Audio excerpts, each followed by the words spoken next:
there a cat out there? Nose is pink.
Oh, it's been like over 11 minutes now. Oops. Okay. So, what am I gonna do? If there's nothing better to do, we could go foraging for ingredients. I guess, for right now, all I can really do is the quests. Hi, Adam. Welcome. With any luck, I'll finish this shit today. And then I'll just have like a few days of just kinda nothing until... Or a few weeks of just kinda nothing until Chen Yu Veil releases in the next patch. We're back, everyone. Are all the children back as well? Yes. The Honorable Boyish Jude and Lady Paimon too. They have all returned. We're here, we're here, we're here. Penny's not crying anymore. I've stopped crying for a while now. Nana licked all of my tears away. Thank you, good Nana. You too, Quejano, Boyish Jude, and Paimon. My pleasure, Penny. It is my calling to love you after all. Aha! I knew it. I knew our Penny would be strong enough and would never keep crying. Actually, I'm not that strong. I'm still a little scared and want to cry a little. It's okay. Don't be afraid. Let's sing. Ugh. Bark's root beer is the best. Fucking A&W, like, I like their cream soda, but their root beer is overrated. Bark's is where it's at, bro. It's so good.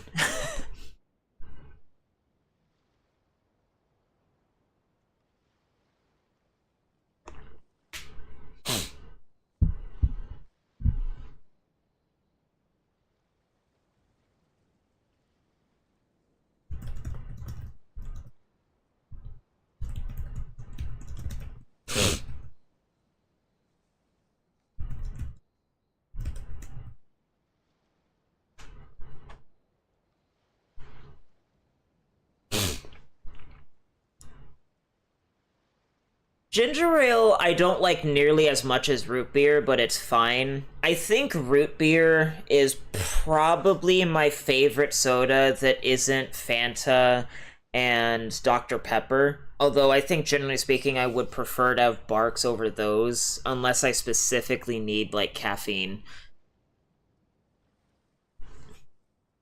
Ginger ale's fine, though. Have you had A&W's cream soda before, Adam? It's not root beer, it's another, like, thing that they've made.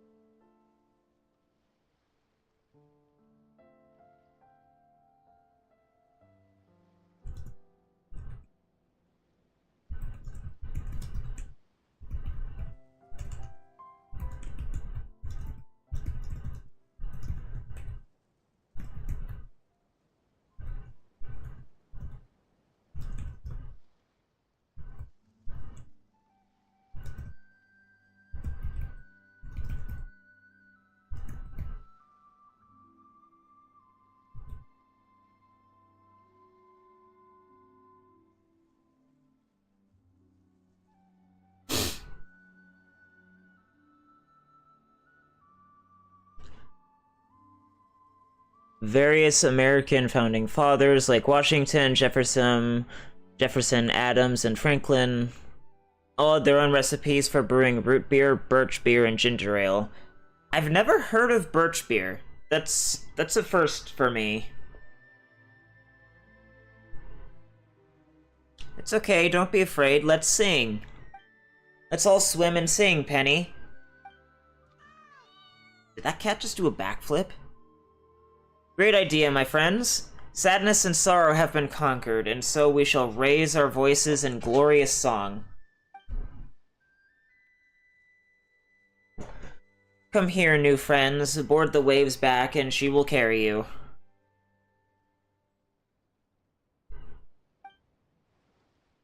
Don't worry, friends. We'll follow you on the shore. I like A&W, but for root beer, I would go with Barks over A&W if I'm given the option. Otherwise, if I'm gonna get A&W, if it's available, I want to get their cream soda.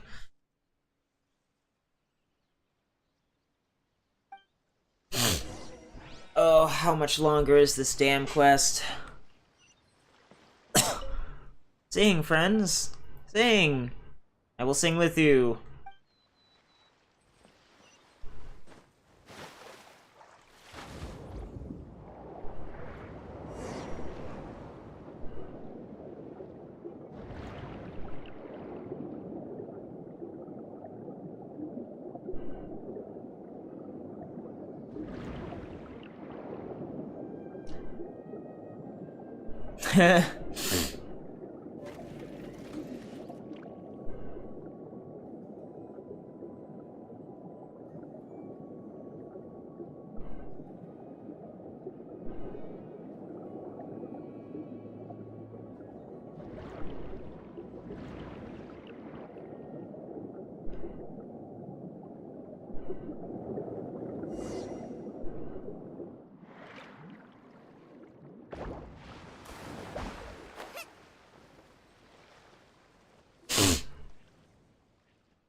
Swim on, fly on.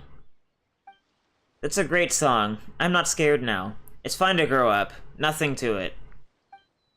That was a great swim. No effort needed on our part, though getting shot out of the water by Big Head at the end was plenty spooky. I'd love to do it again. Friends, seeing you all smile together makes me most happy indeed. I've realized something big. I must tell Rouge about this the next time I see him. I'm the Shadow Rouge Cass, and it is my honor to accompany you, my lady. Oh, and another thing. When Autumn comes back from the court of Fontaine, I must tell her about you two, Boyish Dude, Paimon. Are you and this Autumn close, Penny? Autumn's very nice to me. She left Nana behind to watch over me.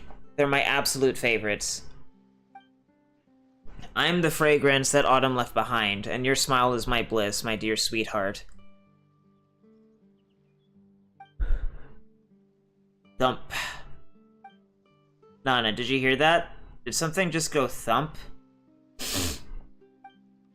Yes, I heard it too. And did you notice? There's something shining in Penny's eyes. What is that? It is the light of curiosity, which illuminates every dark corner, my dear. And some glistening teardrops, making you all the more gentle.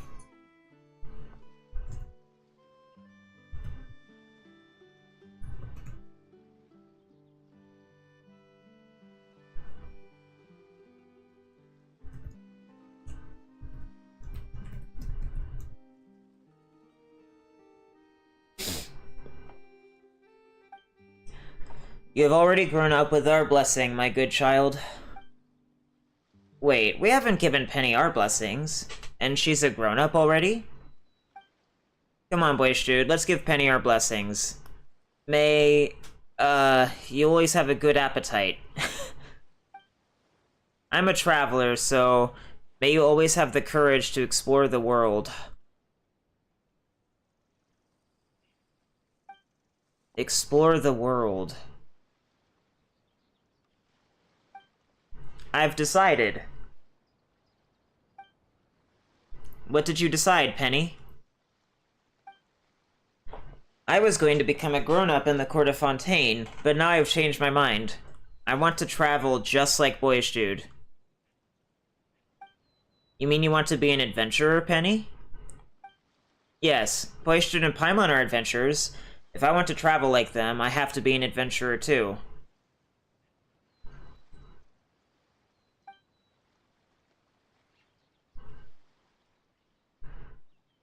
If you want to be an adventurer, Penny, you have to get the Adventurers Guild's approval first. And that is a very hard thing to do, not to mention how the life of an adventurer is pretty tough. So are you sure that's what you want? It's okay. I want to give it a try. In that case, I'll write a recommendation for you as your rite of passage gift, Penny. You borrow pen and paper from Penny and write a simple introduction letter. Wonderful, thank you. I love it.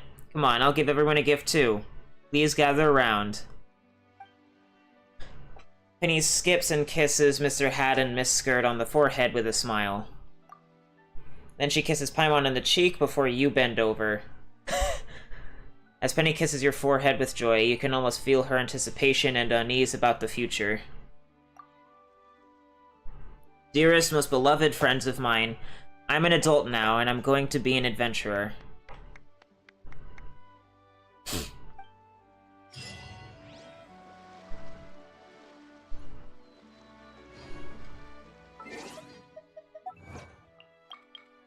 I do believe in fairies. Help Penny resolve her inner turmoil.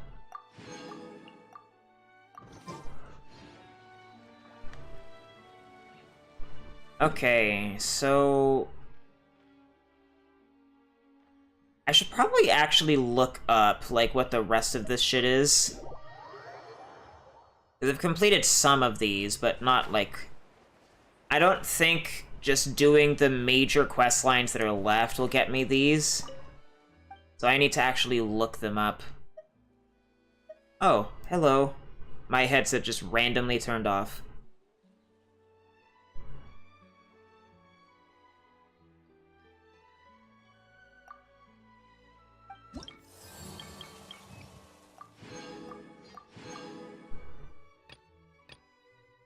Unexpected lie. So Leroy, happy birthday, and wish-fulfilling treasure hunt. Interesting. These three these two are like the major quests. I want to do this one last.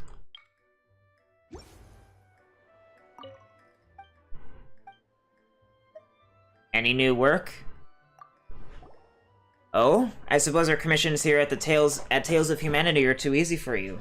Or have you been in dire need of Mora lately? Well, you can never have enough Mora. A little bit of column A, a little bit of column B. A diligent youngster, I see. Well, sure. If there's one thing we don't lack here, it's work to be done. In fact, the Steambird could probably be considered the largest clearinghouse for jobs outside of the Adventurers Guild. Well, I say that, but we didn't really need to take up the social services aspect. Whatever the case, since you need more, allow me to recommend a certain long-term gig to you. Ah. Mr. Benoit Leroy intends to hire one hourly caretaker. Wanted. Someone good at housekeeping, cooking, and at caring for elderly folks. Mr. Leroy is willing to provide food and board, along with suitable remuneration. Interested parties may contact him directly. This is a note that Mr. Leroy left with us over half a year ago. Most of us who live on the street know him well. Although his reputation when he was younger was less than stellar, I haven't heard any untoward rumors concerning him in recent years. He's been alone most of his life, and with his only daughter not being by his side, there's no one to take care of him. I suppose it's where a person could use an hourly worker to help. From what I know, he's not hard up for Mora, so you'll be well paid. It's a nearly danger-free job with great compensation to boot. No reason not to consider it. We just need to help him with some housework, right? Paimon thinks it sounds pretty chill. Please give me his address, if you would. Of course. Just turn 2 corners and loop around. Actually, never mind. Let me give you a map instead. Remember to tell him that I was the one to introduce you, alright?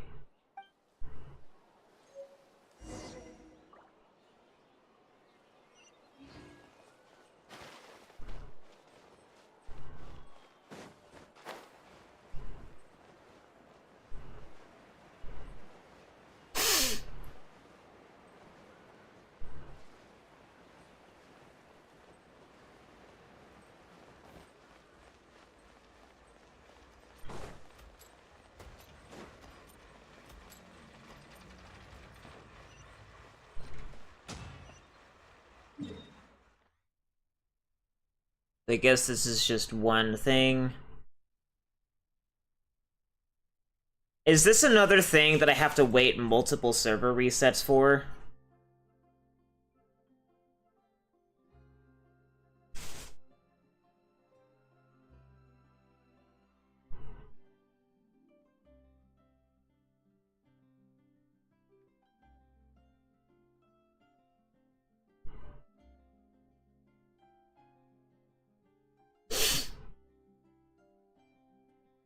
Well, let me see.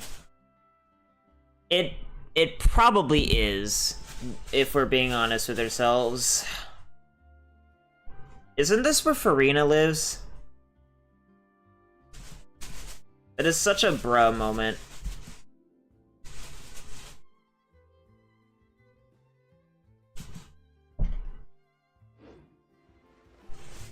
Oh no, Farina lives right here, so this is just a little bit further up the street.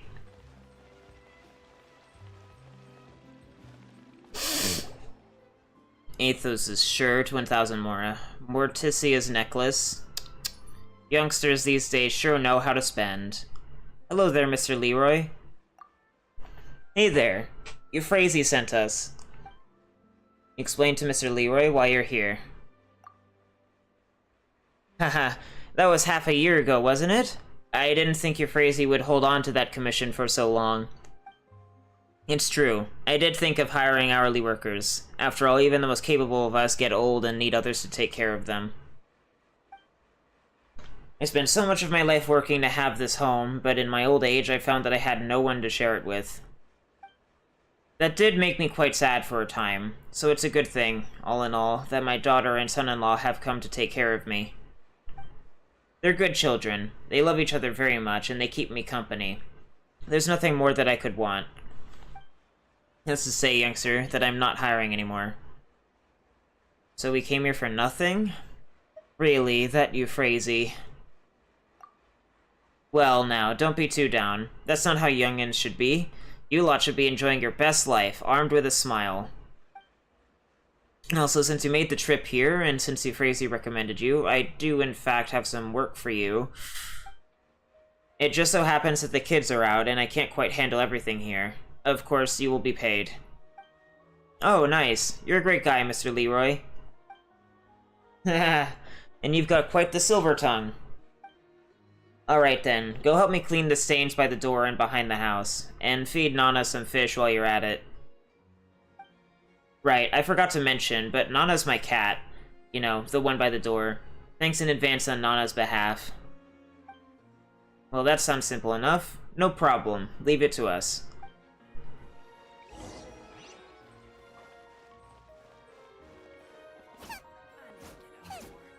Oh. I need an Animo character.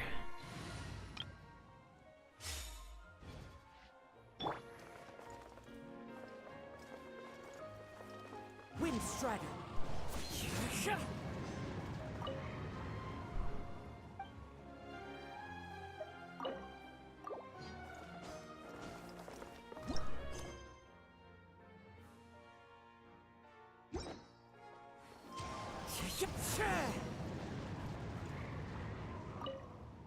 Old, decrepit, heavy boxes covered in layers of dust. Their presence here in the usually bright and clear court of Fontaine is quite jarring. The bases of these boxes have collected a lot of clear water stains over the years. They must have once been piled in an exceedingly damp location. Never mind the stains on the door. These boxes look to be in far more urgent need of a cleanup.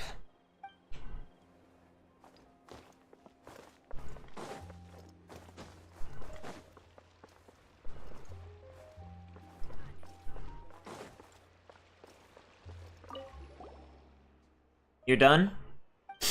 That's right, Mr. Leroy. Also... what is it? Want some candy? Or would you like your pocket money now? Both. Paimon. What a greedy little child. Still, that's fine. That's exactly what little children should be like. Especially little ladies as cute as you, Paimon. Macaron, pretty dresses, and lovely homes. That's what you deserve to have. Yeah, Paimon reckons so too. Hey, boyish dude, could we get... Nope. Boo. Boo. You're so stingy. We're adventurers, Paimon. Don't lose sight of why we're traveling. Paimon doesn't see how any of that stuff conflicts with having macaron, skirt, or big, beautiful houses, though. Why have the house if you're not going to stay there? Kinda defeats the point of settling.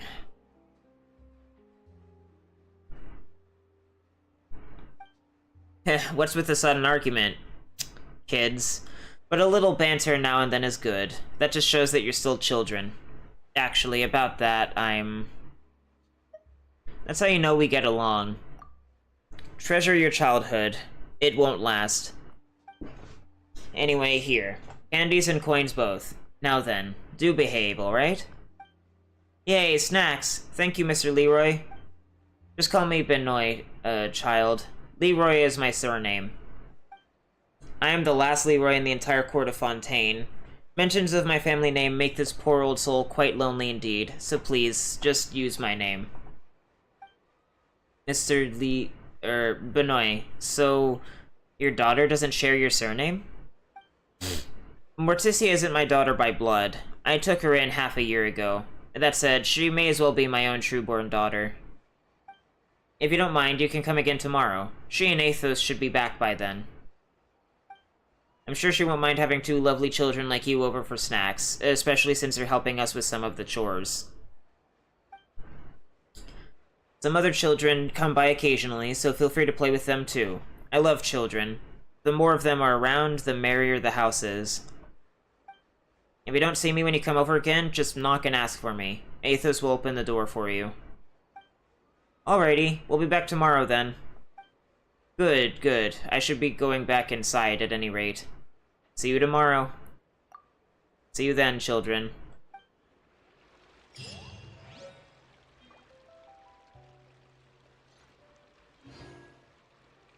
This is a fucking daily server reset thing, isn't it?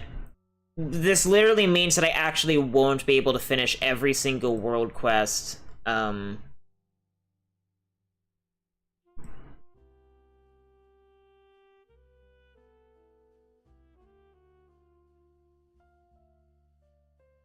That I won't be able to finish all of the world quests, because it's... Ugh. I'm not really sure what you mean by simple pleasure.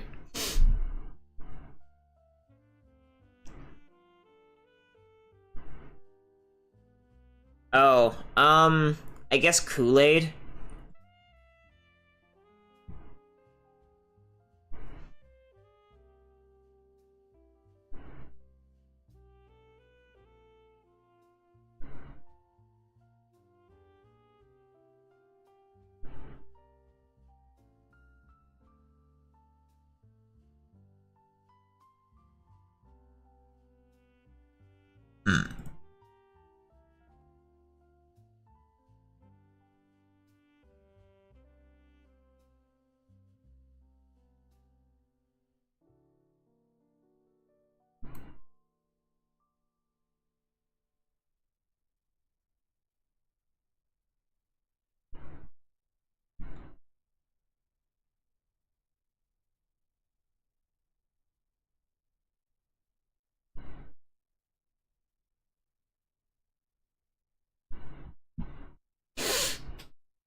That's gonna be annoying, considering that I'll basically have nothing to stream then, in terms of doing this shit.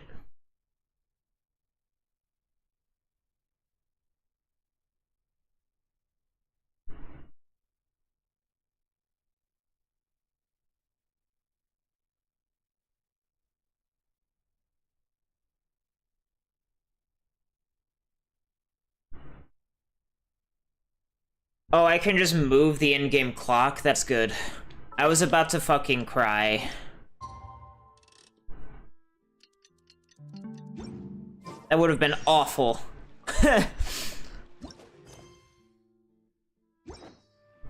Thank God. God bless more competent game design.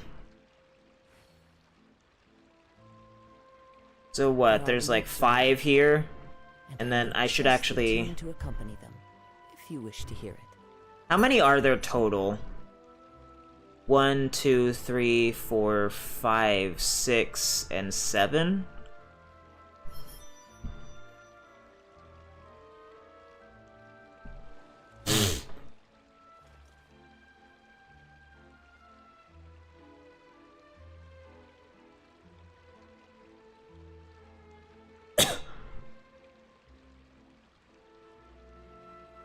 One, two, three, four, five, 6.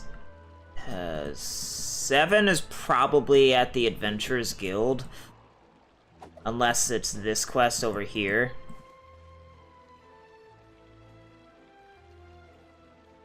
But I don't even know where this is supposed to be.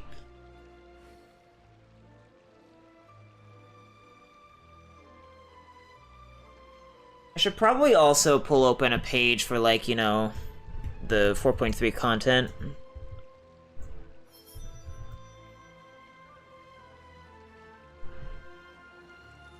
Or wait, no, version 4.2. Because that's the part with the actual content.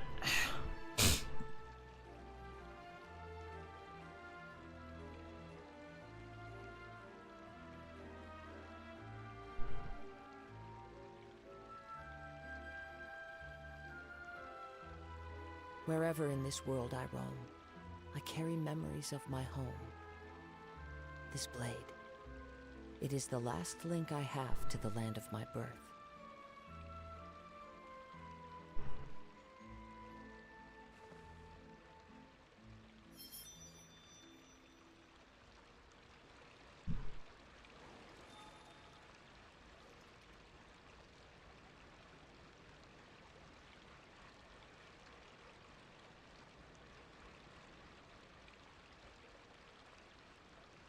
I see. This scenery is wonderful. Surely enough to convince anyone to become a wanderer.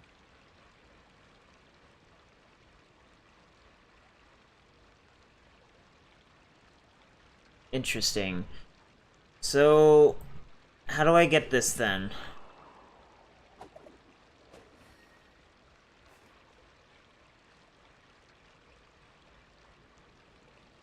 I see. So no matter what, I'm going to have to do In the Wake of Narcissus before I do anything else.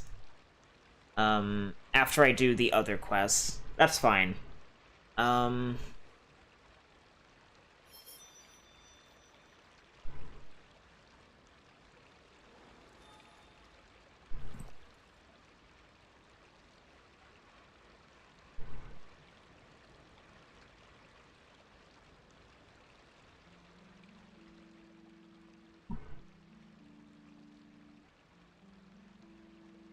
There are leaves around, and I know just the tune to accompany them, if you wish to hear it.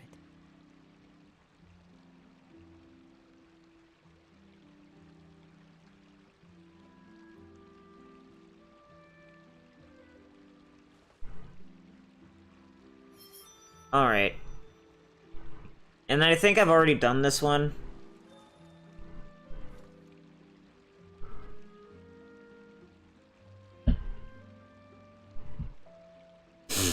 Alright, this simplifies things.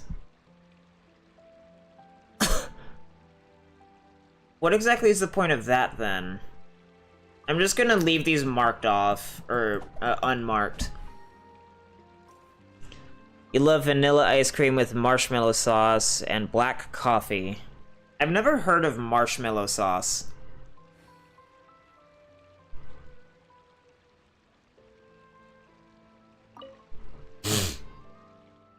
Thank you, Molly. Your kindness sparkles in your lovely lavender eyes. Does it really? Did you really like that doll that I brought you last time? Oh, yes, yes indeed. It was very lovely. You know, I even set aside a place for it at the dining table. Really? Oh, that would make it so happy. What about today? Do you need to lean on me during your walk? Or should I fetch your newspaper? I could read it to you too, if you can't make out the words. Mama says that I should do one good deed every day, and my tutor wants me to submit an essay this week about good people and good things. Oh, I don't mean I'm doing this because I need to write an essay, but if you don't mind, I do want to help you out. Haha, oh, I'm already fine, really. The best thing you could do to help me is to tell your parents that you often come by my place to play. I know, Mr. Leroy, and I've told them, but they don't seem too happy about it.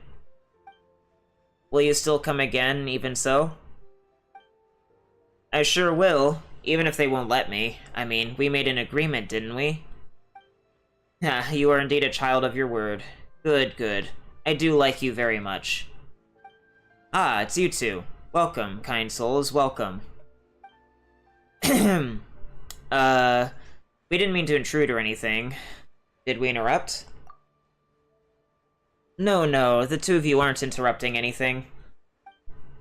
My young friend Molly here is currently out and about, trying to complete her homework. She just happened to stop by my home.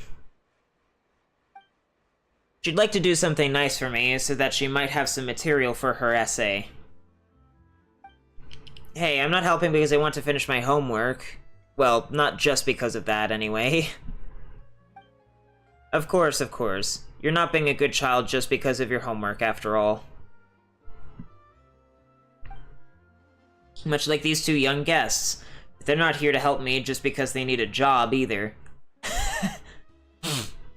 That was so blunt. Well, we...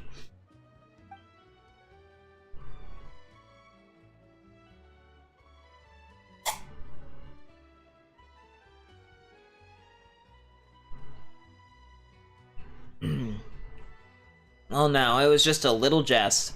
Surely you won't begrudge an old man that much. Youngsters have much time that they may spend freely, and you're willing to while that time away with me. And I do enjoy the company of young people. Nothing wrong with any of that, now is there? And then perhaps I should just give you something to do. People are wont to come and go around the entrance. It tends to get dirty there very quickly, and nobody's swept behind the place for days, so if I may ask, please help me clean it up again. Well, okay then. Molly, would you keep my cat company? And bring a fish steak if you would. Her name's Nana, by the way. She inherited that name from a dog I had previously. It's a shame, but my daughter took her along when she went off to get married. Alright then, Mr. Leroy. Very well, children. Off you go.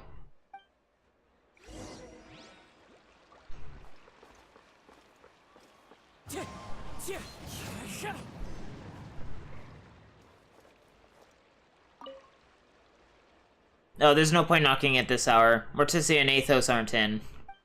It said they'd be back today, but it seems that they've been delayed for some reason. That's the trouble with adult children. They always have their own things to attend to, and they're often not around when you need them.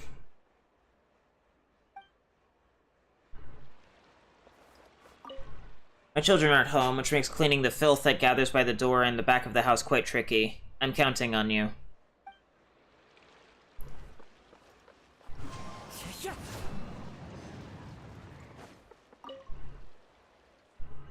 Nana? Nana, would you like some fish?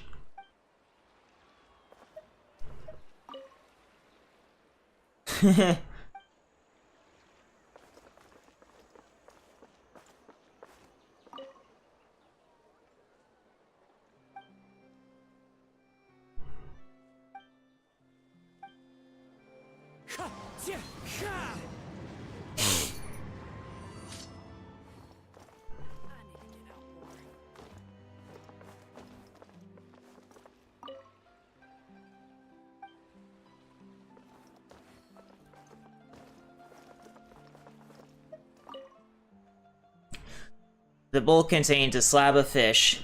Nana seems most pleased.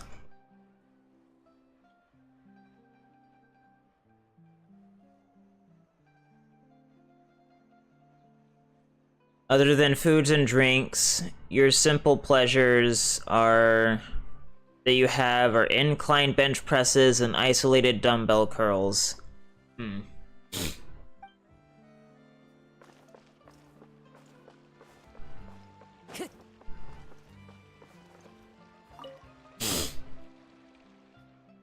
Are you all done? That's right. Yep, the cleanup's done, and Molly's fed the cat too. Also, Benoit, there's a pile of super dirty old boxes next to your place. Do you want us to clean those up too?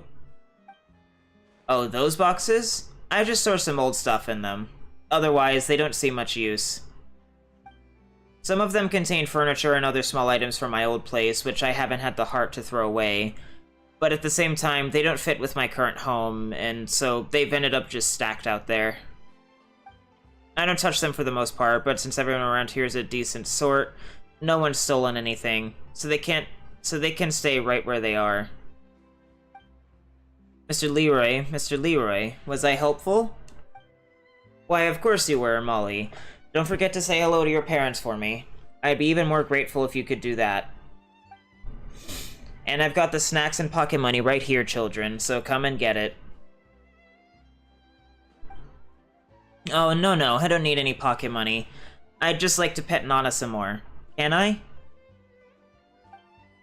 Oh, of course. Please do, but watch out for her claws, and remember to come back for snacks once you're done playing. Why did you go out, Dad? Well, this old fellow got lonely, what with his children not being around to keep him company and all, so he decided to go get some fresh air. Ah, Morticia, would you look at that? Gone but a few days, and he's mad at us already. But I'm sure he'd forgive us if he only knew what gift we'd brought back this time, don't you think? Gift?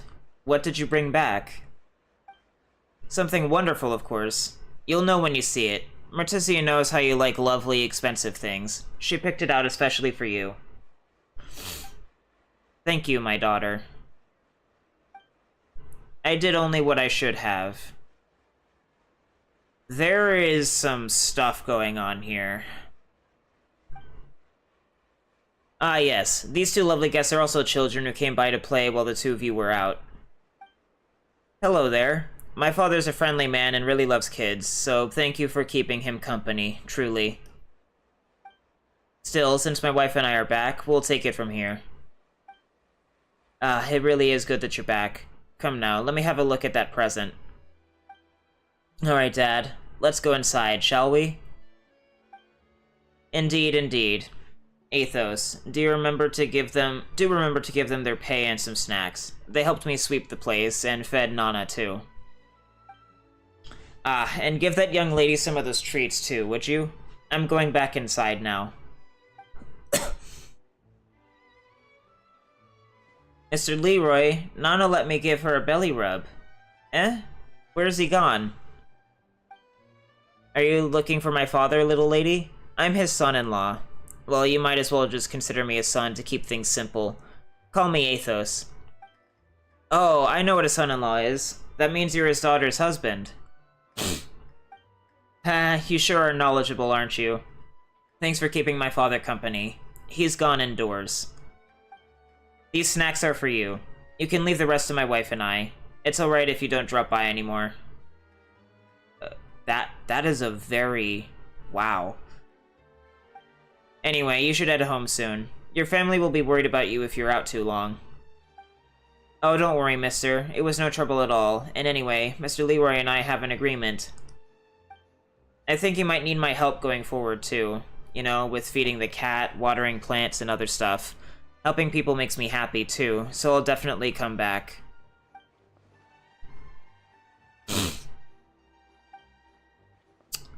And that's what makes things tricky. Is something wrong, mister?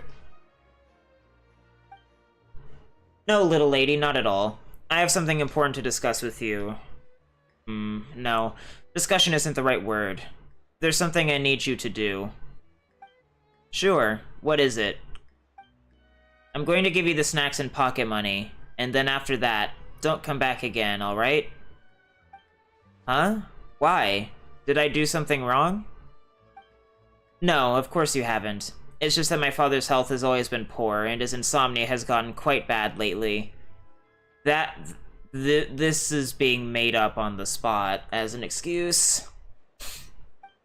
Out of consideration for his health, my wife and I would like him to have an environment conducive to rest. You understand, don't you? Oh, so Mr. Leroy's unwell. I get it. Next time, I'll bring extra bull fruit. Every time I eat too much cake and get a tummy ache, Papa tells me I should eat less sweets and have more fruit.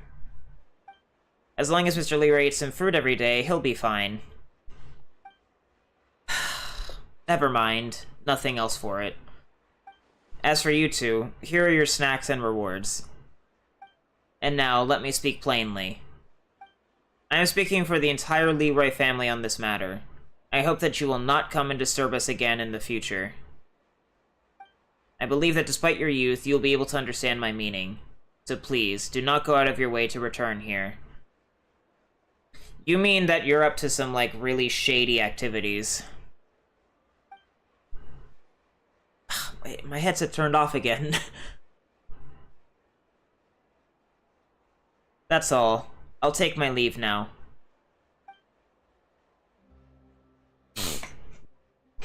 Huh. Why can't we come back? It's so weird. Mr. Leroy was so nice, but this man just really doesn't want us to. Yeah, this guy speaks politely enough, alright, but he's as cold as they come. Well, I don't care what he says. I'm going to come see Mr. Leroy tomorrow. What about you two? Come on, just come along. Nana's so cute, and I just want to pet her a bit more. And also, Mr. Leroy's going to give us more snacks. Last one to show is a rotten egg. Alright, no takesies backsies, Kay? Isn't it just take backsies? Takesies is... ugh. It doesn't roll off the tongue quite as well. Gotta come pet the cat and play with Mr. Leroy.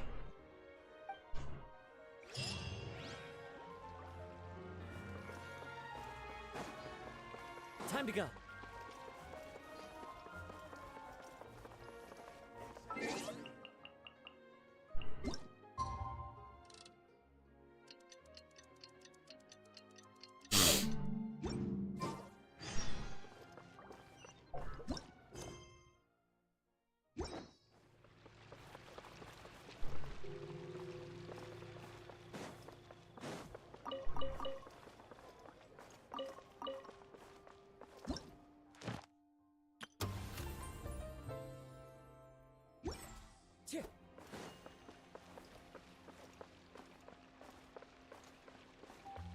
Uh-oh.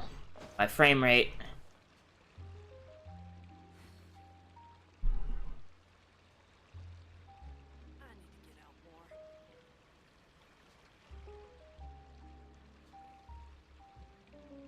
Oh no, something just hard faulted. Explorer did. That's weird.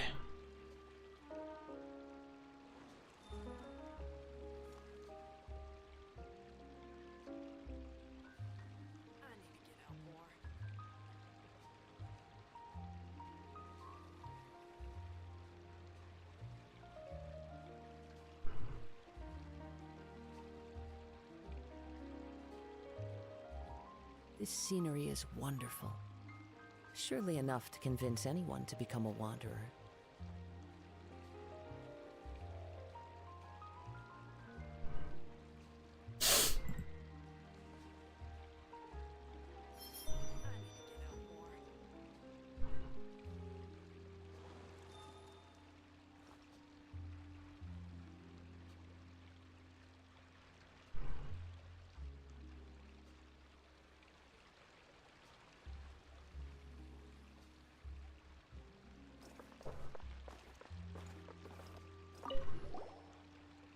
Oh, you two, you're back. Paimon's name is Paimon, and he's boyish dude. Just call us by our names from now on. Did you come to see Benoy? That's right. But I didn't get a chance to speak to him. Looks like I won't be able to finish my essay at this rate. Your essay? Oh, right. You were doing good deeds because you had homework. Hey, that's not true. I really do like Mr. Benoy. He's really... smooth. Yes, that's right, smooth. Pfft, what kind of descriptor is that? You mean he's personable and a good communicator, don't you? Anyway, please, Miss Paimon, could you help me? Please? If you don't, my essay's toast. My tutor said that my essay about helping him defeat his cat was unpretentious and filled with genuine emotion from margin to margin, and she wanted me to write another. What? Unpretentious? Don't you mean unpretentious? Anyway, Paimon gets it, so that's why you needed to come back. Well, it is my homework, sure, but I really do like Mr. Leroy. He wanted me to say hi to my parents for him, and so I did. They were really upset when they heard his name, though, and they didn't want me to come. I don't really know why. Well, if it's just for homework, it's easy, isn't it? You can just talk about how you fed the cat again. But that would only be one line. That's too little, no way. We'll go with you. Yeah, that's right. You can feed the cat, and we'll clean the entrance and the rear of the house. And when we're done, we'll knock on the door and talk to Benoy. That'll give you enough content to write about, right?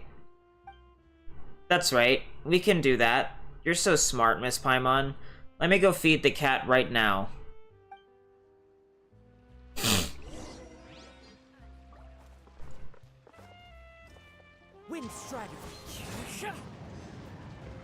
I dare. Nobody's answering, and there are no sounds from inside.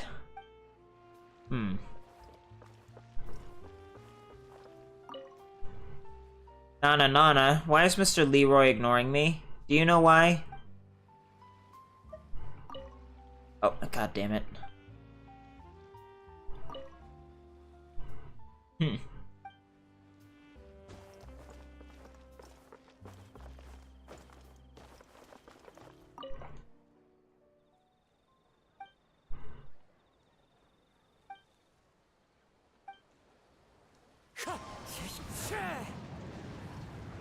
Seriously?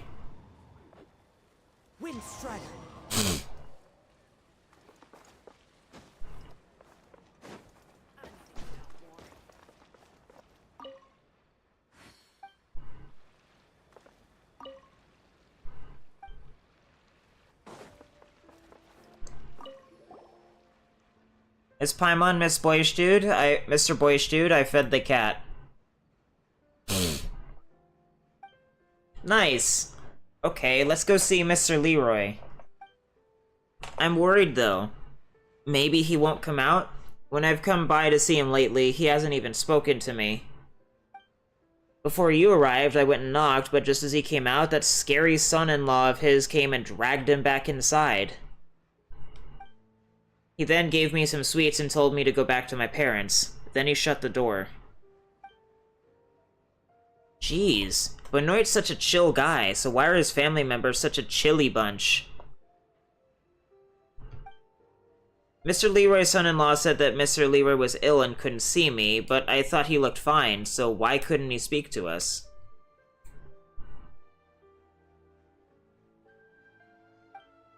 Honestly, I'm more worried about Mr. Leroy than I am about my essay. He must feel terrible if he's ill. Mama told me that sick people need our care and concern. So could you come with me to ask that son-in-law what sort of illness Mr. Leroy has?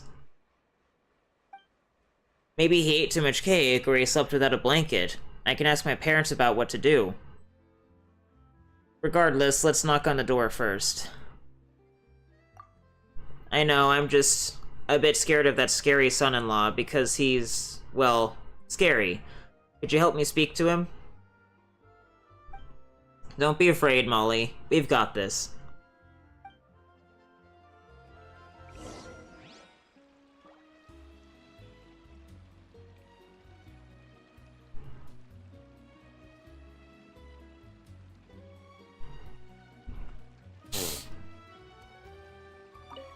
Mr. Boyshoot, could you do the knocking?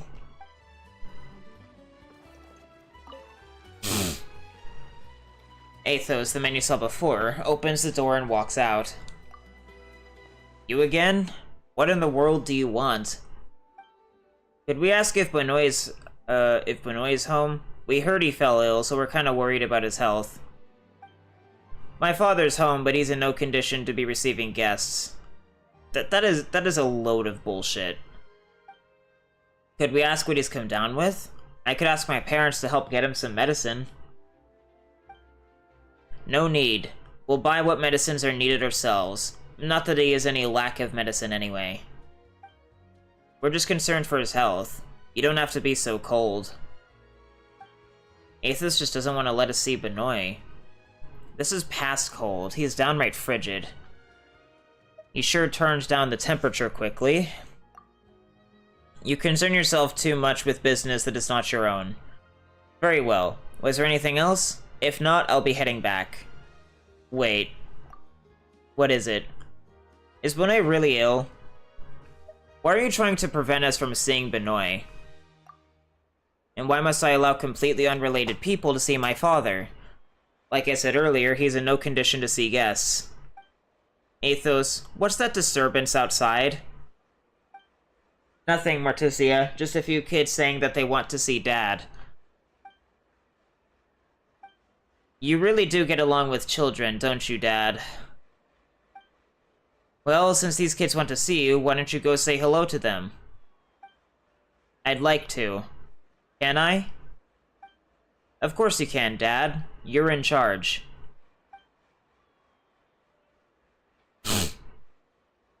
Ah, it's you again, little ones. You're back. How are you feeling, Mr. Leroy? Me? Oh, I'm not doing quite so fine, but not to worry. I'm doing my best to rest up. My daughter and son-in-law are taking very good care of me, so all is well. Just run along home, if you would. Are you sure you're alright, Dad? It was too much for you. You should go back inside. Benoit sees Athos give him a meaningful glance before silently going back indoors. Well, so you've seen him for yourselves, then. My father really is unwell. Does that satisfy you? If there's nothing else, I'm going back inside. Athos ignores all of you. Well, at least we got to say a few words to Mr. Leroy. I do hope he gets better soon. Looks like I caused trouble for other people, Miss Paimon. That wasn't what I wanted. Don't think that way. You weren't any trouble at all. In fact, Paimon thinks that Athos guy is the real problem here. The entire time he was just... You should go home first, Molly. Paimon and I will be heading back as well. Boyish dude, you... True, I should head back as well. My parents don't like it when I come here, you know? They'd get mad if they knew I came today. I don't know if we'll get to see Mr. Leroy again. I really wanted to tell him that his snacks were super tasty. Well, could you help me tell him that if you see him... After he gets better, I mean? No problem. You have my word. And Paimon's too. Alright, Thank you, Mr. Boyish, dude. I've gotta go home now. See you. What do you think, Boyish, dude? Pama noticed you had "I've got something to say" written all over your face as soon as she looked at you. Let's talk over there. Best not to speak too loudly right there, right here. Sure, let's go talk somewhere else. Will this place do? We're literally, like, right next to the house, bro. Come on, tell Paimon what's on your mind.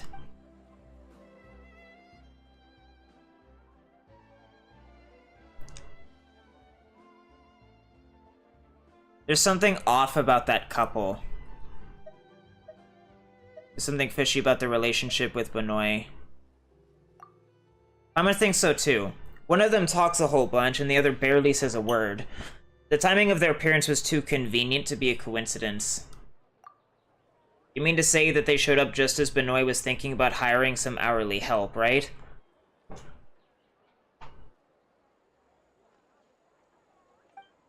Euphrasia said that he was still hiring half a year ago, but in that time, this couple became his children. You're right. Everything's just too deliberate. There's definitely something going on with this couple. There's something fishy about their relationship with Benoit. When we first met them a few days back, things still seemed fine, but there's something awkward about the way they spoke today. He's being coerced by his son-in-law. Are you talking about how that son-in-law guy gave him a look and made him go inside after he'd only said one or two things? Now that you mention it, Paimon kinda gets where that confused feeling was coming from. The way this couple deals with outsiders doesn't sit right with me. Exactly. They were nice enough when we first met them, but they sure turned rotten quickly. They were only friendly to us when their father was around. Let Paimon think. That's true. The first time we met, it was right after Benoit went inside that his son-in-law told us not to come around again. They're faking it. But why would they pretend to be friendly in front of their dad? There's gotta be a reason for it. Well, that's all I've got for now. Boyish dude, do you think Benoit's in some kind of danger? Indeed. Oh, Paimon's got a bad feeling about this. Did we report it to the Mise en Gardiennage? We've got no evidence. And the situation is still pretty murky. That's true, that's true. But in the end, we're here to help him, right? Molly asked us to tell Benoit that his snacks were super tasty, and we gave her our word. And our word is our sacred bond.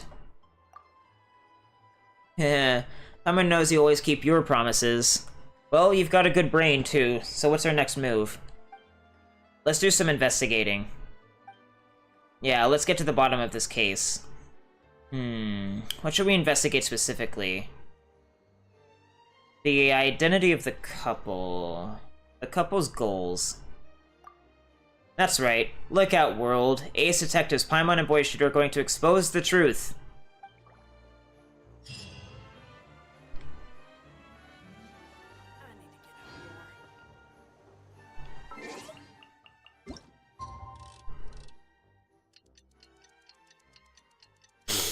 Ah, that means there's something important going on.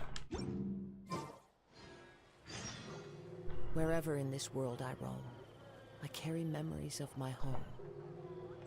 This blade. It is the last link I have to the land of my birth. Who? Hello? Anyone there? Do you still want your newspaper? Hey, anybody there? Hello there.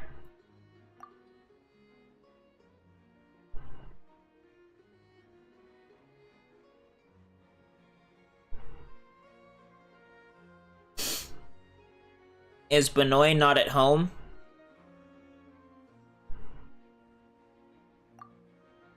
How should I know? Either way, it's right weird, subscribing to a paper and not collecting it. Whenever I delivered here, he would always at least reply, but recently I haven't seen hide nor hair of him at all. The copies of the Steambird I've left here are already piling up. You know him, do you? Yep, that's right. We're good friends of his. Good friends? Whatever. How about I give you the papers and you pass them along when you see him? Sure, leave them with us. And that's that, then. I did my best to deliver them. Don't you turn around and say I didn't. I've got other things to do. Hi, cheerio. That said, we haven't seen him recently either. You too? Seriously, what's he been busy with recently? Could he have gone back to his old home? I haven't heard anything about that, though. Old home? That's right. His old place over in the Fleuve Sandra. Wait, so that's where he used to live? Wait, you didn't know that he moved here from down there? Are you really his friends? Whatever, forget it. No need to explain. I don't care a whit what your relationship is. Just get the newspapers to him and I'll be grateful. Okay, here you go. I'm off. It feels like there's a lot we don't understand about Benoit. Do you think this might have something to do with what we're investigating? It's probably related. The more info, the better. Alright then. Next up, let's check around his house a bit. Maybe we'll learn a bit more about him. That said, we can't make too much noise, or we'll alert that couple.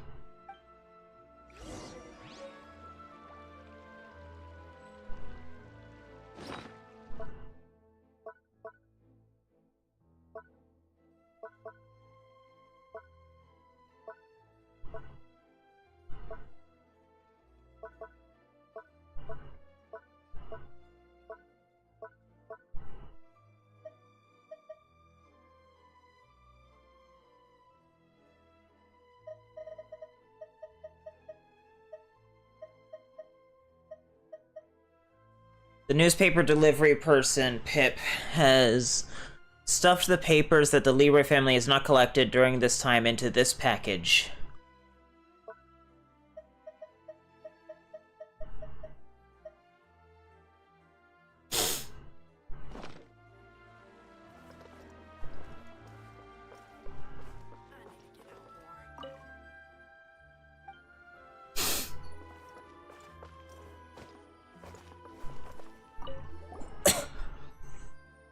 You've seen these boxes near Benoit's house before. Judging by the traces left in the layer of dust covering them, they were opened quite recently.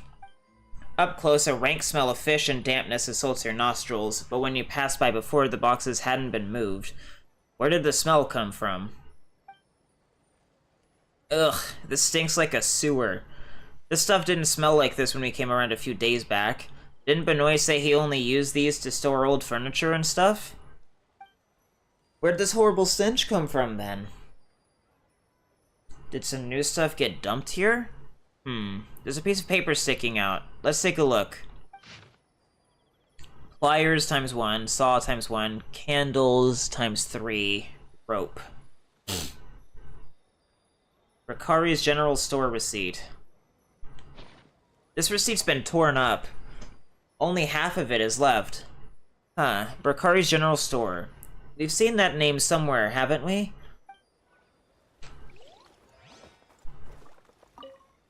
It has a slick, oily sensation that you're sure had to have been left by a candle. Who lingered here with a candle in hand, and for what purpose? That box looks completely out of place, and it stinks. I suspect it was brought here from the Fleuve Sandra. Meaning that someone from Benoit's family went there recently, and he was from there himself, wasn't he? All the clues we've got have to do with that place, boyish dude. We'll probably get more useful information there. Let's go, then. Off to the Fleuve Sandra!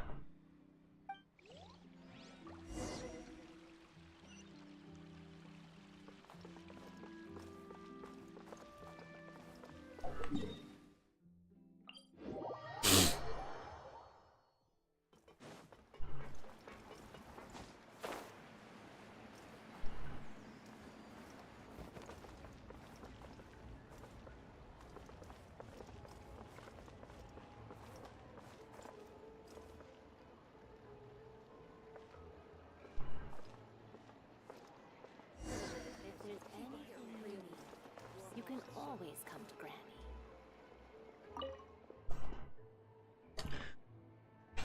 Perhaps I should grill a few more cookies for the children? Grill? Or perhaps that bowl fruit cake from the last time. That was pretty good. What can you tell me about this receipt? A recent sale of pliers, saws, and candles? Well, now, that's a strange question. If you want ingredients for snacks, I've got them aplenty, but these things are difficult to move, darling. I haven't got many in stock. We don't want to buy this stuff, ma'am. We're just asking if someone else came to purchase them from you recently. Oh, let me think then. Yes, I remember some people indeed. It was two youngsters, a man and a woman. They bought the items several days ago.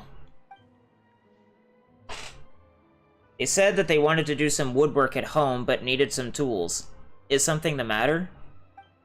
Oh, no. We're just doing a socioeconomic survey. A socioeconomic survey, you say? You're here looking for information on them, aren't you? This happens all too often, little one. No need to try so hard to make excuses. The two of them went to Benoit Leroy's old house, if that's what you're asking. Could you tell me anything about Benoit? Ah, so that's what you're here for. Well, that's no surprise. Once you've reached a certain age, your past will catch up to you. It matters not where you move to. Do you know anything about all this, ma'am? Me? Well, I wasn't very close to Benoit. If you'd like to know about his family, you should look for Snodgrass. Go on, then. Snodgrass is a right layabout. You should be able to find him loitering about nearby.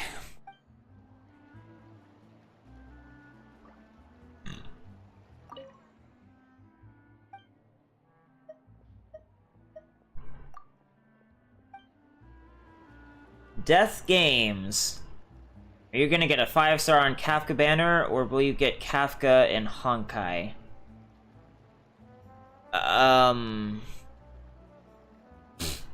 What do you mean? Because, do you mean are you gonna get a 5-star in Star Rail, or are you gonna get Kafka and lose a 50-50 on her banner in Star Rail, or get her in Honkai Impact 3rd? I actually haven't played Impact 3rd. I don't know how its gacha works.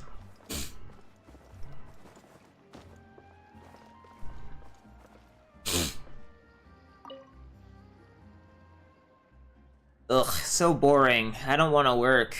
When am I gonna get rich? Tell me about Benoit Leroy. Is Kafka, like, getting a rerun in this patch or something? Because I know she just came out, like, a few patches ago. It's kind of weird that she's already getting a rerun.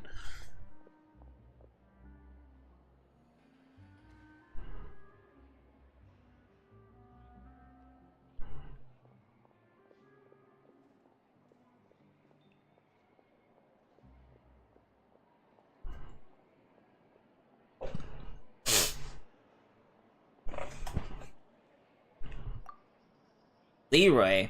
Huh, I've heard that name before. Give me a moment.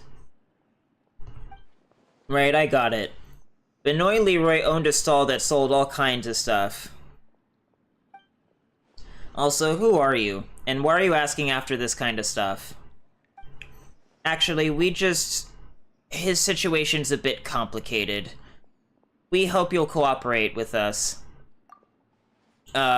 Wait, has he done something wrong? Oh, right, I get you now. But, I gotta ask real quick. You guys from the Spina di Ursula or the Maison Gardiennage? You have the right to remain silent. Anything you say can and will be used against you in a court of law. Wow, you're really good at this, boyish dude. Alright, I get it. I won't ask no more questions. Well, not like you made an honest fortune or nothing, innit? Fontaine's got a lot of laws. He's probably broken quite a few. Anyway, officer, you've come to the right fella. Let me tell you, I know all about Benoit. Nobody knows him better. There's not much that scoundrel Benoit wouldn't stoop to. I'm old enough to get married, so he should be an old fogey now, fogey by now, huh? Anyway, I remember that his daughter, Autumn, was a real beauty. Shame he never let any of us talk to her. Autumn? That's right, Autumn Leroy, his adopted daughter. Just think about it.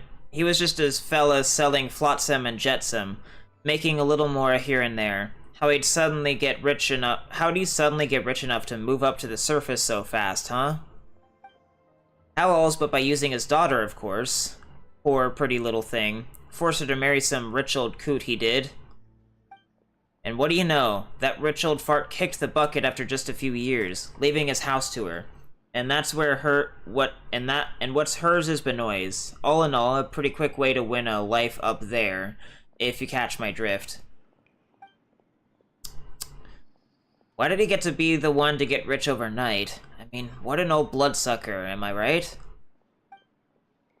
Wait, did something like that actually happen? Let's press him further. So, officer, was that what you wanted to ask about? I mean, if this stuff's useful to you, you could say that I've contributed to Fontaine's security, yeah? And wouldn't you say that the Maison might want to reward a productive, upstanding citizen such as myself? We already knew all of what you just said. That will depend on what else you've got to share. Oh, I've got lots. I mean, this is the Fleuve Sandra. No one gets a good night's sleep around here without having a few other people's secrets in their keeping. Now, Autumn's second husband... Oh yes, she remarried right quick, she did. Lived a bit farther off, so we didn't hear from her for ages.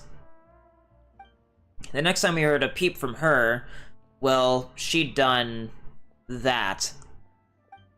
And what's that? Wait, you don't know, officer? She murdered her second husband. Got hauled off to the Fortress of Meripede for her trouble, too. You're investigating Benoit and you didn't even know that? Here's a list of the people involved in the case, Officer Paimon. You didn't check the documents very carefully, I see. Very disappointing. Sorry, Captain Boyish Dude. This won't happen again. Continue. And the secret you spoke of? Right. I was just getting to that. Now, I heard this from someone else myself, but rumor has it that Autumn asked for her father to take the stand at her trial, but he refused.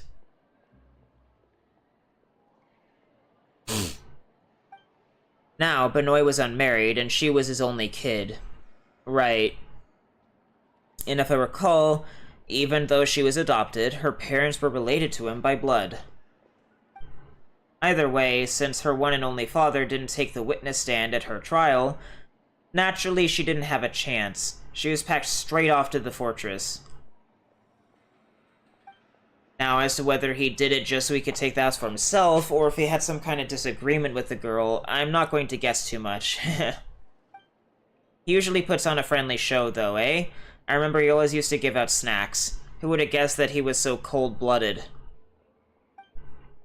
Huh. You know, officer, you haven't so much as frowned this whole time. Now, I thought I was a cold fish, but are you sure you don't have ice in your veins? It's a matter of professionalism. And ain't that worth respect? Now then, officers, what's the story with Benoit's crimes? How serious are they? No comment. Ha, not that bad, huh? Well, what about his house? Will it be confiscated? Perhaps. It is a distinct possibility.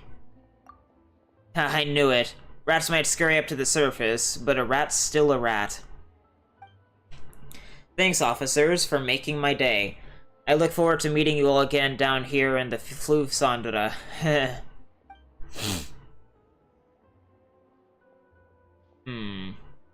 This... I'm feeling a bit conflicted about this. Benoit made a really good impression at first. Don't judge a book by its cover. We've only heard one side of the tale from a random person.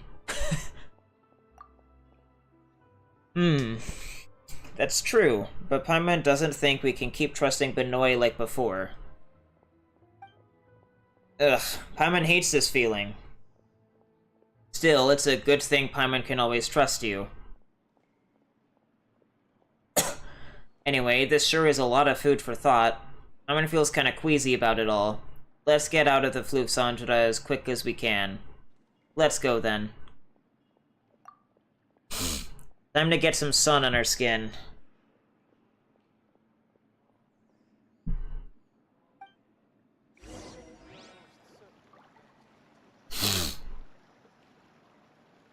If there's anything you need, you can always come to me.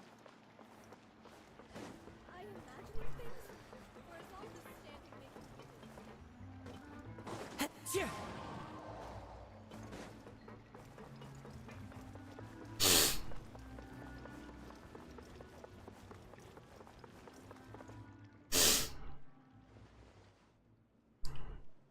This Fleuve Cendres area just doesn't smell nice.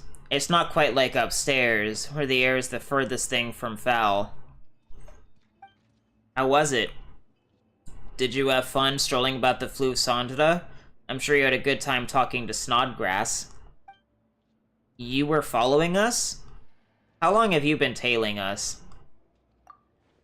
I have no interest in bandying words with children. Even if you were to go home and tattle to your parents, I doubt they'd believe you. A word of advice. Sometimes, what you see or hear is neither real nor true. When it comes to other people's affairs, don't insist on meddling until after you've got the full picture. By the way, Pip said that our newspapers are in your possession. I'd like you to return them, thank you. You have little choice but to give the newspapers to Athos. And gives you a cold look before swiftly turning and departing. Paimon's got a bad feeling about that guy. Ditto. Why is this in the game?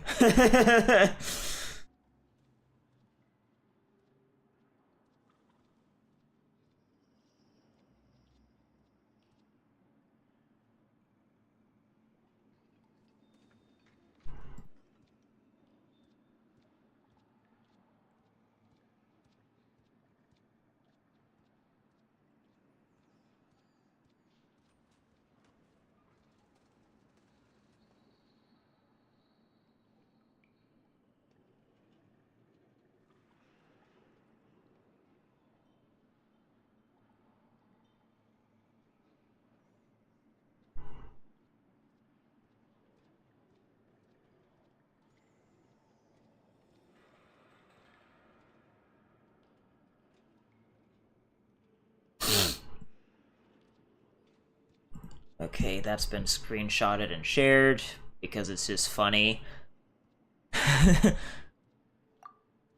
Ugh, this is so annoying. It feels like you've discovered something, but we can't put the pieces together. And Paimon's kinda confused now. Benoit's a good person who's in danger, so we should be helping him. That's what's going on, right? We need to observe more carefully. Really? Will that be okay? Ugh, Paimon's assumptions have been overturned so many times these past few days that she's all out of brain juice. But you sure are calm about all this. If Paimon was a bit on the stupid side, you wouldn't hold it against Paimon, would you? Of course I wouldn't, Paimon. You're not stupid. Yes, she is. I mean, she has gotten smarter over the course of the game, but she's still kinda dumb. Heh, knew it. You really are the bestest, most reliable person in the world. Paimon's so lucky to have you.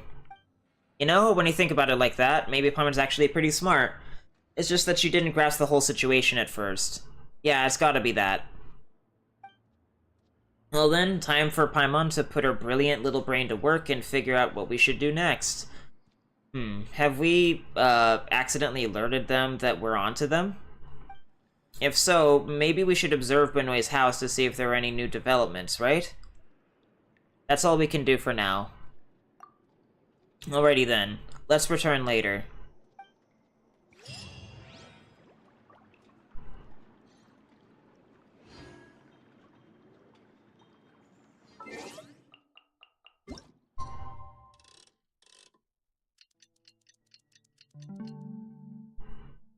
Let me check something.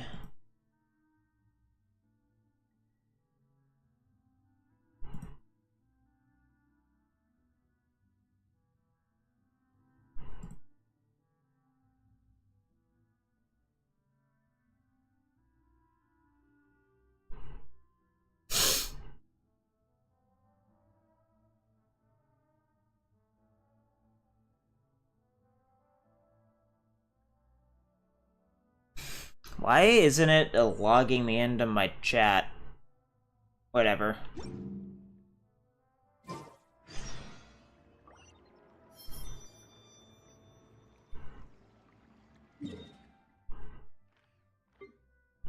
There we go.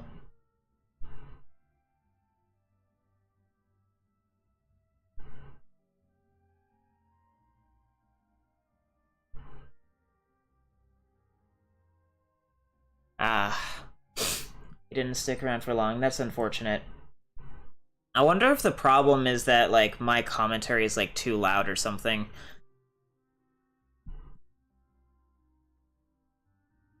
I know that I have a loud voice. So maybe that's, like, the problem, and I should turn down my mic a bit more.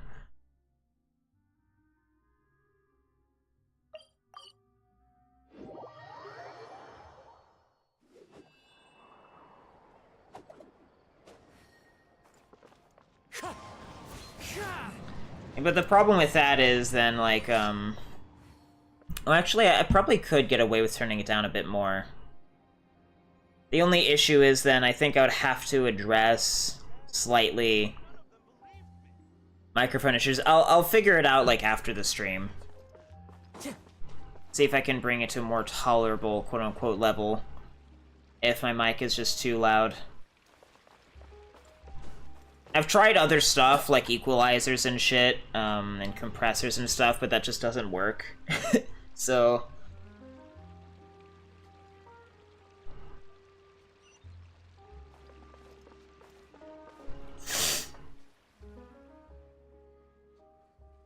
Wish, dude, look. Fresh fish, and the floor looks clean too. Someone definitely just tidied up. There's someone in Benoit's house for sure. Let's go over and listen.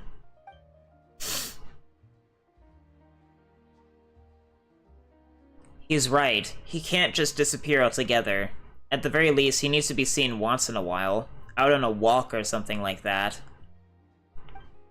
If nothing else, it'll stop the neighbors from calling the Maison Gardiennage.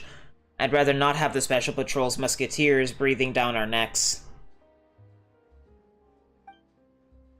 Dad, you really want to go out for a walk, don't you? Can I? Of course you can. Not only that, but we'd be delighted to come with you. Careful now. Don't let him use it as an opportunity to call for help. Those two weirdos have been watching this place like hawks. Dad won't do that, I'm sure. Dad, you wouldn't want the Maison Gardiennage to know. To know what? Why are they speaking so quietly? Paimon can't hear a thing. They're about to come out.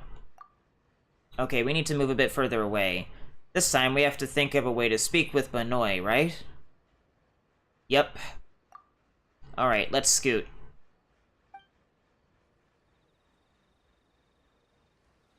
How is it, Dad? Are you feeling any better now? It's you. Benoit. Help me. I mean, don't help me. What are you saying, Dad? What's all this help me, don't help me business? Oh, it's you two. No wonder Dad went out of his way to talk to you. You were acquainted after all. No, I don't. We don't know each other at all. No? But why would they be waiting here just for you then, Dad? They were even nice enough to get the paper for us. Why, they even went to the Fluvesandre to talk to our old neighbor, Snodgrass. I think you must be very close. And no wonder. You've always loved kids, haven't you, Dad? I love kids too, but I'm afraid I'm not as selfless as my father. I love my own child the most, but she's gone. So what are you doing? Why did you do this? Do you mean accompanying our dad on a walk? It's our duty as children to do so, is it not? Failing such a basic responsibility to him would be a poor way to repay the care he has given us. Morticia, look at how lovely the weather is today. Perfect for a walk. So it is, Athos. Have you seen today's Steambird? There are quite a few interesting stories. Oh dear, I fear I haven't. There's one in particular about an old man who met an unfortunate end. Apparently, he encountered some thieves, and as there was no one by his side looking out for him, he ended up falling off a cliff and died. Oh, really? The horror! That's so terrible. And another about a very unlucky merchant who drowned. It seems he drank too much and walked into a lake in a stupor, and just like that, he drowned. Ah, my word. Truly unlucky. And this last one is very interesting. It's about a meddling busybody who just couldn't keep their nose out of other people's business. He accidentally took the wrong medicine. He mistook poison for medicine for his illness, and just like that, swallowed the lot, and then ended up dying very, very painfully. Oh my, there really are so many ways to die. Please, go on. Sorry. I won't ever do that again. Whatever are you talking about, Dad? We're not trying to say it's your fault or anything, but you must be tired after running around so much. Arthos, why don't we go back and read the newspaper to Dad? You subscribe to a lot of papers, don't you, Dad? That's right. We've been chatting long enough. We ought to go back now. Let's go back together, Daddy dearest. Something's fishy. Something's fishy. Even Paimon can tell that there's something off about all this. Oishud, you're the brighter spark here. What should we do next? Benoit wants help but insists that he doesn't. The couple may have come from the flute Sandra. From the reactions, I'd say that there are some hidden factors at work. I have some theories, but no evidence to back them up. Then how about we go take another look near Benoit's house? Wasn't there a strange box by his back window? There's definitely something hidden in there, and it might just be the proof you're looking for.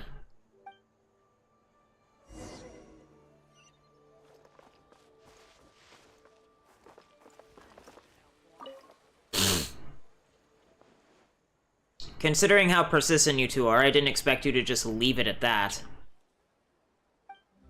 I thought you'd go running to the Maison Gardiennage, but you didn't. Looks like you have a few ideas of your own.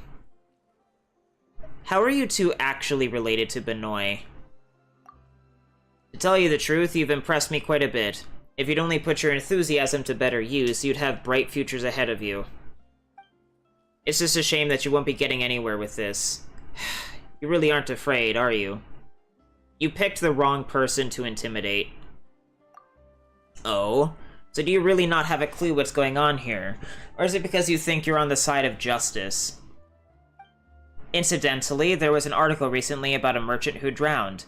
His name was Brand. That fellow sure had a way with words, all right. Guess what? According to the paper, it turns out he didn't drown after all, but was in fact murdered and thrown into the lake. After a very long investigation, all that the Marechaussee Phantom was able to conclude was that he was murdered, and that the murderer was guilty of a heinous crime. So that's what the news report said. Who knows what actually happened, or even which one of them deserved to die more? The murderer or the victim? A tough question, isn't it? I haven't decided what the answer is yet either. Anyway, I digress. This has nothing to do with what we need to discuss. What are you trying to say? I'm saying that acting recklessly before you fully understood a situation is foolish, and might bring out some undesirable consequences. Witnessing injustice and doing nothing, that is true folly. Whenever I witness injustice, I take action.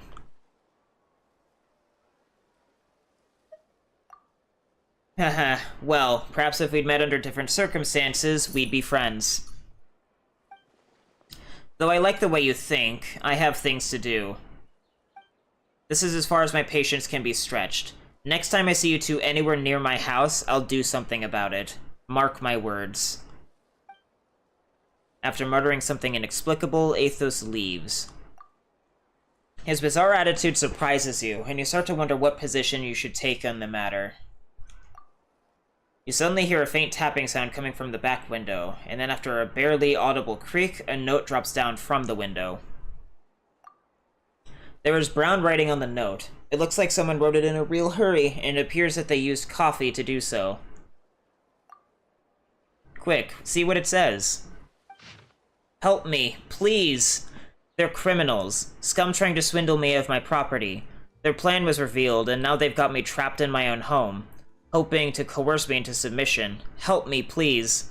I'll find some chance to escape, so please cooperate with me. The day I am ready, I will place bullfruit into the cat food bowl at my door. That day, I ask you to come get me at the rear window of my house. Please, I beg of you, save me. Otherwise, I fear that I shall be tortured to death. It's Benoit. Shh. Sorry. Anyway, let's keep an eye out for the food bowl and wait for his signal.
What am I supposed to do about this?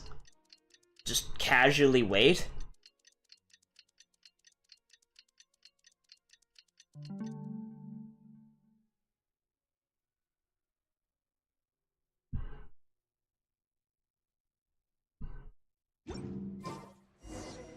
Ah.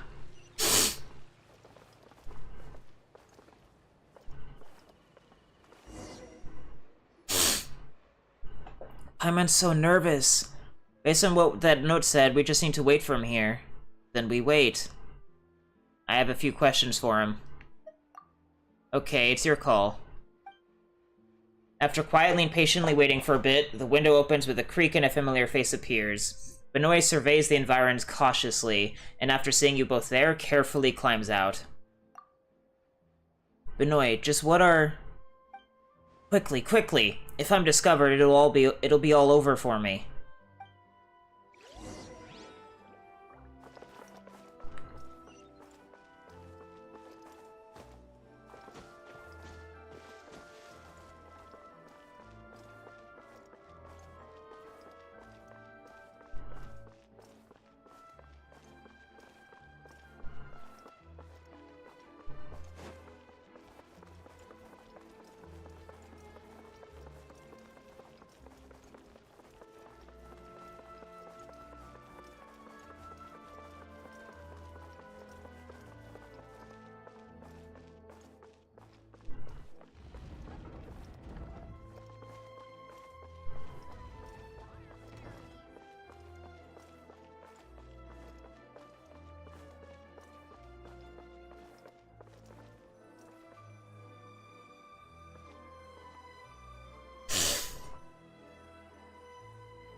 Huh.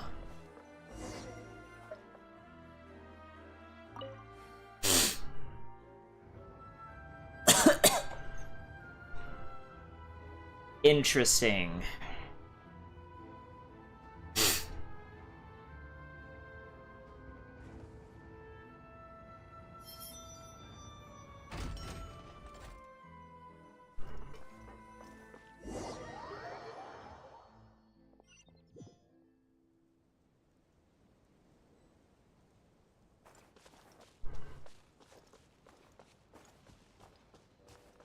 Jesus.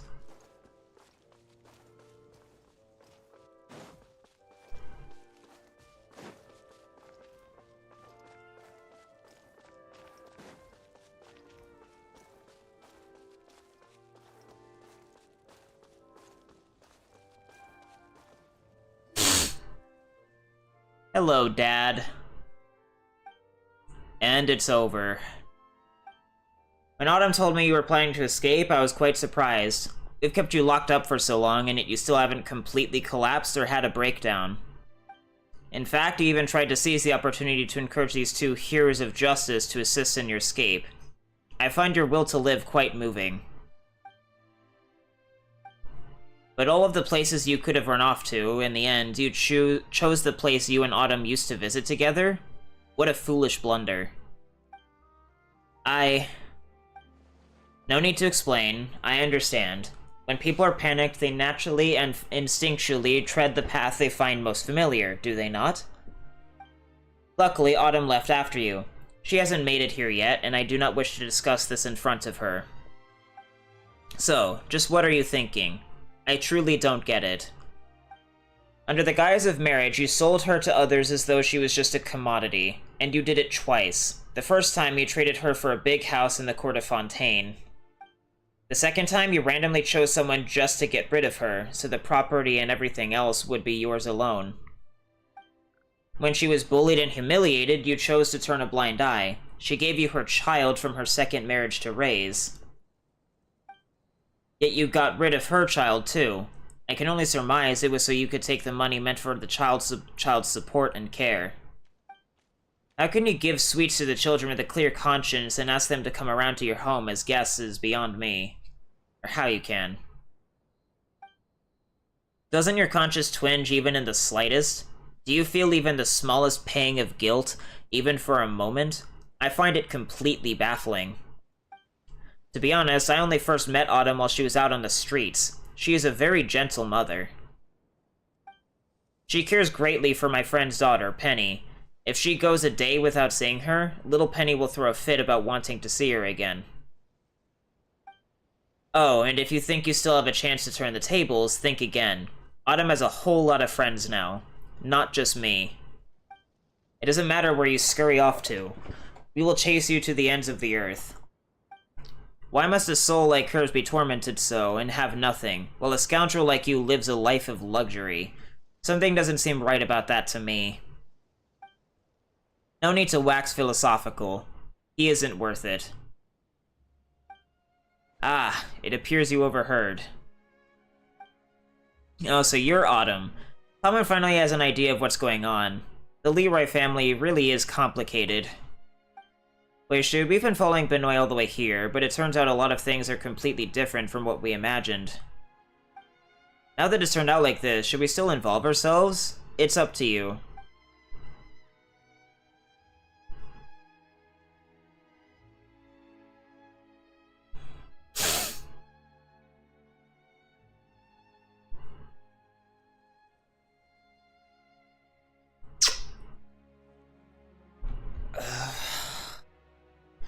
This is difficult because I think what they're doing to Benoit is excessive force, all things considered. That isn't really, like, proportional to the things that he did, per se. I mean, sure, it's not, like, you know, obviously, even remotely good or redeemable to, like, sell your daughter for, like, a life of luxury, but at the same time, I mean, we aren't given any details on what actually happened after the marriage, just that she was married to a rich person or something or other. It's very hard. Like, they basically intend to kill him for things that I don't think warrant that kind of response? I don't know. But at the same time,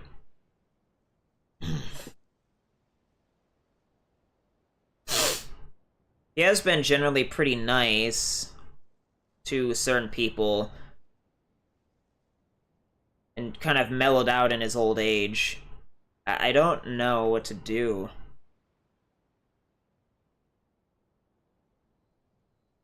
Not really given any information to go off of to make an informed decision.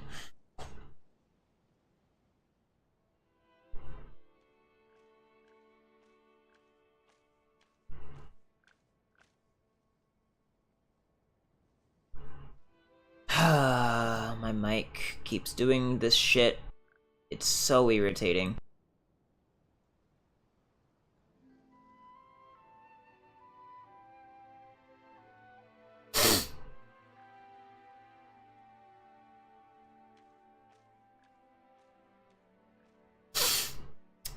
Uh...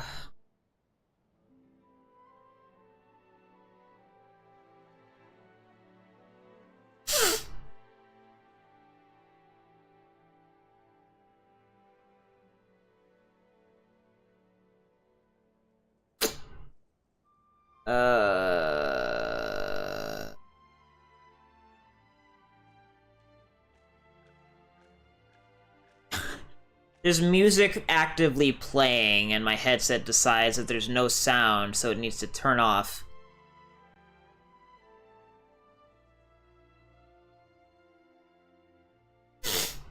Let them murder the guy who sold his daughter for wealth, or step in when he has also done some horrible things in his own right.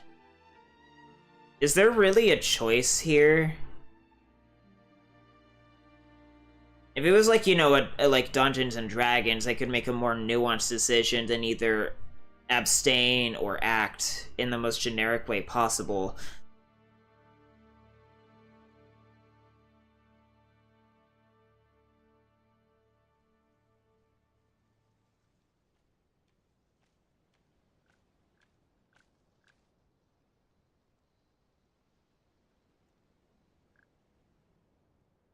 He sold his daughter for wealth. Presumably, his daughter murdered both of those husbands for, like, no reason. Seemingly, they have nothing to do with Benoit, from what I can tell. Or those actions had nothing to do with Benoit, from what I can tell. She goes to prison because he didn't want to defend her in court. For obvious reasons. Now she wants to murder her dad.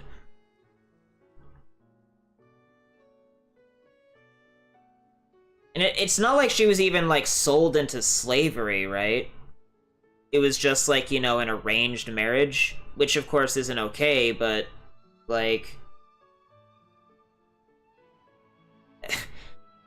I have a problem with the way this is all structured, because, like, they're giving you, like, a moral quandary, but don't give you any of the information that is required in order to make an informed decision. So with either choice, whether you sit there and watch or help them, you're kind of just shit out of luck and jolly well fucked in terms of making, like, a moral decision. You can't actually make the good decision.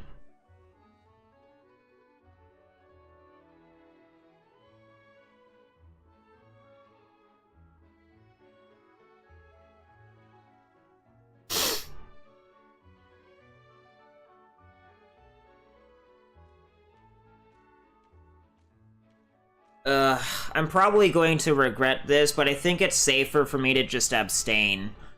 Even though I'm not really comfortable with either of these choices, given the lack of information. Let them take care of it, I won't interfere. Oh, my dear Autumn, do you really want to do this to me? What child of the Floufcendre was as lucky as you? The sweets you ate, your sateen dresses, the novels you adored, all of those required money. While others shuddered and starved, you were wearing pretty dresses and putting necklaces on your dog. I gave you that life, so don't you think I should get some kind of reward? After all, there's no such thing as a free ride. Me? Cruel to you? I have been generous enough. Autumn, think back carefully. What part of your life did I not prepare for you? Every time you went astray and met with misfortune, it was due to your own willful decisions. Ah, Mr. Benoit, you are simply amazing at twisting words until the logic itself is completely inverted, proclaiming generosity and kindness while only seeking to further your selfish ends. In the end, it's all about you, isn't it? Your so-called kindness was only an attempt to fatten me up like a lamb for the slaughter. Spare me your lies. The extent of my compassion and pity for you now is to give you a quick death. But before that, tell me, where is my child? Whether at the old home or the house you live in now, there isn't a trace of her or her whereabouts. Just where did you send her?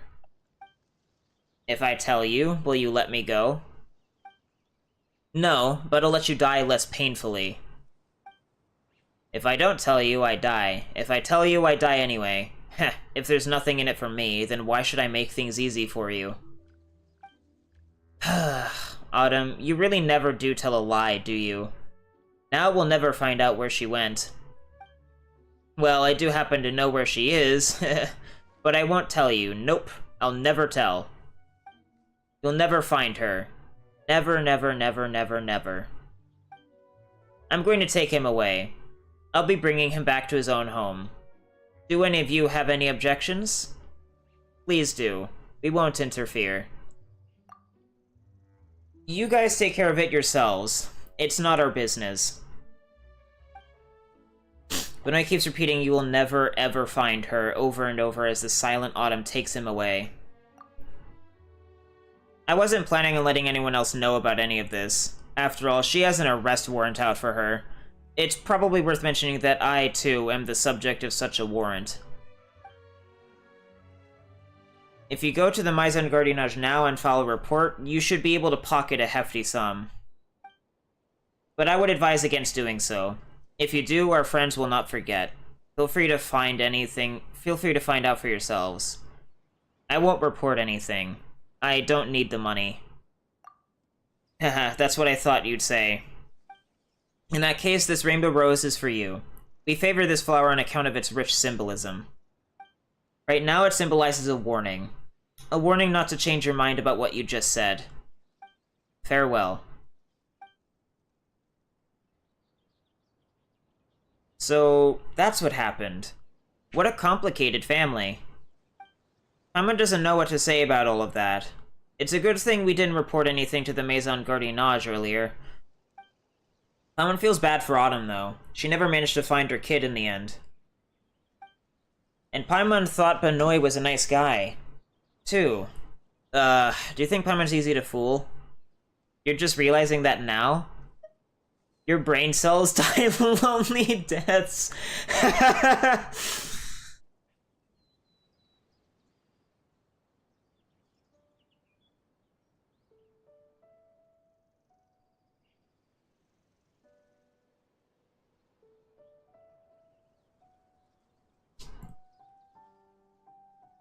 Ooh, I don't want my controller to fall off my leg.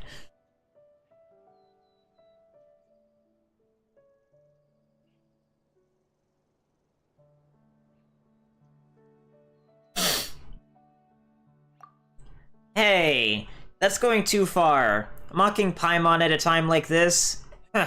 Paimon won't forgive you unless you treat her to a big meal at the Hotel de Boer.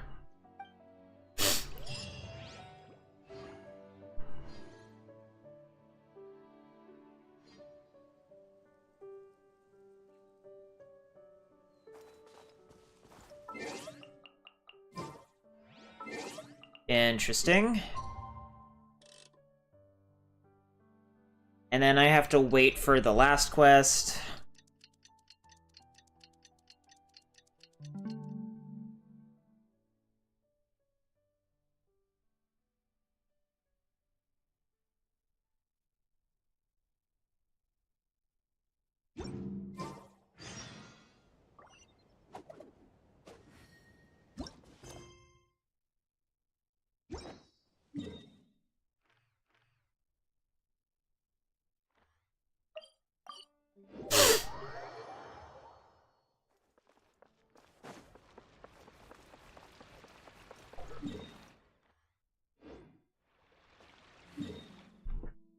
Oh, I assume that actually means the... Yeah. I can mark that one off.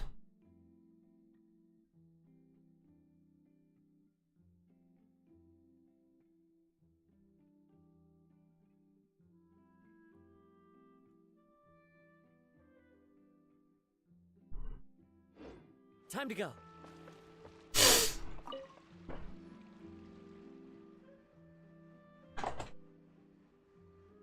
This house is for sale. Very reasonable price. Purchase before it's too late. Oh, there's reflections. That's interesting. I didn't notice that before. Mr. Boyish Dude, Miss Paimon, it seems like Mr. Leroy doesn't live here anymore. Have you seen him? Hey, do we want to tell the truth? We ran into him. So did you see him? Did you tell him the snacks were delicious? We did. I knew Mr. Boyish Dude was trustworthy. You're the best. I brought some bullfruit over. Have some with me.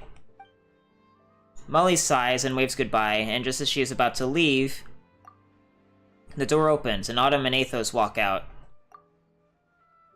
So it was your voices we heard outside.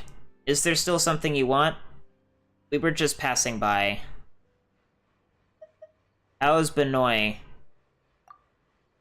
This world is full of inequity, extreme poverty, and excessive greed.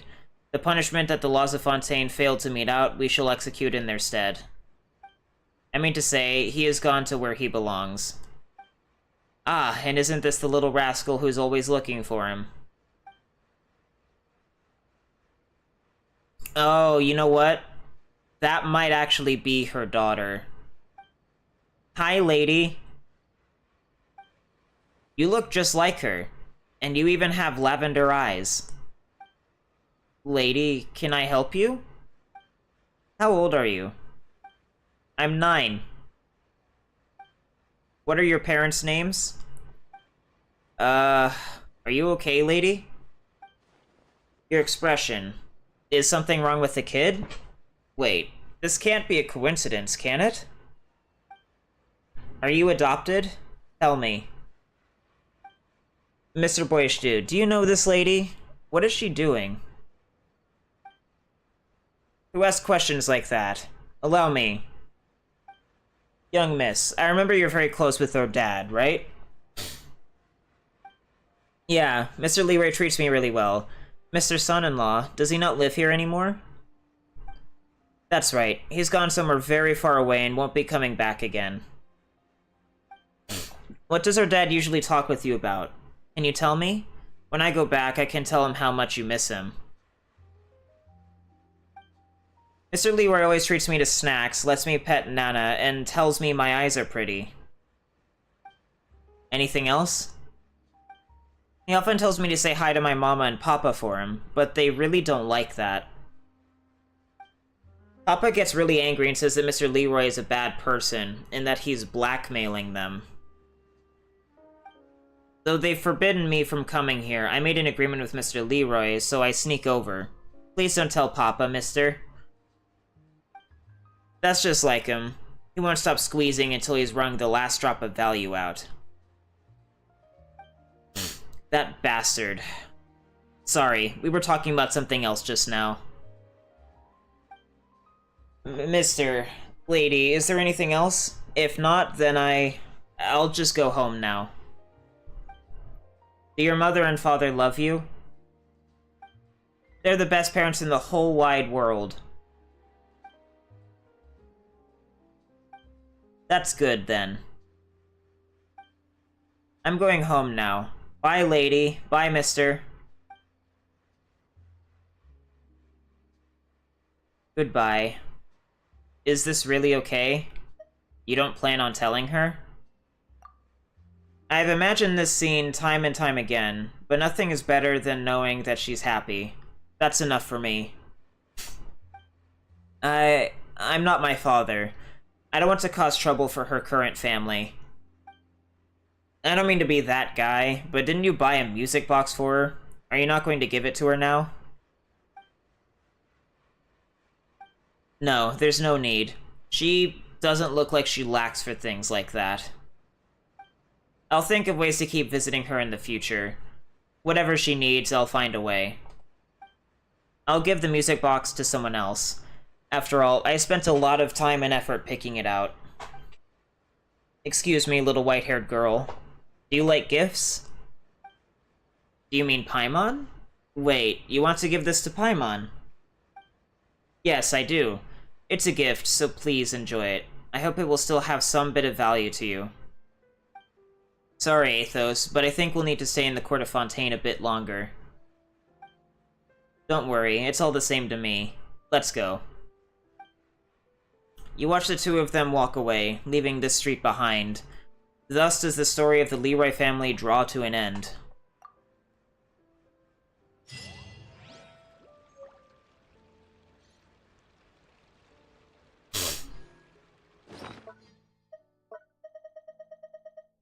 I guess I ended up making the right decision in the end.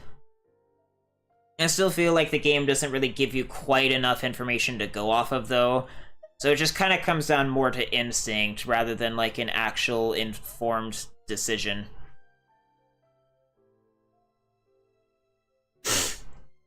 A musical toy sold at Burton's House of Curiosities. It is very popular among children. This one appears to have been bought a long while back and is no longer the latest model available in the store. Presents are for sending to people, and if they cannot be sent to their original destination, then let them at least be left with one who will treasure them.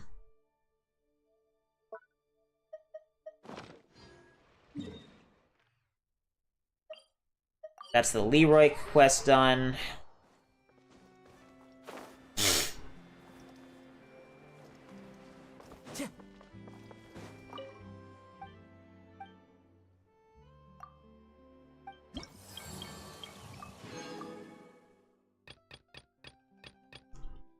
Should I go back and do, finish up an expected lie?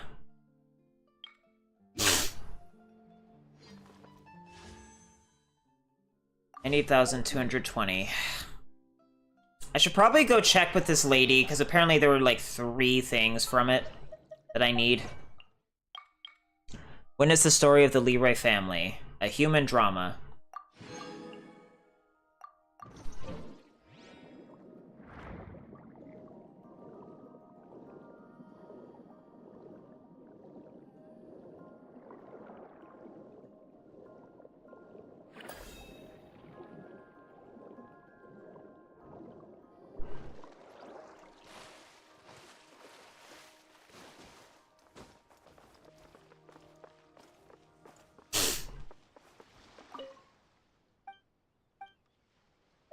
Have you tried any new bait recently? Haha, my gods of victorious line breaking! You're right on time. Soon you shall witness the moment when I surpass myself and make history. Huh? Delara sure is confident today. Seems like fishing has been going well for her.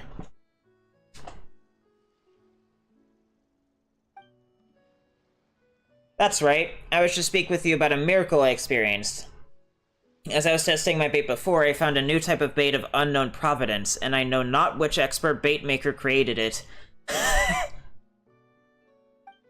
Upon being cast into the water, it can immediately attract all the nearby fish. I heard it uses advanced alchemy, so even if you know the formula, an ordinary person can't replicate the effects. I'm guessing it's you two that blessed me with the luck to meet such a master bait maker. This superb, preeminent, and all-supreme master is unmatched and unequaled in their generosity, leaving me such bait. Yeah, this superb, preeminent, all-supreme master sounds really nice. Ah, Who is this kind benefactor? At this point, I cannot let the efforts of this benefactor go to waste. They must have left the bait to inspire me, not to give me a completed product for me to copy and rely on. I'll only be able to catch a few paltry fish if the bait only lasts for a moment or two, but by understanding the principles underlying the effectiveness of the bait, I'll be able to hook countless monster-sized fish. So I strained my brain to the fullest and bought a few special gifts before inviting a few researcher friends of mine over to help create the active odor imitating bait. This device can analyze the odors given off by dissolving bait and will use other ingredients to imitate the effects. Using this, I can become the greatest angler in all of Fontaine. Wait, you need to slow down a bit. Going from someone who just made a new kind of bait to being the greatest fisher in Fontaine, you seem to have skipped over a bunch of steps in between. The details are unimportant. After receiving your encouragement, my motivation has ascended far beyond what was once possible. If I can't rise to the top in one go, that would be simply unacceptable. That kind of confidence is a bit excessive. To the point it's a bit disquieting. Delaroche, she's gone from one extreme to the other. Wait, didn't you say you wanted to use that new bait to break your own records? But it looks like you aren't fishing at all? There lies the rub. Not long ago, I hooked a truly gargantuan fish, but I managed to bite the active odor-imitating bait clean off the hook. As such, I have prepared a dive suit to descend into the waters and retrieve my bait. Though I have never dived before, I believe that as long as I follow the instruction manual, I should be fine. It's a pity, but I fear I'll have to ask you two to wait a moment. Whoa, hold on. If you've never dived before, don't just jump in head first. If you get lost underwater or your dive suit malfunctions, not even the Archons or Adepti can save you. But if I don't retrieve my active odor-imitating bait, all the effort I made will have been in vain. And hiring a professional diver costs far too much. I have to do something. It's just a piece of bait. We'll get it for you, just watch. Yeah, Paimon and Boishoot are pretty good at getting around underwater. Let us help. We'll be done in a flash. I don't know what to say. I shall prostrate myself before you, all the way down on the ground. I seem to have been standing here too long. My hips are numb and my legs are cramping. I can't even kneel. Paimon thinks she might be the first person we've met that's this obsessed with fishing, right? Anyway, if that bait is as good as Delaroche says, she might actually become a legendary angler after all.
A new fishing aid developed by Delaroche that applies the principles of odor analysis and advanced bait mimicry.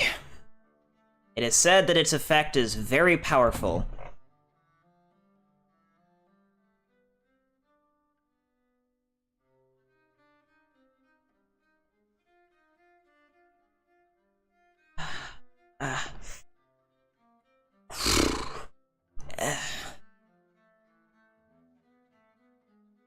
You can tell by the appearance that Delaroche thinks the world of this bait, with protective wrapping and a special bag. However, it is unknown whether such meticulous measures will affect the basic function of the bait. Even if it attracts fish, the fish themselves may be unable to even find a way to bite down upon it.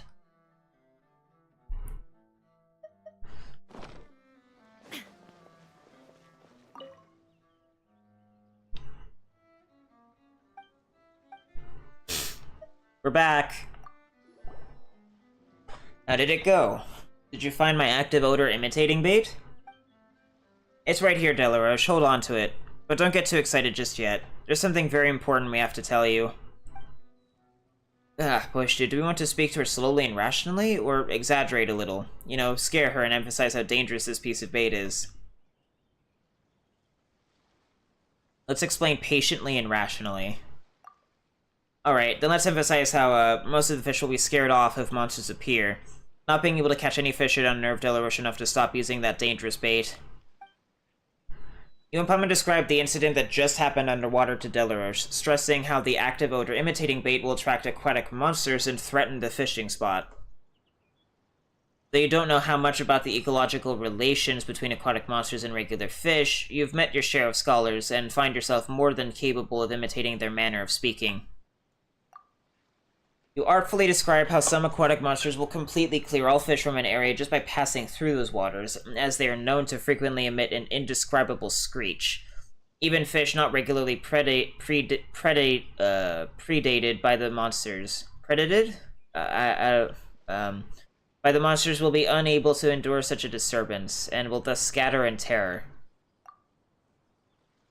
Your descriptions are so vivid, they render Delaroche dumbstruck. Facing the waters with a grave expression, she spends a long moment in silent rumination before shifting her attention back to the present.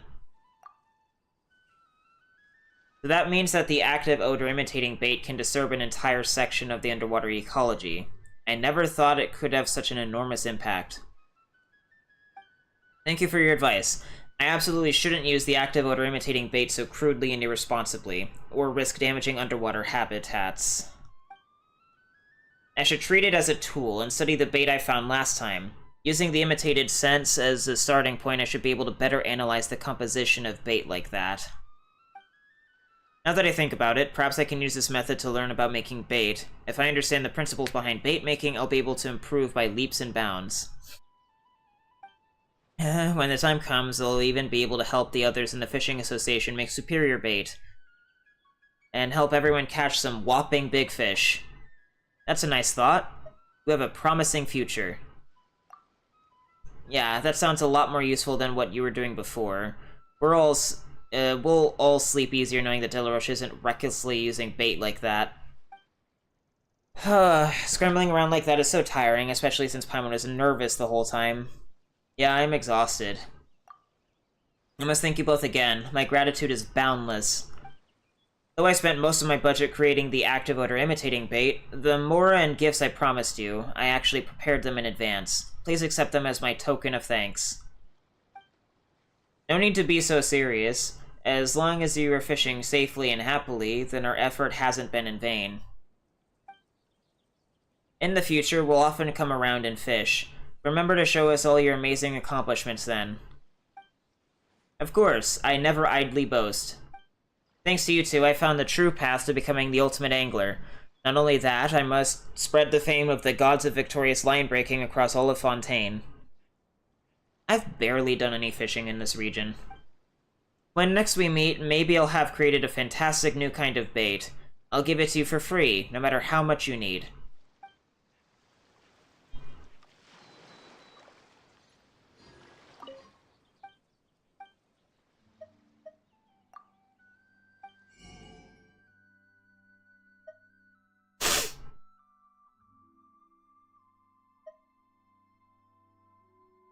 I need so many of these goddamn fish, bro. And I barely have any of them. Ugh. One of these days.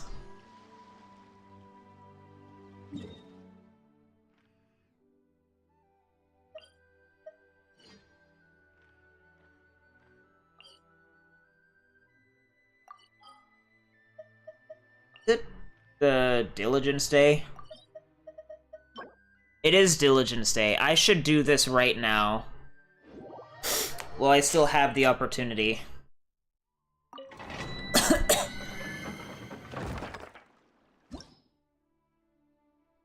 I can just spend the resin after the server reset. It's no big deal.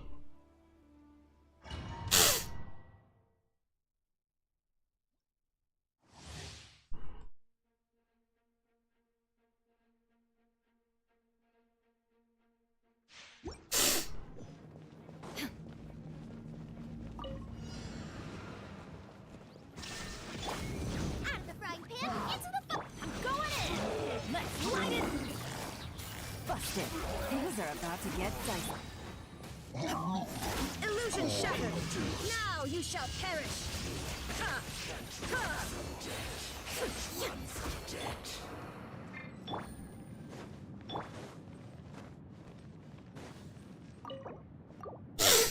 Next week, I can level up Zhongling's talents a bit more, especially since I don't have her C6, which is unfortunate. One of these days, I'll be able to get it. Actually, that reminds me, Genshin Impact, Star Glitter, Shop, Characters.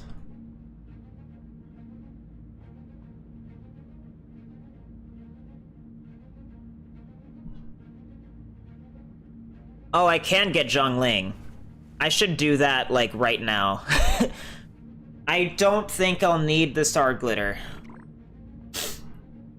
on wishes, if I'm being perfectly frank. I have so many.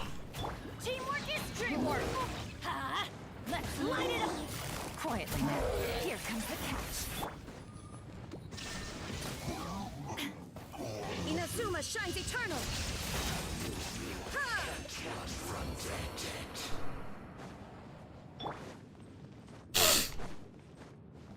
I guess I'll do that. Just to make her... Bro, why is my headset turning off today? Just to make global attack better. Boba, get them! Going in! Busted! Things are about to get dicey. There is no escape! Now you shall perish!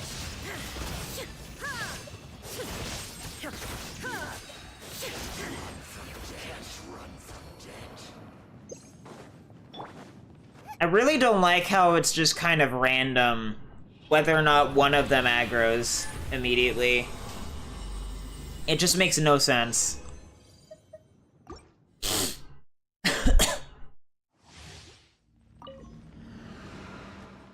Nice and spicy! Everybody stand back! Quietly now. Here comes the catch. Torn to oblivion!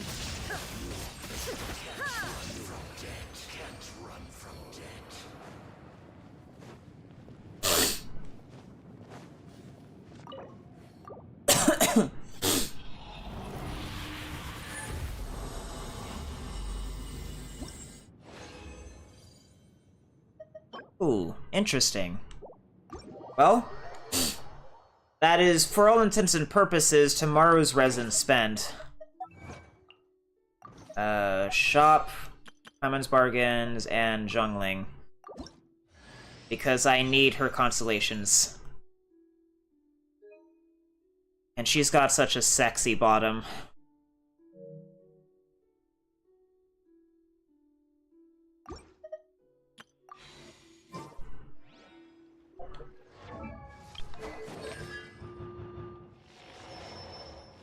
Now all I need is her fucking C6, and that'll just make everything go crazy.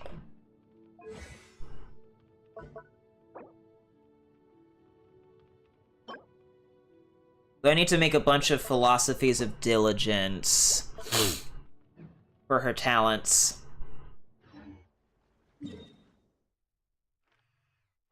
I can do that. I just won't be able to spend any of them until next week, because if I do, I won't be able to take advantage of the 500,000 more thing.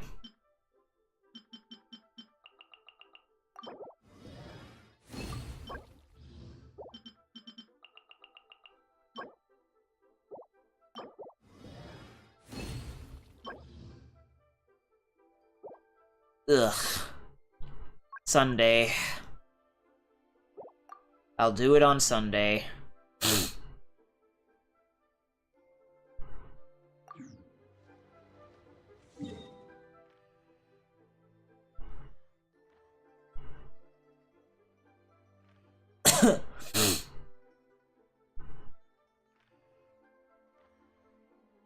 Right, and now...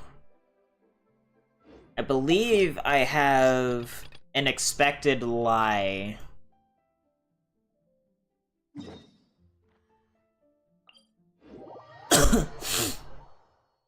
Inactivity serves no purpose whatsoever.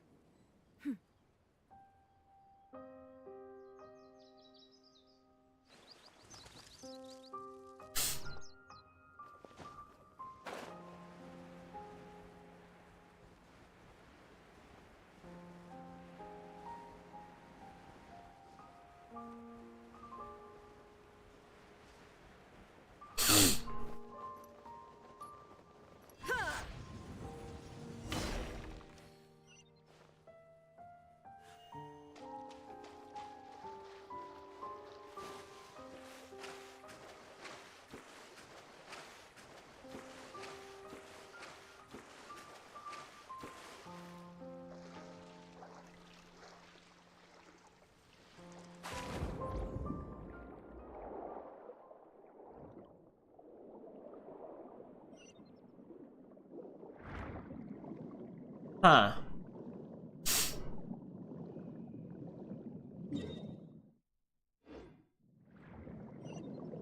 Are we going into an actual domain?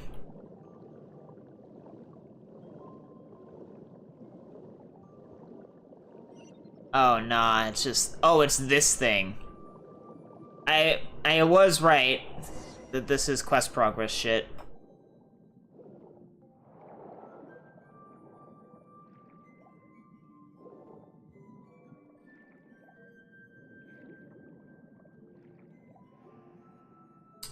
I need a jellyfish.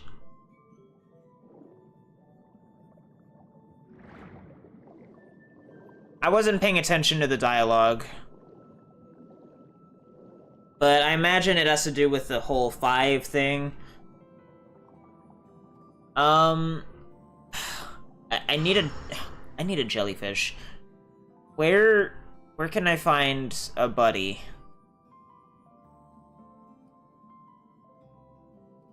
I'm sure Raiden's butt is really nice, but it's not helpful for the puzzle.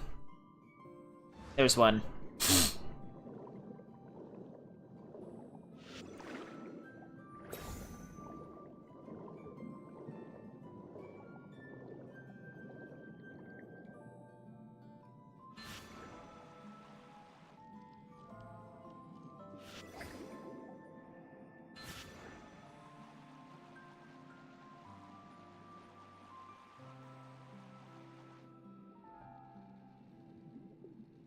Oh, it gets sent back. Interesting.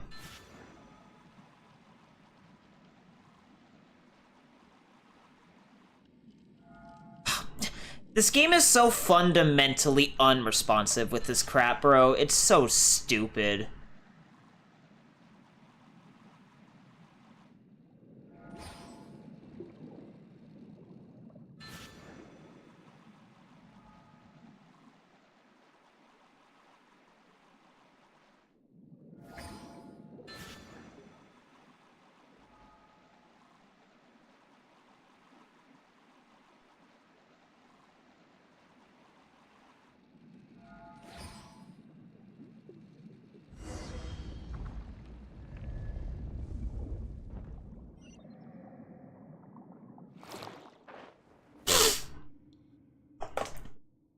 That's why he kept on repeating the number 5.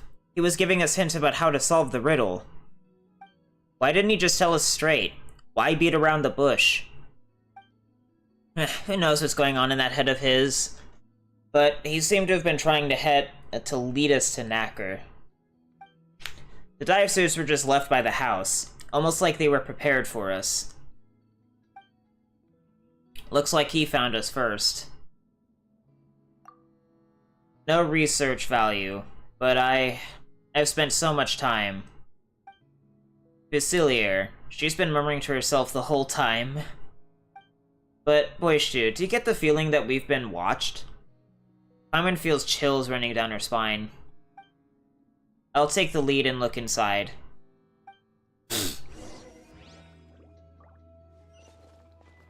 Why do we have peaceful music playing inside this domain when we're dealing with what is essentially a nuclear bomb?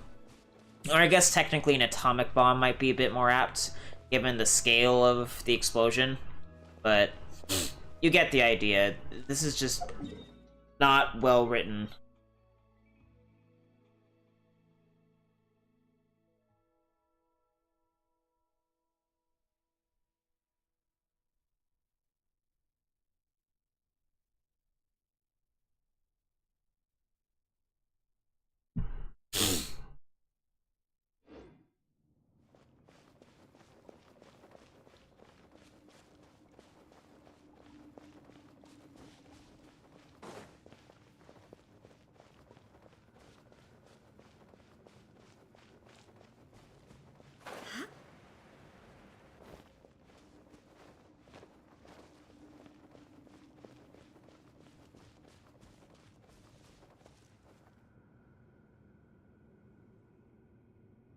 Why does this feel like reused assets down to the level design?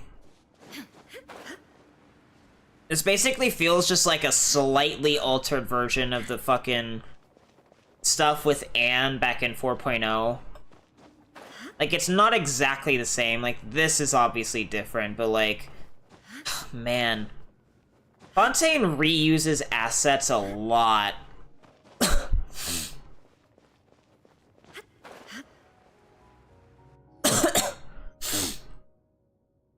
A huge empty space with nothing inside. Did we come up empty-handed?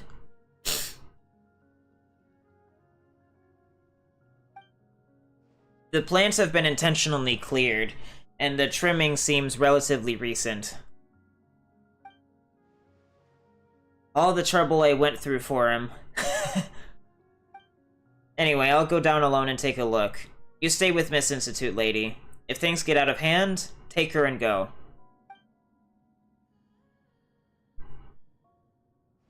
But there's nothing here. How could things get out of hand?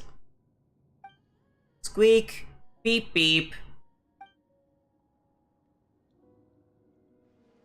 Whoa, look out. Something's coming. Not again. Shine down. I'm going in. Things are about to get dicey. Eat this! Now you shall perish.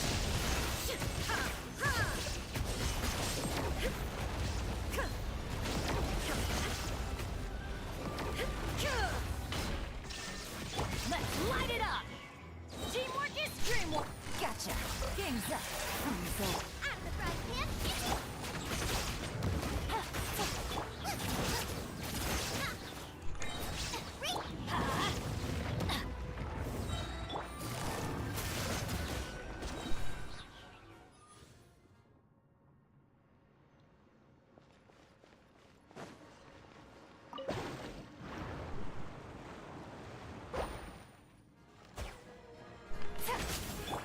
I'm going in.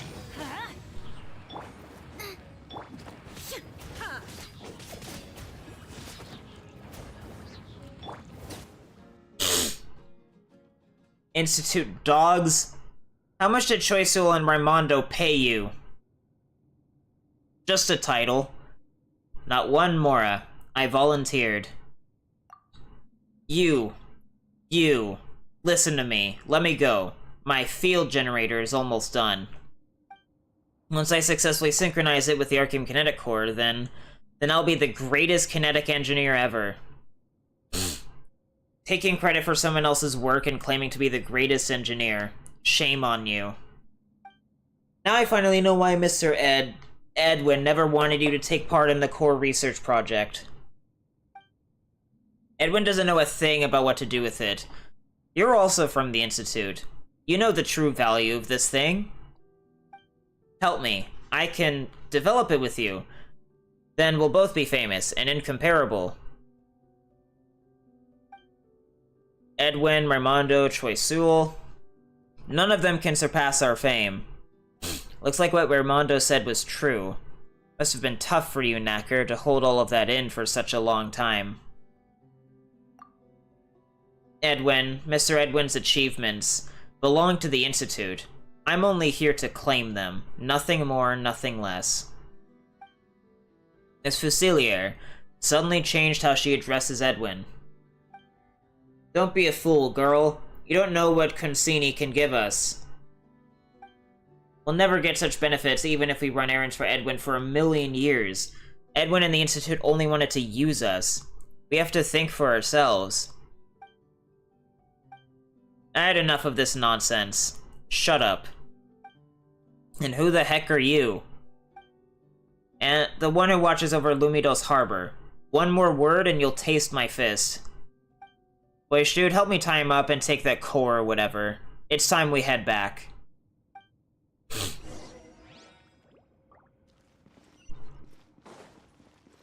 Is there really nothing else in here right now? I guess I'm gonna have to go get some particles from something. Just fine, I just...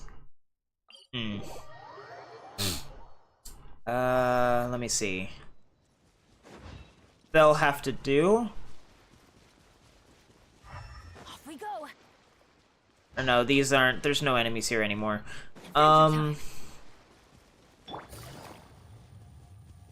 There's enemies up here, though. I know that much.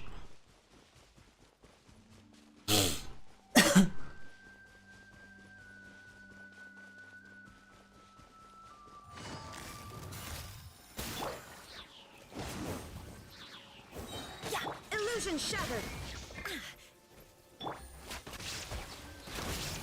Let's light it up. Busted.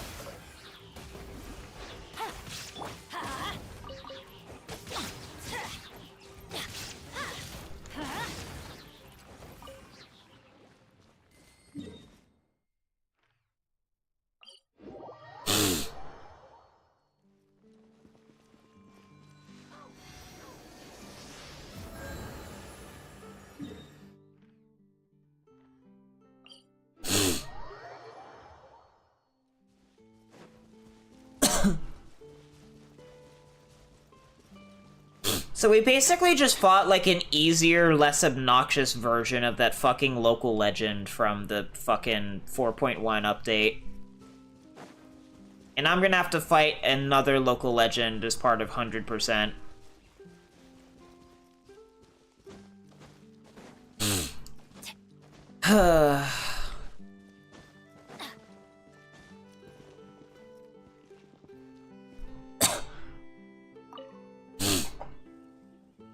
Edwin.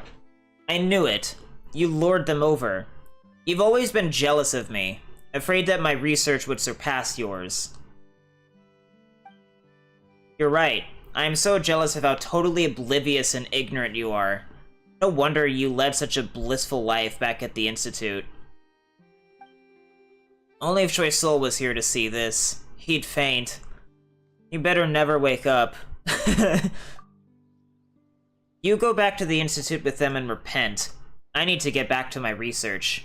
You didn't break anything, did you? Who said you can go back to your research? What are you gonna do? Take me back to the Institute? How am I supposed to continue my research then? That fool Raimondo... Cheerio, be very careful around my cords. That fool Raimondo will definitely turn the Institute into a mess. And that idiot Choiseul. Ugh. The mere thought of it gives me a headache.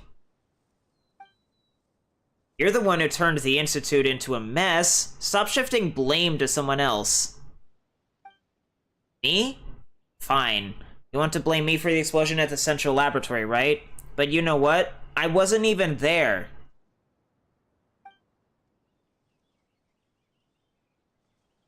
The Institute is full of fools. Even someone knocking over a cup of coffee can trigger an equipment malfunction, so I'm not surprised they managed to cause an explosion. Then why didn't you try to explain that to them? Explain? I'm not gonna be their scapegoat. I have a lot of research on my hands, and my time cannot be wasted on them. And so you decided to get mixed up with the likes of Consini? Oh, he's no better. He couldn't even get his hands on a piece of precision equipment. I had to do all the work. At least he's willing to fund the research, so everything went smoothly. But I didn't expect our dear Knacker to come here with that incomplete core prototype. I've modified it. With my tech, you can never develop. Haha, Mr. Knacker. Consini is not here for you to suck up to you, so why don't you stop lying to yourself? Don't you have an ounce of dignity as a researcher? It's incomplete only because you don't know how to complete it. But I know how, and I can do it. Right. Now, just take this piece of junk back to the Institute and keep leeching off it. I have something more important that requires my attention. You. Fousey something. I'll leave this to you. Will those two ever stop arguing? Enough. What? Can you stop wasting my time? I need to get back to work. I said, enough. Edwin Eastinghouse, you were the one who blew the Institute up. And you, Knacker, you stole the Institute's assets. And blew the Institute up a second time. Both of you harmed the interests of the Institute. As the special investigator of the Fontaine Research Institute, I'm taking both of you back to the Institute where you shall be dealt with accordingly. Darn. Oh, please. Lamarck and I will escort those two back. Say, we've been the errand boys for a long time, so the Institute will definitely compensate us, right? Remember, keep your mouths shut along the way, or you might meet an early end.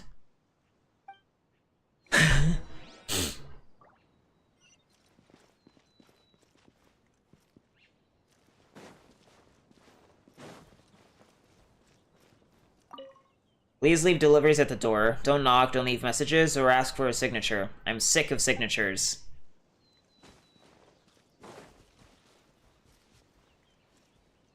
The diving suits were just back here? I don't even know how someone can live in such a tiny-ass house. Like, where do they put their kitchen? Like, bro...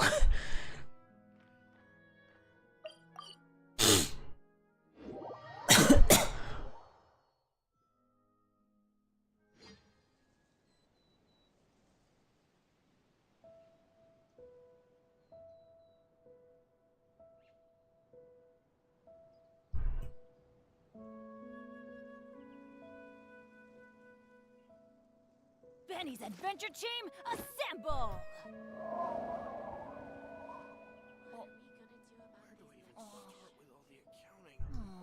Or not.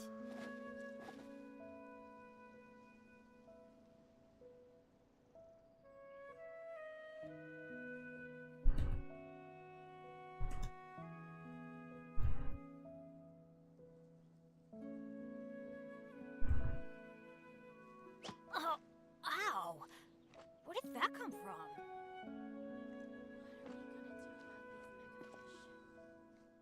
Where do I even start with all the accounting?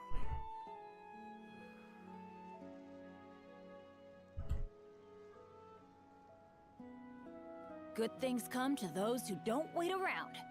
That's what they say anyway. Knowing my luck, the opposite is probably true for me.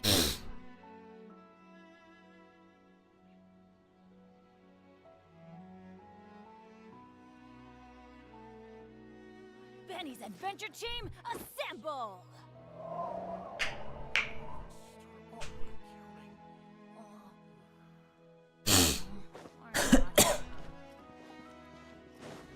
I'm definitely gonna get fired.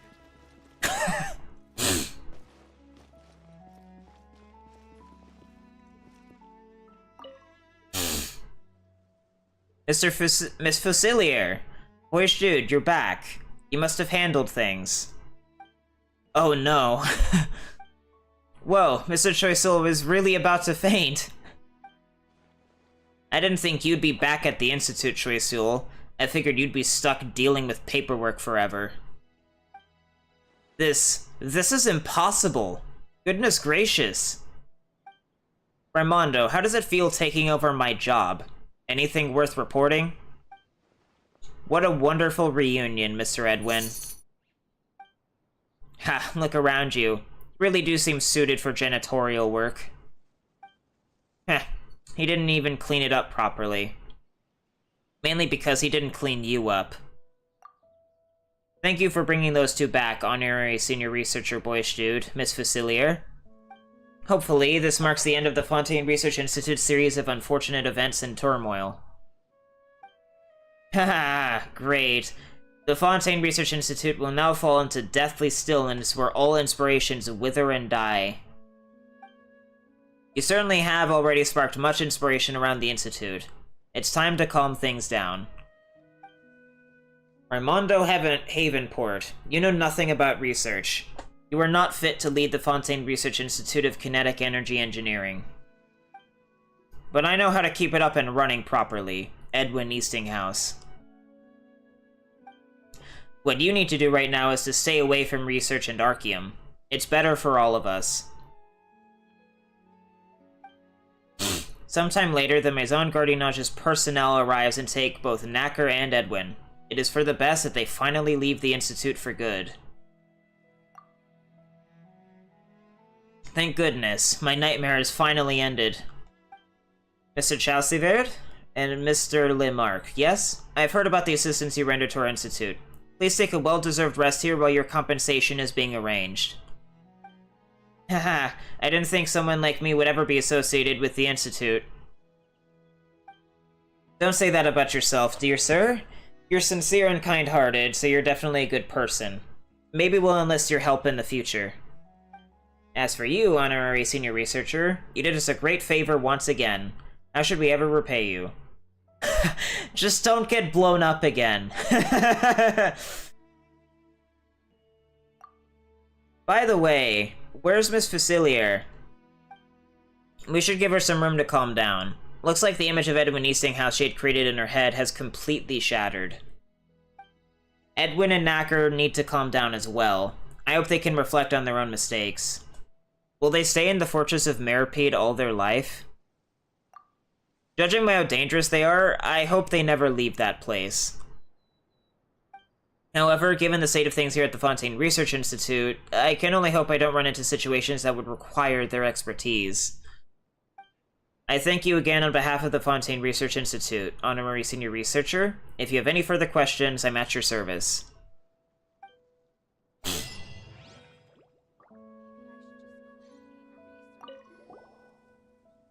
Any questions, Honorary Senior Researcher? What will happen to Knacker and Edwin? They will temporarily stay at the Fortress of Meripede where they will repent for their misconduct. That said, the Edwin I know doesn't do repent. No matter, as long as Edwin is kept away from research equipment in Arceum.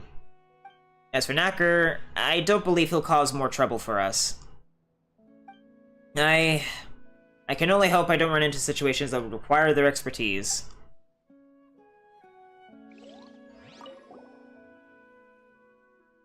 Did Facilier used to worship Edwin? Edwin Eastinghouse is a genius.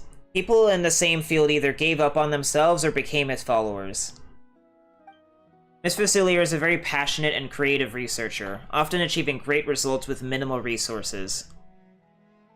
After joining the Tech Sect 3 of the Arceum Research Project, she was put in charge of the structural design of the suppressor and had frequent run-ins with Edwin. Maybe that's when she started idolizing Edwin. Just like the other followers. Edwin's approval became her only pursuit. After the explosion, she refused to believe that Edwin was the one who caused it, so she applied to join the investigation in an attempt to clear Edwin's name. Now that you've dealt with Edwin, what do you make of him? A freak of nature who cares only for his research. He always tries to push the blame to others, and he can't even remember Miss Fusilier's name. That sounds like him, alright. Other than his research, there's rarely anything that's worth a second of his attention. And he cares for nothing else as long as his research runs smoothly.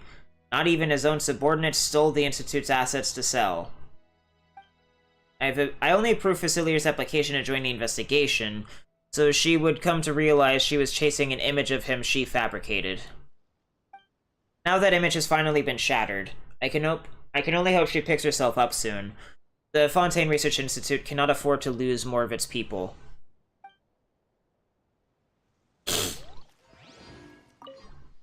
Ooh, it's okay, it's okay. The nightmare's over. How do you feel about Edwin's coming back to life? Whoa, he scared me. How I feel? Nothing, to be honest. I only hope that irresponsible scoundrel pays for what he's done.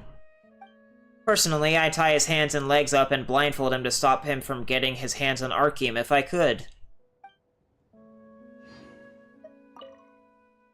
Do you feel relieved now?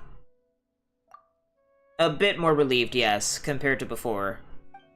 But, to be honest, locking Knacker and Edwin up together? Gosh, I can't even imagine what those two would be up to. Explosion has been past and done, so what's next? Flooding the entire Fontaine with Fanta? I can't even imagine.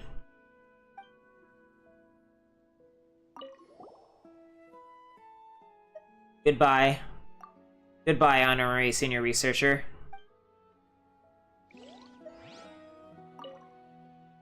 I hope you have a good day. You too, honorary senior researcher.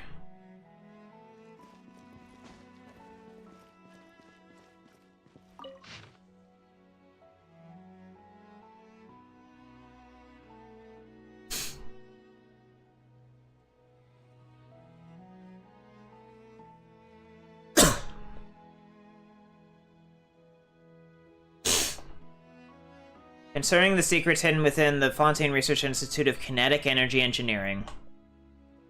After personally conducting a series of on-site interviews, I've uncovered the full story of the first explosion at the Fontaine Research Institute, as well as all of the facts surrounding the second explosion. It all stemmed from the Institute's attempts to conceal an immense threat so large as to threaten the safety of the entire court of Fontaine. Namely, that the ruins of the central laboratory remain unsafe and have not been rendered harmless, and that the location contains hazards such as out-of-control mecha constructions, vast amounts of out-of-control archeum, and an instrument that could release high-energy pulses at any moment, among other highly hazardous elements. Furthermore, when the Institute employed personnel to deal with the problem, operational errors caused the laboratory ruins to explode a second time, resulting in the accidental death of at least one researcher. It is understood that this researcher is named Knacker, and was previously a senior researcher in Edwin Eastinghouse's Archeum research group. He had been deliberately sidelined by the Institute after the first explosion. There are two members attached at the end. I picked this up off the ground when I was having coffee in the city, as if someone had deliberately dropped it there. Does anyone know if all this is true? The content within is categorically false, written with extreme bias and vague details to mislead readers. The Institute has submitted this to the Maison Gardiennage for investigation. You may work in peace.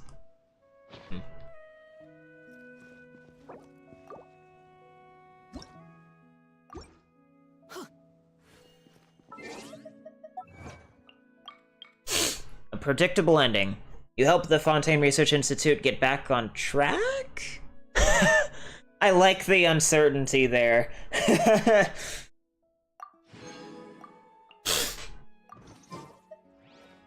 It's crazy to think about that I only have roughly like 57 or so more achievements on this account than I do on my alt. It's crazy.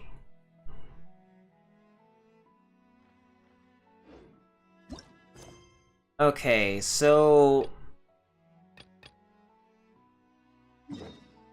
now I have that to do.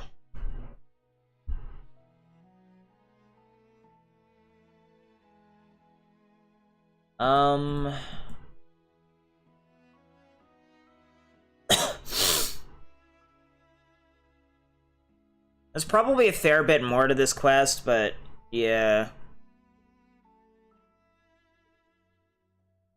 In terms of quests, I don't have to worry about Leroy anymore.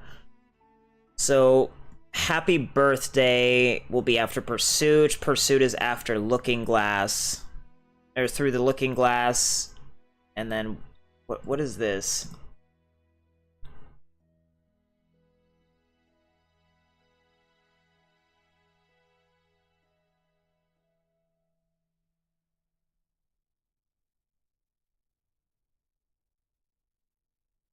Oh, I need to... Okay, that makes sense.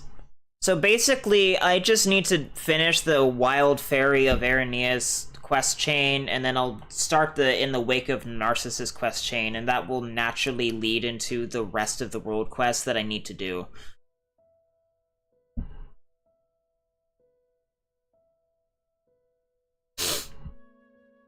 Which is fine. I'll probably get a bit more Kool-Aid really quick, and then, yeah.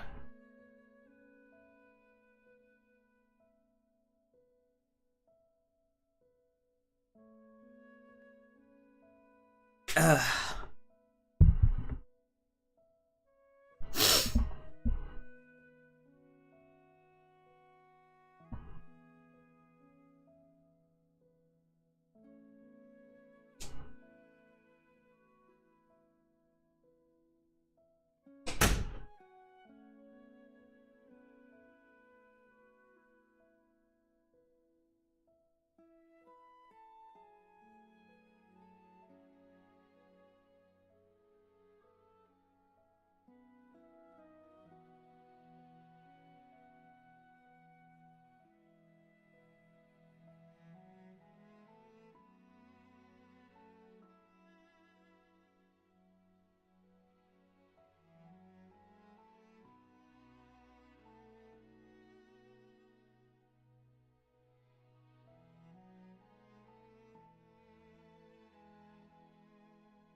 I'm back.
Right, so I guess I'm just gonna go back and... Oh, right, before I do that, I need to actually, like, go back into the damn thing and,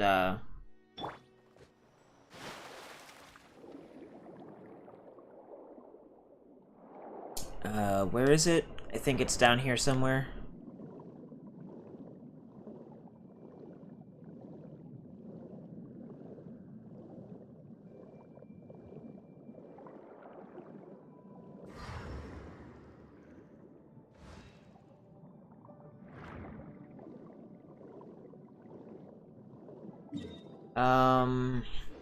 I'm going in the wrong direction.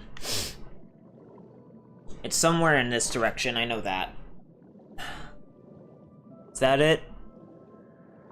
Because I need to go fight that local legend.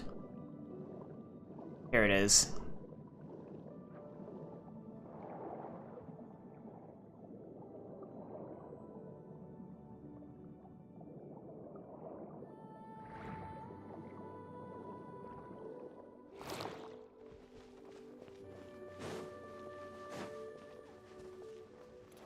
Shine down! We meet at last, meddler. Get them! Teamwork is dreamwork! Let's light! Enjoy. Gotcha! Things are about to get dicey. Torn to oblivion!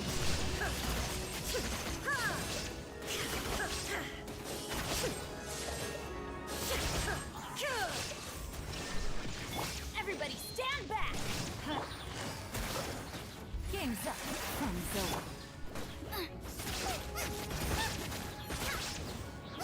Let's light it up!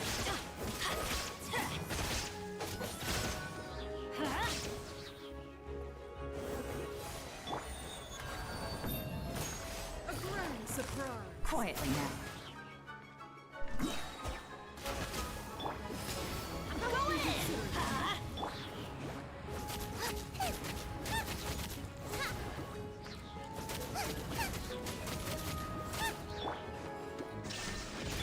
Things are about to get dicey. Eat this! Now you shall perish! God damn it, bro.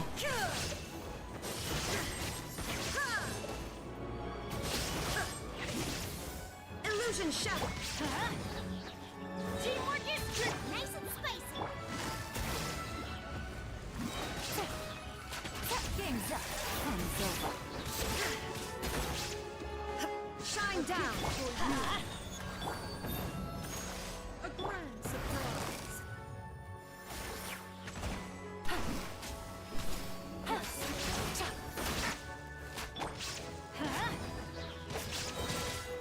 I'm going in! Inazuma shines eternal!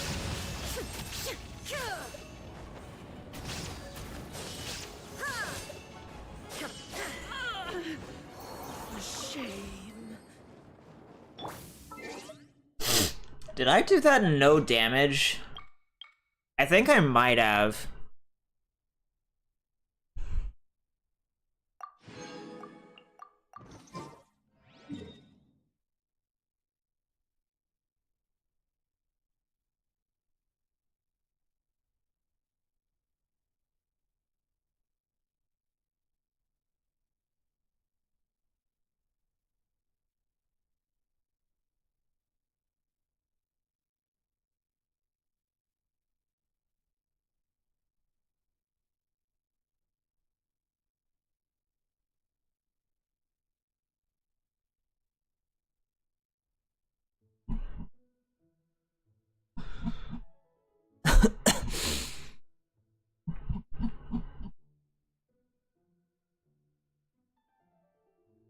Alrighty, so there's only one more local legend that I have to fight, and then until 4.4 comes out, that'll be all of them, I believe.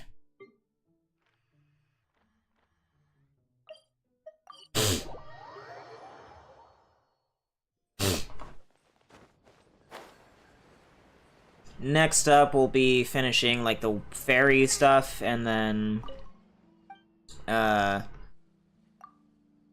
yeah.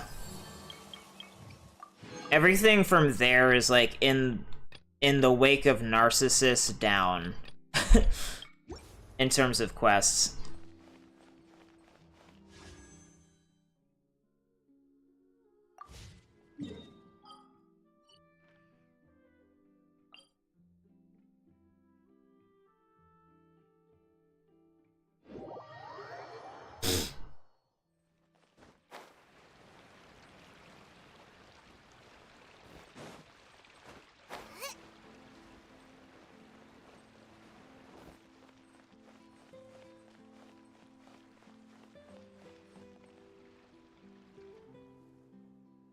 Key, statue.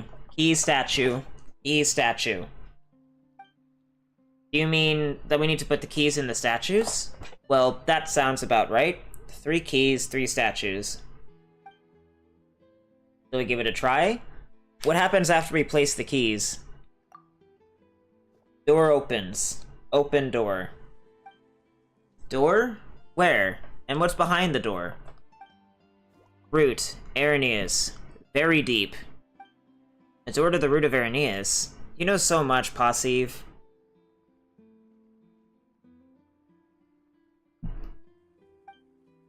Passive, protect. What else does he have to know?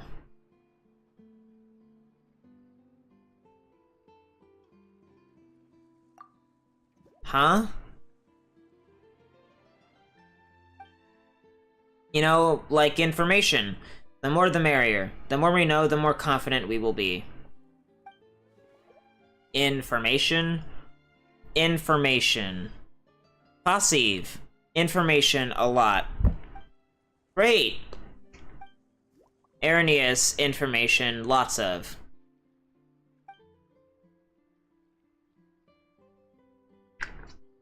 Lots of information, uh-huh. Information, water vein, lots of. Oh, the water veins have lots of information. Lots of water veins, right. Water vein, visitor, lots of. Visitor, lots of. Wait, Paimon doesn't get it. Where do all these visitors come from? Or are you telling Paimon that the visitor knows how to create mirror images of themselves? Melozine. Water vein, visitor, taste. Evil, visitor, sense. Tasting the evil in the water vein? Or what kind of flavor is that? The visitor can sense information through the water veins. Passive. Willow, collect. Fog, handle. Spring, send. Root, water, vein, center. So Araneas is the center of information? Are you saying that all of Araneas is the visitor's information system? And this visitor can sense something bad? Smart Paimon. Smart boyish dude. Passive. Gosh, who is this visitor named Visitor? Fontaine. Visitor, protect. But visitor, very busy. Purple thing, sneaking toward the root. Purple thing, secretly destroying the root. Passive, peek. Passive, secretly scratch the stone tablet. So you're the one that removed the writing from the stone tablet. Was it to stop the purple thing? Passive. But purple thing kept going toward the root. Purple thing, very powerful. The purple thing found another way? Passive. Looks like this purple thing's a tough customer. If the root is destroyed, then the information system will fail to function, and the visitor's senses will be affected. Passive, duty. Passive, protect. Boyish dude, kapow. Paimon, kapow. Boyish dude, we can't wait anymore. We need to kapow now. Alright then, Passive. Open the door. Excellent. Let's go. A lot of that dialogue felt very, very meandering. Like, it didn't really serve any purpose. Key statue, key statue, key statue. Fair enough.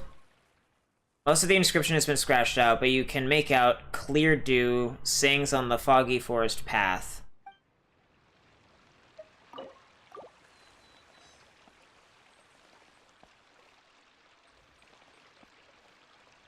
Where exactly did we put the key? Now I got stomach. Everything has been scratched out. Nothing legible remains.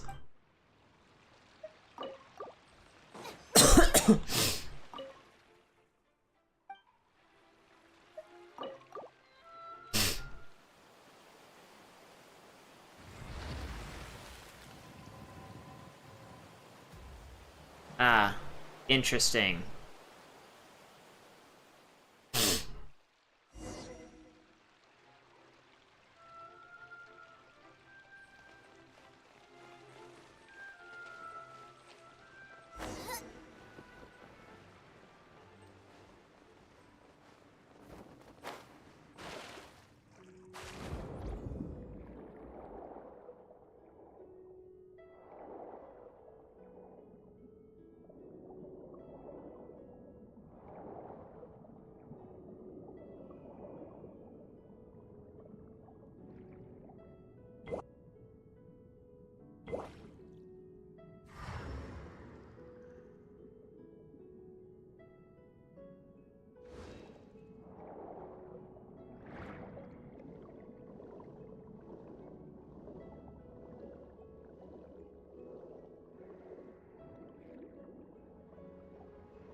While I'm here, I might as well pick these up. That was some pretty good RNG.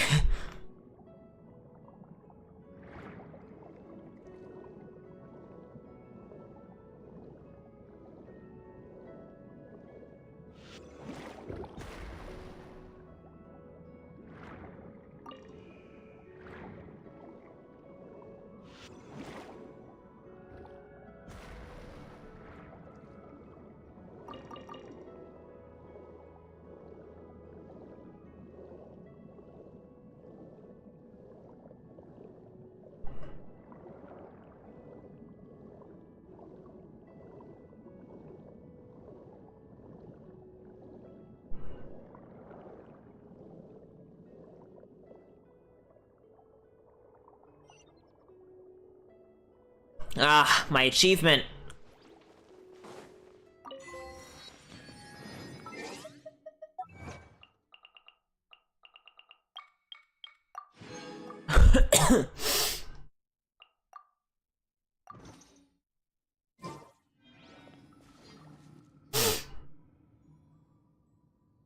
Root. Root.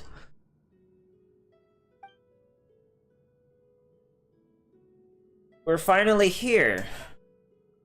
Whoa, that's a whole load of funky stuff. Paimon doesn't see anyone around, but she's getting a familiar feeling. Eva's gotta be lurking nearby. Willow. Root. Are these the roots of that great tree from earlier? Paimon gets it now. That's why the great tree looked so sickly. The roots have been corrupted. Root. Melazine. Boys, dude, let's clean up all this filth. Paimon reckons they're corrupting the roots.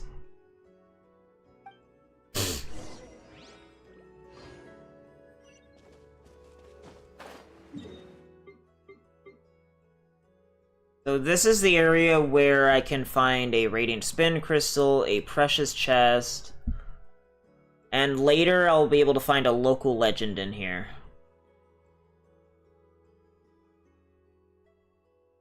The Spin Crystal is probably the only thing here that I can actually grab. Otherwise, I'm gonna have to wait.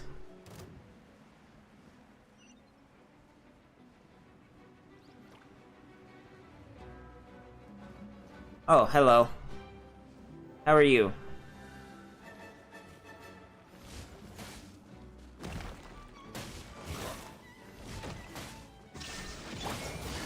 Busted. Here comes the catch.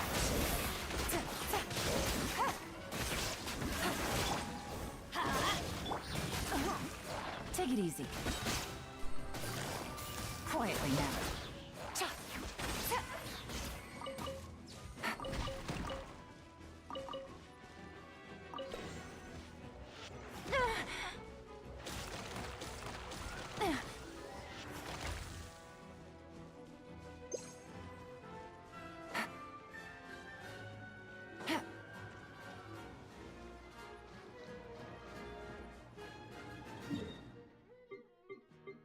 Trying to figure out where this goddamn thing is.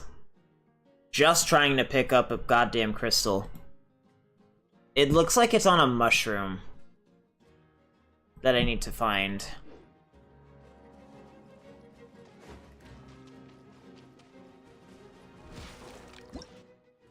Oh.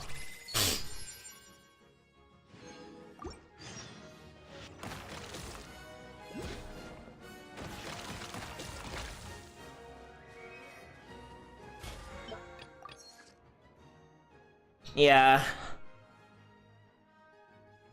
Next week I'll hit the next milestone. It'll be within the next 2 weeks, I think, that I'll hit the milestone.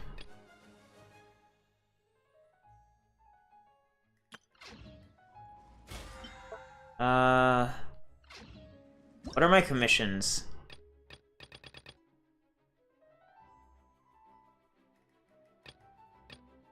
I don't mind doing those 3, but I'm not doing Michelle Never Stops again.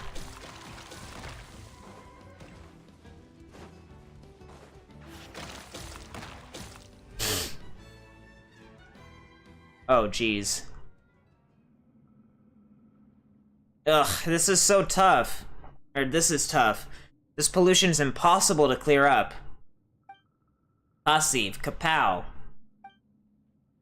Passive touches your stomach with her hand, and you feel a warmth coming from her palm.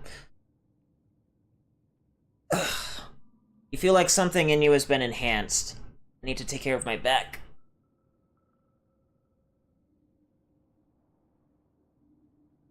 Well, at least insofar as my back will allow it.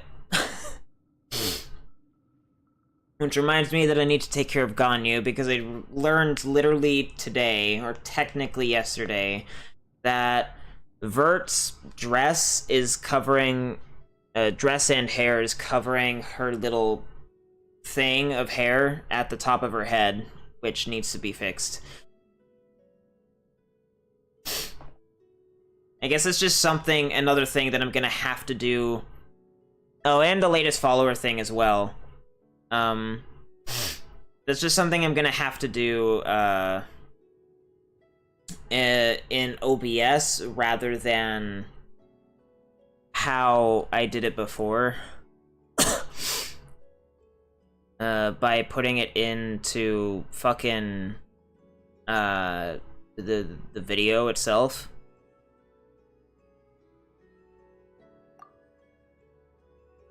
Passive, tired. What did Passive do? You look revitalized, boyish dude. Bro, come on. Why does my headset keep turning off tonight?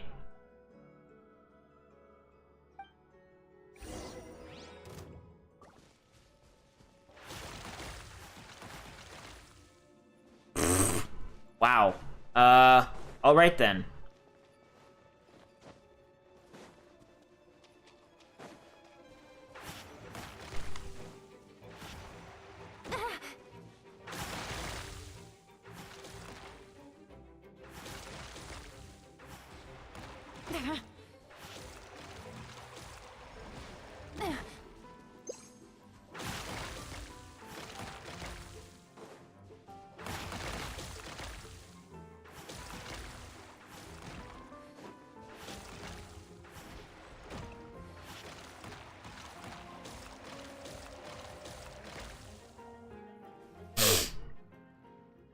Finally, it's all gone.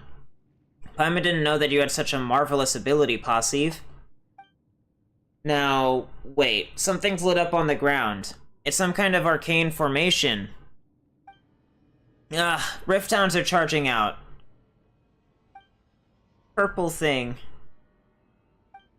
Don't worry, Passive, we'll protect you.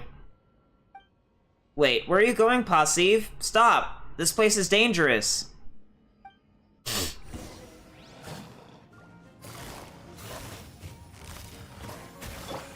Teamwork is dreamwork. Let's light it. Illusion shattered. At the frying pan. Why do they never?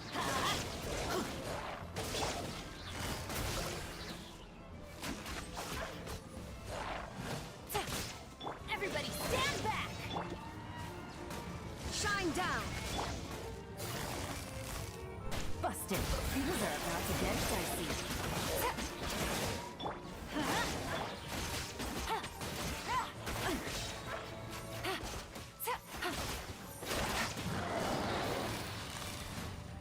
Gotcha. Teamwork is dreamwork.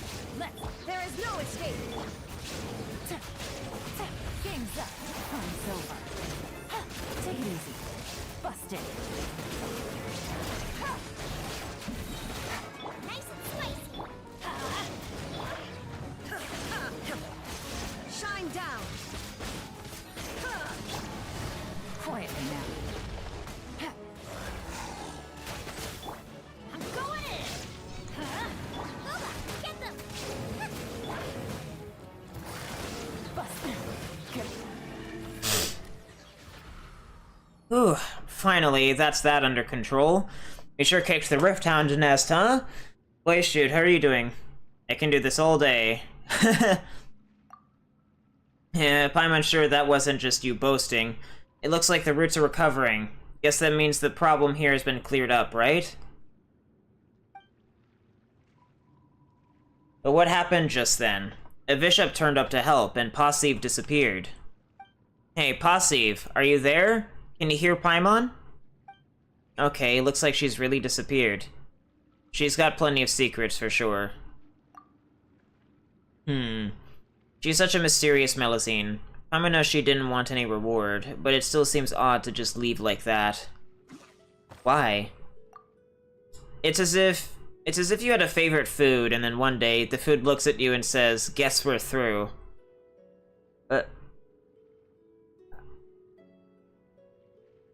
Huh?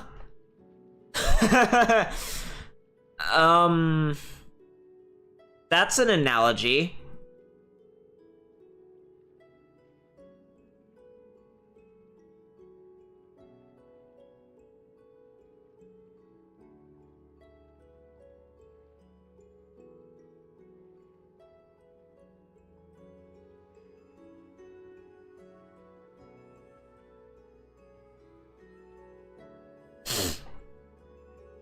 That would be upsetting, yes. Although talking food seems even odder.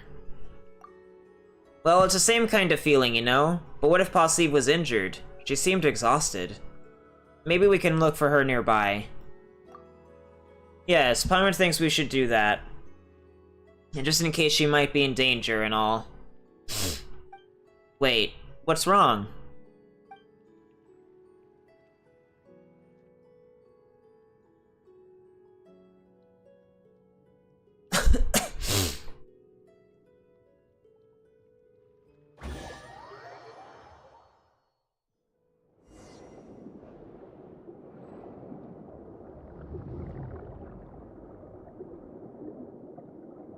Interesting.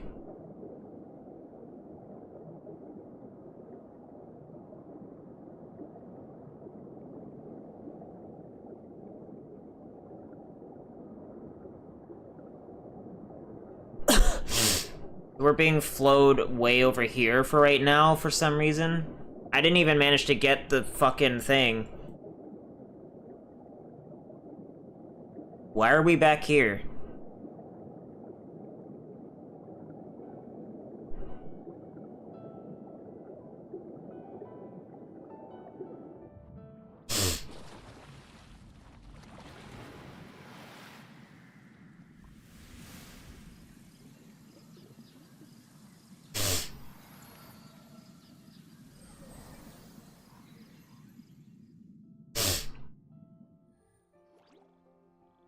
Oh no, we didn't get a chance to look for her. Don't worry, I'm sure she can swim. That's true, but... Whoa! Look at the great tree! It's recovered, and it's so pretty. Is that what it looks like before? Passive will be happy if she sees it, won't she? Paimon, Passive, boyish dude, Passive! Passive? Great, where did you go? We were so worried. Disappeared, Passive. Ah, box. Passive. What, is that a treasure chest? You went looking for treasure chests. Passive. But shiny, round, melazine. You didn't find any more? That's fine. The chest is more than enough. You remember what Paimon told you. Oh, you're gonna make Paimon cry. Thank you, Passive. Thank you? It means Passive. Paimon, thank you. Boyish dude, thank you. Paimon, good thing. Boyish dude, good thing. Passive, good thing. Passive, good thing. Boyish dude, we should come to see Passive often when we have time, and teach her more words, like the visitor did. Passive! What do you think, Passive? Can we come back to play with you? Where did she go this time? Passive disappeared! Wow, Paimon has never seen a melazine like her. Or rather, she doesn't behave like a melazine, but more like a wild fairy. Maybe that's why she can spy on the purple thing quietly. Hey, Passive, goodbye. If we meet again, we'll teach you how to say goodbye properly. That was extremely underwhelming. Like, it introduced some interesting ideas, and it did literally nothing with them. Easy money.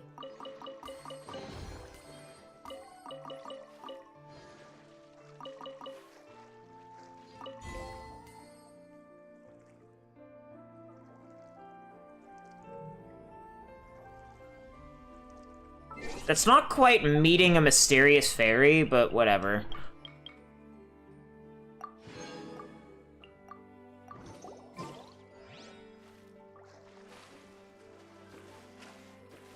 I need to go do that thing right quick.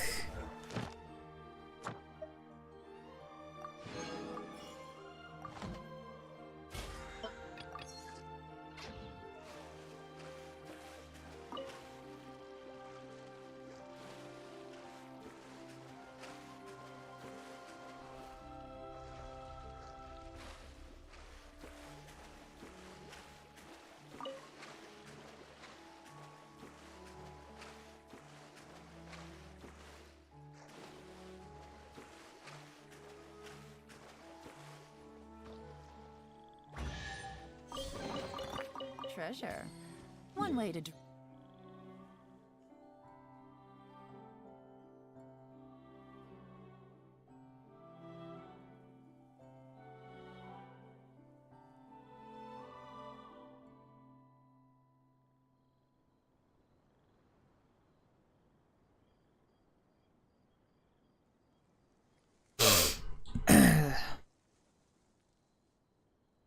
Draw your target out of hiding. Like, are they ever gonna do anything with this stuff with Posse in the future? Because, like, I mean, this is pretty and all, and some of these ideas are interesting, but literally nothing happened with any of them. Like, they're just kind of ideas that were thrown at the wall and then were very, very quickly abandoned by the writers.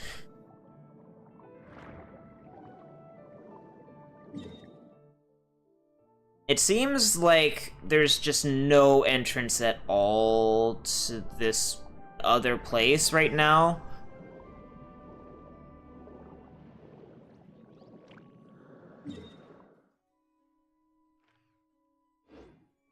And then this, of course, is not... This has been a very... This area is an experience. I for certain would love to be able to go back, though, and actually get the damn shit that I'm owed. Now that I actually have the means. So, where was this thing? Because I didn't end up getting it.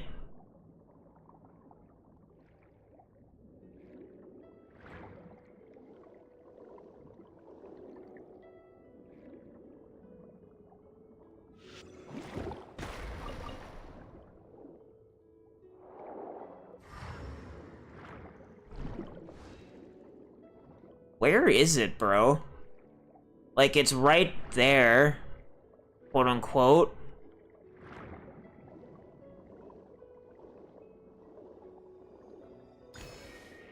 Now that just makes no fucking sense.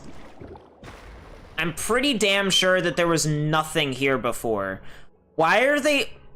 They seem to have this habit of doing this in Fontaine especially, where they just arbitrarily lock off, like, a handful of, like, oculi and shit behind, like, quest progress, even though, logically, in the world and from a gameplay standpoint, there's literally zero reason to do so. And I can check on my alt and see if, like, this is actually, like, an accessible thing that I just missed before, but I seriously doubt it.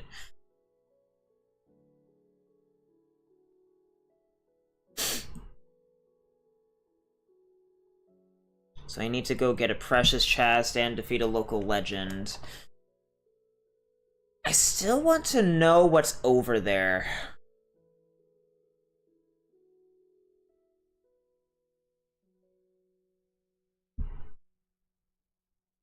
I need to actually... I don't recall there being anything over there, but maybe I can go over there now?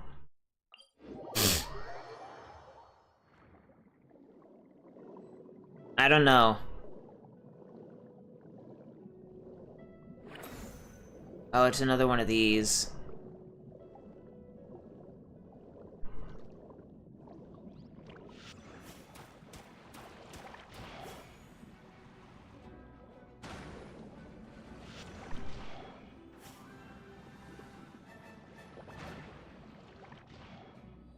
Wow. So much skill involved.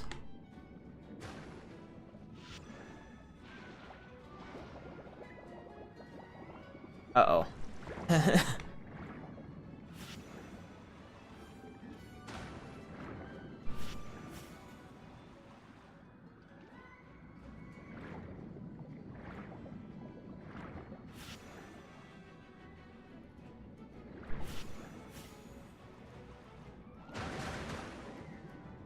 That was very clunky and awkward.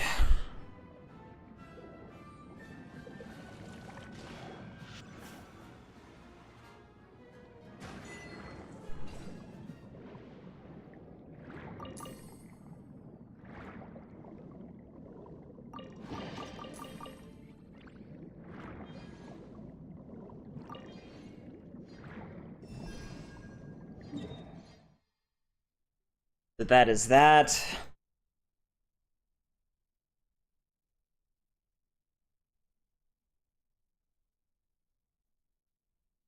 And then I guess I'm gonna have to go over there.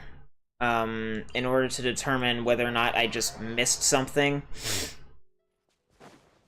So, off I go.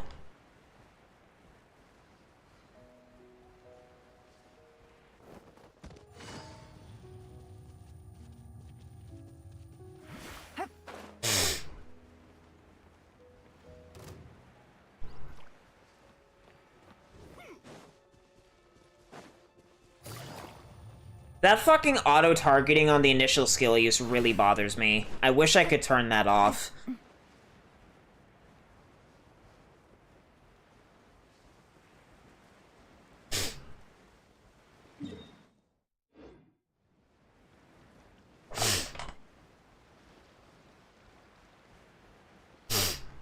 Take it easy.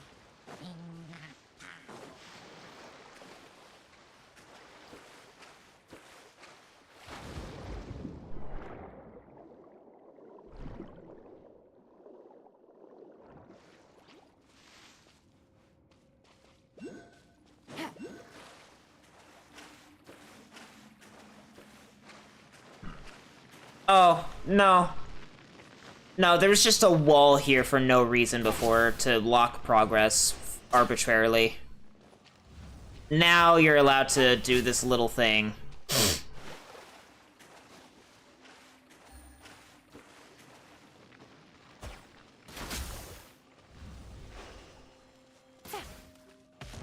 From the ashes. Let's light it up! There is no escape! Nice and spicy. Gotcha. Everybody stand back! Shine down! Here comes the catch.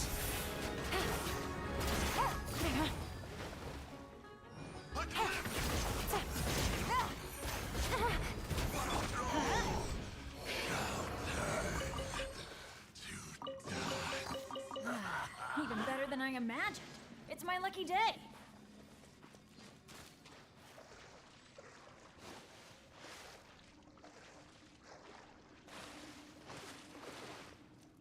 I don't know, maybe I just could have done this the whole time but wasn't able to.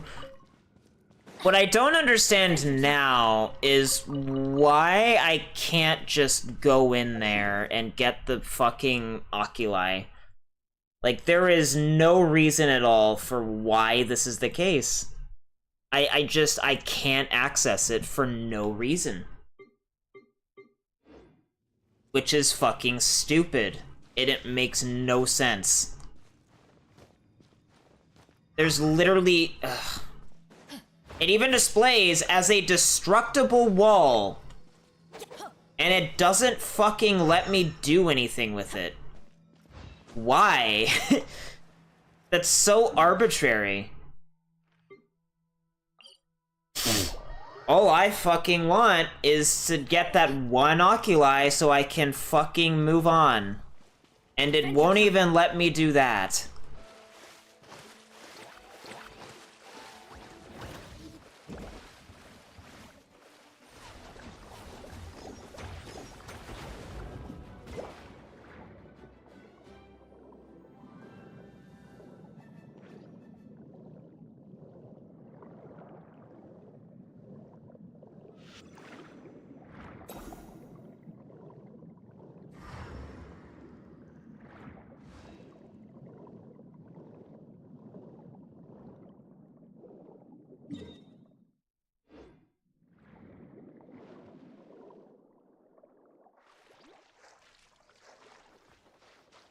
Oh my god. This is why I missed it? That's annoying. There is no escape! Busted.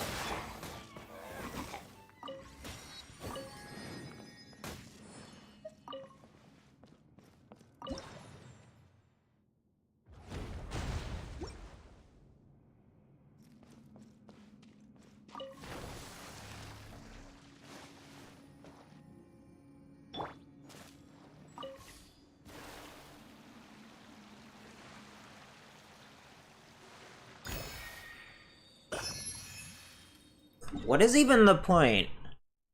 Like, I guess maybe there's a wave rider I can use here to go out into the open sea, but there's no reason for me to do that now, because I've taken care of literally everything else on this section of map, aside from a book and, like, maybe one quest that requires me to go there as part of that quest to get that book. So, yeah. There's, like, no point to this goddamn wave rider. Anyway,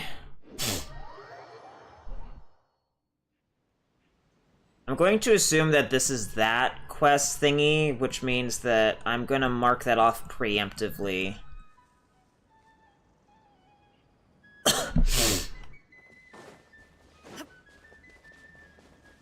Shine down.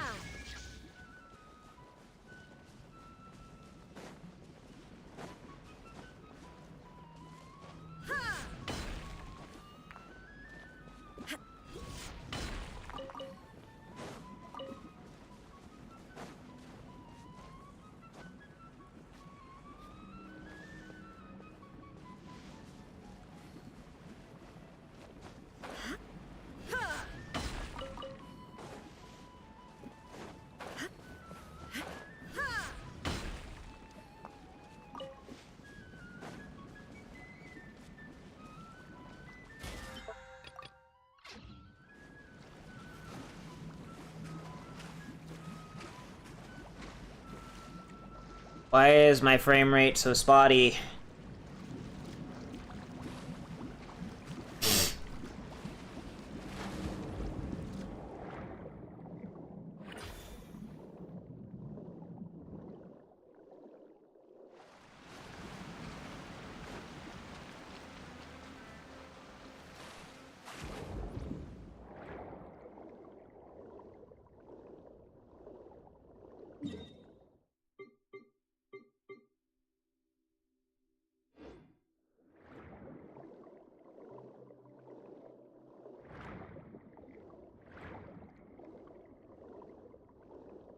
Isn't there supposed to be, like, a thing where I can go talk to her again and buy stuff from her with branches?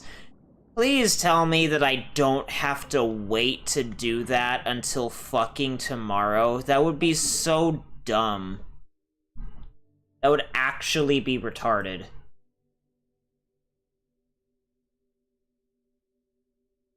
Did I just, like, overshoot it? I probably did. And need to go back. I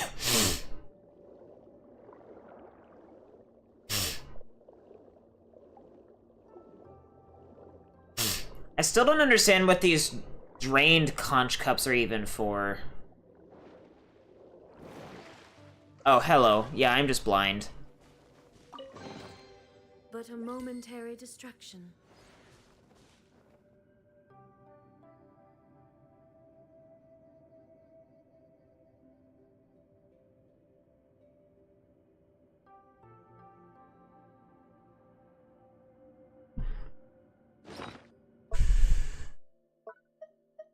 Oh, goddamn. Like, when 4.4 launches, I will, once again, it'll be like Sumeru, where I think I'll be in a position to just instantly get the fountain to level 50 and never have to worry about it again.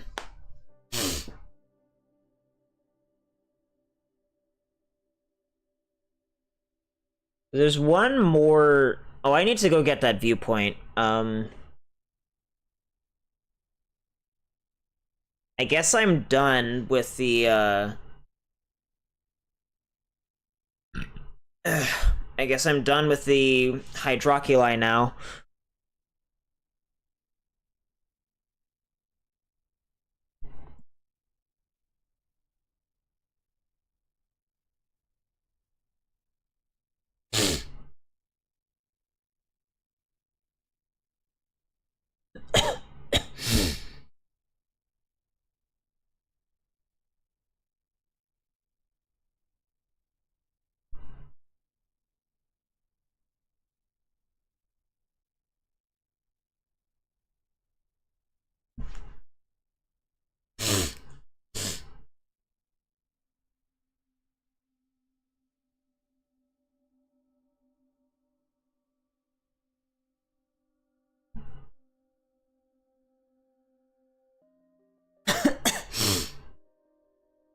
Alrighty.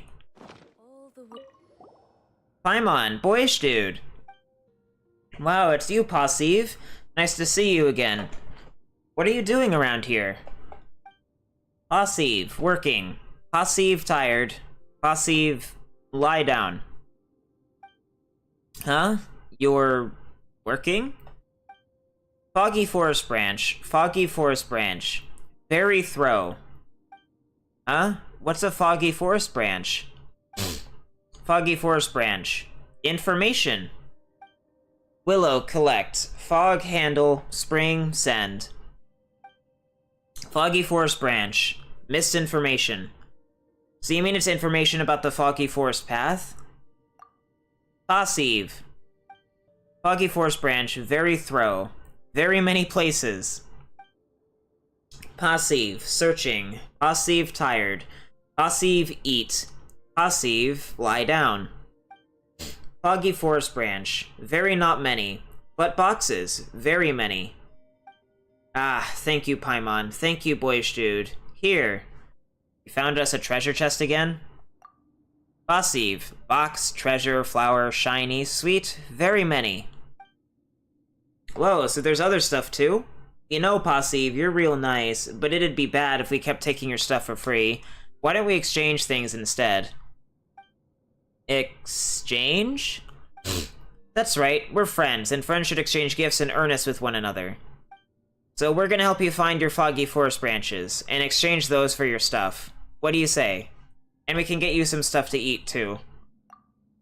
Right, we can do that. You're having a hard time by yourself, after all.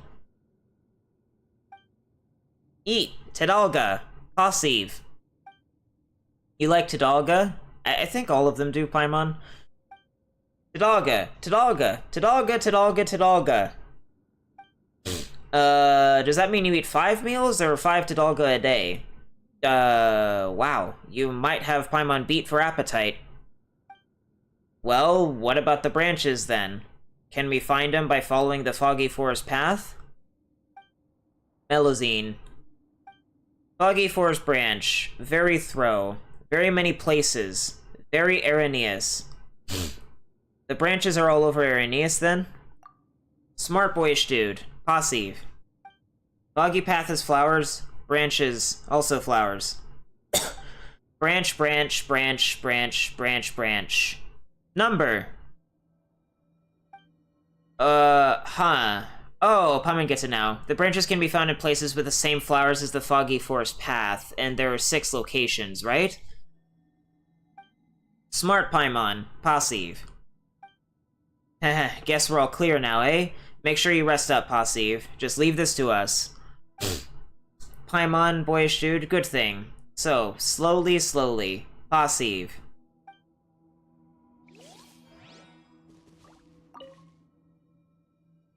Paimon, boyish dude. We've brought some Tidalga. Tidalga, Tidalga, Tidalga, Tidalga, Tidalga, swap! Oh, Jesus. Alright.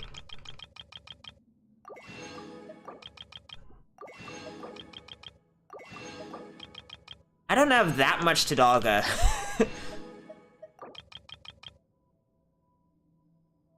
Oh, fuck me, dude. I genuinely don't have enough. I need to go get more Tidalga.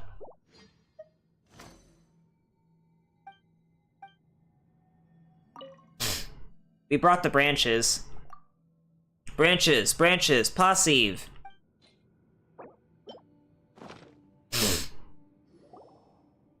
It's nice to see you so happy, Passive, but, what are we gonna use these for again? Foggy Forest Branch, very many useful. That visitor, very many useful. So this is something that visitor needs? Passive. Branch, information. Ah, thank you, Paimon. Thank you, boyish dude. Treasure, give.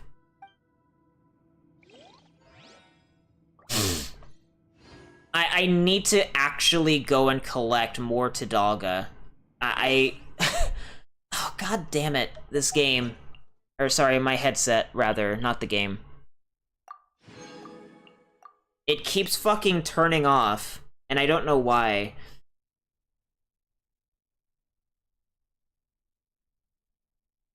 Alright, I need to fucking... I don't know. Farina? No. Change.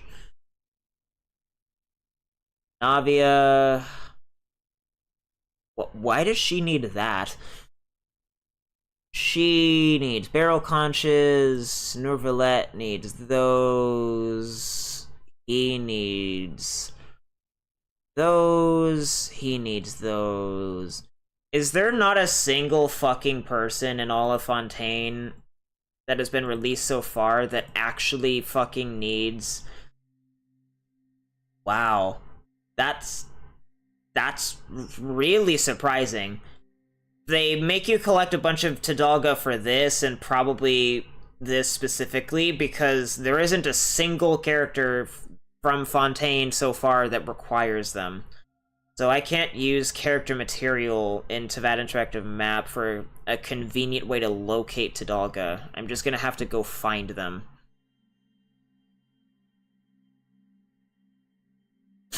So I'm gonna need 40...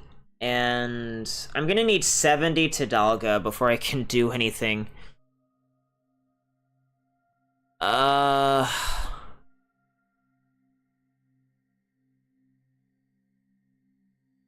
Tadalga don't even have, like, a thing. Are they animals? I assume they are. No? They're not ores either.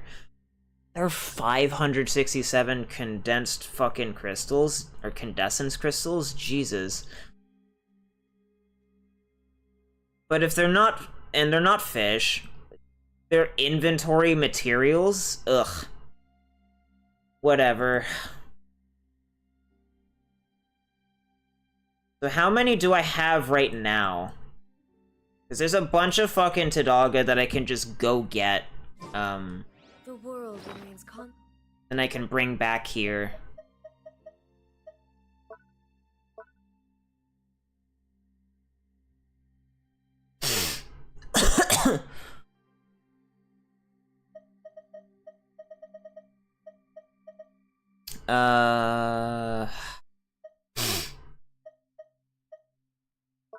Where do I check for that?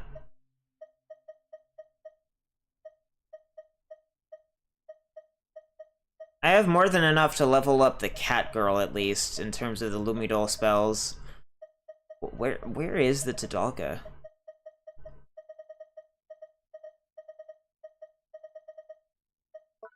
Oh, right, it would be in here, wouldn't it? Somewhere? Maybe?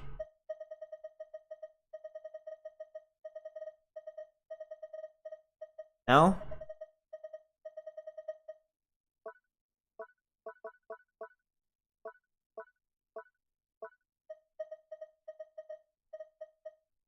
Oh, there they are. So I need 20... So I have 27. I need 43 more. Ugh. Where can I... Is there anywhere I can buy Tadalga to make things slightly easier?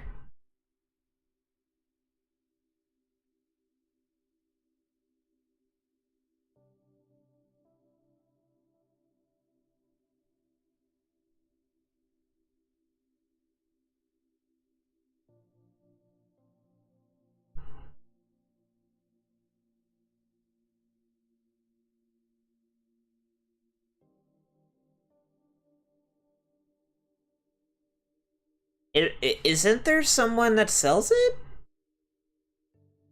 I thought there was someone who sold it. I guess I'm being punished for making pure water before, and for getting the diagrams from Estelle. Which is annoying. I guess I'm just gonna have to go swimming for a while until I get 70 fucking Tadalga that I can spend at this goddamn shop.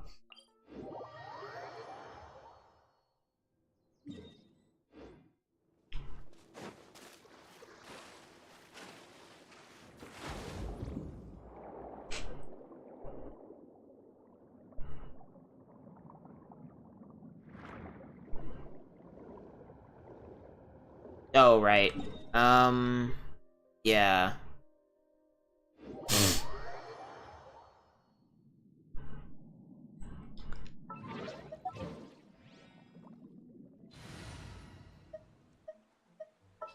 This is actually, like, really annoying, thinking about it.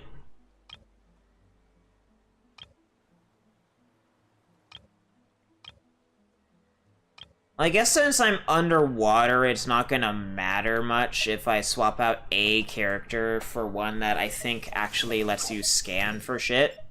Lynette is my only Fontaine character, so... Is it time for a magic? She'll have to do, I believe, unless she doesn't have that.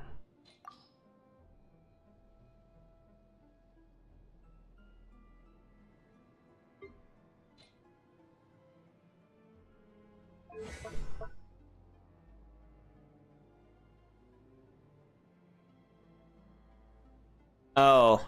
No, she's useless. Okay. Never mind. Oh wait, don't I have Fremine? Does he have one? Yes. He hasn't even been leveled up yet. I need to fix that. So, what? It was like... 3... Oh, they changed this as well. They added auto-add.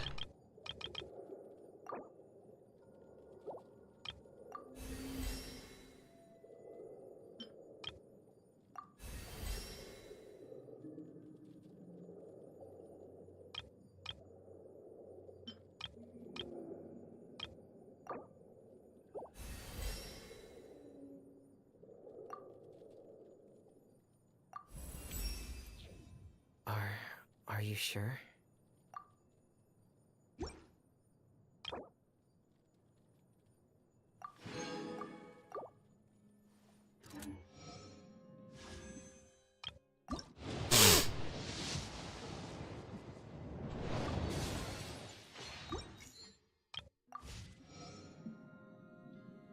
I'm going to assume that Buddy Boy has that talent.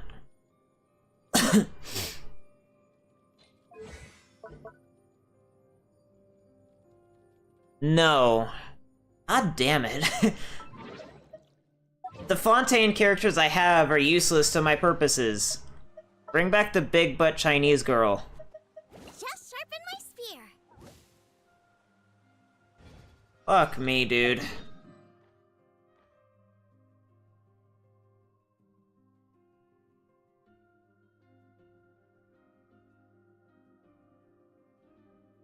Yes, this is the layer that I want to be on, thank you. I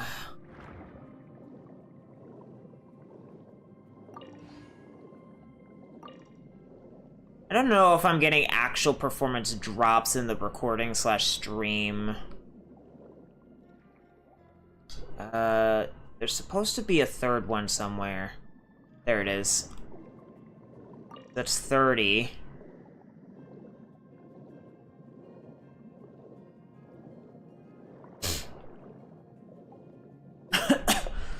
$31. Ugh. The shit that I do in this game.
So I got one. Developer waypoint is over there. Or it's down below, rather. Probably in the fortress.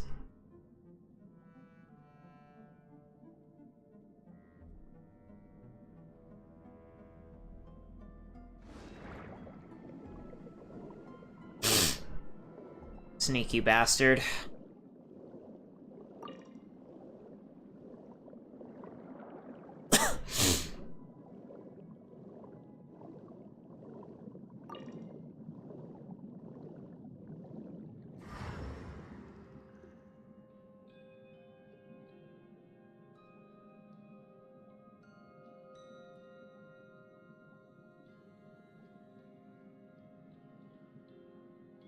Uh...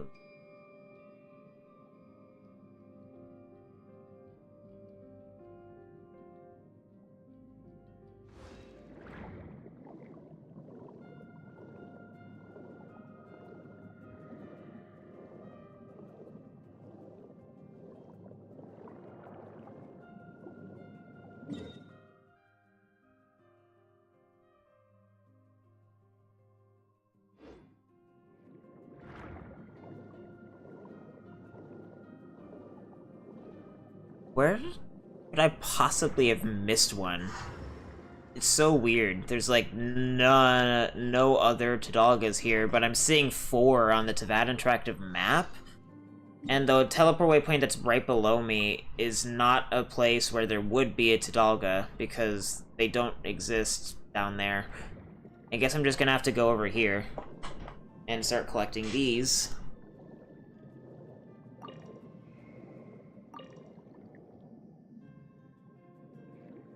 Then go back up this way to collect more.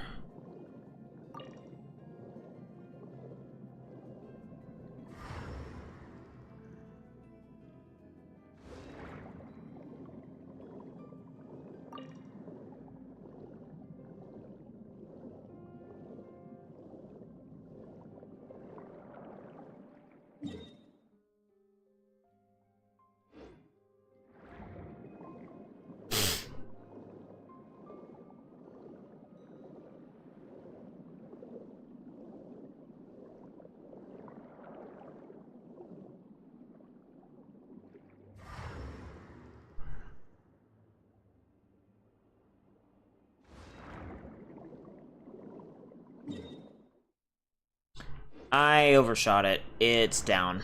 There it is.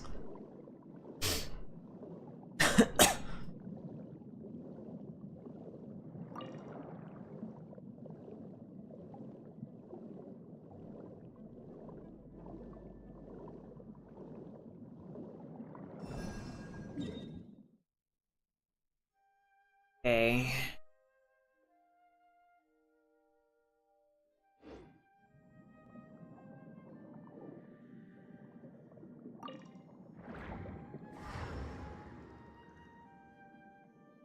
That over there. I didn't miss anything, did I?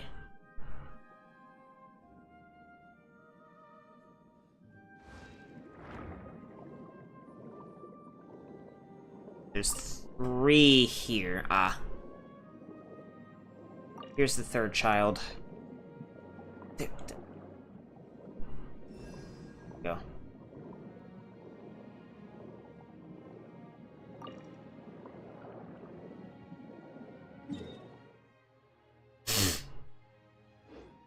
And then there's 3 just kind of bunched up over here.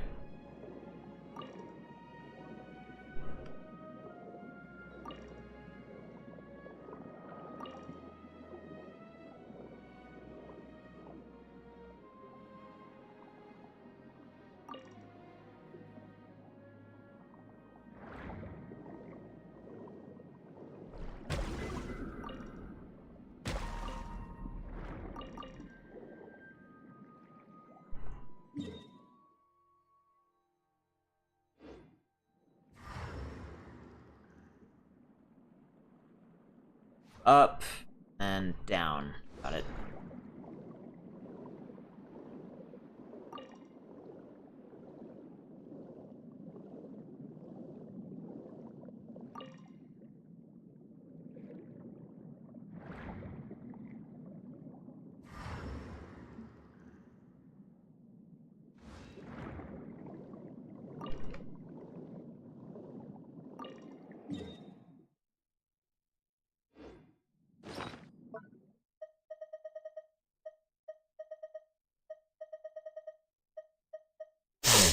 16 more.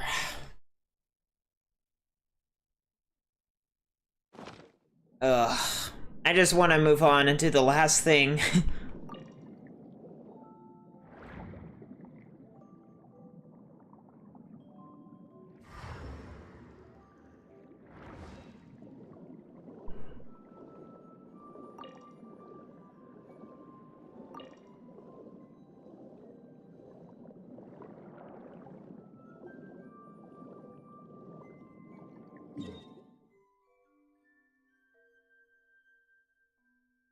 Ugh, I need Kool-Aid.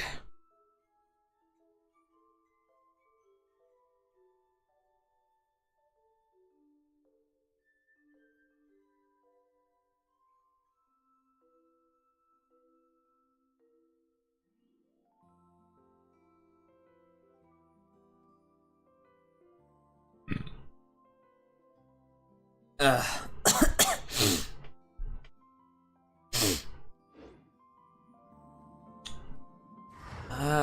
Am I missing? There's one other here? We need to zoom back out just a bit. It doesn't look like it.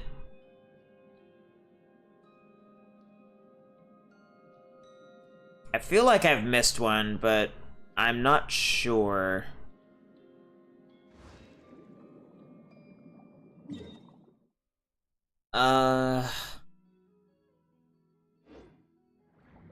I guess I have no choice but to go this way.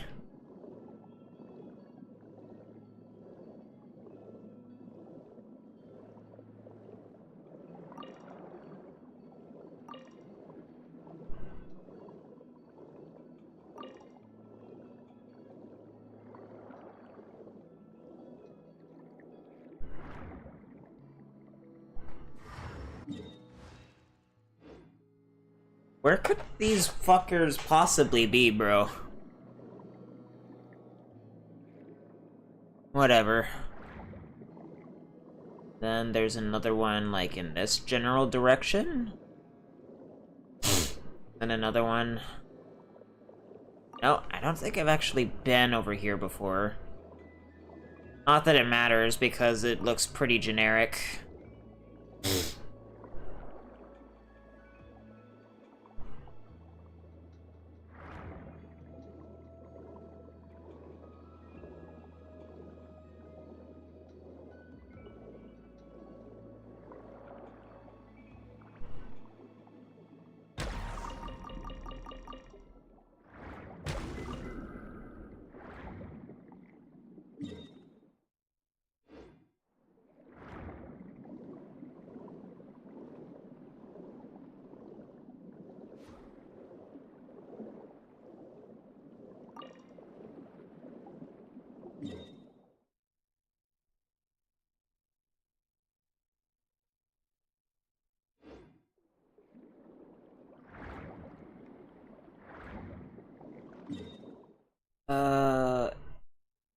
Now I need to move to a different location for these.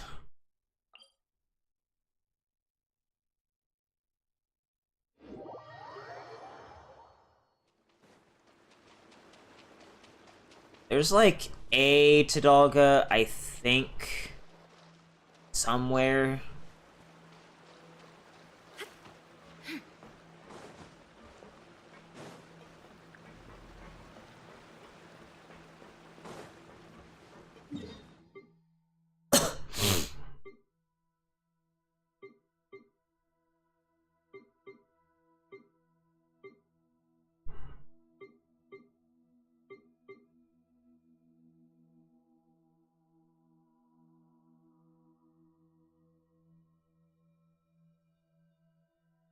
I think I went to the wrong thing.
The sensitivity for this damn thing is irritating. I guess that was that one. And if I go in this general direction, there will be more. I think this leads back to the boss.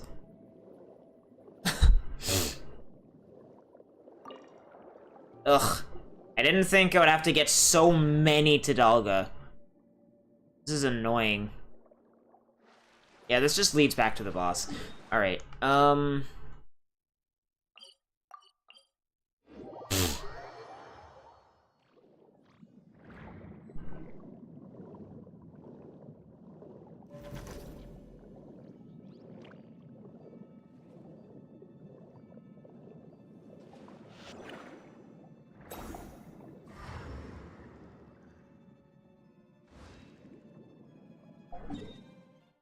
okay. So there's that. Up here. Probably.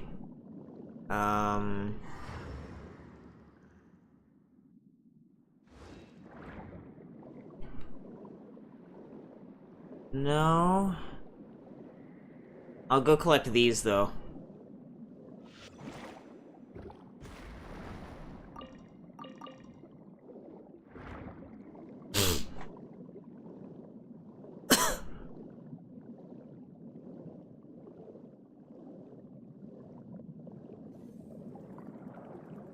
Oh, it might have... Yeah, it was down here.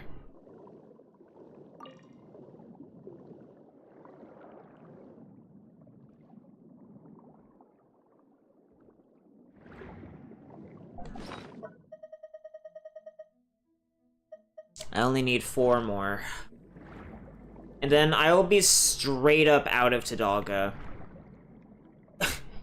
You wanna bet that fucking Chevreuse requires Tidalga? Ugh.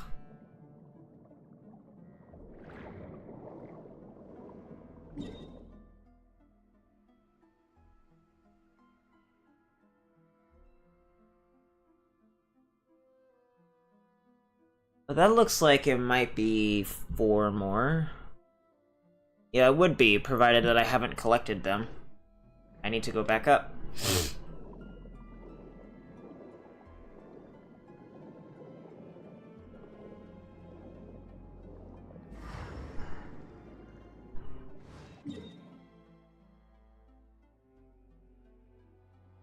They're further up. There's one. This is the group of 3 that exists.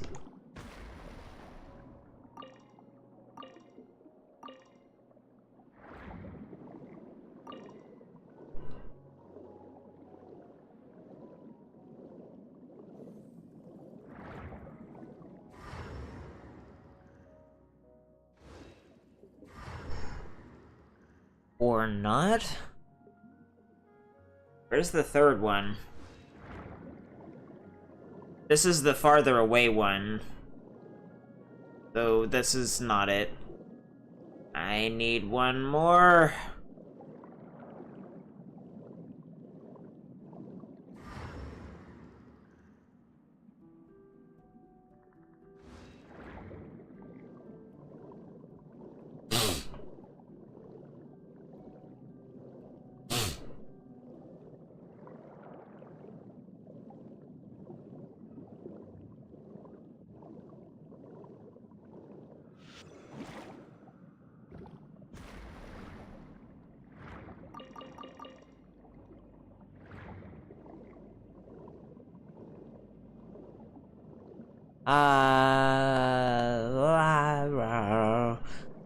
I need a Tidalga. Peekaboo.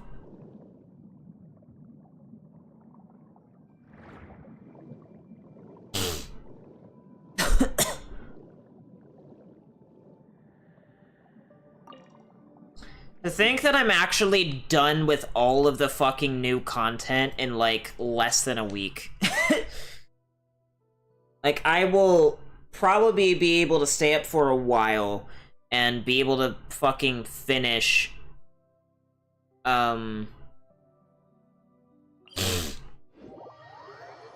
all of the new world quests, like, today. And then it is literally just waiting for Raiden's rerun.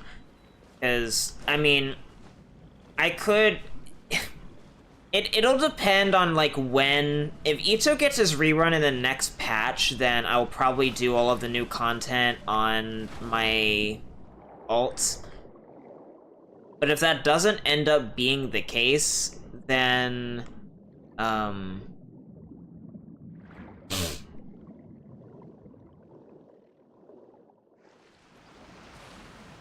but if that doesn't end up being the case, then...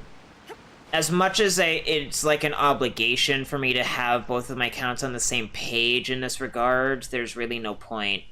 What I might do, though, is get the fountain up to level 40 at the very least to get a couple more quaint fates. I don't know. Boyish dude, I brought you some Tadalga.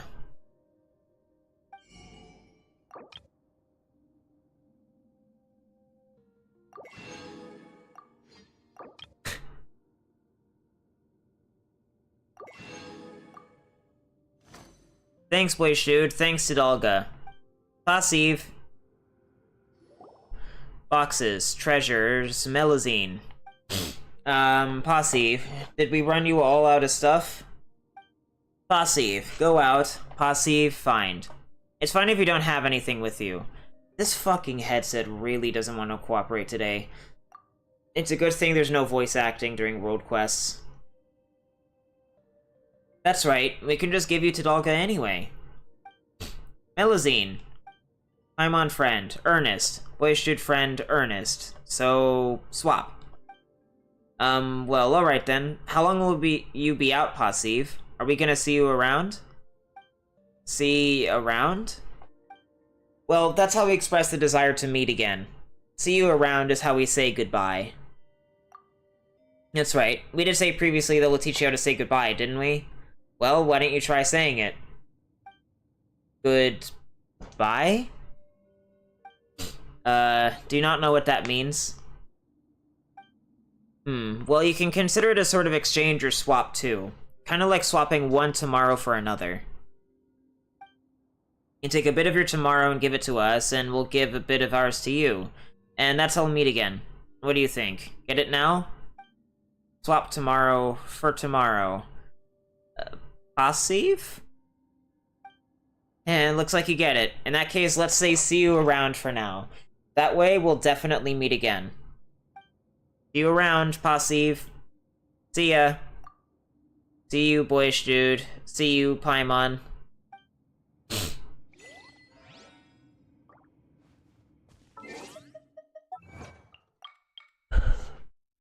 Teach Passive how to say goodbye. Tomorrow and tomorrow and tomorrow. Now I need to go spend some resin.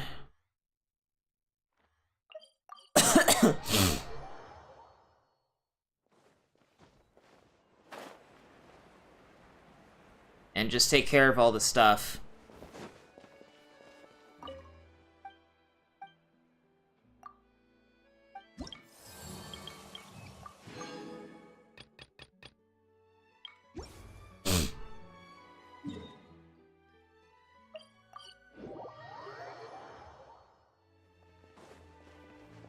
Add Astra. Thank you for Add Astra.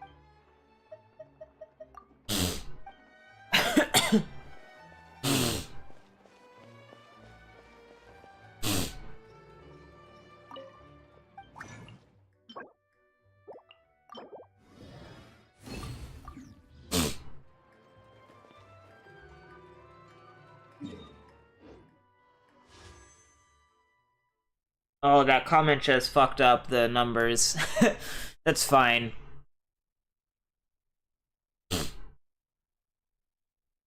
I'll probably have... Yeah, I'll have, like, over 99,000 at the very least, probably, by the time Raiden gets her rerun, which is in, like, a few days.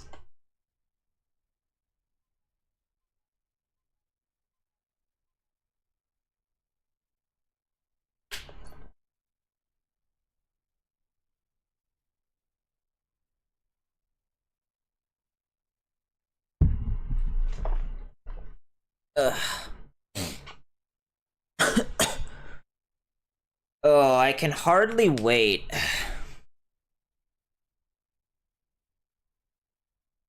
It's just a shame that the next banners are going to be, like, really funky for me, because unless I get Chevra C6, which I doubt, I'm just going to be getting a shitload of Star Glitter back, because I already have Sarah and Bennett at C6, so there's literally, like, no reason at all for why I would even need those.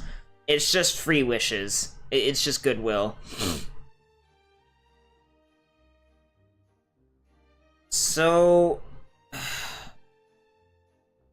how long have I been streaming for? Nah, I could probably knock out the rest of the quests in like a few hours.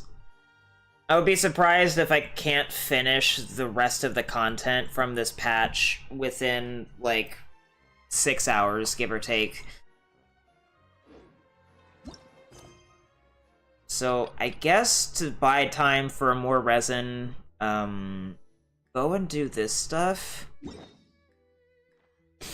Just to get the materials. I need to wait for my resin to hit 40, so...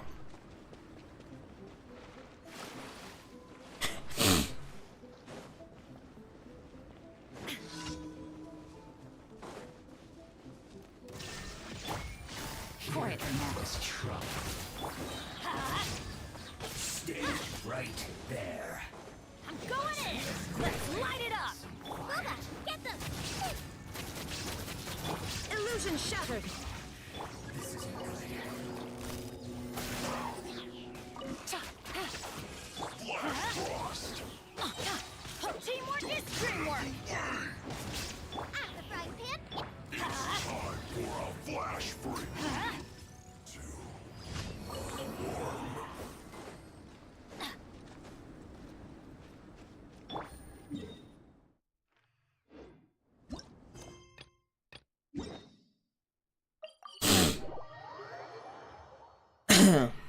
This blinding sunlight is such a pain.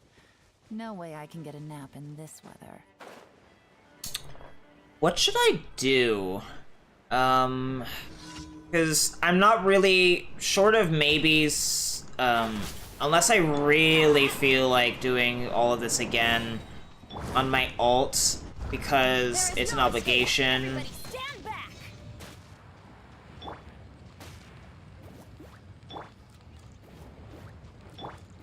Joy. Off we go! Let's light it up!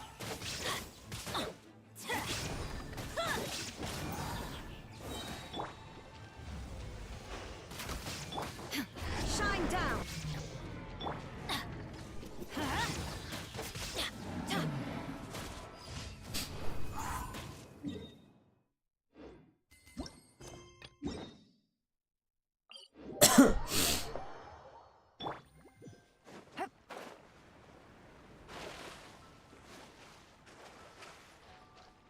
I mean, obviously, whatever is next is probably going to be the most substantial content of the 4.2 patch, so it'll probably take me a good few hours to finish.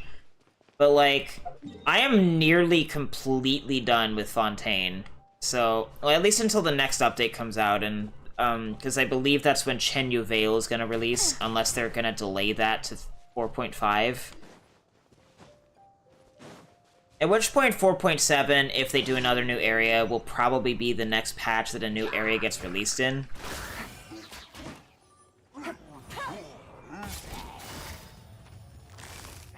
Busted! Illusion shattered. I'm going in! Gotcha!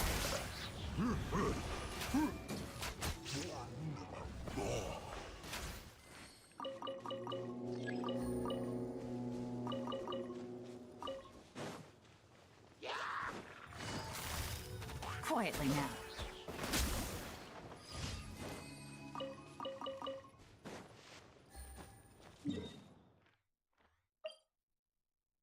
I did things too quickly. Hmm.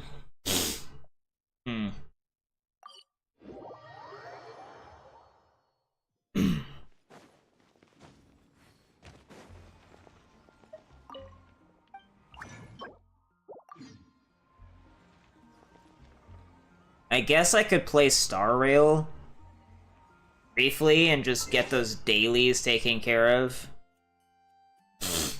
while I wait.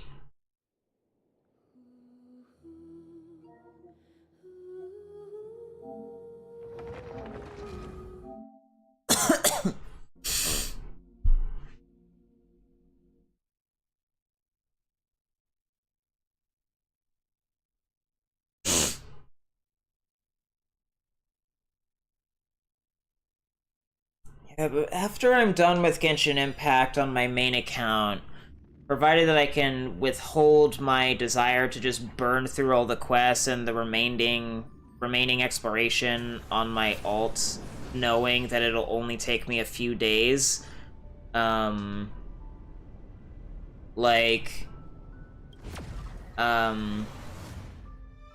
don't have that many options, thinking about it. I mean, I do, but, like, choice-wise, I could do more of this game, or I could play, like, Tales of Zestiria, or I could get back to, like, Devil May Cry.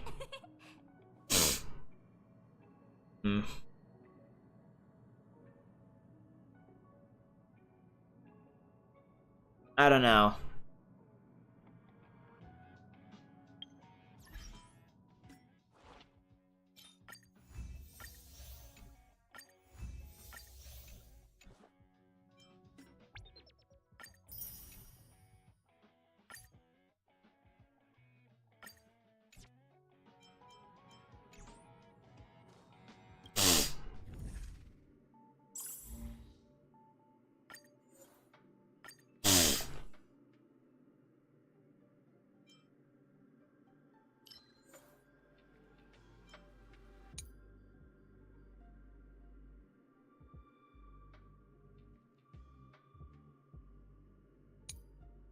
Overall, Elation has actually been making things a lot easier in the long term.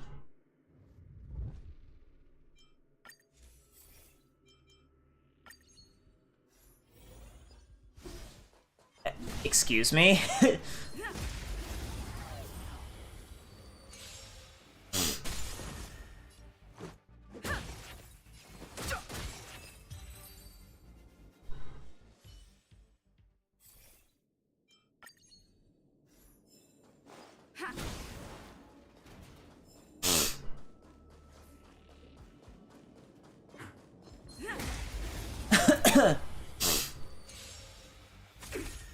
Let's go.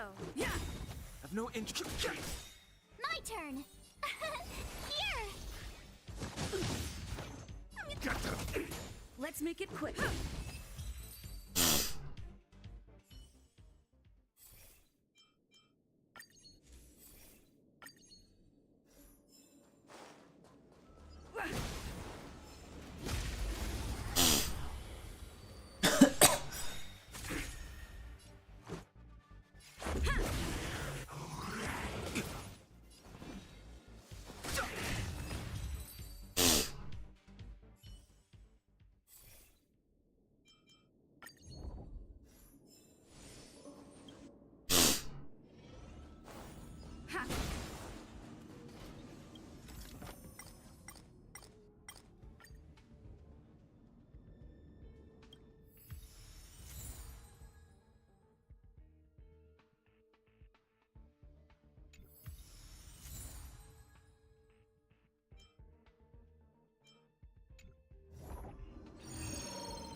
We need a strategy.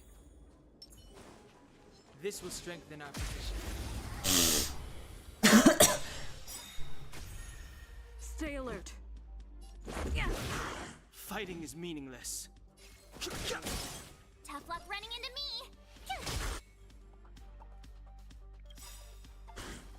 Rules are made to be broken. Bruh.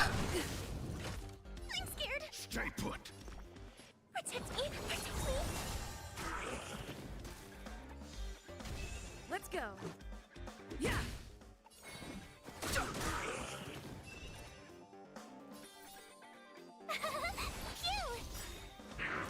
Go away! Try that again.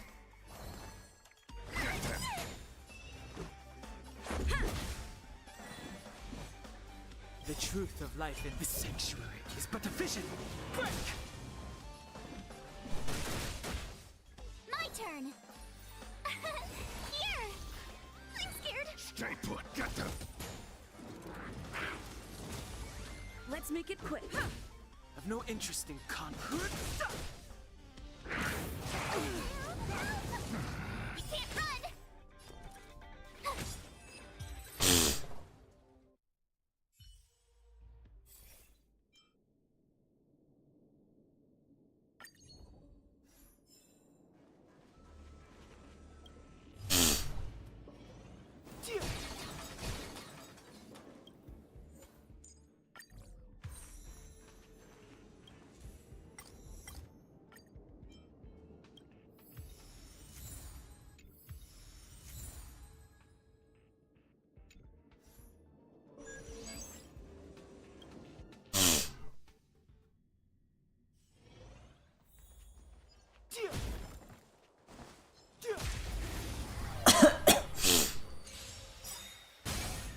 This is our chance. Yeah. My turn.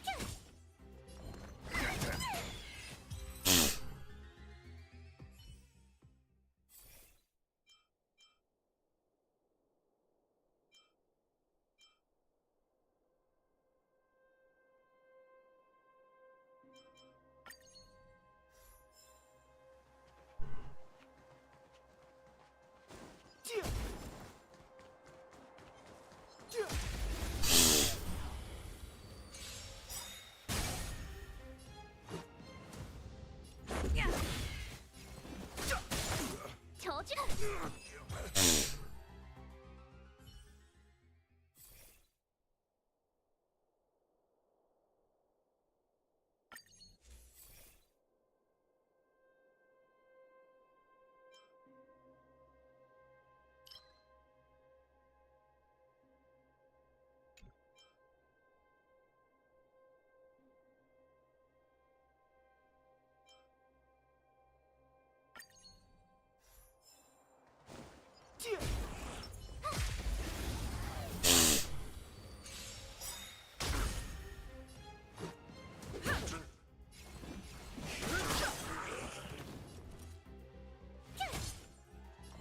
Get them.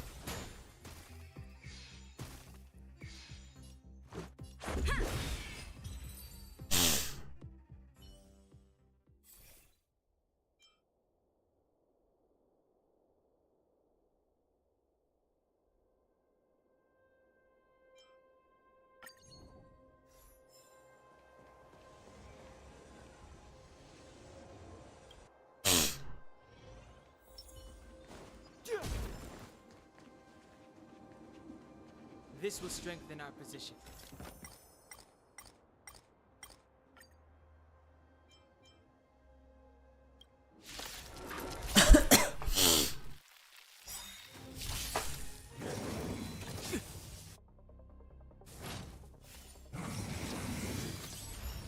Stay alert. Yeah.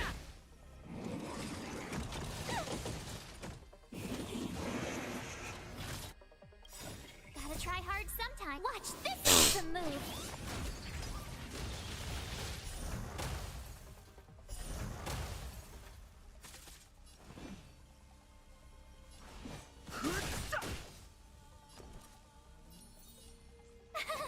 Phew! I'm gonna hold everyone back again. Give me strength.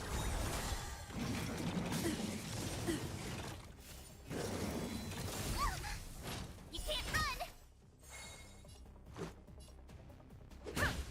Fighting is meaningless.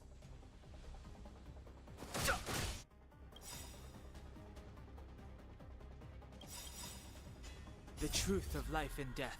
The sanctuary is a vision. Break! Don't come any. Fiends or devils, I'll crush them all. Rules are made to be broken.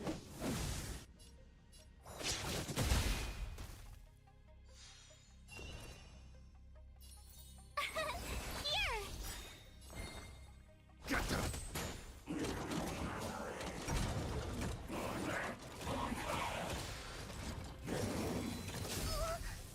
Try that again. Let's go. I've no interest in conflict. Phew!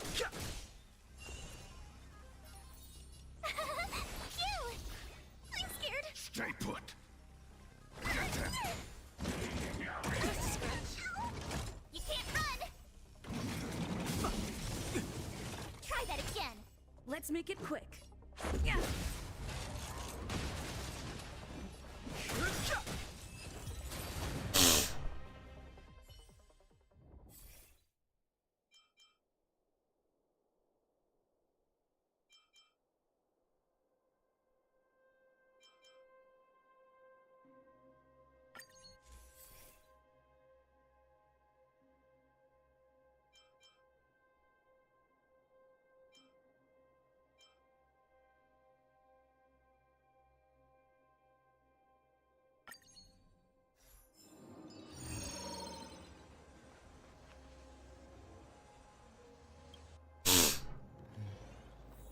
That enemy certainly isn't friendly.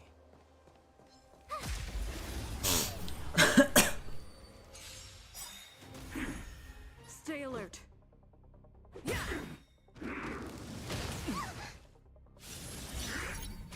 Fighting is meaningless.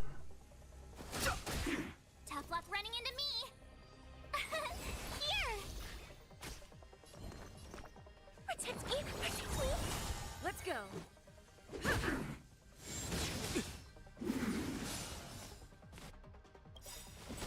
You can't run. Gotta try hard sometimes. Watch this awesome move.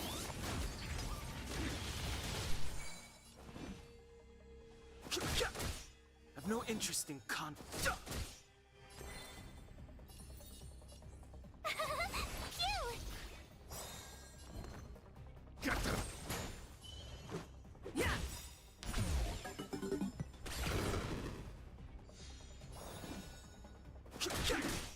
My turn.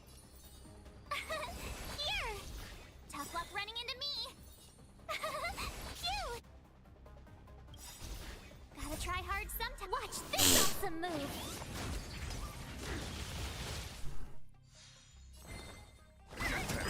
Let's make it quick. Try that again. Fighting is meaningless. Here. Give me strength. Protect me. Protect me. Yeah. You can't run. Try that again. You're annoying. I've no interest in conflict. My turn. Phew! You can't run. Try that again. Let's go.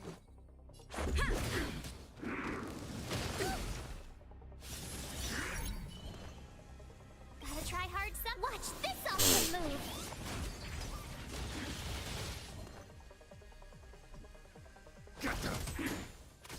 Fighting is meaningless.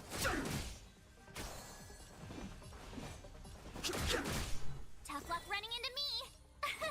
Here. Yeah.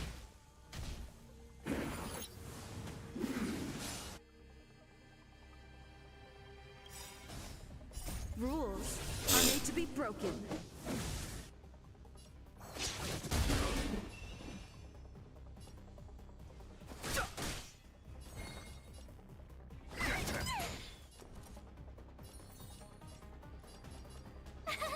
Phew! Here. You can't run. Yeah.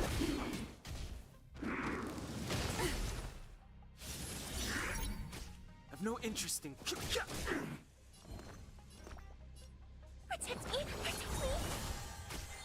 turn.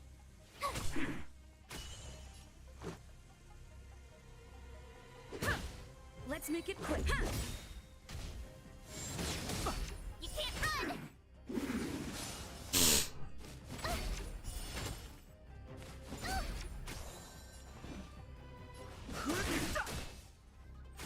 Tough luck running into me.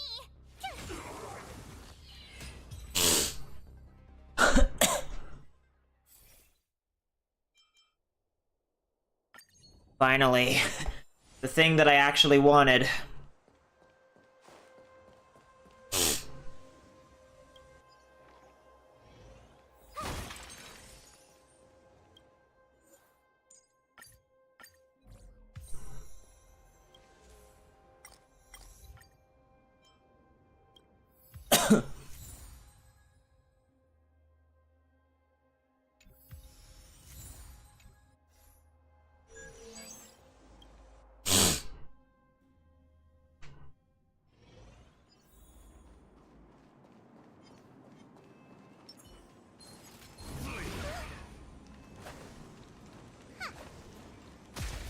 That fucking hitbox needs to be increased a little. Let's go. Rules are made to be broken.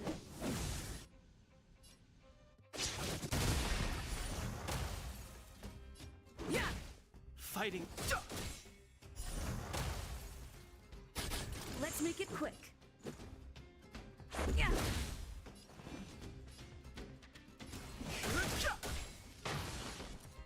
Why did the fucking skill menu break?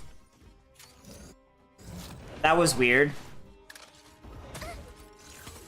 I'm scared. Stay put. Get them. I'm gonna hold everyone back again. Let's go. My turn.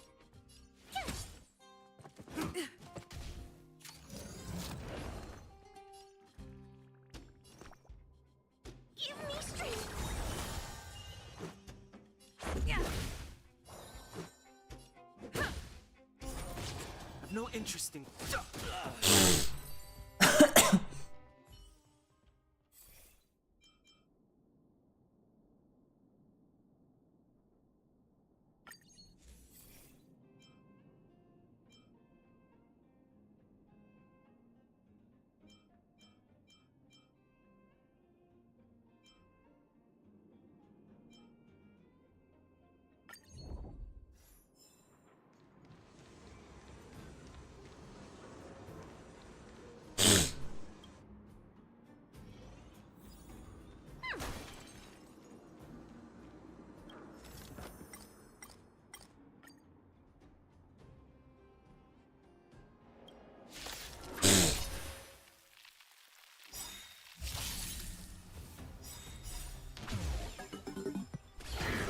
Stay alert. Don't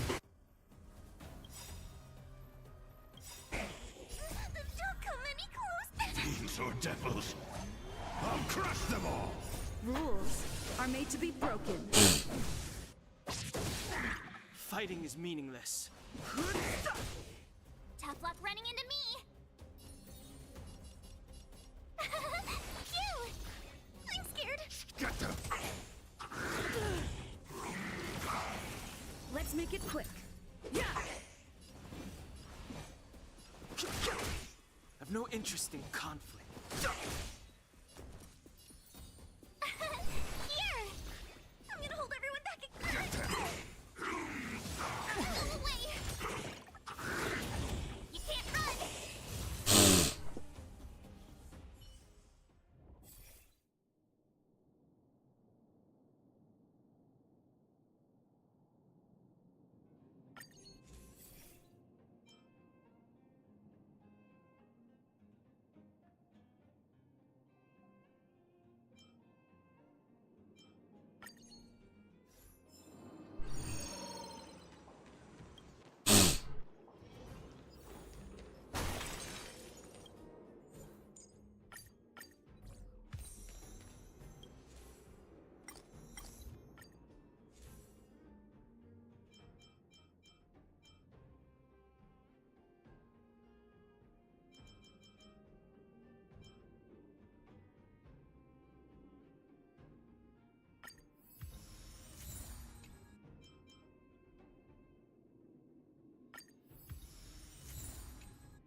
me. They can't see me. Hey, knucklehead, look over here. This will strengthen our position. Freeze.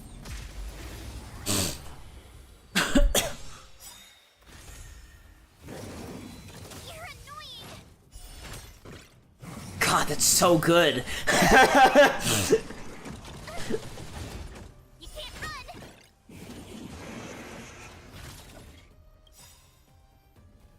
Gotta try hard sometime. Watch this awesome move. Now, if only my headset would work properly tonight.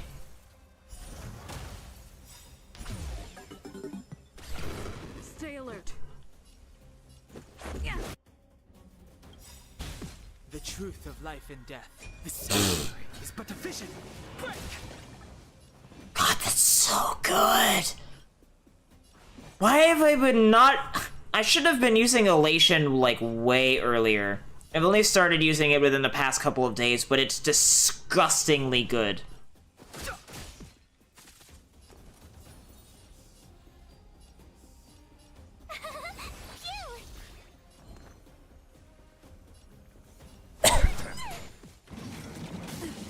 Just a scratch.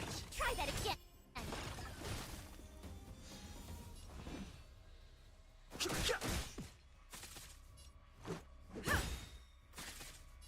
Yeah.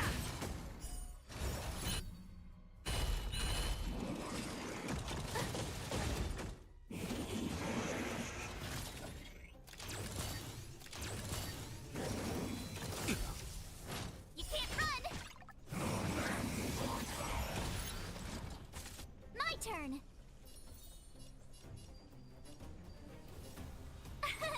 Here. Gotta try hard sometimes. Watch this awesome move.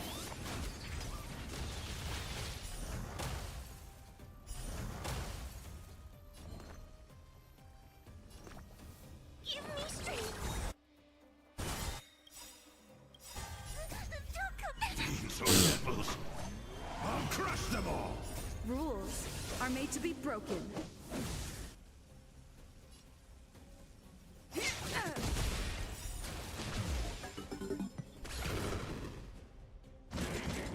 a scratch. Try that again. The truth of life in the sanctuary is vision. Break!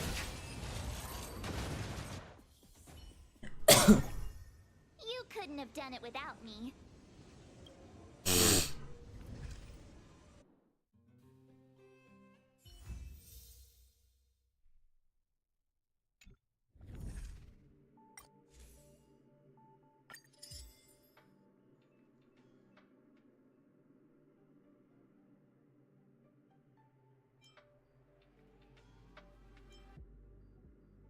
Literally the next time I do the thing, I'll be able to get initial resource. And then of course this is not going to reset until like 2 days from now.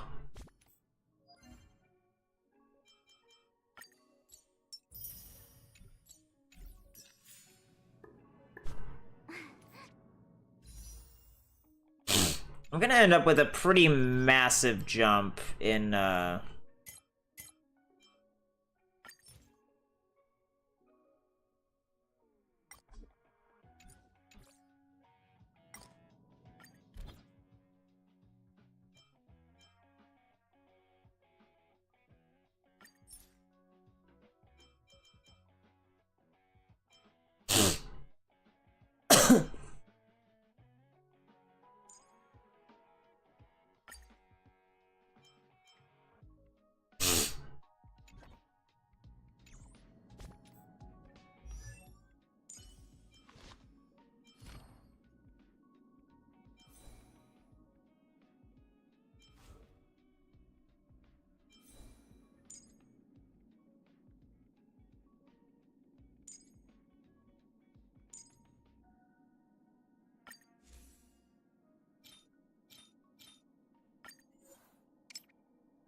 What was I saying before? Oh, yeah, I'm gonna get in a pretty massive jump in my, like, Trailblaze level or whatever when I do that Eidolon mission. Eventually.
Ah, my honey. How much time do I have left on these? A day and 20 hours? I don't think I have that kind of time.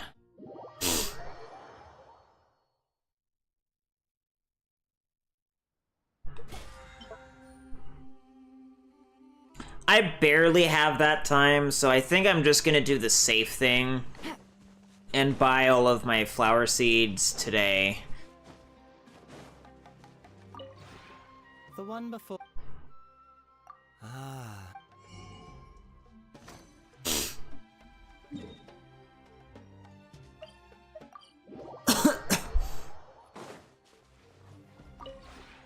This realm is...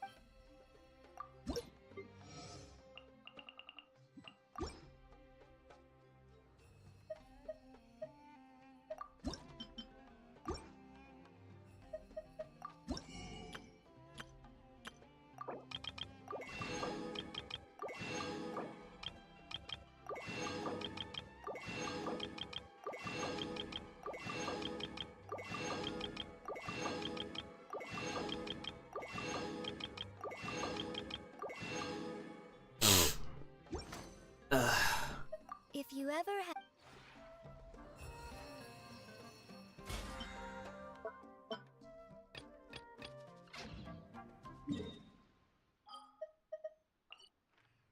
All right. Let's do this. The big boy.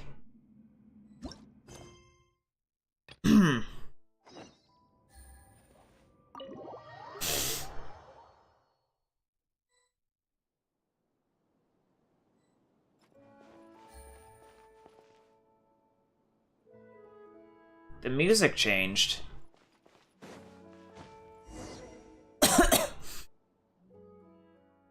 Night boyish dude, Paimon, you're back. You bet we are. Have you found anything new in the meantime? Mr. Caterpillar and I have been doing some research. Oh, and? We've discovered that Seymour doesn't, in fact, have an annihilation mode. Following data fragment sorting. This phrase was found to have been derived from the novel Prisoner 6 Overrun.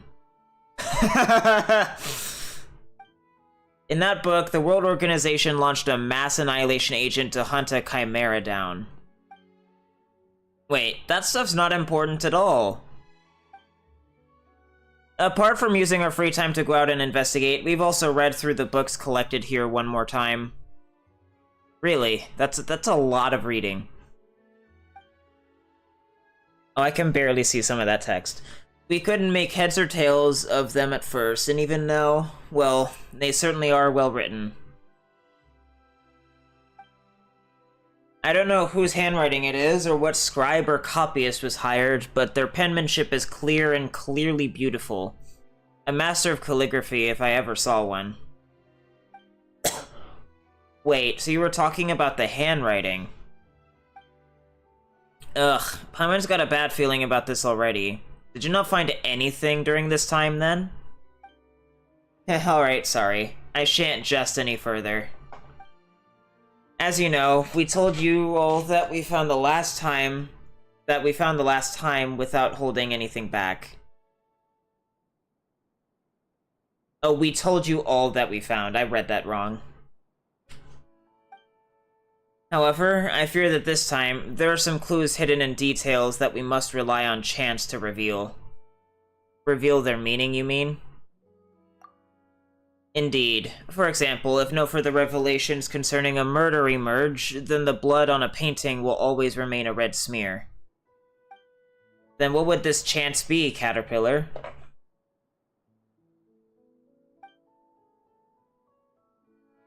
Well...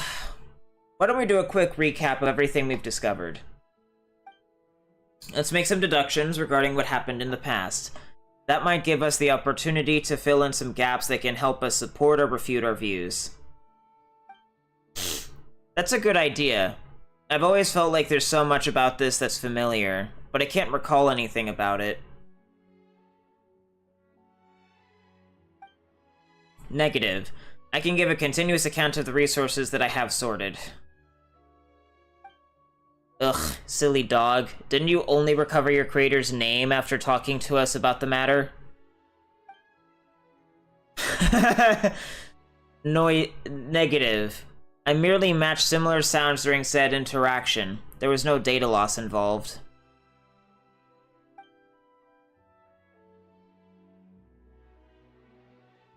However... oh, my back. However, I must append that I, too, find that keyword searches make searching for entries more efficient. So, what do we want to discuss?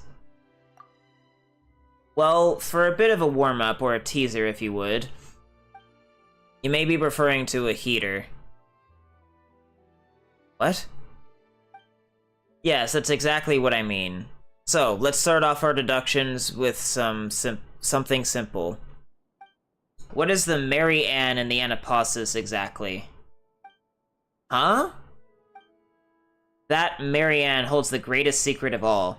I'm sure you can see that too. Let's get ourselves some armchairs, maybe crack open a few beers. Oh wait, you can't drink yet. It's been like 4 years canonically since the game first came out. Exactly how old is the Traveler supposed to be?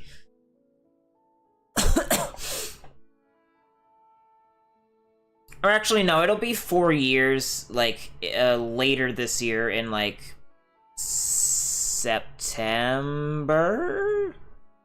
August or September, something around there. It's been over 3 years, though.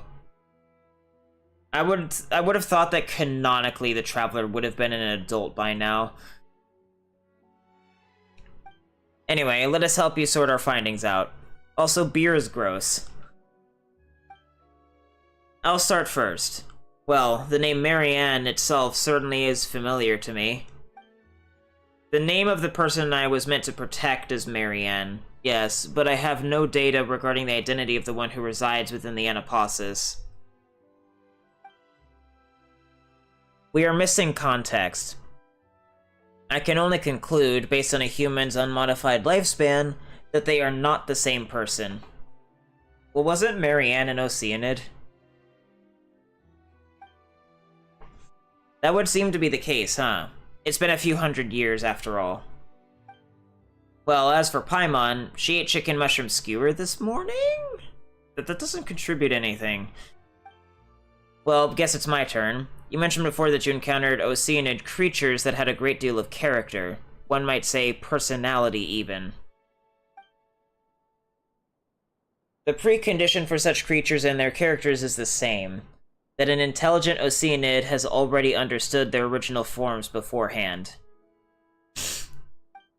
So, were you the one who willed those creatures into being, Anne?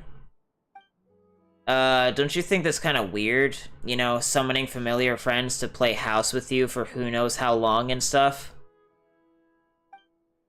Well, I didn't do that. I actually had to get to know Petite Show, Owl, and the others first. Well then, in that case, let's see what we can deduce from the things we already know. Then let's begin.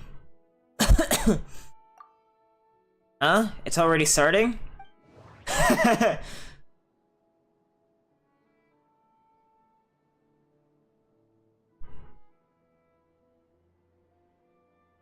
know, it's not, I don't think, appropriate story-wise to have the typical detective music or deductive rendition theme playing for this.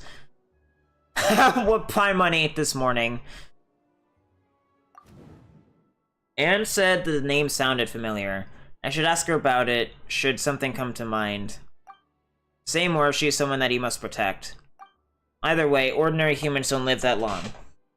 It's been several hundred years, so they're probably not the same person, right?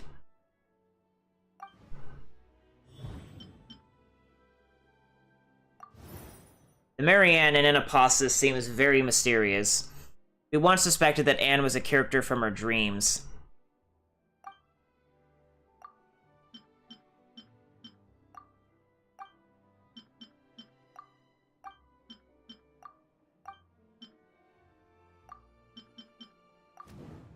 Anne is a small Oceanid. She didn't create the Oceanid creatures in Anaposis.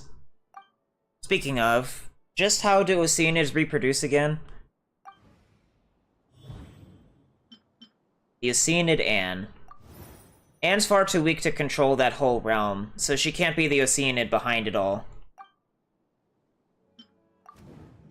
Oceanids are sentient creatures unique to Fontaine, and they can create Oceanid creatures through mimicry and transformation.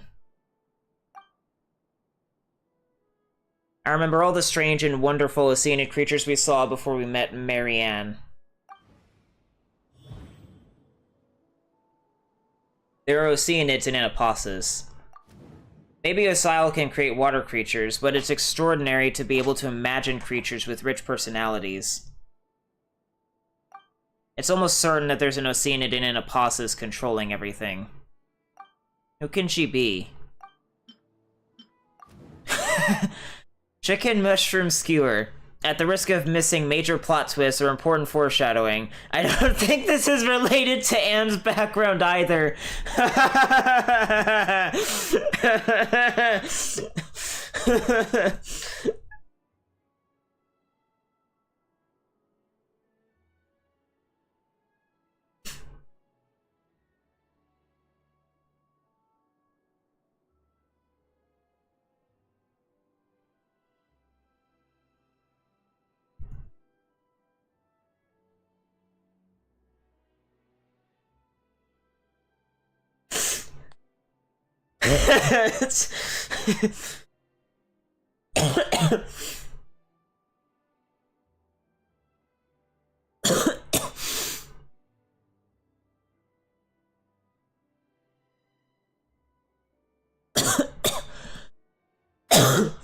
I love drugs.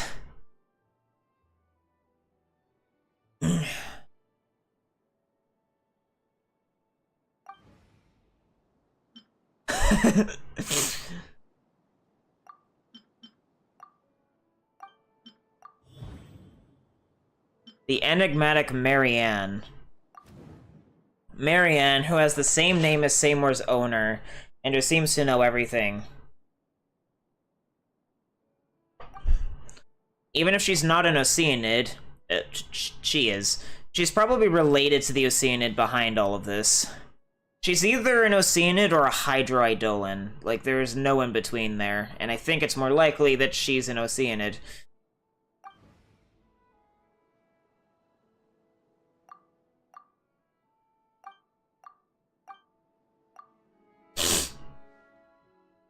That's enough for now. More than enough for a warm-up. Correct. The oddities in Anaposis all point to the powers of the Oceanids. But this is not Miss Anne's doing. All of this together means there's another Oceanid in Anaposis? That is what I suspect. An Oceanid with whom Marianne has a close relationship. Or perhaps she could even be the princess herself. Do you mean to say that Marianne may in fact be Princess Lyris?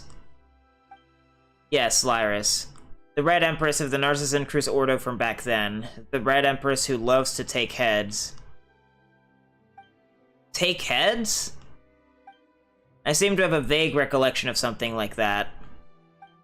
Whoa. But it's not a story about Lyris. Rather, it's a fairy tale about someone named Marianne.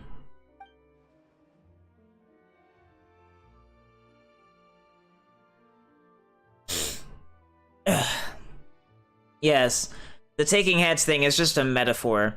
Lyris is made of pure water and so has the ability to dissolve and extract people's wills. The Narcissan Cruz Order used her to extract the ego and become holy. Searching for the keyword Lyris has yielded relevant information in my indices. Talking of the Red Empress has reminded me of a few things about Marianne. Mull that over a while first, then speak to Miss Anne and say more. See if the conclusion you reach awakens any new memories.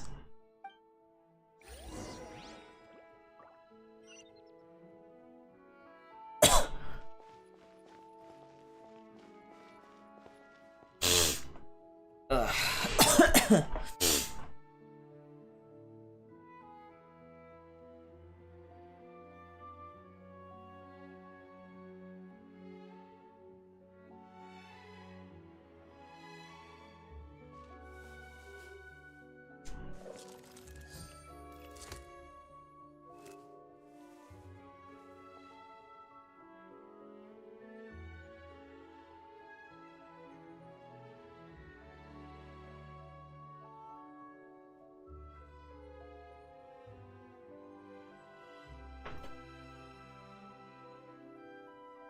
I got a new letter from an informant. Looks like the situation has changed again.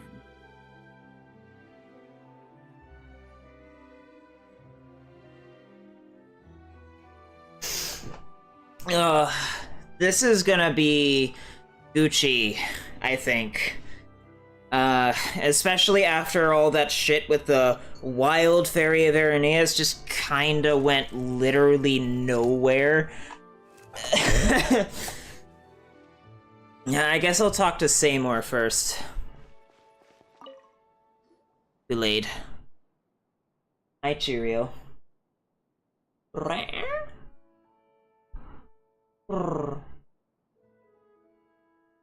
Shall I summarize the entries regarding Lyris I possess for you two? Thank you. Please do.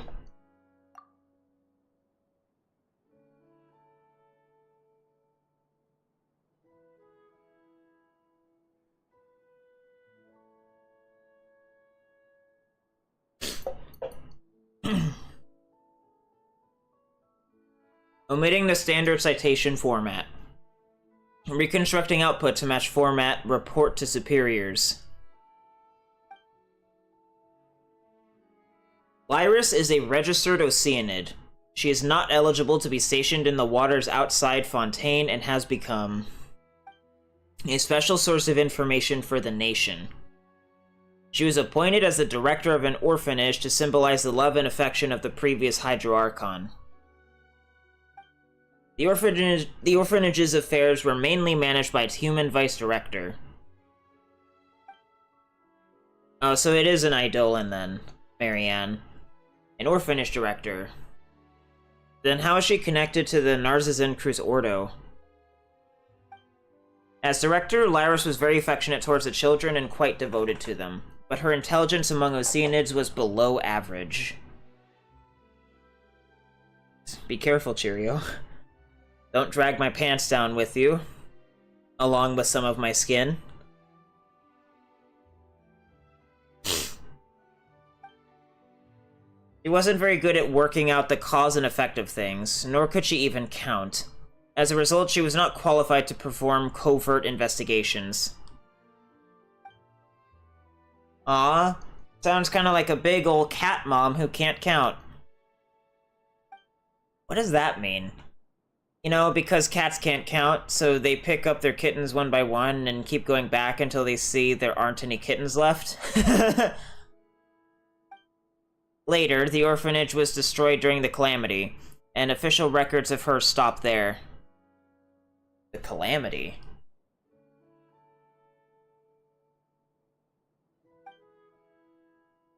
They say she failed to understand the link between the disaster, the orphans fleeing, and her own conduct, and so she wanders the ruins, drowning in guilt and expectation.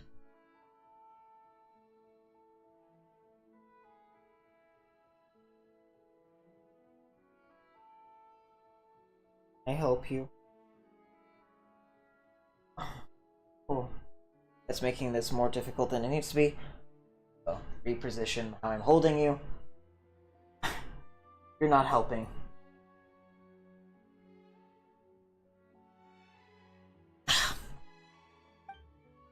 I have an underwater locomotion module. Once, Marianne and I dove down to the ruins of the orphanage, whose coordinates were the same as those of Anapasis. There, we found an Oceanid swimming sadly in circles.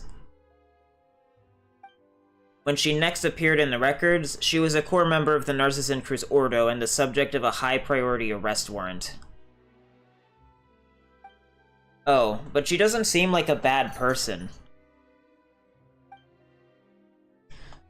Considering that she may be connected to Anne, she must have been tricked. Ah, yes, there's another important piece of information worth noting. The orphanage's name was the Narcissan Cruz Institute. Narcissan Cruz. These are all Marechaussee Phantom files that Mr. Elaine Guillotine recorded for testing light sensitivity while designing me. The output is via my image-to-text-to-speech module.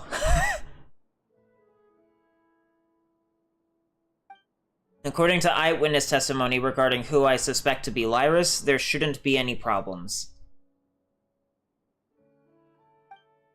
And you may have heard of this elsewhere, but it's worth mentioning again. Elaine and Marianne were orphans in the care of the Narcissan Cruz Institute before the Marechaussee Hunter, Emmanuel Guillotine, took them in. Thank you, Seymour. Don't mention it, noble sir.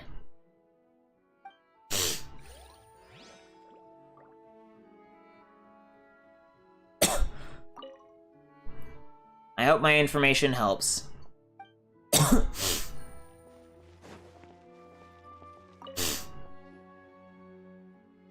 Night, boyish dude. I've remembered the name Marianne. Oh, do tell. What is it? It's familiar to me because it's from a children's story. The same one that the Red Empress comes from. The female lead, Liddell, was mistaken for Marianne, the servant, and Marianne never appeared throughout the entire story. Maybe Marianne never really existed, except as a figment in someone's dreams. How do you know about this story, Anne? And isn't that a good question? How do I know about it? The memory feels more vivid than those I have of the story of the evil dragon, Narcissus.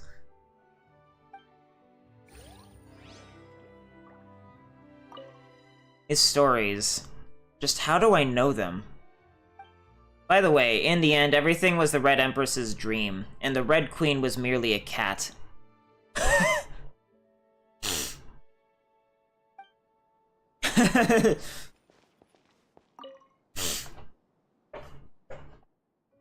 Paimon feels like you've changed a lot since we met in the Fortress of Meripede, Caterpillar.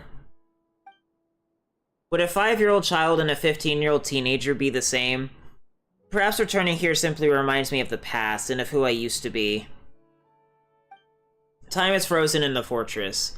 Being locked up there for a day or 100 years, I'm afraid it made no difference to me. Le Noir is what made time flow for me. Watching her grow reminded me that time still passes, and life is still being born, shining brilliantly, and then being extinguished. And so I changed as well. That said, my past self, the person I was before I met her, would certainly be more helpful to Anne and Seymour in our current situation.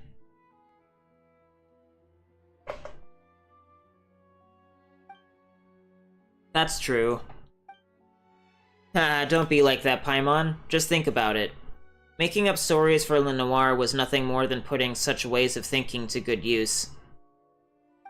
Regardless, it has nothing to do with the current situation. You look like you still have questions, boyish dude. Since we have our own suspicions about Anne and Lyris's relationship, we have topics of discussion that can be used to refute or sustain those conjectures. How do Oceanids reproduce? I'm sure you have friends more knowledgeable than I am regarding that. Perhaps you can even find scholars of natural philosophy who have dedicated research to the question. Or you could have asked the Oceanids you know personally, but you asked me. Of course, I know what you mean. So this is your speculation? I see. Paimon doesn't get it. When we exchanged information earlier, Boyish Dude mentioned that Anne is the person in Marianne's dream. Or perhaps she might be a manifestation made by Marianne, an Oceanid. Oceanid? Why the repetition? Are you just trying to make it sound cuter? Apologies, perhaps my description was ill done. Still, can an Oceanid create an Oceanid creature version of an Oceanid? Wow, that's deep. That's like asking if hard candies can be used as the filler for another hard candy.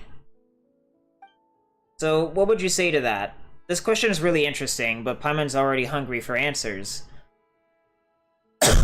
I suppose I'd have to say, I suppose so.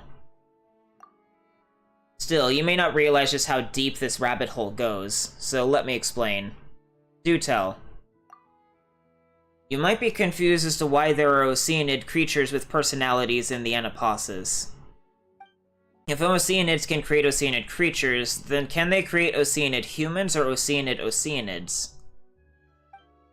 Convention dictates that it's rare for Oceanids to be able to mimic a human, unless the human drowns in their arms, or the Oceanid has spent extensive time with the person and knows everything about them.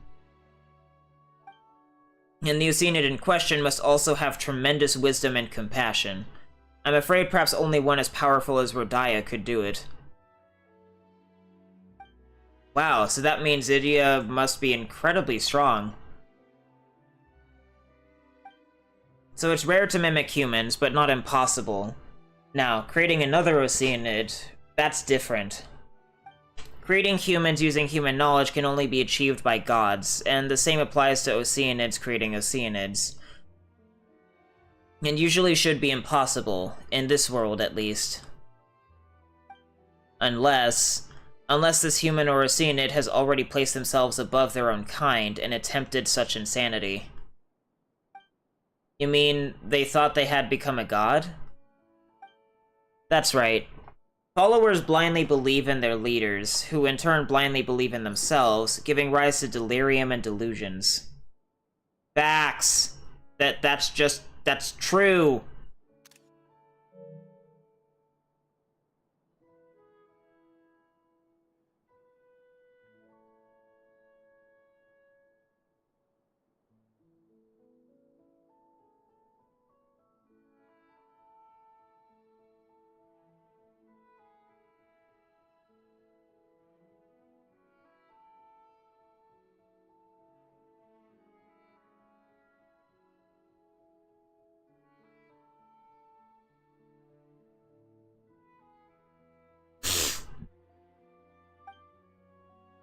I can do what a god can do.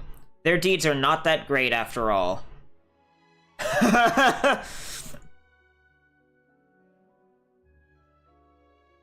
Really puts into context what the mindset of a politician is.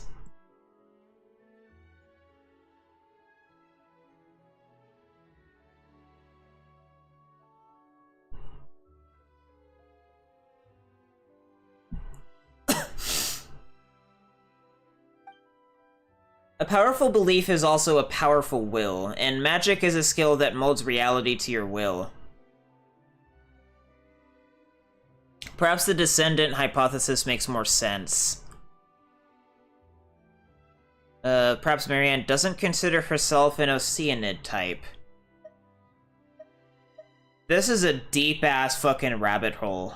I kinda wanna go down. Perhaps. It's possible, and quite understandable too. If nothing else, the Lyris I know doesn't have this kind of intelligence, nor would she be this crazy. I have some less mainstream ideas about how Oceanids reproduce, but they're not important, and we can discuss them later.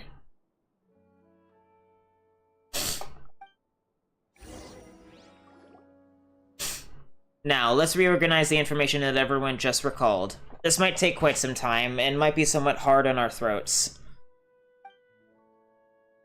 I'm ready. So, regarding Elaine's younger sister Marianne, the Anapausis is Marianne, the Red Empress Lyris, and the Anne who's with us. What will our conclusion be? How will we sustain it, and how shall we refute it? Everyone gathers. Is there anything else you feel we should add? As I mentioned before, Marianne is not only the princess in Anne's story, but she is also the person I must protect.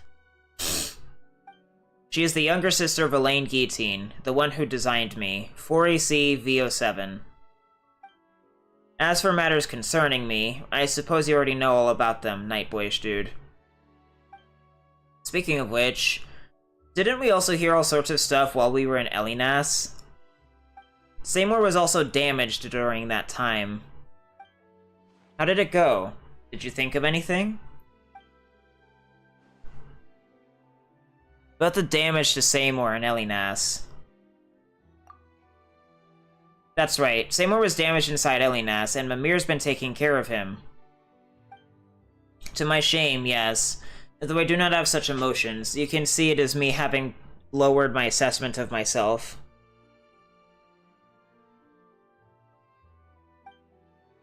And according to Elinas, the battle that occurred within his body ended quite terribly. Evidently, that was the battle that damaged you, and it was an incredibly fierce one. But considering that you were damaged, then your master might have been... Common sense dictates that the fate of Marianne Guillotine, sister of Elaine Guillotine, was most likely a grim one. But this world is full of tales of loyal knights who exchange their lives for a miracle, so you needn't grieve too much, Seymour.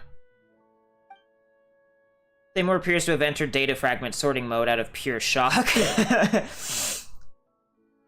Oh, man. It's all coming together.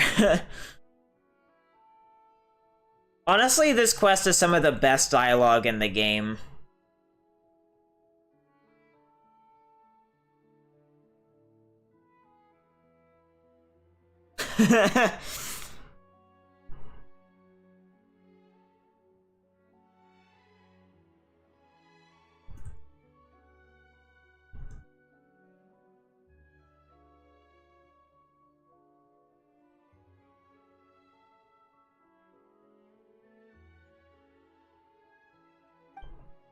But your master, Marianne, was an ordinary human being, wasn't she?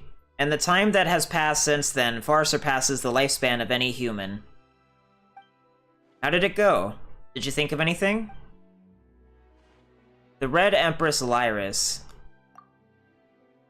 She was an important figure in the Narcissan Cruz Ordo, and she's also the other Oceanid involved in the tale apart from Miss Anne. One of only 2 Oceanids, and we also just agreed that we believe there must be an Oceanid behind Anapausis. But her traits don't match those of the Marianne we encountered. Could it be that Lyris's imagination was behind everything, even me? That's unlikely. Seymour mentioned that her intelligence was quite limited, so phantoms of this sort would be quite hard for her. Similar to how an author would struggle to write a character more intelligent than themselves.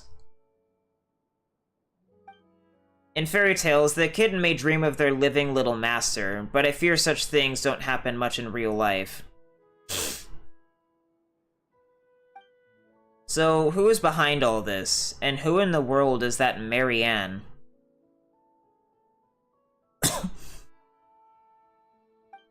How did it go? Did you think of anything? The Oceanid Anne. Huh? What about me again? We once suspected that you might be the person that Marianne dreamed of. So, in your view, Marianne is the Oceanid behind the curtain, yes? I don't know. Well then, do you find the name Lyris familiar? She is, after all, the only Oceanid involved in this apart from yourself.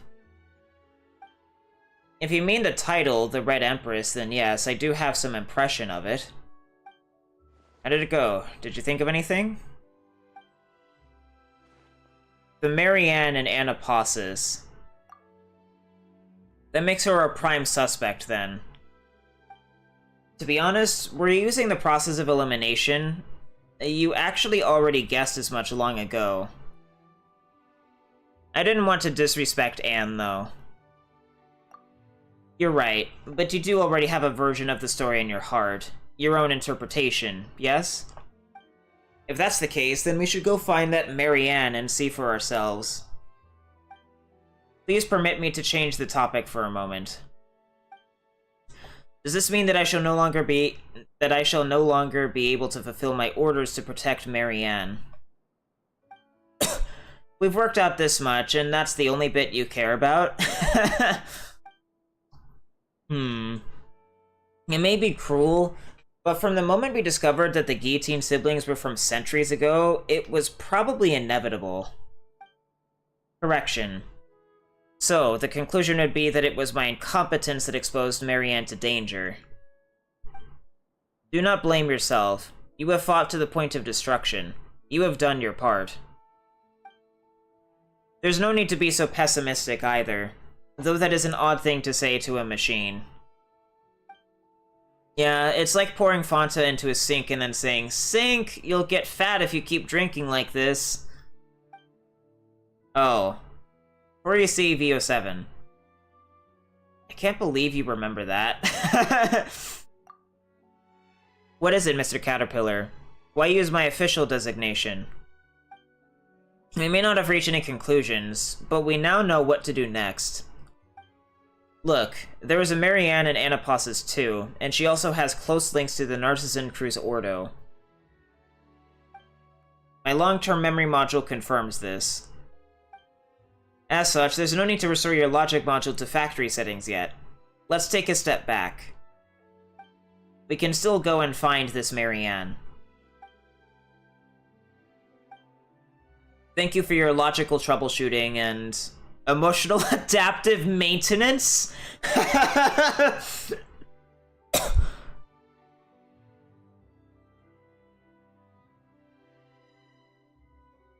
Emotional adaptive maintenance.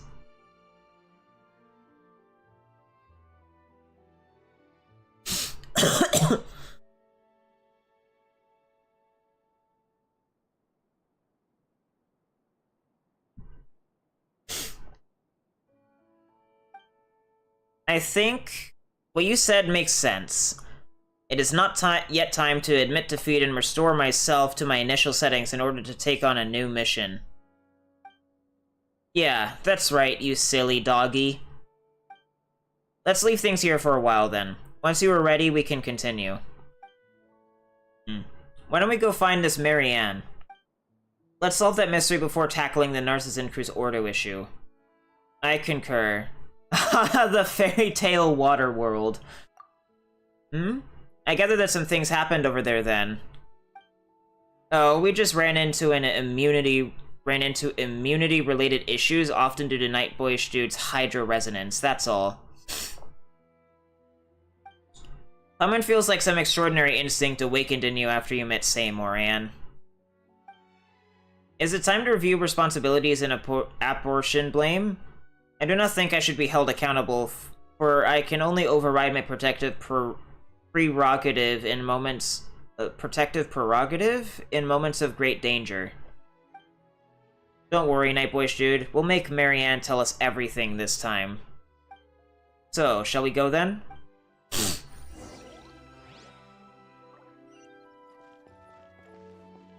Sure. I just need to... Yep.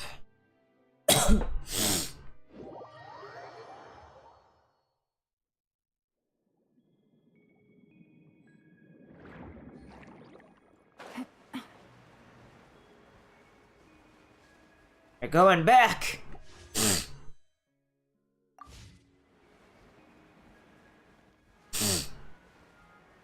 How much more do I have, actually?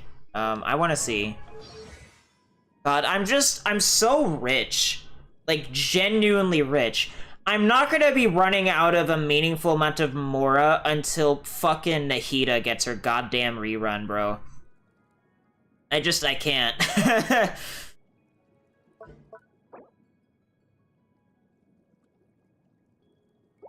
Until she gets that goddamn rerun, nothing's happening.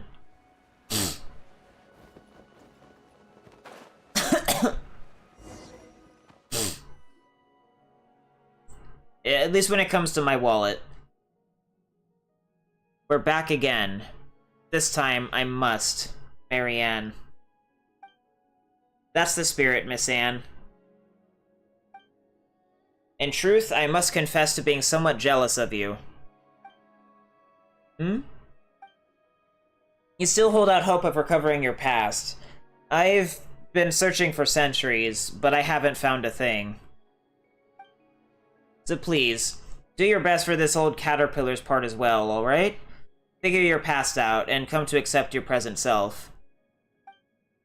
Yep, I will.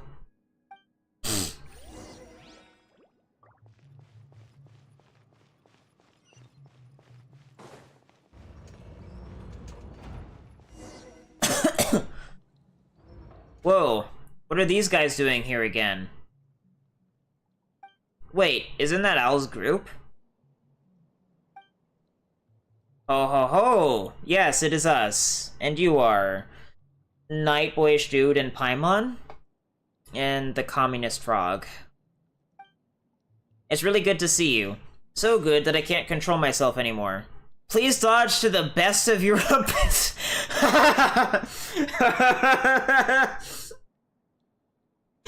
Oh boy. God, the dialogue in this quest chain is so good! This is where all the polish went in the writing in 4.2. Unlike the Archon quest.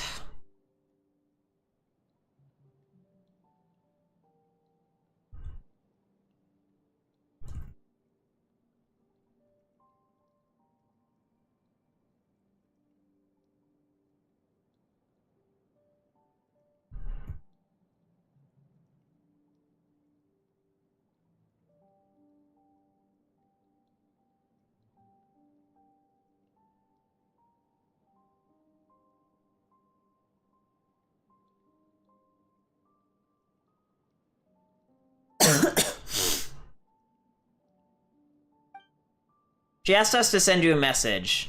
Now let me take out her handwritten letter with my hands, which are much like yours, yellow and white ones. Ahem. I don't want to hear your stories. I prefer my version. Interesting. Teamwork is dreamwork! There is no escape! Let's light it up!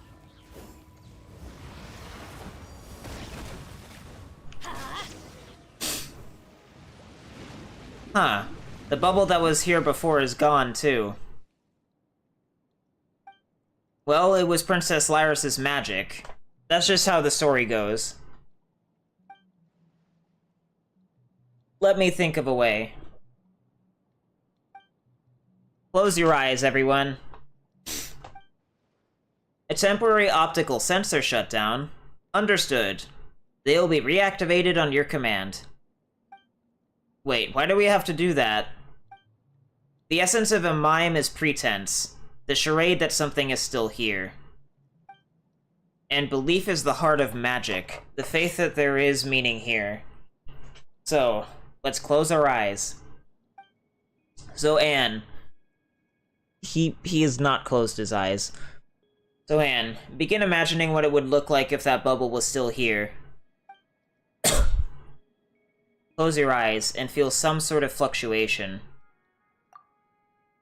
I prefer the story of the Narcissan Crew's adventure team sitting down happily for tea time after their adventure is ended. Wow, it really appeared.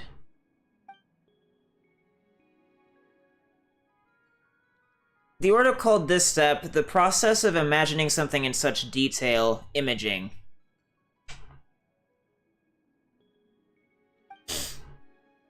Let's go over and have a look.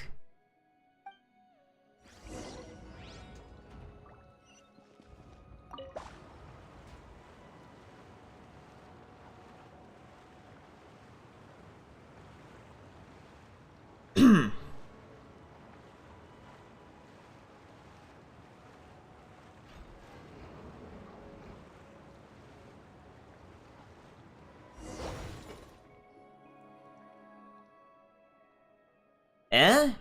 It's the entrance that's disappeared this time. And do you know how to make the portal? Can you do your imaging thing on it? Alright, let me give it a try. Close your eyes, and a lonesome silence comes over you. But everyone's left. They won't come back, no matter how long I wait. I can't, it seems. Wait, why? How are we supposed to see Marianne, then? I suspect that this is because the portal has lost meaning, and thus cannot be recreated. From what you told me before, the entrance that was once placed here led to a story that had yet to be written. Now that she has said everything she wanted to, the story no longer has any meaning. Marianne is rejecting her answer, and that is why the way in is shut. Does this mean we're going to return empty-handed? It does seem so. I wouldn't say we're completely out of luck. Did you notice something we didn't then, Nightboyish dude? I heard something while Anne was imaging. I did hear something then. So you can hear it too? Would that be Marianne's real thoughts? What did you two hear? Might be best not to discuss personal secrets here. The walls might have ears and all. Let's head back before talking about this.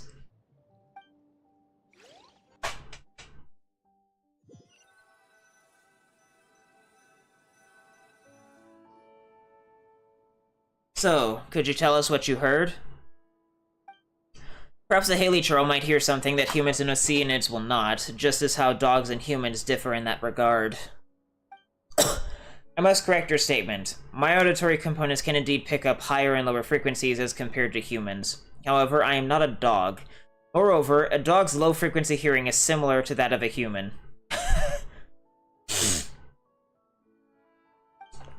Is that so? Well, I was talking about real dogs, not you, 4AC V07. Haha, silly dog.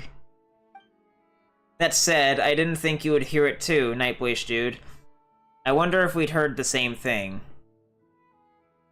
But everyone's left. They won't come back, no matter how long I wait. Looks like we heard the same thing. I suspect that this was the inner voice of Marianne. Did she say anything else? I'm not trying to invade anyone's privacy or anything. I just think that we're onto something here with you mentioning these words, boyish dude. Let me think. After that, I also heard... It should be before that, not after that. I also heard something like, I prefer the story of the Narcissan Crew's adventure team sitting down happily for tea time after their adventure is ended. And then... I don't want to hear your stories. I prefer my version. Have you noticed something off about this, boyish dude? Please state your case. Let's think our own thoughts through first. Perhaps we really might be able to come to some conclusion. Oh, this again?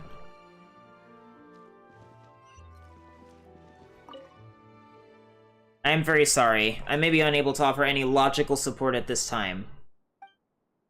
My listening equipment cannot hear inner voices. Don't worry, you've helped plenty already.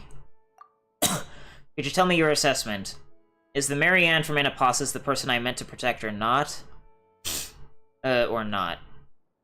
I think she is. I am willing to believe your judgment, even if that means I have to update my data. According to my records, Marianne Guillotine never exhibited the behavior of waiting for others to come back after the Narcissan Cruz Institute was destroyed.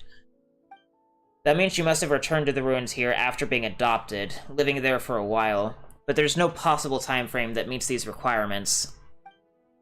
Logical era, data fragment sorting initiated.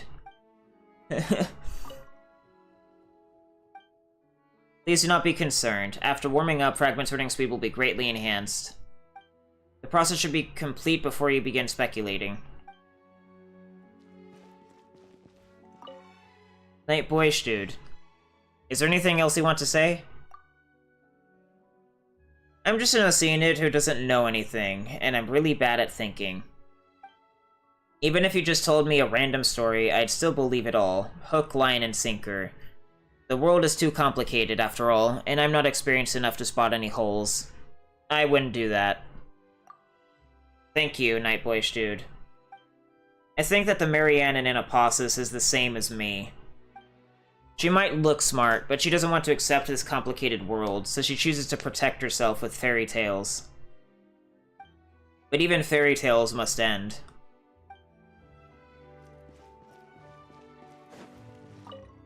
You don't seem to want to link the two of them together.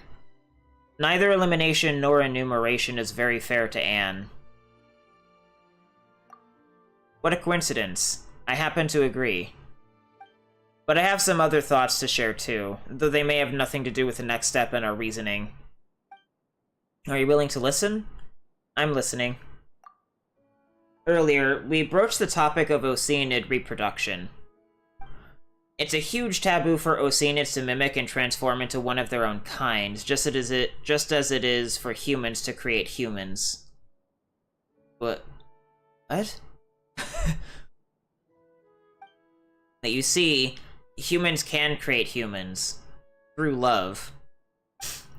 Go, pursue eternity, not through mystery, but love. What if, by some chance, this mysterious method of Oceanid reproduction is accomplished through imagination and mimicry? Perhaps their regret or remorse gives birth to a thought, and as they imagine the path that could have been taken, a new Oceanid is born. That's a very interesting idea. We'll never know. After all, it's a secret passed down amongst Oceanids only. In any case, we'll begin once you're ready. Let's begin. Then let's begin. I get to do this again. I don't know why I can't get this out of my mind.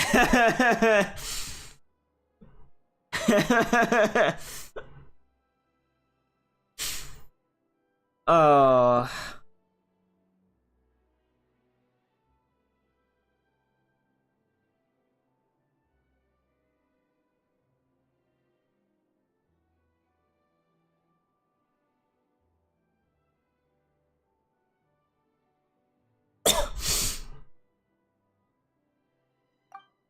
This can't really be foreshadowing, can it? No, I'm just messing around because it's funny.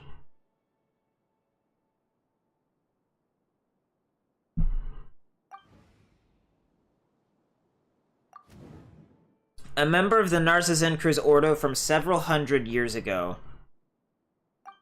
Her whereabouts afterward are unknown. She is also the only other Oceanid involved other than Anne.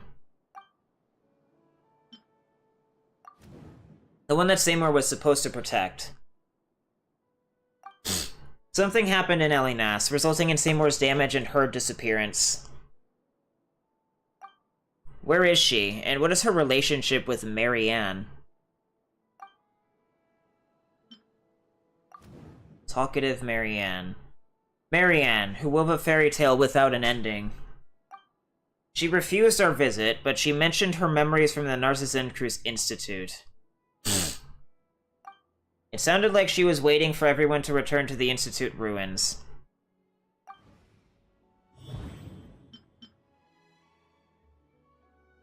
The memories of waiting in the ruins. Memories of the Narcissus Institute. The only person who grew up in the Narcissus Institute and has a matching background is Marianne Guillotine. Ugh.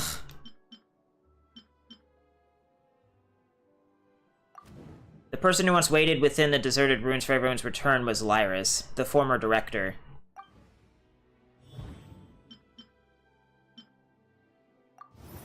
Marianne has Marianne Guillotine's memories. Marianne has Lyris's memories.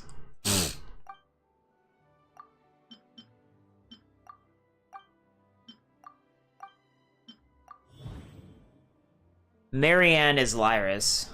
No. Marianne is that younger sister. If so, then Marianne is Marianne Guillotine. They have the same name and matching memories.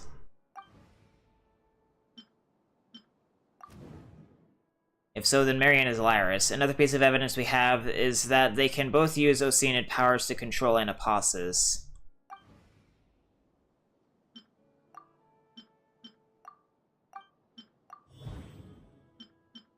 The identities are contradictory. But how can she be both people at the same time?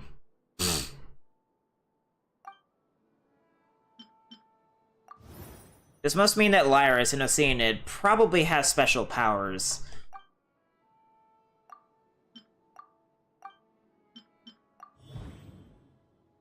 Dissolving the personality and will. Her job in the Order was to dissolve the members' egos. What could have happened between her and the missing Marianne Guillotine? For some reason, Lyris dissolved Marianne Guillotine's personality. And afterwards, their wills, now mixed, began to dream. They dreamed of a simple world where the princess is saved and the evil dragon gets killed, while the heroes are always pressing onward. They dreamed of a world where everything was simple and had an answer, as long as Anne was there. Thus, Anne and Marianne were born.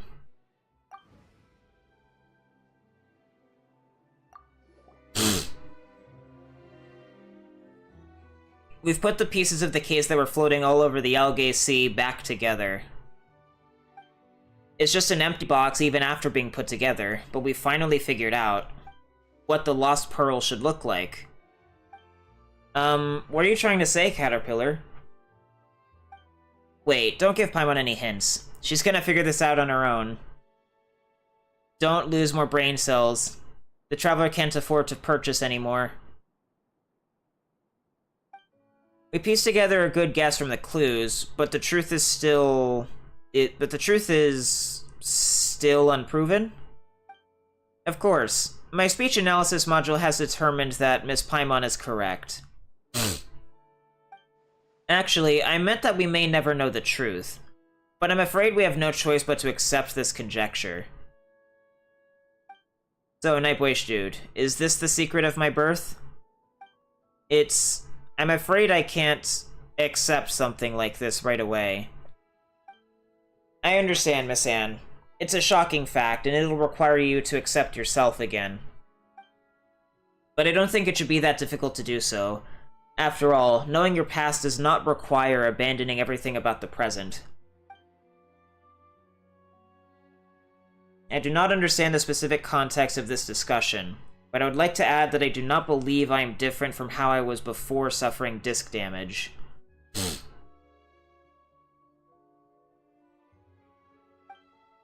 Even though you insist on addressing me as a silly dog, my identification number is still 4EC-V07.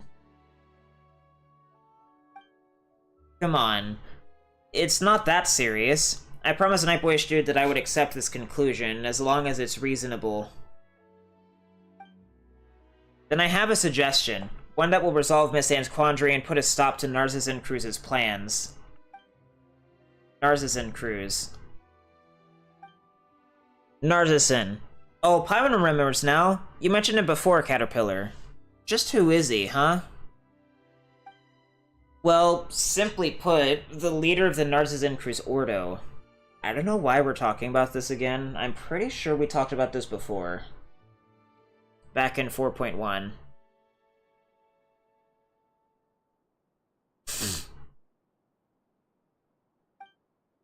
Whoa. Sounds like he's got an impressive resume. But isn't the Narcissan Cruz Ordo always up to no good? Wouldn't that make him the nastiest of the lot?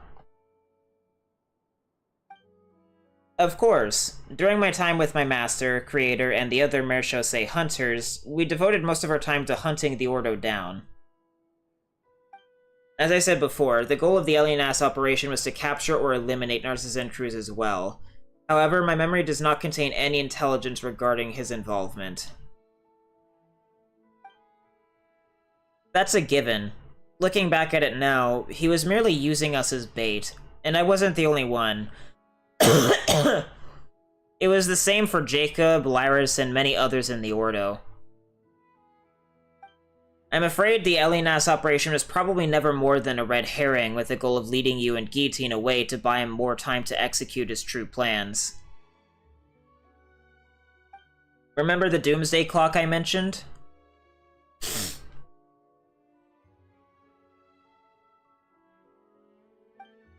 It's what the Ordo considers the countdown to the apocalypse, right? God, my mouth is, after so much talking, my throat is actually kind of dry.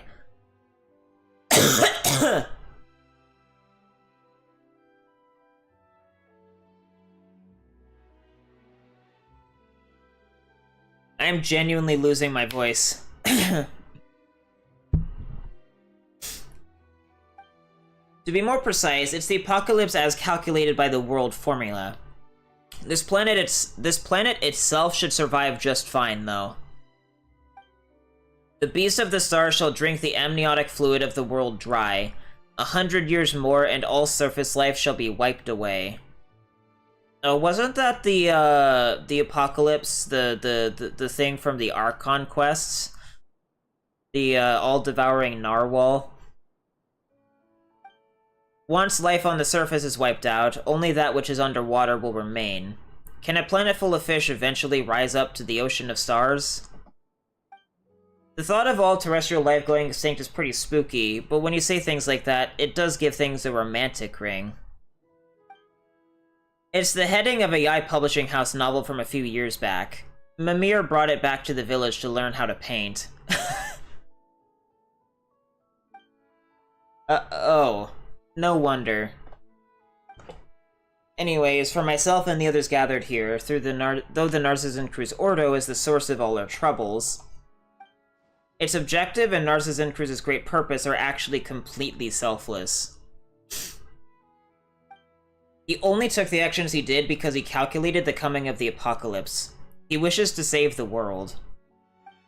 So is the world really on the verge of destruction? I believe this to be a pathological delusion caused by paranoia. Were the apocalypse real, would you be able to forgive Narcissan Cruz? No, it's a bit too early to consider such things. You have yet to understand what happened to you, Anne. And as for you, Seymour, your hostility is a result of your programming and the duties it imposes. I suppose we must find the Holy Blade of Narcissan Cruz. The Holy Blade of Narcissan Cruz? I'm talking about the real one, of course. As much as it may be quite strange to say that the ceremonial sword of a magic society is real. Not only will it help us stop Narcissan Cruz's plans, but its unique powers may be able to undo the merging of wills. We should be able to separate Lyris and Marianne. And then, Miss Anne, you can defeat the evil dragon, Narcissus, and rescue Princess Lyris. Regardless. Let's get moving first. That's the spirit. It might take some time to explain, so let's move out first and I'll explain when we get there.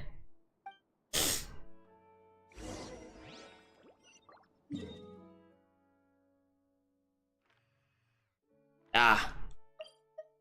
This is where it all comes together.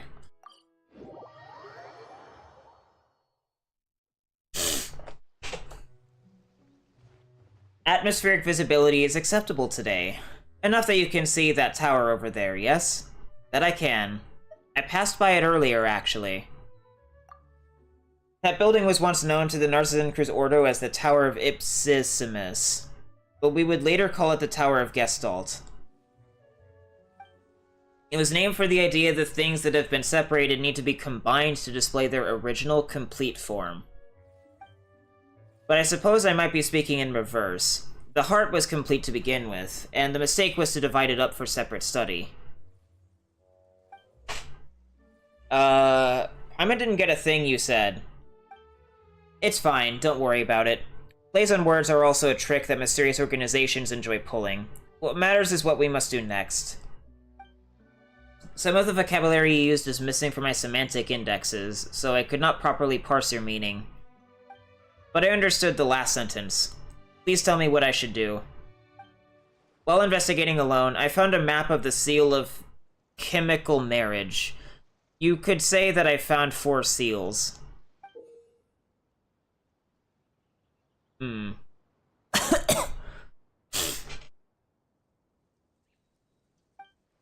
this tower is one of the locations? That's not the only place. That's not the place we need to go. That said, though, who can be sure? Perhaps our destinies will yet take us there in the future. Either way, we need to use the position of the tower to locate the other 4 places. That's why we've come here first. So what are those 4 seals for? That said, we've discovered from experience that it's usually best practice to just break the seals and give whatever ringleader we find a good walloping.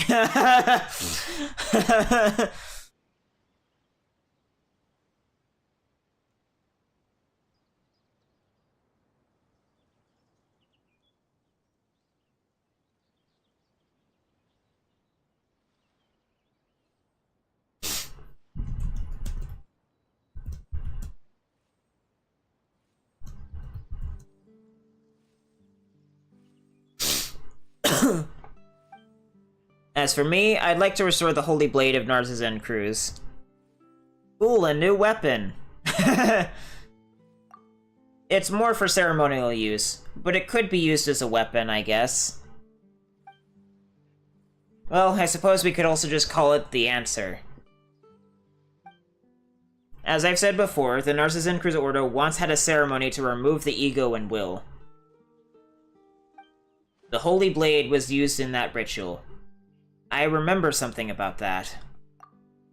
If Lyris and Marianne's wills created Anne, and if the old me was placed in some Hilichurl's body... Ah! Wait a minute. Didn't we already find that the Holy Blade of Narcissan Cruz? What? Really? Look! A wooden sword. It's the wooden sword we found during our adventures. Yes, so it is. Hey, what kind of reaction is that? Perhaps you can think of it like this. That's a wooden sword found in the Narcissan Cruz Institute, named the Holy Blade of Narcissan Cruz. That makes it more important than any ordinary wooden sword. Perhaps it might be of use when the time is right, just like the Holy Blade in the story. Really? You don't need to try to make us feel better. Got it. Let's go. There are 4 seals in total. If my hypothesis is correct, then they should be at these locations, respectively. Huh? These 4 locations? We've been to them during our adventures. Well, to be precise, we've been to 3 out of the 4 locations. I see. And did you find anything there? You describe your adventures there. I see. This proves 2 things. Firstly, my hypothesis is accurate. And the other? The situation is grim. We must hurry to the 4th location. Oh, so now we're getting started. That was just the preamble.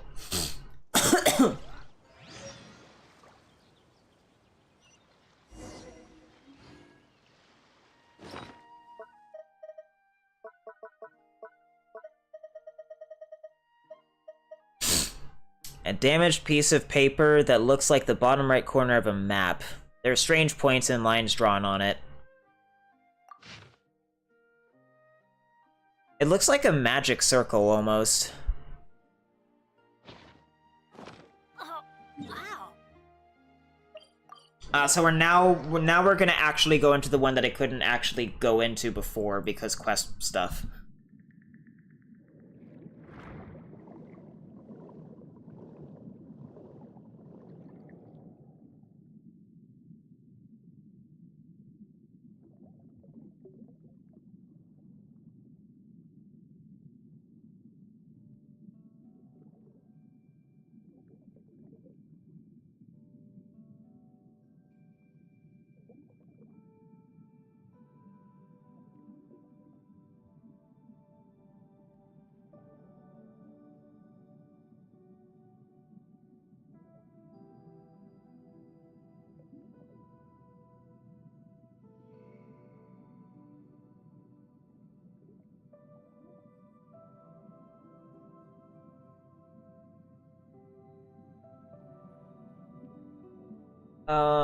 Is that the only one? It looks like that is the only world quest icon I actually need to get rid of. I would have preferred it if you left me alone, boy. There was a lot of sass in that, I'm sorry.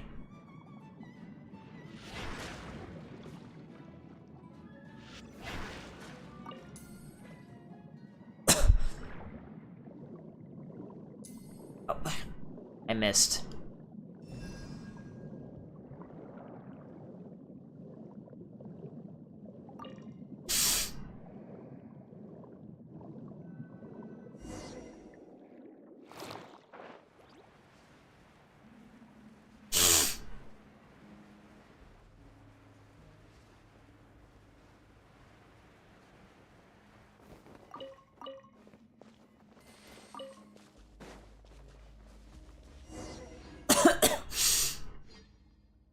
This is the last place. Our search hasn't turned up anything so far. Very true. However, this entrance is shut, which means we still have a chance. Looks like our adversary hasn't solved the riddle here. That said, who is our competition exactly? Assuming that the Narcissan Cruz Ordo has been inactive for centuries and that the knowledge I possess of it still holds true, combined with the events that occurred prior to now, I fear it must be Jacob. That jerk who is picking on Seymour? Well, what do you want with this stuff? I'm afraid that his objective is the same as ours, to find the materials needed to forge the Holy Blade of Narcissan Cruz. The Order was able to reproduce the 4 requisite hypothetical substances here in the material world, based on the esoteric philosophies of the Underground Kingdom and ancient Fontaine. The Underground Kingdom. Is he talking about Conria? And I imagine ancient Fontaine basically is Remuria, like, specifically.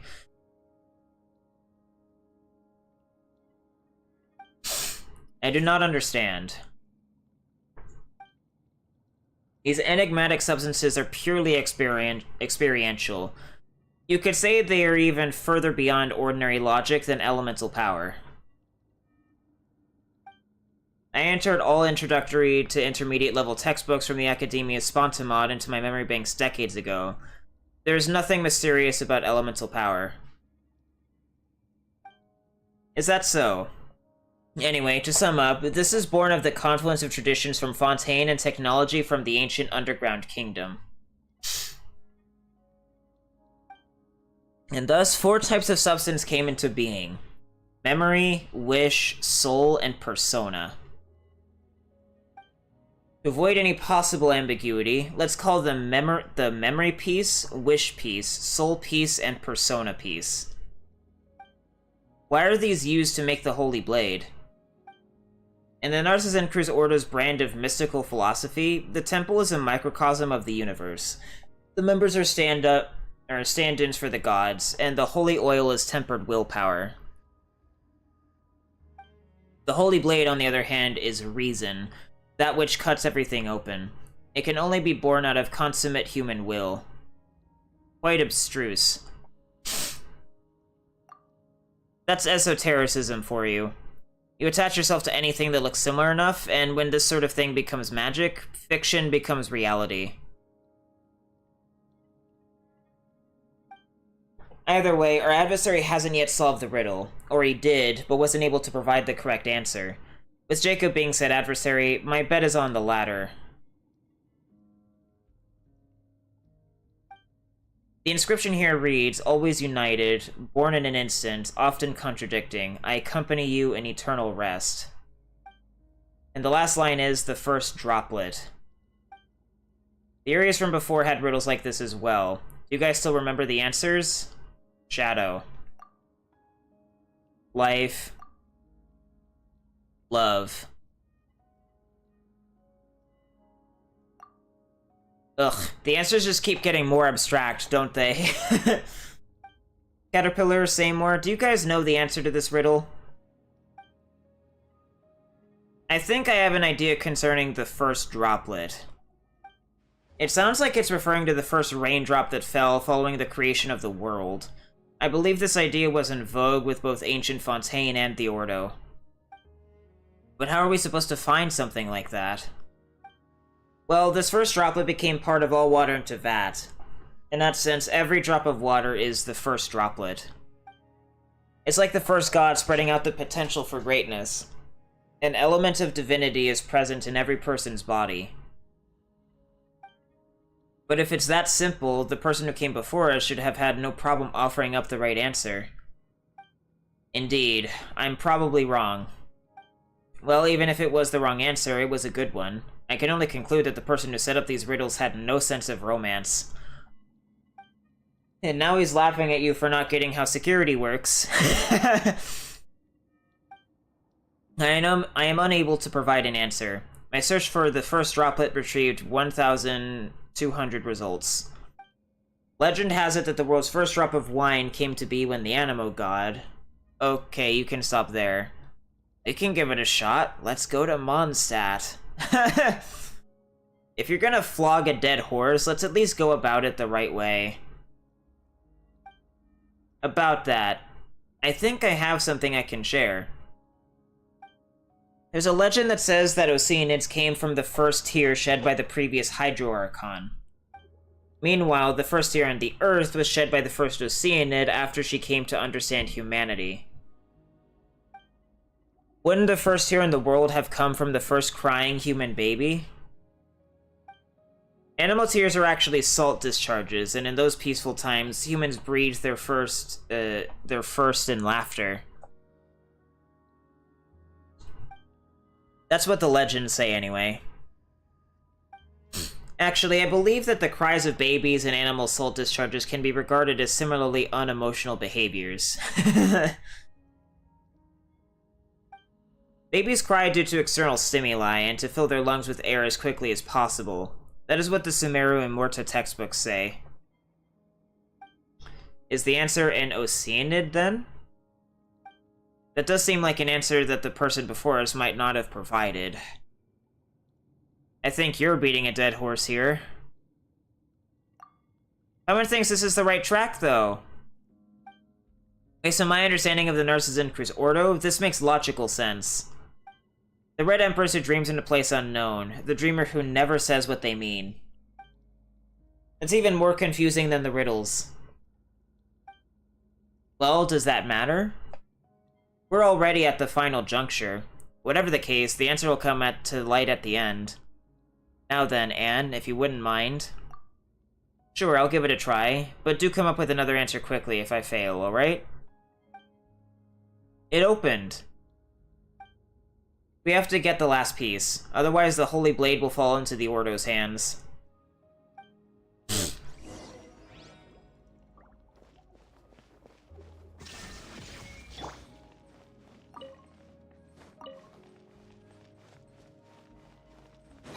you!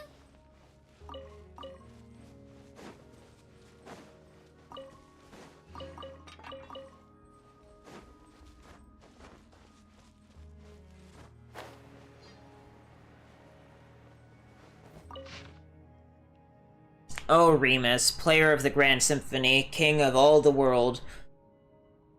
Your music is heard across the heavens. It resounds throughout the earth. When Sibylla's golden bee gives you a warning, O merciful one, grant us eternal life. Proclaim this sacred moment, that it should be praised for all eternity. Copied from the third hymn, Movement 5, Stanza 1.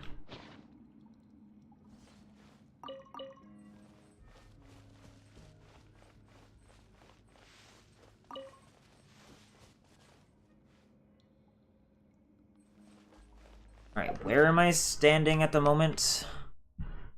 So this is going to be that mini puzzle that I need to do.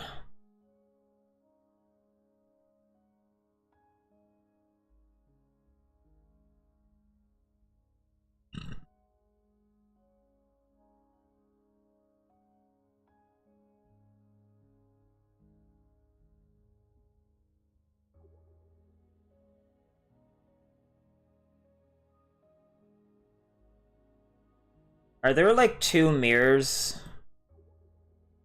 I can only assume that there's a couple more mirrors that I've missed somewhere. I don't know. I'll just have to do them all. I need to do this one anyway. There are puppies inside. They desire death. Illusion shattered. What are you doing, bro?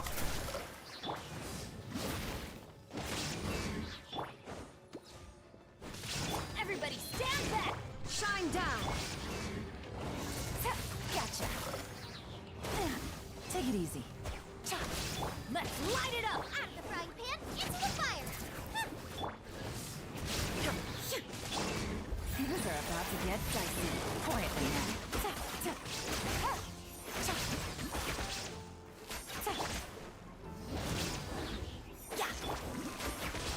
Take it easy.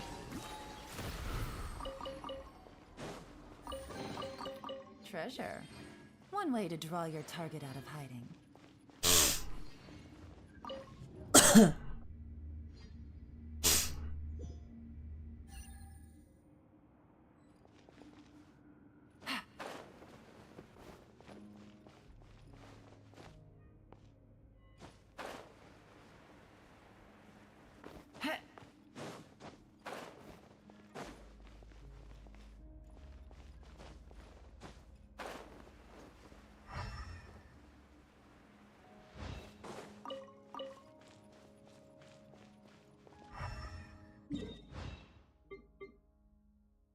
So our next item will be quote-unquote on land, as far as the map is concerned. So I just need to go further in, I guess.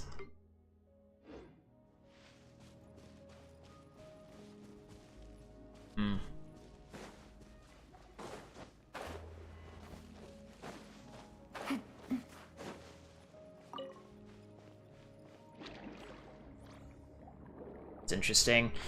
I'm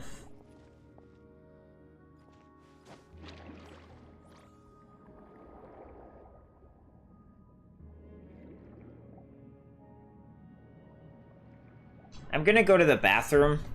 I really need to go. So I will be right back.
That will be for solving it.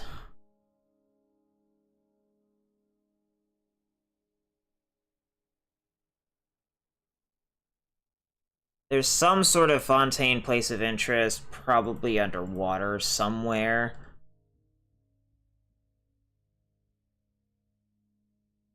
That might be my last Radiant Spin Crystal.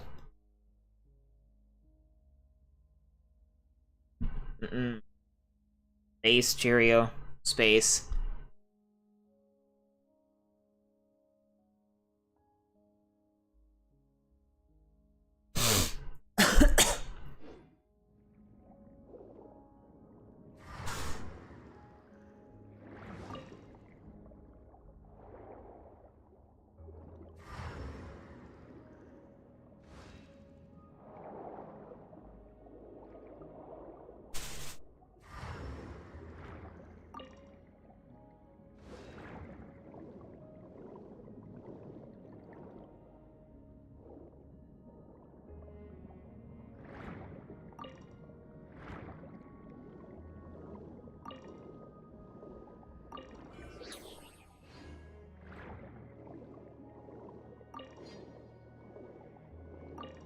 Let's clear out the distractions.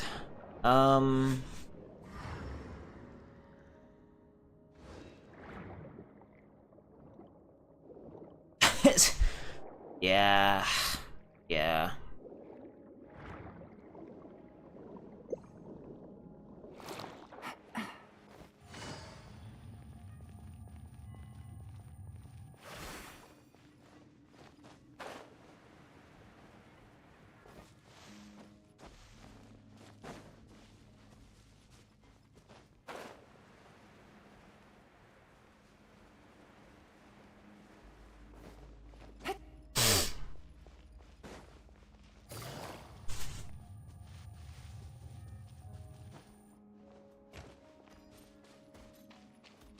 Illusion shattered. I'm going in! Oops, that really could.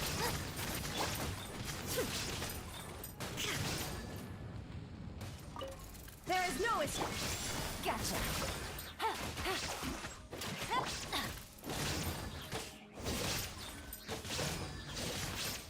Let's light it up.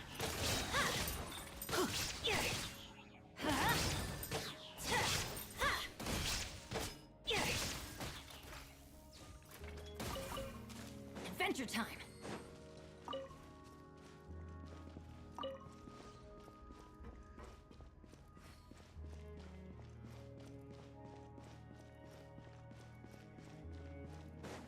Is there anything else down here that I should be getting? Or nah? Probably, yeah, no, definitely not.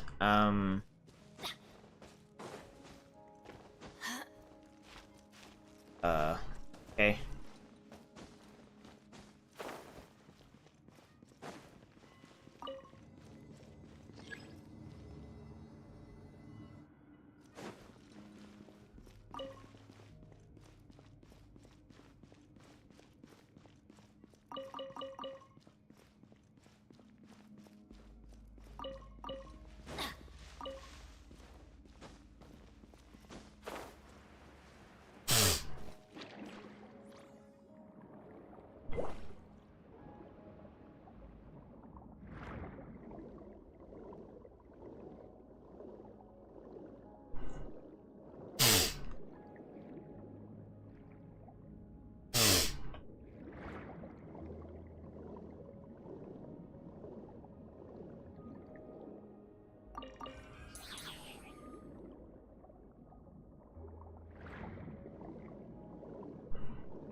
I was just kind of on autopilot there.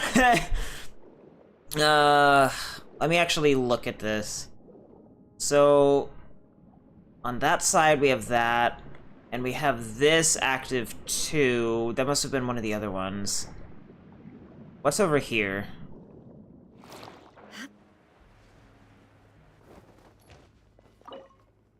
I don't have a special key.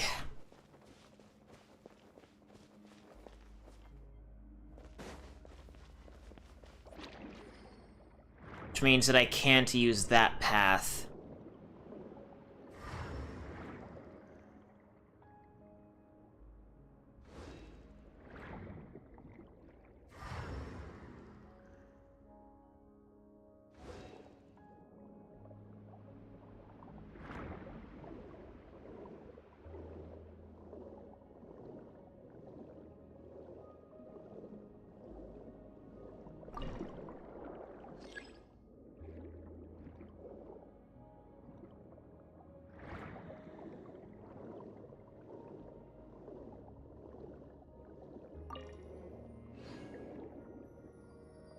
That looks important.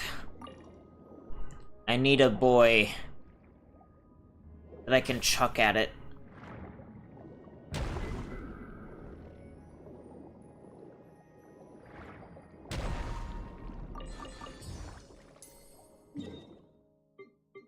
Ah. That's what it was. Or rather, where.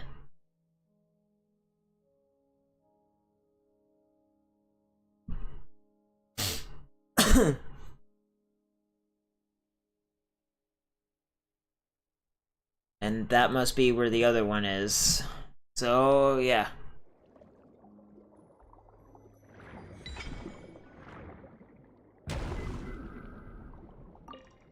And there we go. That, I believe, is every single Radiant Spin Crystal, so I can take those off.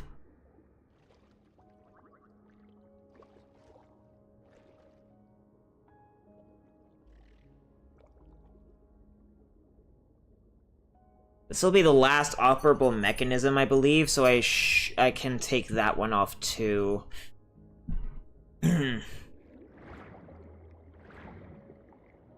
Let me see. Where's my boy?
Let's light it up! Everybody stand!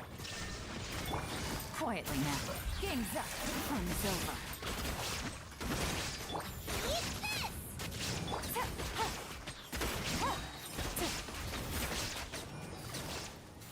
Gotcha.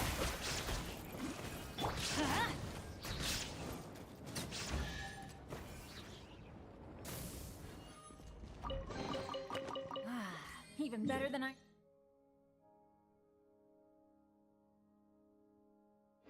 imagined. It's my lucky day.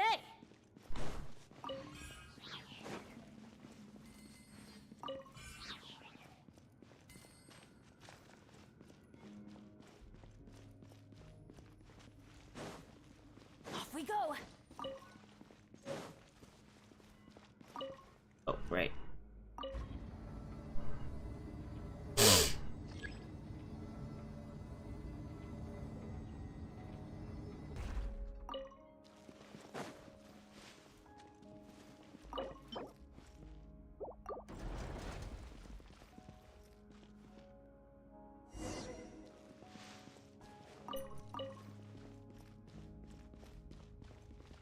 Adventure time.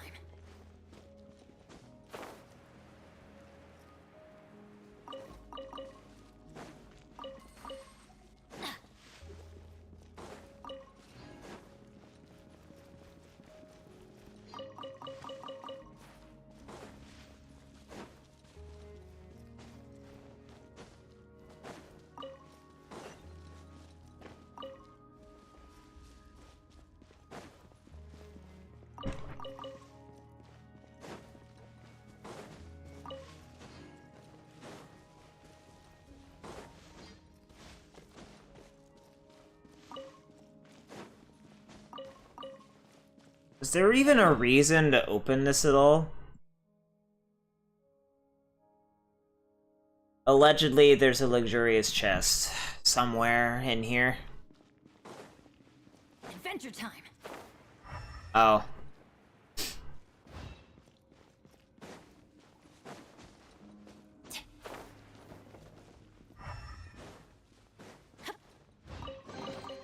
Now that's what I call treasure.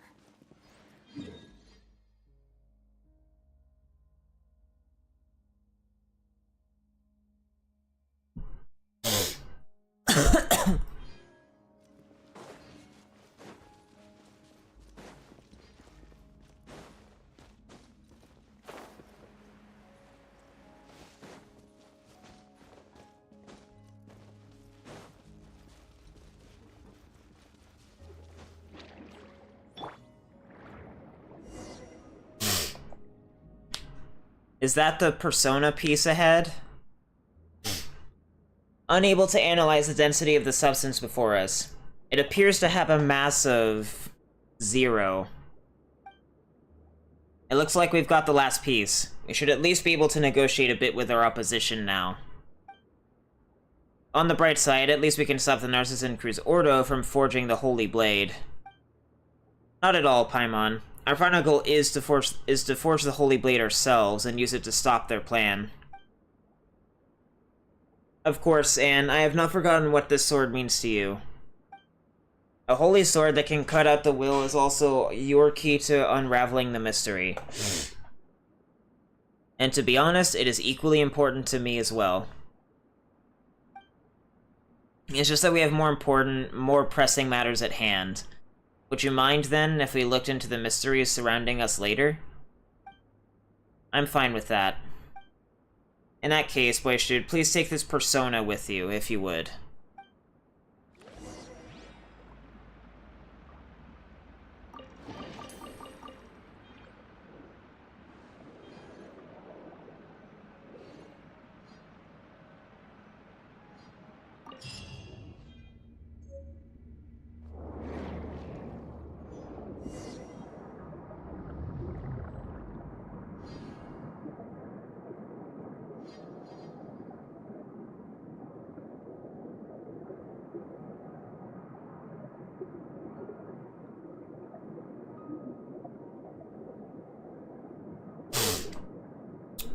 This is interesting.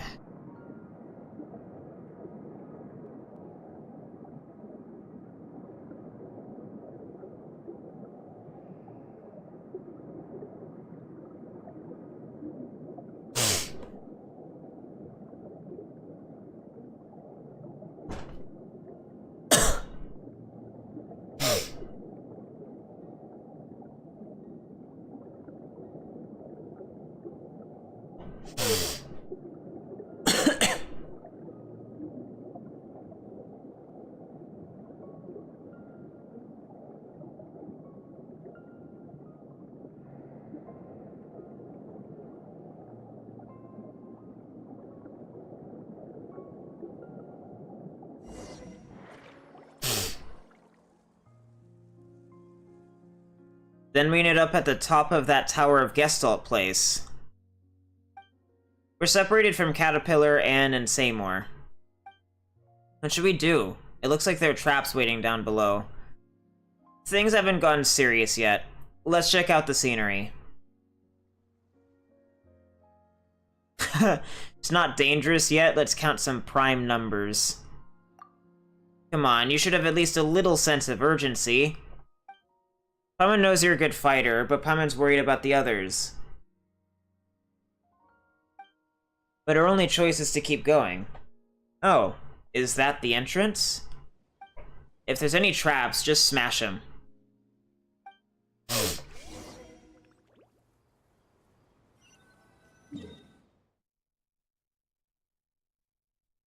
I can only assume that this is that?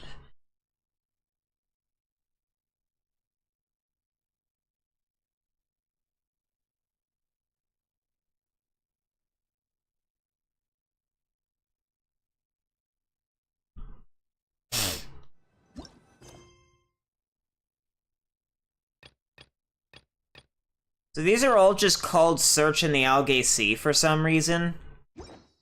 Okay.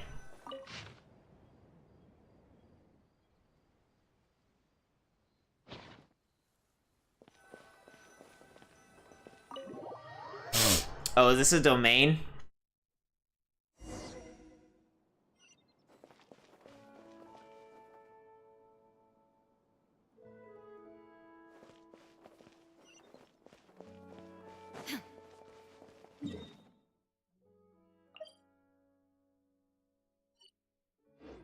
Things just got fucking weird.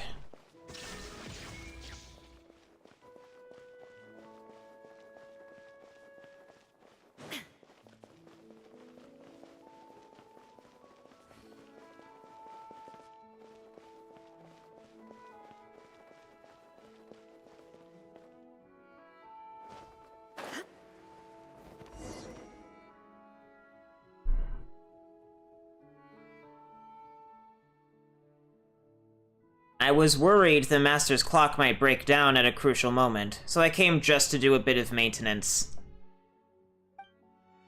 What took you so long? I've even had time to finish the anti-rust treatment and oil it up. That's the voice we heard earlier. You're... the purple dude. I've told you, just call me Jacob. How did you set up this trap? I believe the persona section to be the most important, for there lies the persona excised by Master Narzazen Cruz himself.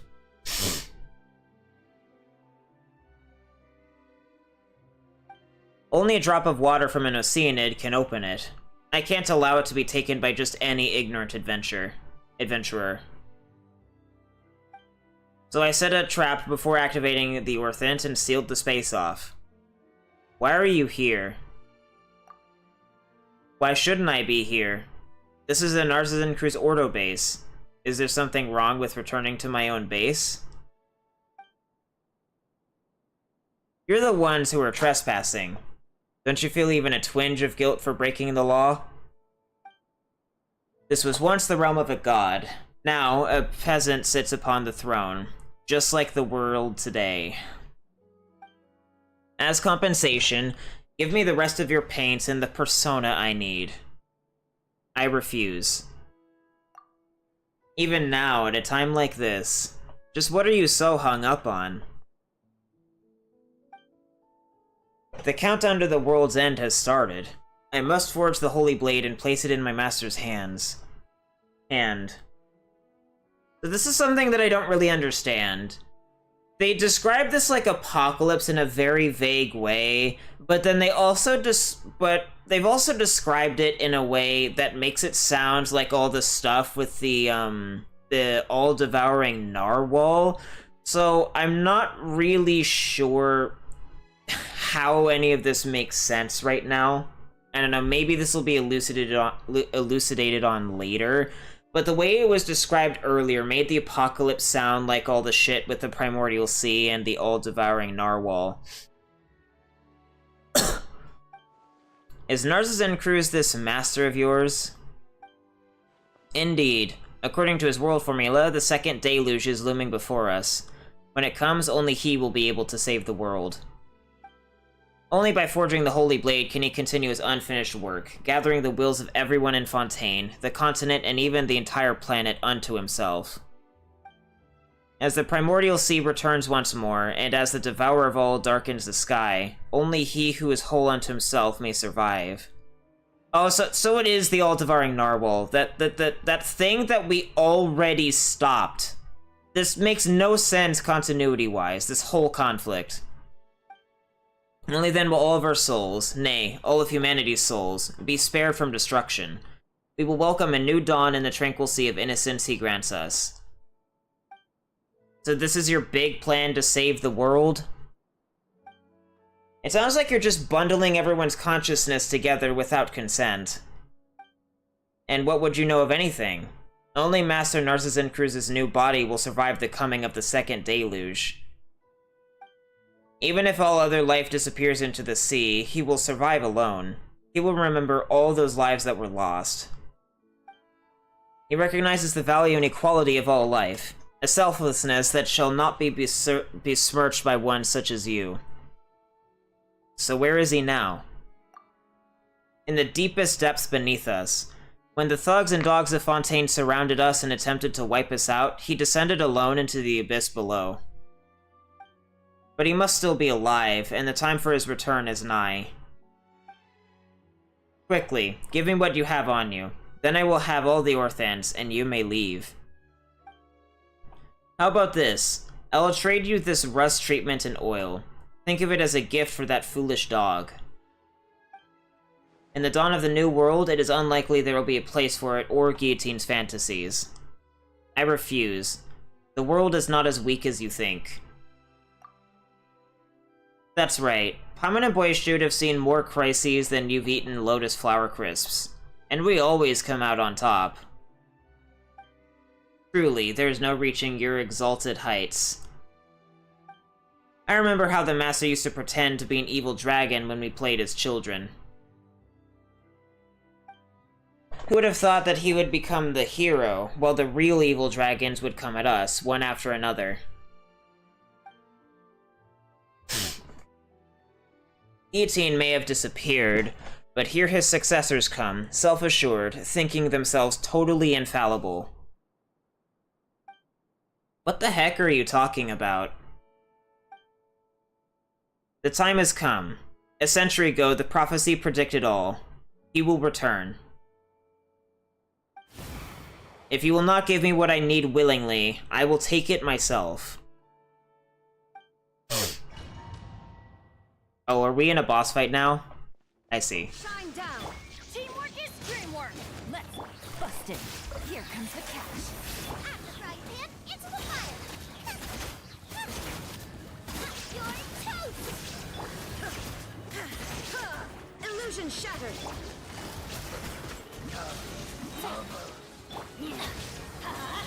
Why do they never miss?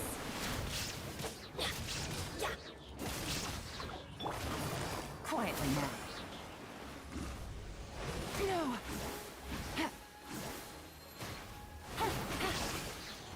Everybody stand back! Let's nice and spicy!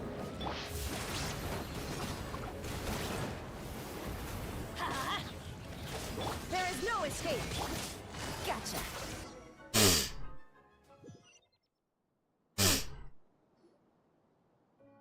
Ha.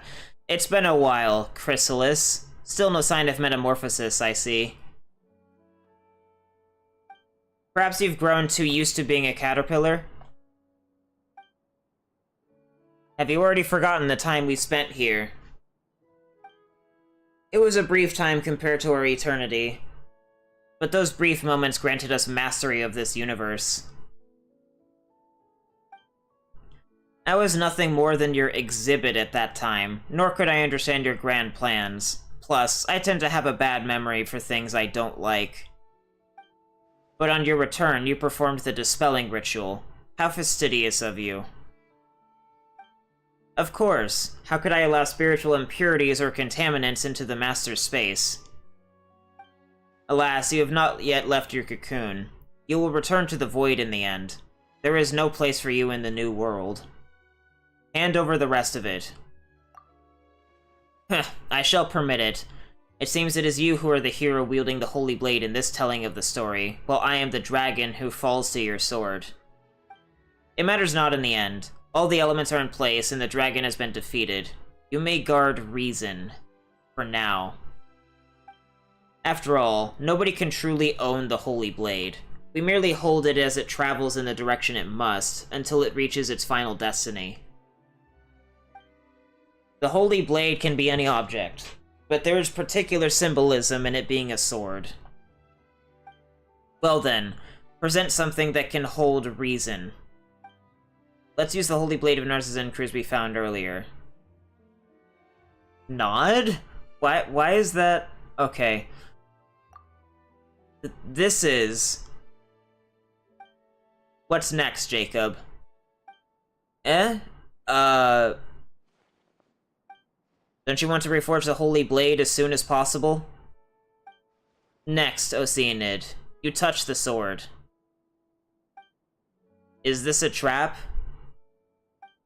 No. Although the Holy Blade can part any will from water, it can also unite wills. It can accommodate both the primordial and that of order. You have been chosen because even if you were an illusion, you contain something that the Narcissus Cruz Ordo has gathered over many years. The power of will. Should we trust him? His biological indicators show a very low probability of lying, though I remain doubtful. How long must you dawdle? You're no better than that rusty old shell Guillotine created. Would you like some oil for your brain, or rust remover? Speaking of rust remover, what about it? That watch. Yeah, we can try using rust remover on the watch. What nonsense are you all going on about? Adults shouldn't interrupt children. And I'm a child, too. Whoa, it's open! Oh, she's attractive.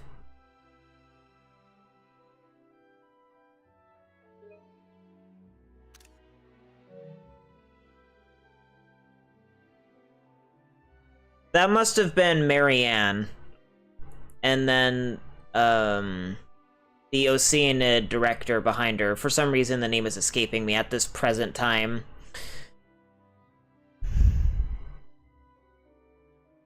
God damn it.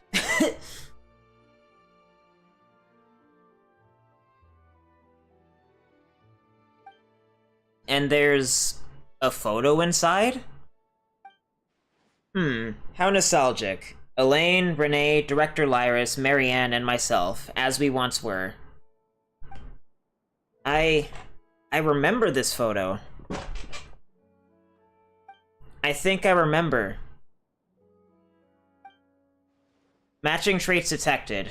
That is Marianne, my ward. Well, has the oil helped lubricate your rusty decision-making skills? If we don't take this step, we'll never be able to leave the world of memory. Yeah, let me give it a try then. Anne! It's okay. I've made up my mind. Whoa. Is this what the Holy Blade of Narcissus Cruz is really like? Weren't you listening? Caterpillar just explained that the Holy Blade can indwell any form that holds significance. Ah, just like the Holy Blade of Narcissus Cruz we imagined. You changed back. Very good. My mission is complete. Now, I propose a trade.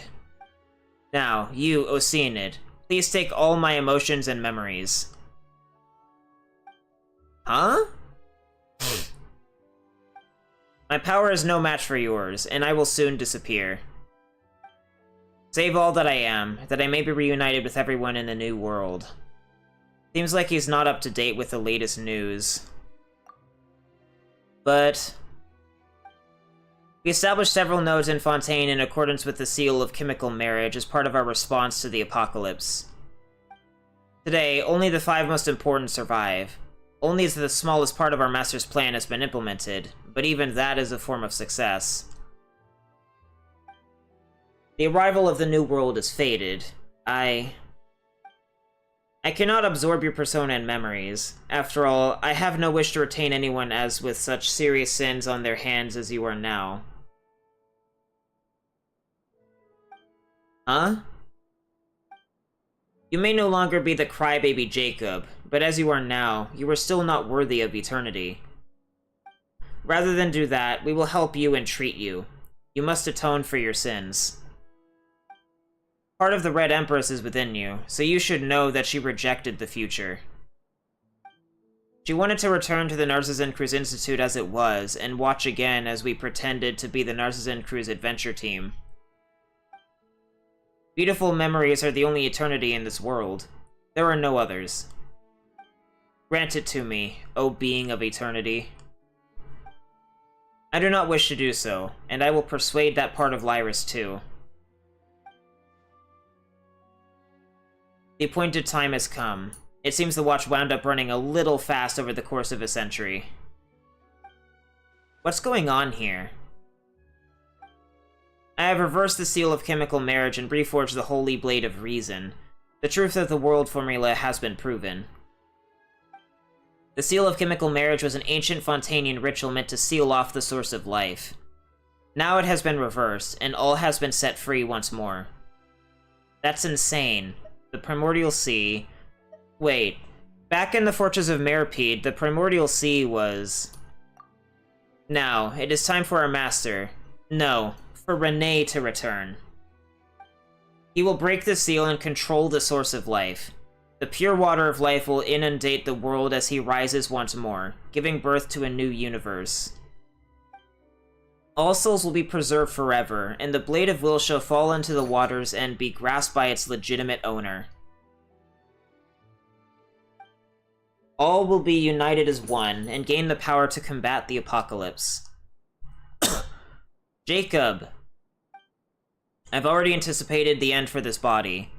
The clock may stop, and its hands fall still. It may take Master a little time to find my will in the new world, but do not worry, we will meet there again. Cheerio. Be very careful of where you're standing and walking. Jacob! I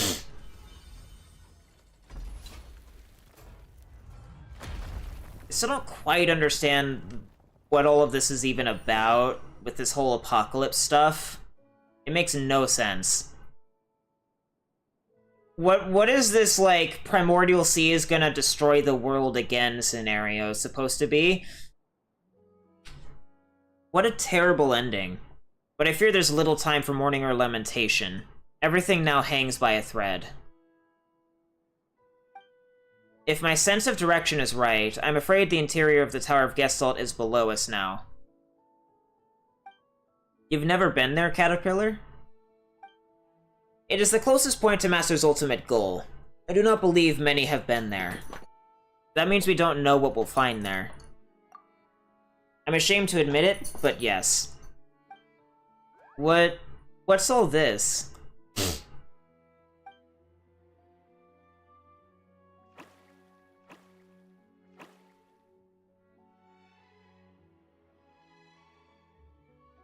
Warning. Abnormal environmental changes detected. Paimon can see that just fine. It seems we don't have much time. Let's get to work, quickly. Before Jacob's new world becomes a reality.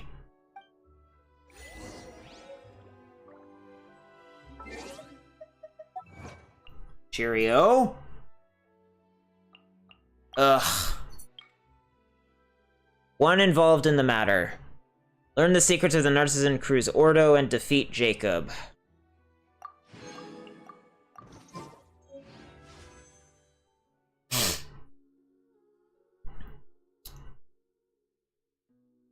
I don't think there are gonna be enough common chests and whatnot for this to even out numerically, so that's unfortunate.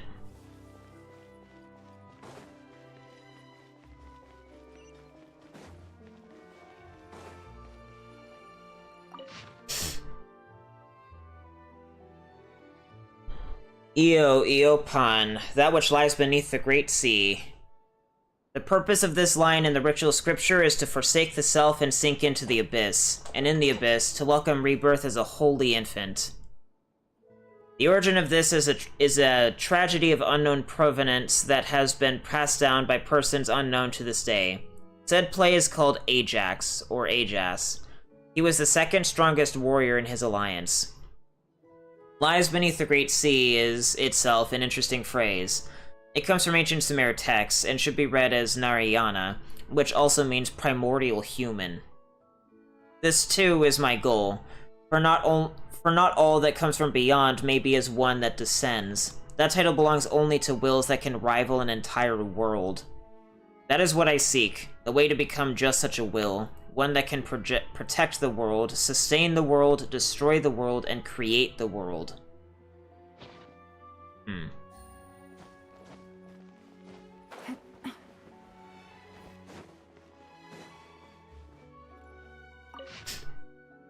To excise the self is not to die, but rather to die before death.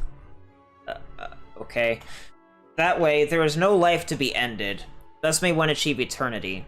This step is vital, for by this may one avoid receiving a vision by some error. To receive a vision is to sell oneself to the fate of this.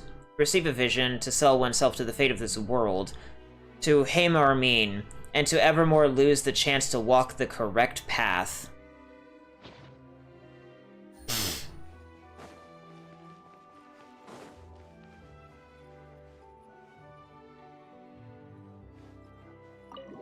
Oh, that's not what I wanted.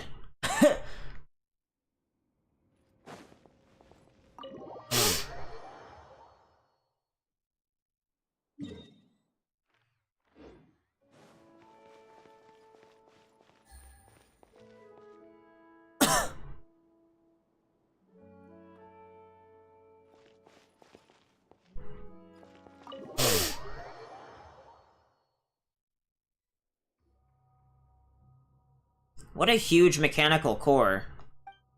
How shall we descend? An optical coupling design, is it? It looks like we need to get all the rays to hit their targets. So how do we do that? There must be some kind of equipment nearby. Have a look around.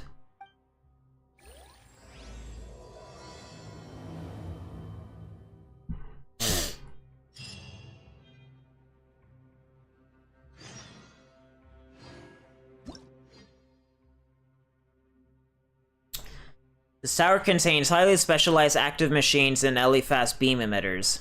The roots of some floors will contain beam-emitting assemblies that you can turn using the corresponding mechanical valves.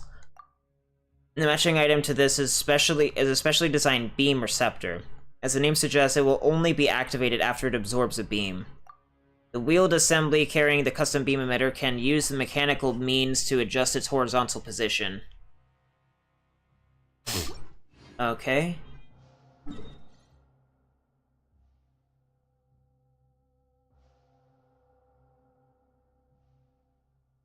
This just makes it harder to even this out.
Here displayed is an Artisan Crew's orders, optical coupling transmission design.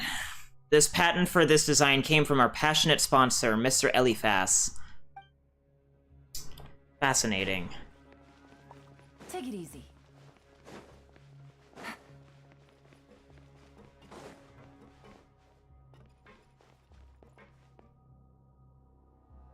Oh.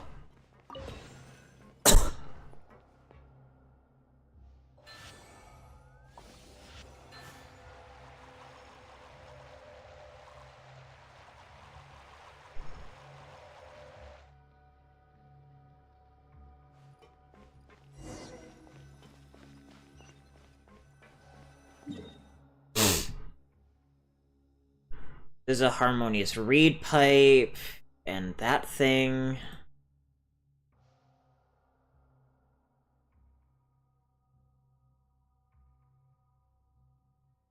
I see. 2 harmonious reed pipes. I'm hoping that I don't end up missing anything, and if I do, that I can just come back later. I'm less concerned with chests, because if they're nearby, the game will just, particularly if they're for, like, completed puzzles or whatever, the game will just tell you where they are. I'm more concerned about the Cloud Leisure steps, if I'm being honest. Take it easy. It does appear as though there's nothing in here, so I don't think I have to be concerned quite yet.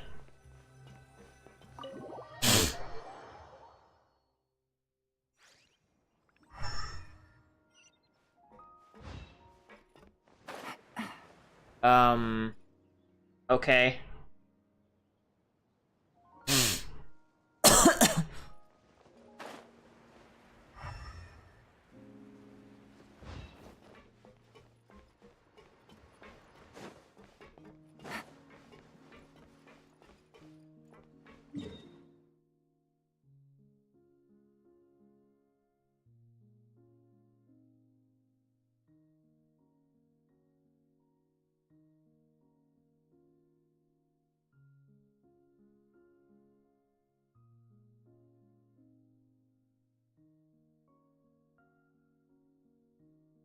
This is what, like, confuses me about the design.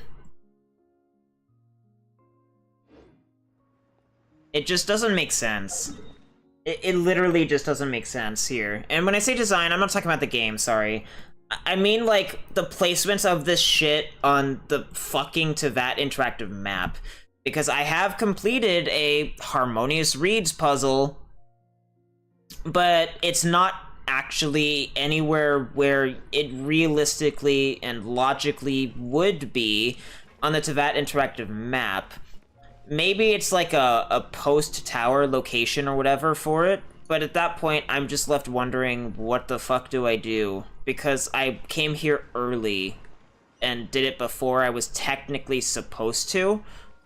So now I'm just kinda stuck, and I don't know what to do. Take it easy.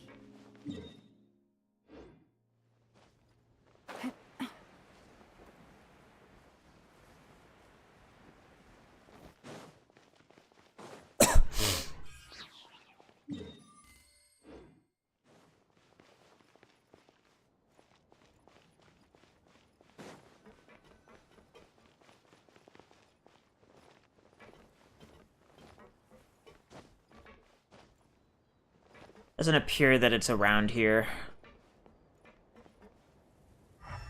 Doesn't appear that it's down there either. I'm not gonna bother checking.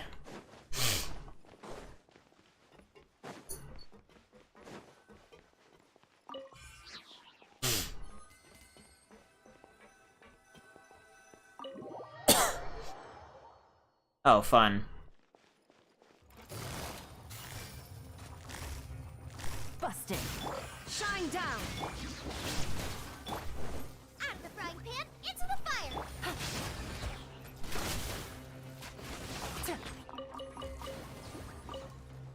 Quietly now.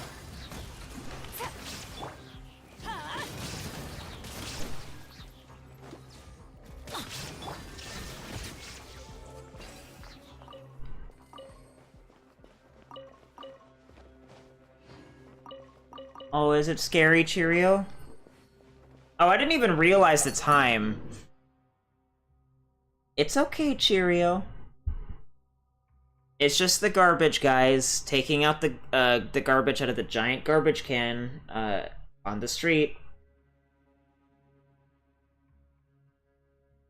It's okay. Cheerio.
I've let the cat out. Alright, so... what's this? Miss E. Lenormand, formal Narcissan Cruise Ordo member, level 3. As a famous book merchant, Miss Lenormand has used blank to describe Narcissan Cruise's teachings in an easy-to-follow manner, thus making extraordinary contributions to the spread of our tenets. It was for this reason that she was granted an exceptional promotion to level 3.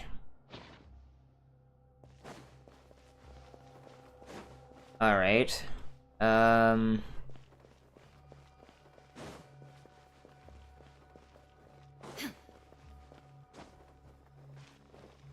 elevator looks important.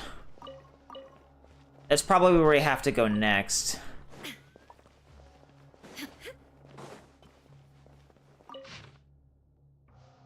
Madame M. Laveau, formal Narcissan Cruise Order member. Or did I say former for the other one? Level 4. After returning home from Notlon, Madame Laveau has since dedicated herself enthusiastically to the grand ideals of Narcissan Cruise. An authority on beauty, she is also highly skilled in divination using blank, making her very popular with the other ladies. Not only has she provided the Order with blank from Notlon, but she has also contributed greatly to promoting the Order's good name in high society.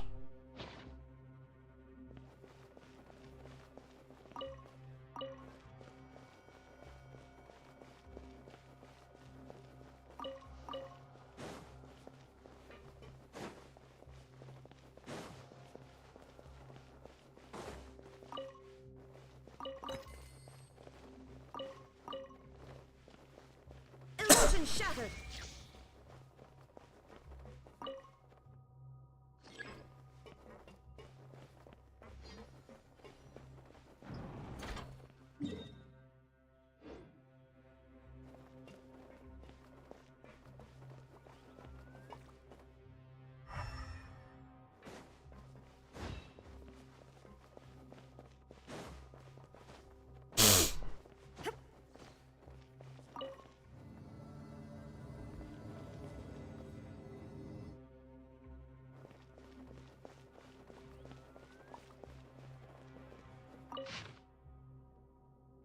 Mr. Griffin L. Randolph, Honorary Narcissan Cruz Ordo member.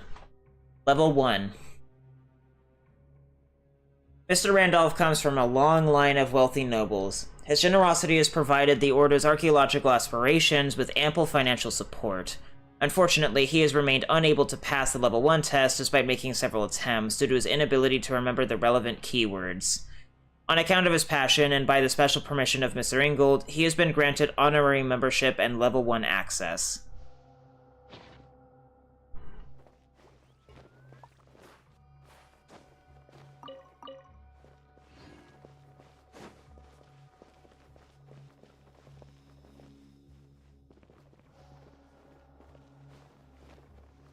So I can sit on the bench, but I can't sit on the chair? That doesn't really make any sense.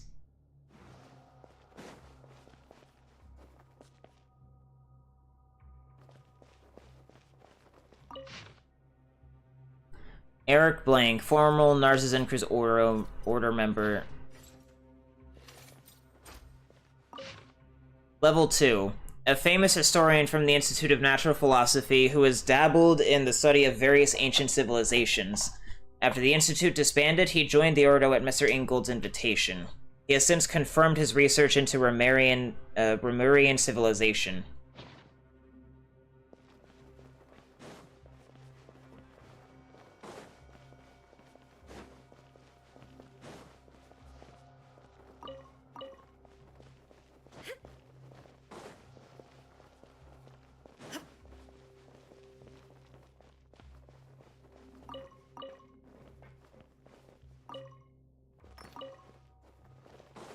There is no escape.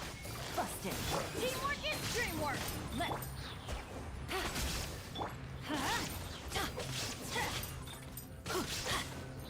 Let's light it up.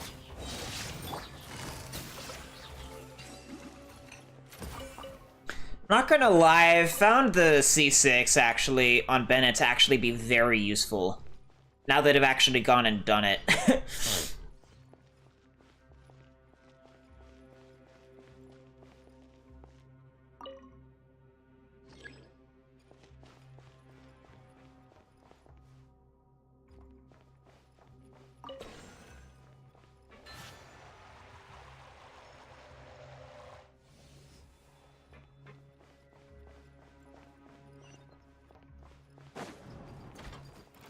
Quietly now.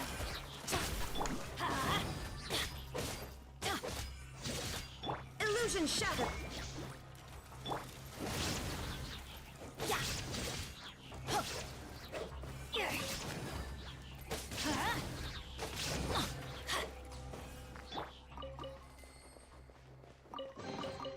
But a momentary distraction.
Do I need to go activate this one?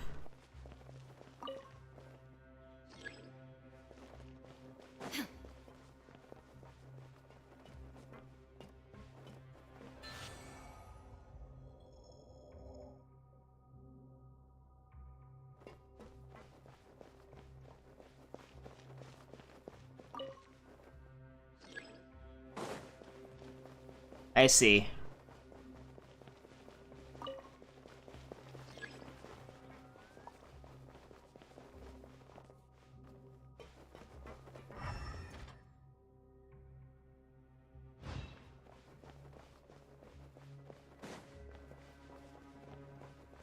Oh, right, I should, yeah. Mark that off.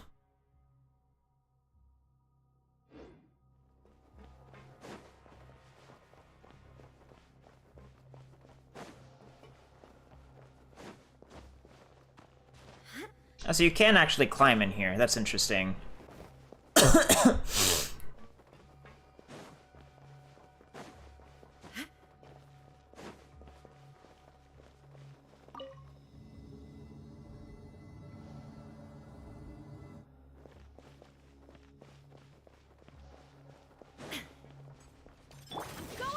Boba, get them!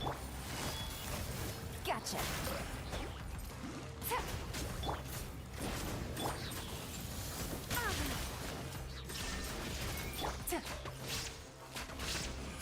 Busted. Teamwork is dreamwork!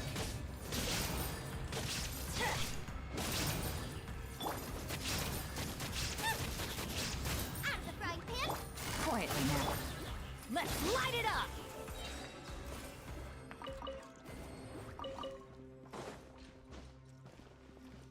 Off we go.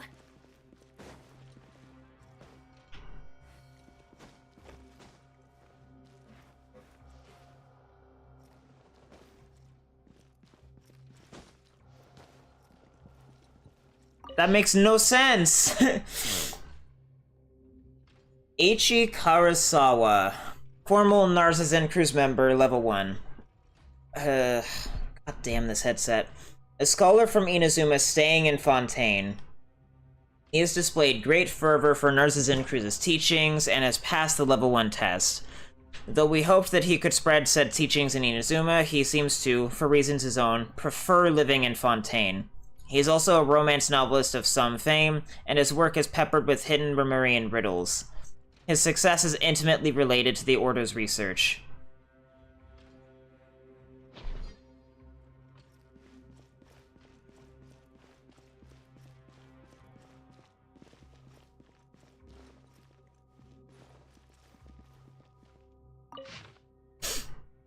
Susuna Blank, Honorary Narcissan Cruise Ordo member, level 1. One needs to finish the Order's reading list and understand its ideals to reach level 1, though Miss Susuna has not achieved this.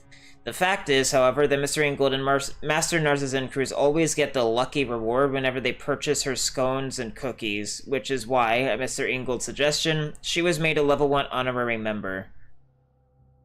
Why? Why would you do that, Jacob?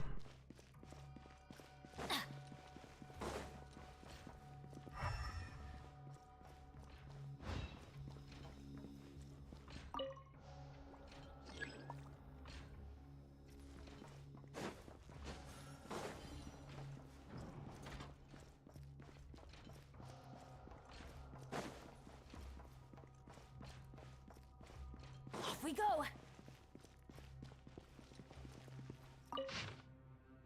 Miss C. Blank Euphoria, formal Narcissan Cruise Ordo member and a famous dancer.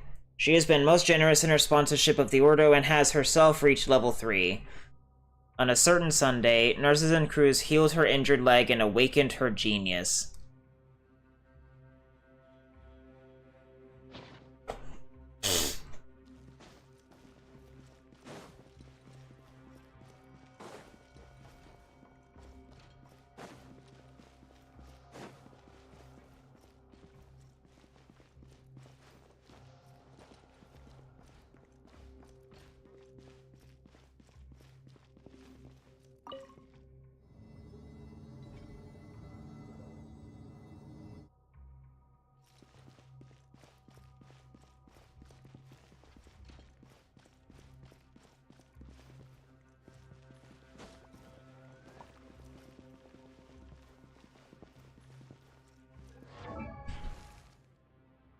Oh, ow.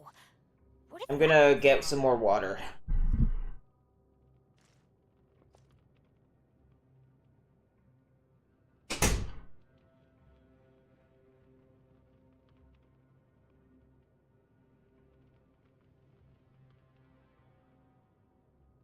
Benny's adventure team, assemble!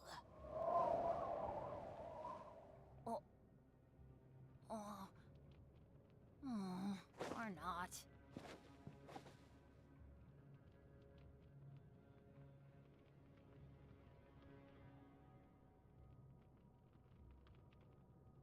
Oh, ow!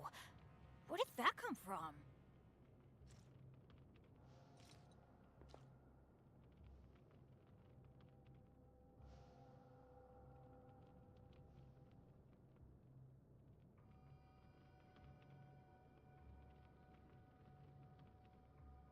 Benny's Adventure Team, assemble! Oh. Oh. Or not.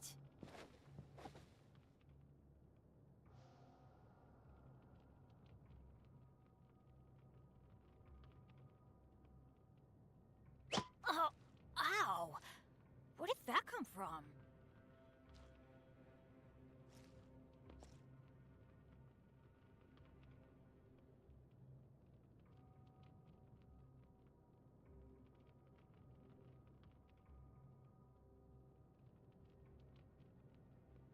Benny's Adventure Team, assemble! Oh. Oh. Or not.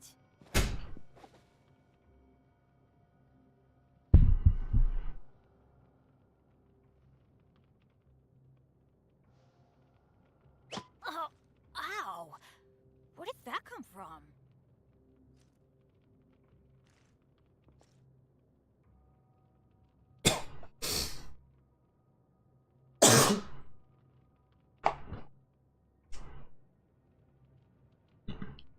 I'm back.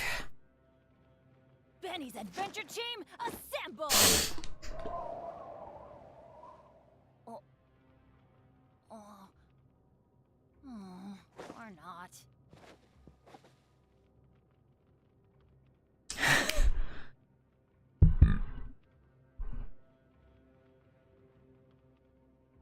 Oh, ow!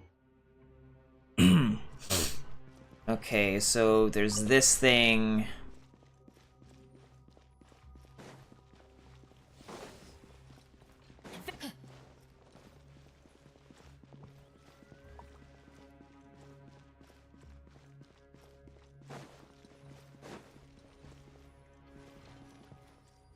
So that is where I need to go, I imagine. Or at the very least, it's one of the things I need.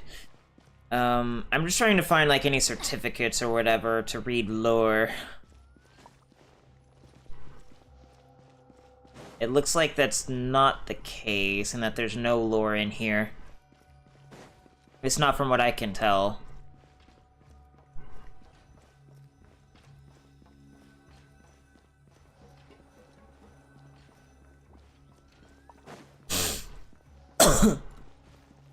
Adventure time!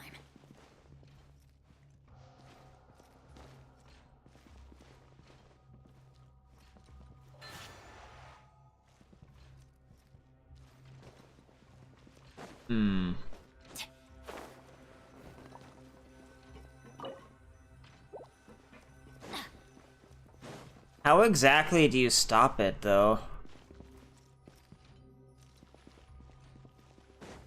Because it's just gonna go back, you know? I'm guessing I have to move those over first.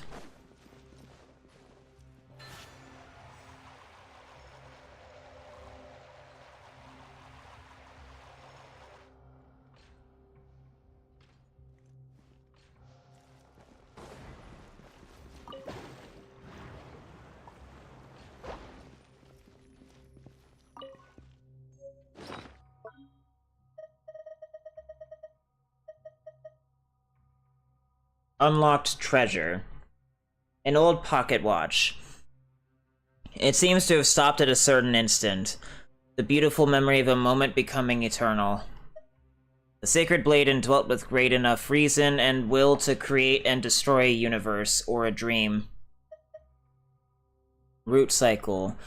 One of the keys designed by the Narcissan Cruz Ordo for the tower. When combined, the keys form a peculiar shape of 3.5 circles, for which there is a special explanation. The innermost circle is the cycle of Hyperborea, symbolizing the age when the world was frozen and the lost paradise.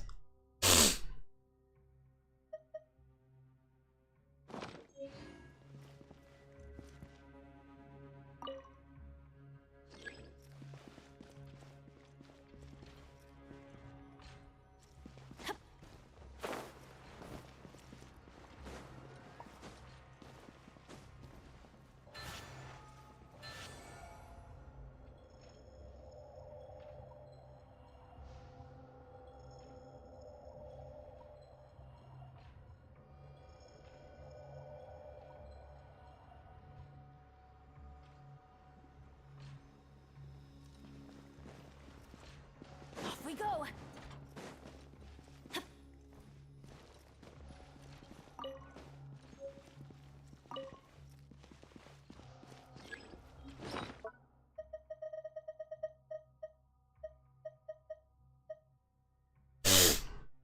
One of the keys designed, blah blah blah.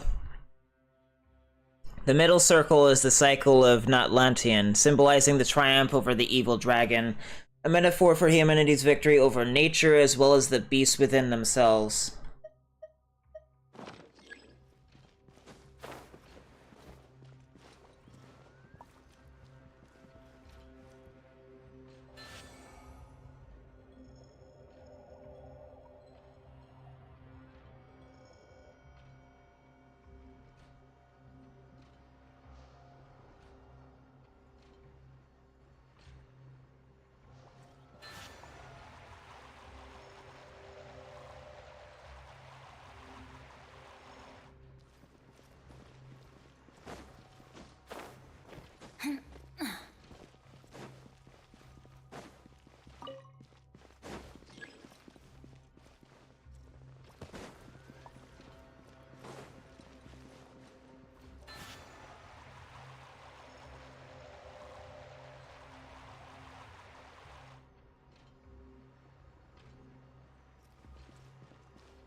Adventure time!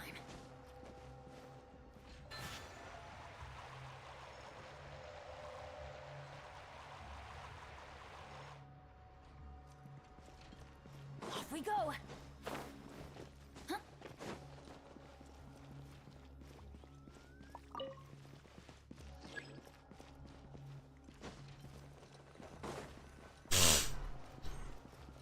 Adventure time!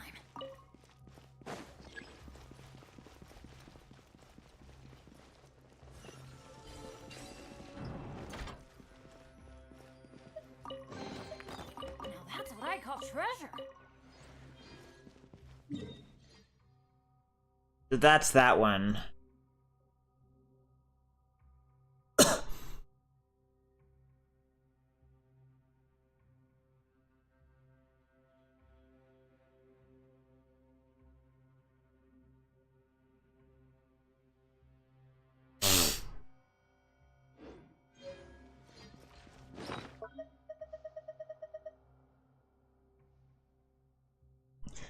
The third circle and outermost half circle are the cycles of Remuria and Chronaria, symbolizing the relationship between humans and gods.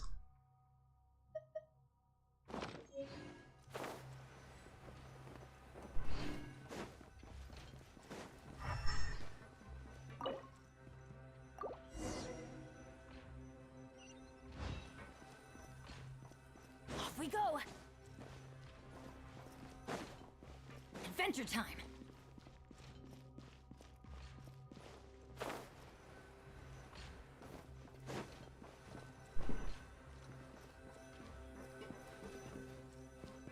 I assume that's it then.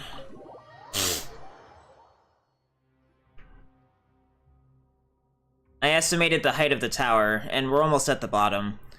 We may have to face Narcissan crews if we continue to descend. The world is about to welcome its own answer. Will it be destruction or salvation? Or perhaps Narcissan Cruz's version of salvation? Please, who'd want to escape the apocalypse their way? If Paimon has to leave, she'll make Boyish Dude take her away from Teyvat. I'm going to save everyone. Hey, Paimon wasn't saying she'd just watch everyone bite the dust. There aren't any riddles or pursuers here, so why don't we get some rest and prepare ourselves here? Failing to prepare is preparing to fail. Yes, Everyone, the door to the next level seems to be locked. Do you require me to put my engine into overdrive to get enough horsepower to break through? That won't be necessary. We've decided to rest and reorganize here anyway, so we should just be cautious and look around for a key. And if we discover that it's a door without a key, then I'll kick it open myself.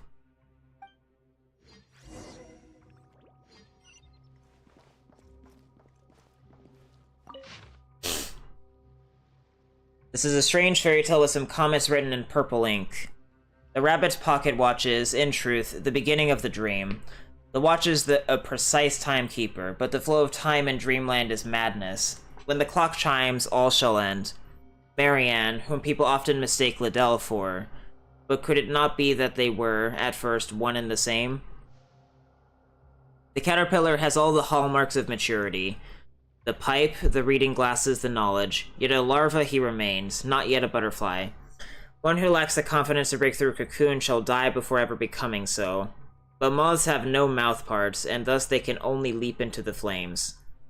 The Queen of Hearts, the one who loved to take heads. The White Knight who mumbled about his little inventions. The Red Queen. In the end, it was all her dream, and she was a little mother cat.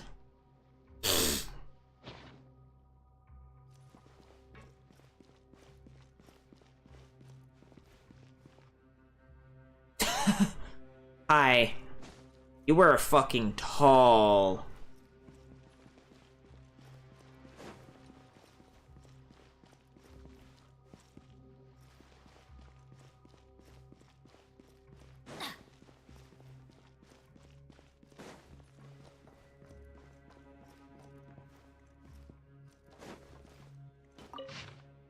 Red is the foundational principle, the Philosopher's Stone, while yellow represents gold and mortal temptation. Yellow is simply bait. Red is the final goal. However, Conry would likely seek the truth for gold's sake before turning that truth into a bread production pipeline.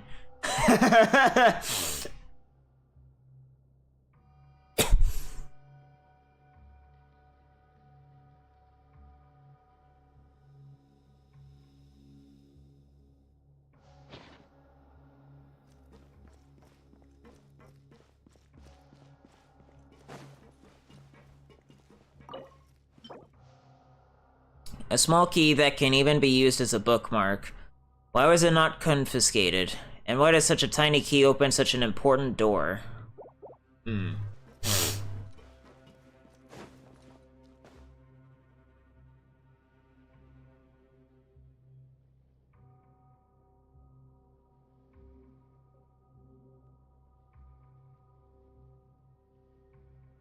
Benny!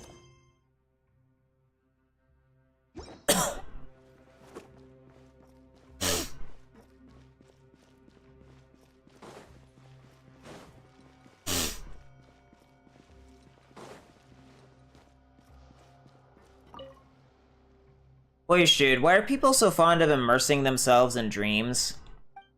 Marianne weaves a dream encircling everyone, and Narcissan Cruz is living in his dream of saving the world. And I'm the one who's worried about tomorrow. So it's understandable if you don't understand, Paimon. Because Paimon's the type to live in the present. But if it's a dream, you have to wake up eventually. And there are only two things you can do after waking from a dream. You can try to go right back to sleep and return to the same dream, Or you can face yourself in the waking world. And since you've woken up, it's time for breakfast. You can reward yourself with a nice chicken mushroom skewer. It's time to wake up again and bravely face reality for another day. You can do it. Wait, so that really was foreshadowing.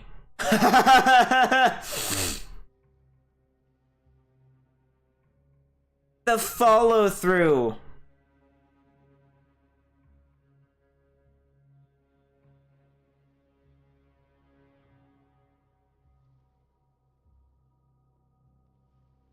Oh, no. Back to the sound screen.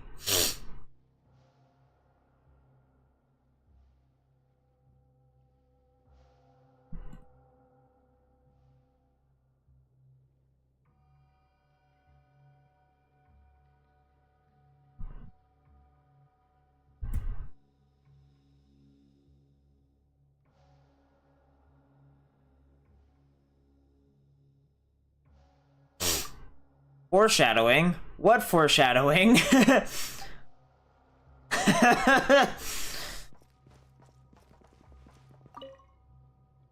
Hello, how may I assist? About the Gardamex.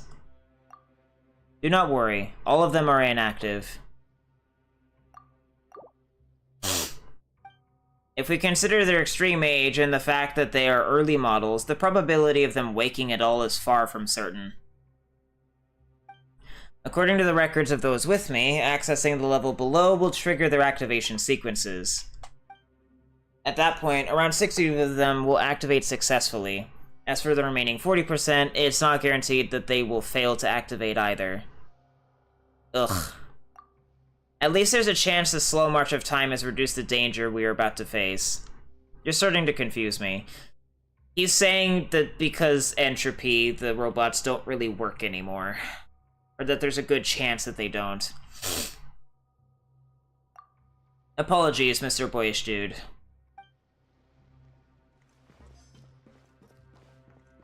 Adventure time. How can I help you, Night Boyish Dude? Both Caterpillar and Seymour are helping out, but I don't seem to be of any use now. Don't worry about it.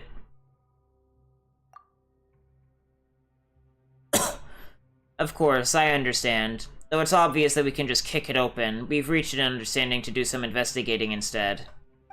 I suppose this is us trying to mentally prepare ourselves. After a fashion, right?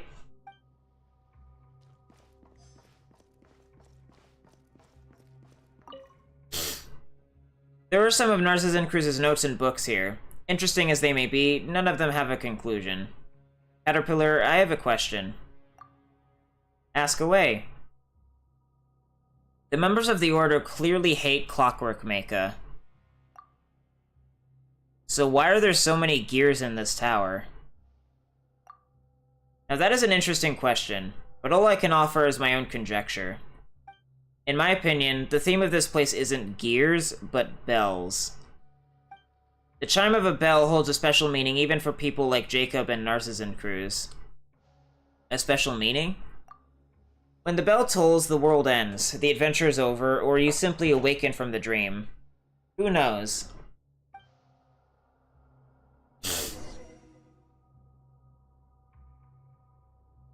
That's awfully convenient.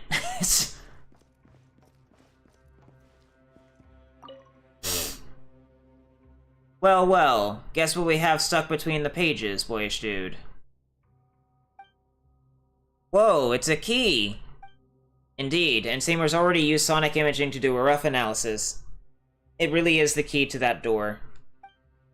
If Fontaine's authorities raided this place before, why didn't they find this? Perhaps the answer is that it was simply never raided. Having looked through the notes here, I think I can understand why. Why he simply closed the door and quietly left. What are you trying to say? It's nothing. Perhaps this is enough. After all, there are Clockwork Mecha below that may come to life at any second. Time to go.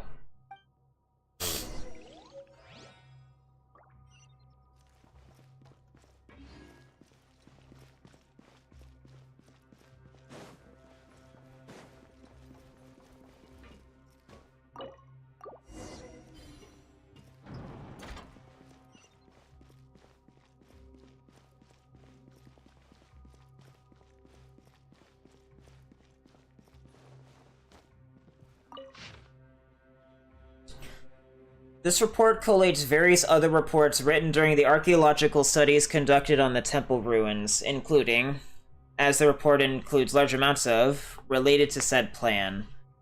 It is only available for internal consumption. It is prohibited to disclose any of the following content in speeches or official publications to external parties. As to how to decipher the stone tablets and bronze slates, we hit a massive roadblock right from the start.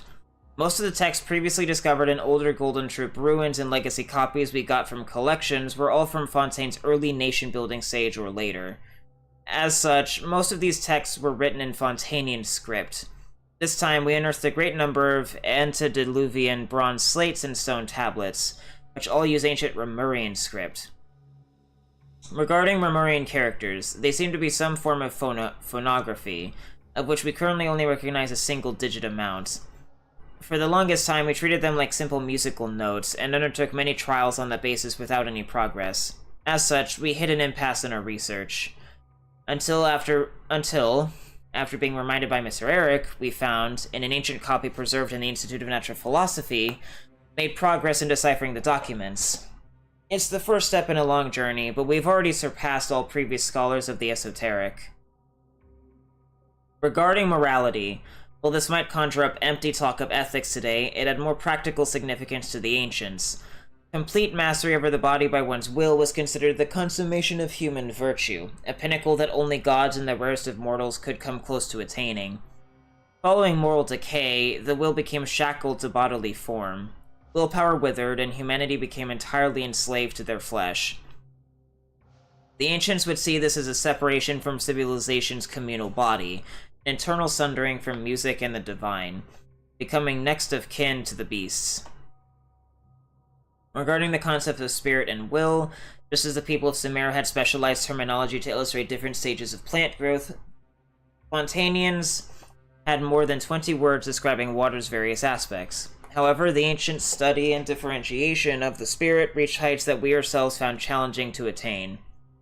While, for the most part, it was divided into memory, wishes, soul, and persona, a spirit's qualities still carried complex distinctions.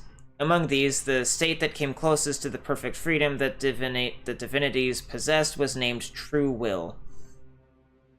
The detachment of human will with such meticulous research as a jumping-off point.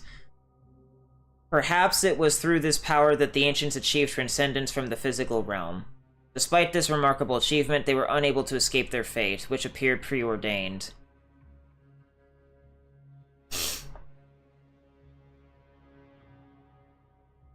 Regarding Fortuna, myth, proverbs, and poetry are all that we have compiled so far in connection to Fortuna. These findings deviate significantly from initial expectations. At best, they could be described as vague inferences and a priori assertions, bereft of quantifiability or scientific rigor. They appear exceedingly rudimentary and primitive when compared to the world formula. Furthermore, as expected, this seems to be an attempt to make up for some shortfall. The ancients even made no small amount of errors in their selection of materials. This was unavoidable. Aside from analysis of the will and the seal of chemical marriage, there was hardly any utility to be found. And faced with the fact that the ancients were deceived by such falsehoods for 1,000 years, one can only wonder if it was a matter of faith or folly.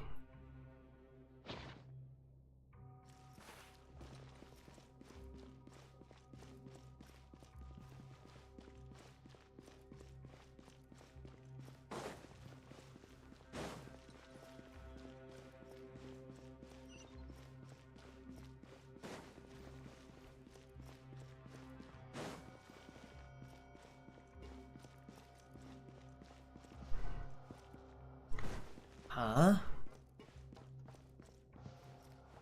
Off we go. Are you serious? What? Never mind. Adventure time.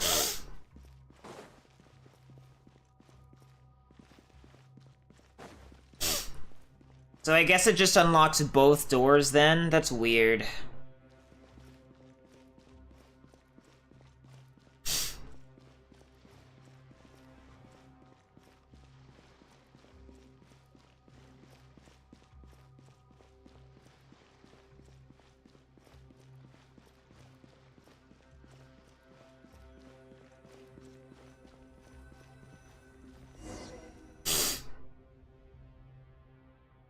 The combat capabilities arrayed here are quite the terrifying sight.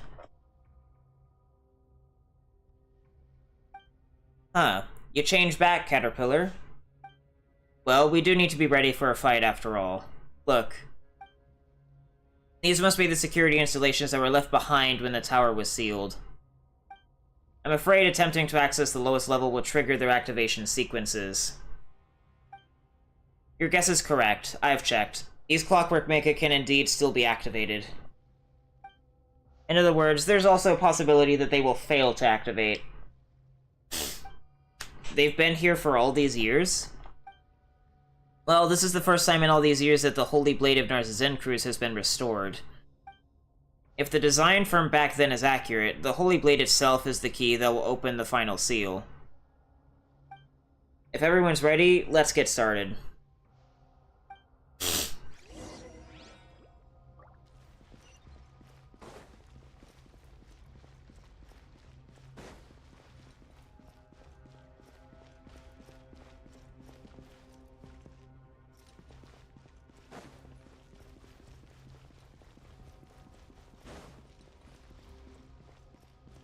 Oh, this goddamn headset.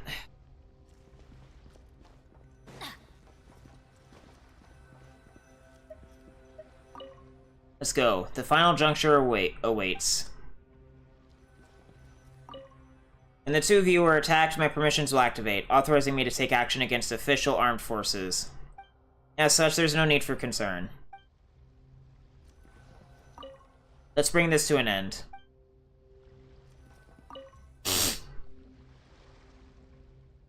Whoa, it feels like the floor is moving. It's the beginning of the end.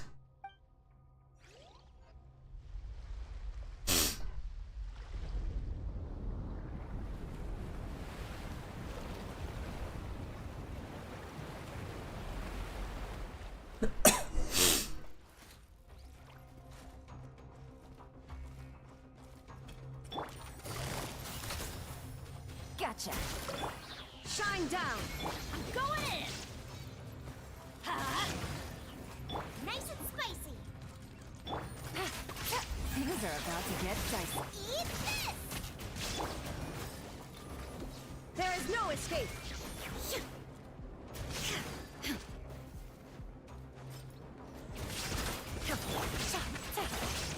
Quietly now. Out of the frying pan, into the fire! Race you! Teamwork is dreamwork! Here comes the catch. Illusion shattered. Soba!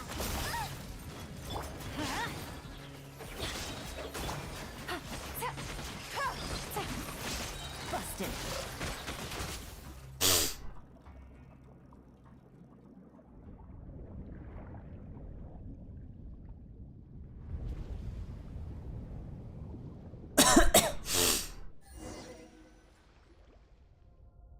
Nightwish Dude, Paimon, Caterpillar, Seymour, is everyone alright? Yes, it seems that we can now proceed deeper down. Let's go, while there's still time. But there's still a bunch of Clockwork Mecha here. Go now. Leave this area to Seymour and I. We'll regroup at the Narzizencruz Ordo. Good luck. There's no need to worry about us. My combat assessment shows a 100% chance of survival.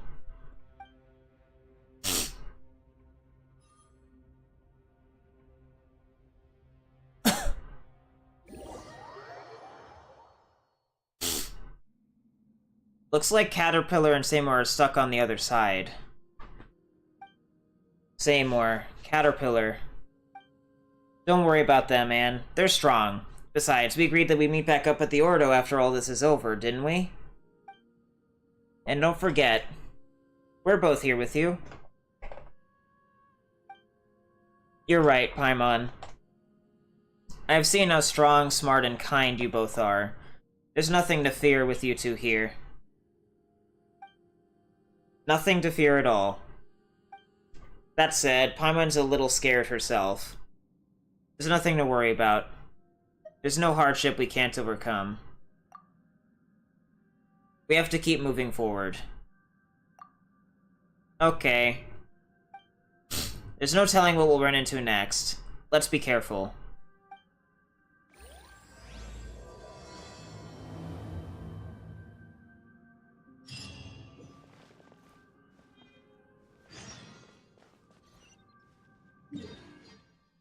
Waking from the great dream, huh?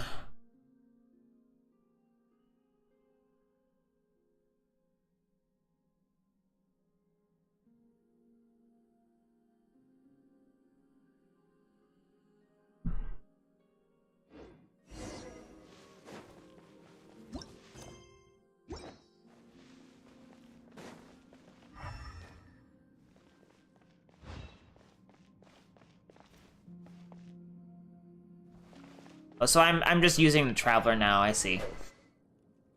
With the Sword of Narcissan Cruz.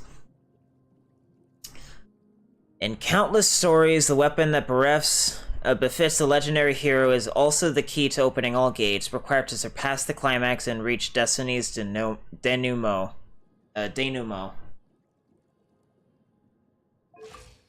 My stats suck.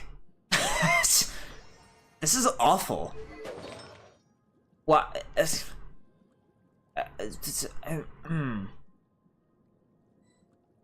What do you... What are my actual stats? It took away my constellations, too. And my talents. It gave me a fixed build. What the fuck, bro? That's so dumb. Ugh. It gave me a fixed build that I can't change.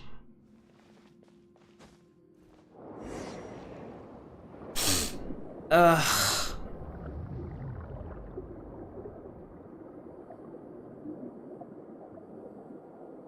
Where? Oh my god.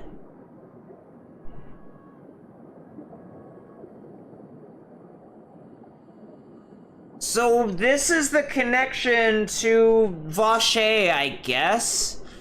Kind of? This is an interesting experience. Well then, this just raises, like, way more questions about the Archon quests.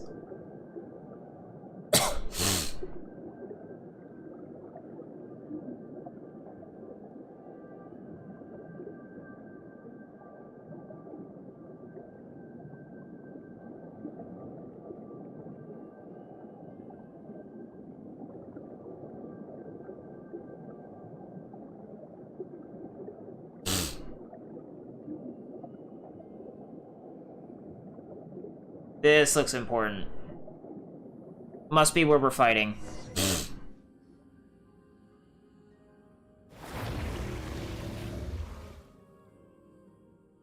I sense reason. Visitors, are you the successors to Narcissan Cruz, or are you a threat? You have drawn your weapons. I see your answer. What the fuck are you? Also, this model work is, like, dog shit. This is one of the worst looking fucking models in the whole goddamn game, dude. It's so bad. He looks completely out of place and plasticky. He looks rushed.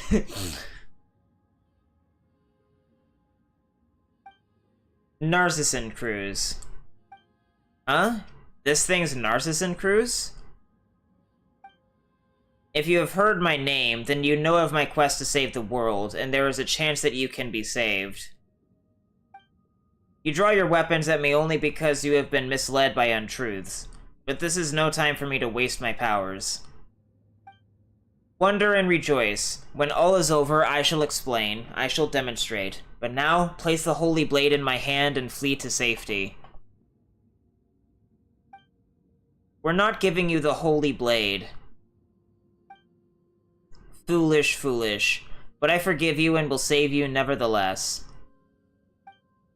I can sense that the four Orthants have been reversed, but the Tree of Flowing is not yet complete. It is no longer possible to save everyone. I will extend my benevolence as far as possible, even if it makes an overdraft of my own life force.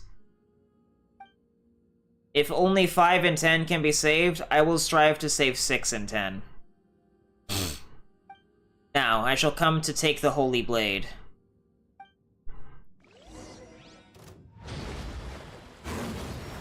Oh, it's just this fucking thing? Okay.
Oh, Jesus. That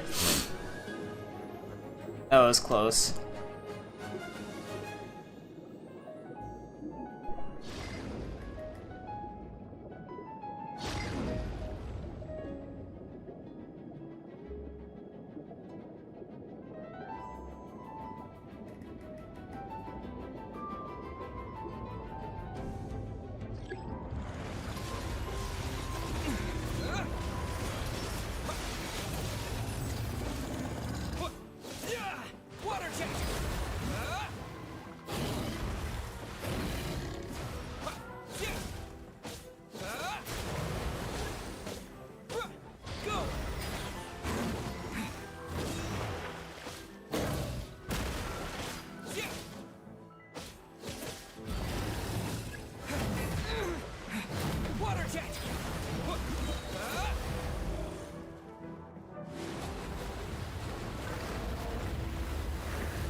How did I hit that? That makes no sense.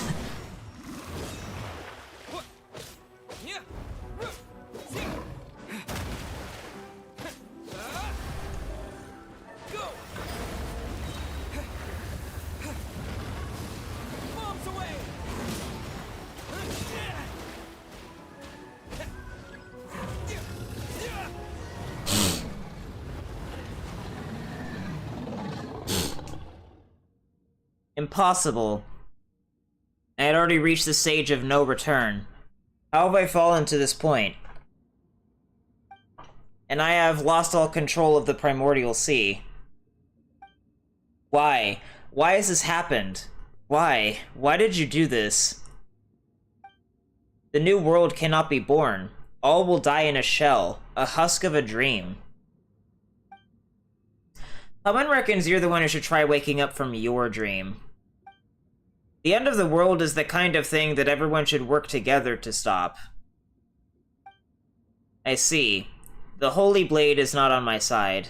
With each swing, it cuts through the universal will that surrounds me. Until, at last, my weak, ordinary self has returned to its physical body. The Primordial Sea won't overflow its banks so soon. That creature has already been defeated. I should have sensed the changes in the values originally entered into the world formula. A variable has descended upon this world. Not everything from outside the universe can be called a presence or variable. But it seems I overlooked one nonetheless. You. The witness of all, the recorder of all, the designer of all. Only one who is worth a world can bear that title. I once dreamed of becoming one just like you, but that dream is now shattered. All I have done is meaningless, an empty dream. No less than a dream, even. Or no, less than a dream, even. A dream is at least harmless, but you, and they, have paid so much for all I have done. Narcissan Cruz.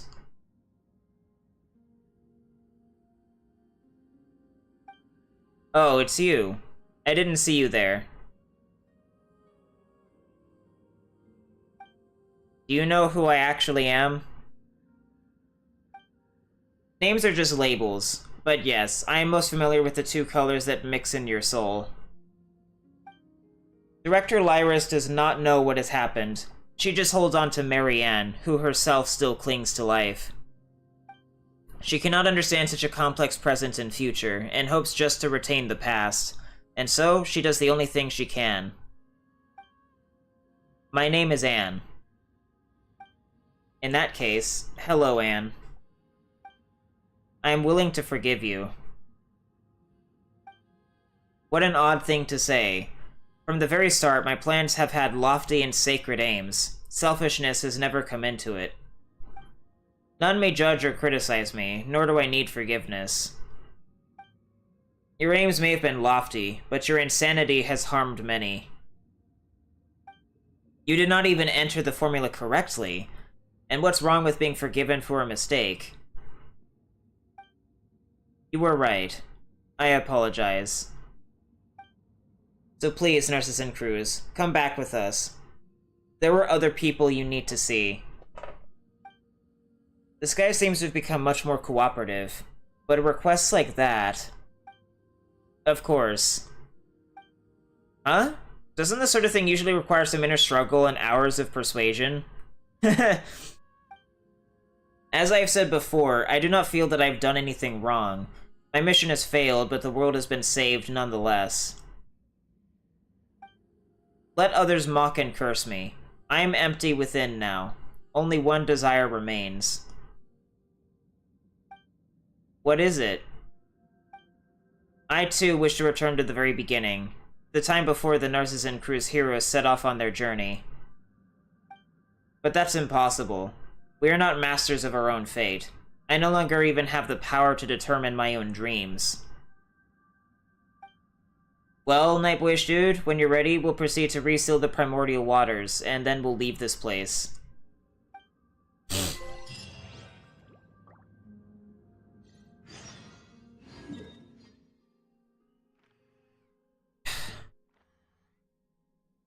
So...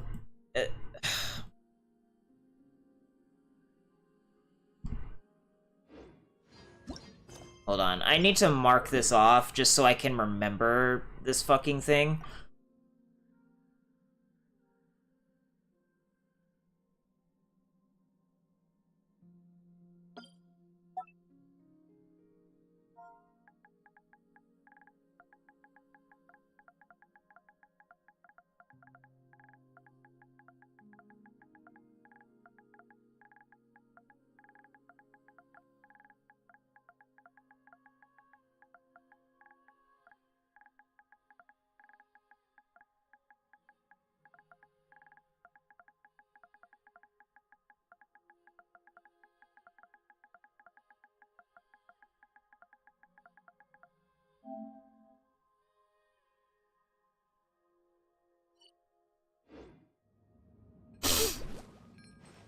This fucking goddamn...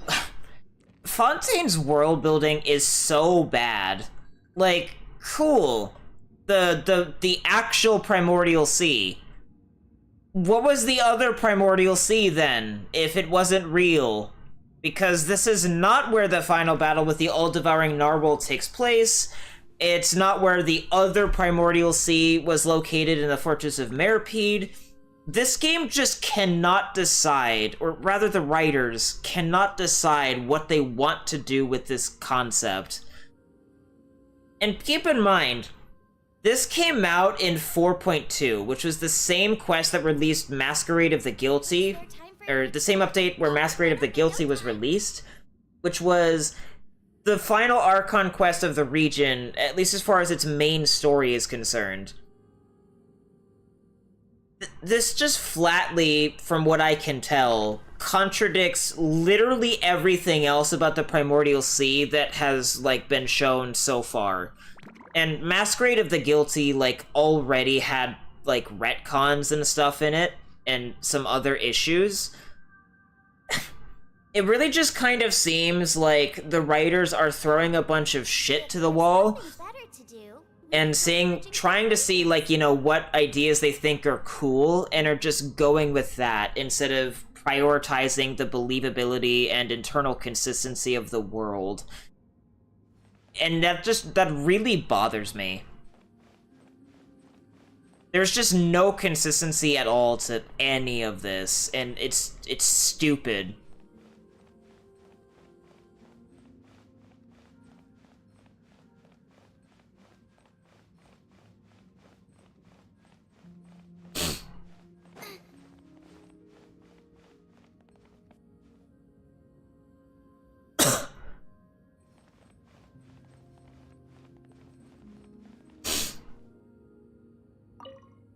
Are you ready to leave?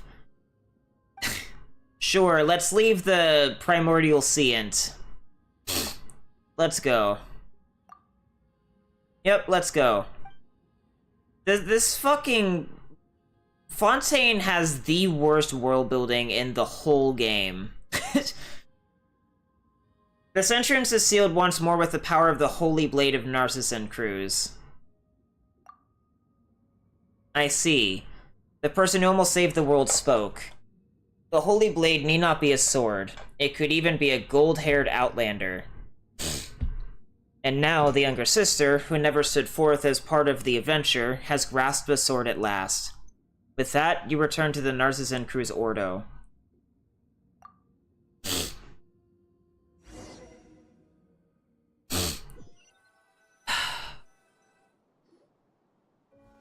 I knew you'd come back in one piece. And we're glad that you and Seymour are okay. In fact, the floor was quickly flooded by the rising water level, incapacitating the security machinery.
Okay.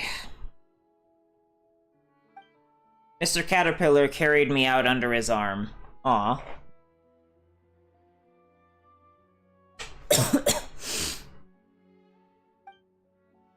I said in one piece, and indeed, everyone is accounted for. So, how is there one more person here?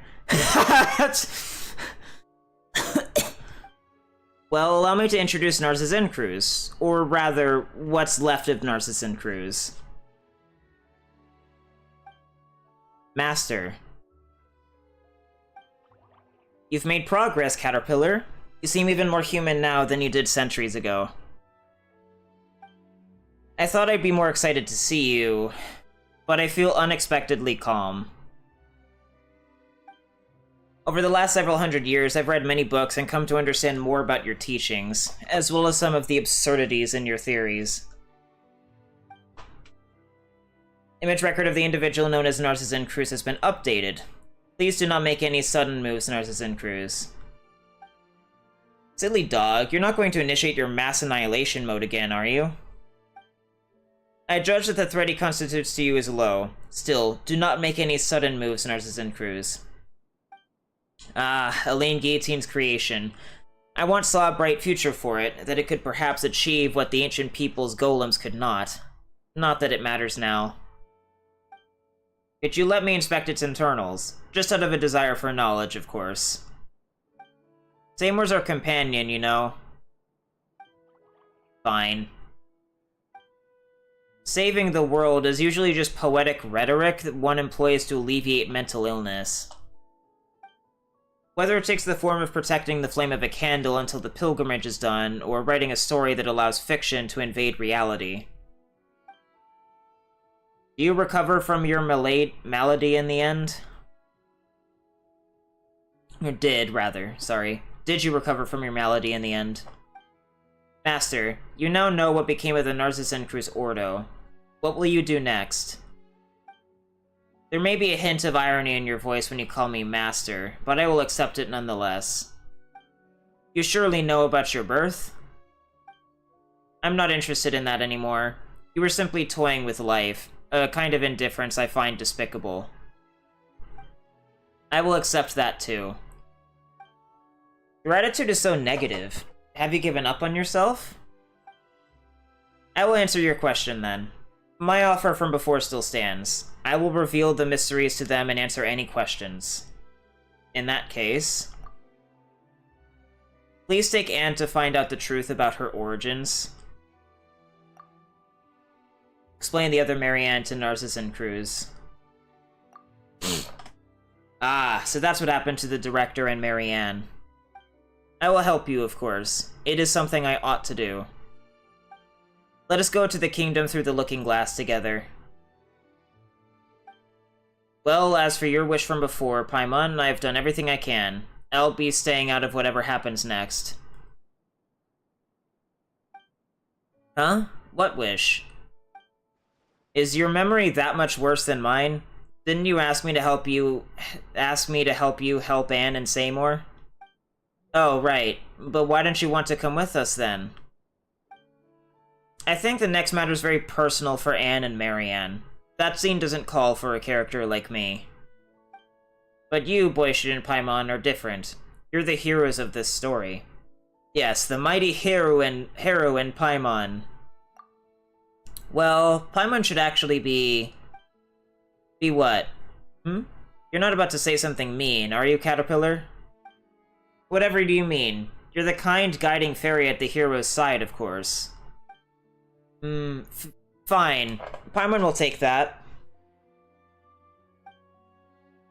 Once you finish up over there, let us things that used to be human have a little reunion. Should I go with Mr. Boyish Dude, then? Of course you should. I mean, you've been seeking the end of the quest this whole time. You too need an answer, don't you? I apologize. I do not understand. In that case, Seymour, you wait for us with Caterpillar. It's settled then. When it's just about time, I'll bring you to them. Understood. Say more, Caterpillar? Thank you.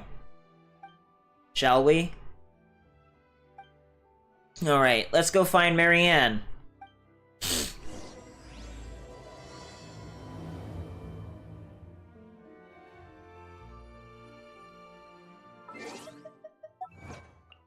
This goddamn headset.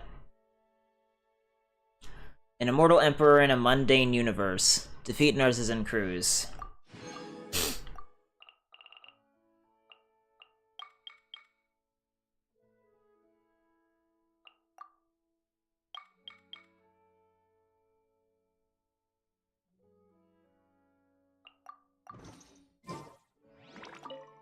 Well, hurry up and get it done, then. We do need to have that get-together, don't we?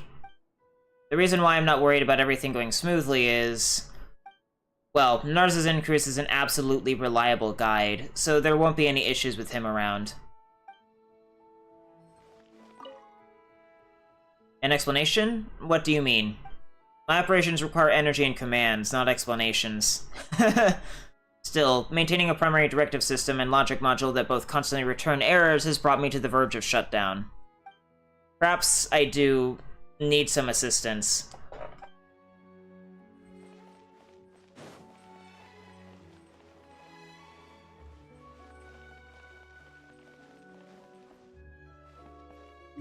I'm not even sure how to access all of this.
Oh, I need to finish Rowboat's Wake. Okay.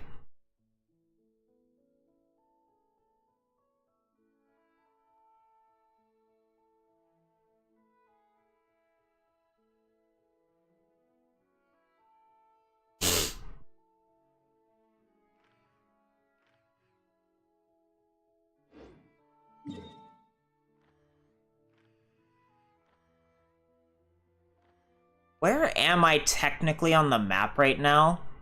Because I'm clearly not there, and I'm clearly not here, and I'm clearly not in the tower. This game, bro.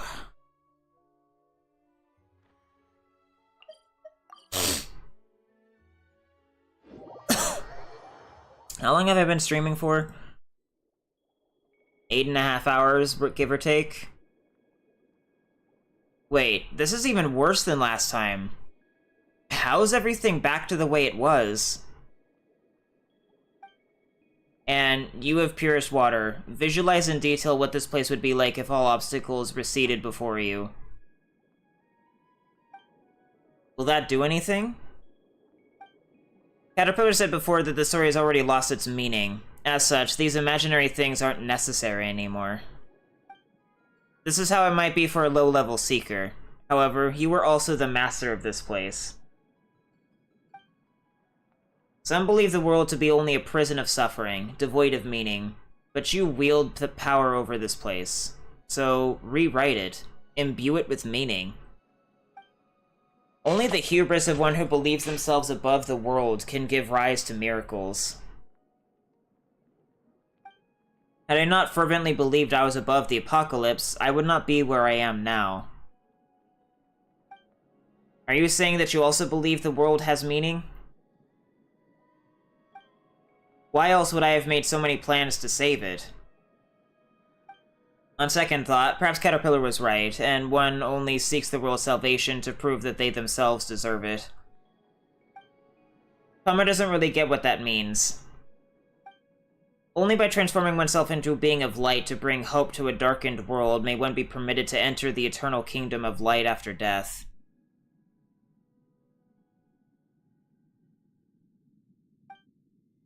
Are martyrs who perish for the world's sins undeserving of salvation? Paimon gets it, and doesn't get it at the same time. It is no matter. My teachings no longer have an audience. Oceanid Anne. Can you do what I said? I'll give it a try.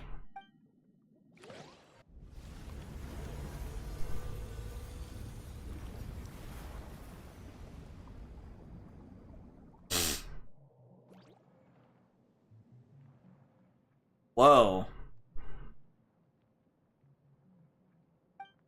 You're amazing, Anne. You're amazing, Anne. Thank you, but I don't feel that amazing. Why is that? Because this is something you would normally take for granted. You have simply remembered a fragment of your origin. Let us press on.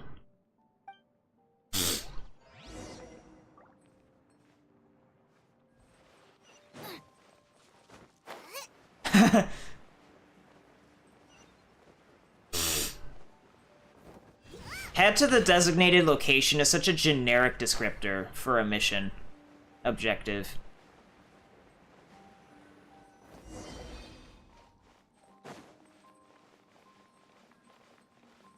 This is, like, very different looking and feeling overall.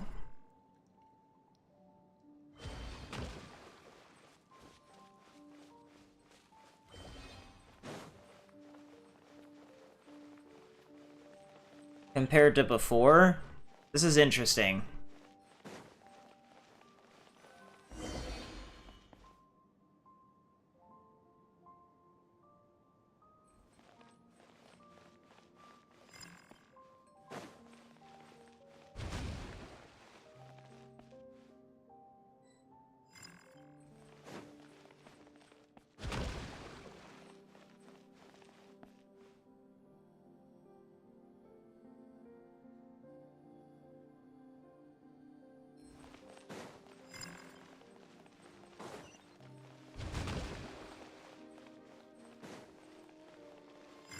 Oh, you know what?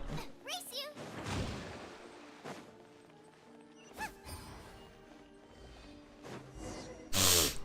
Now I got stomach cramps.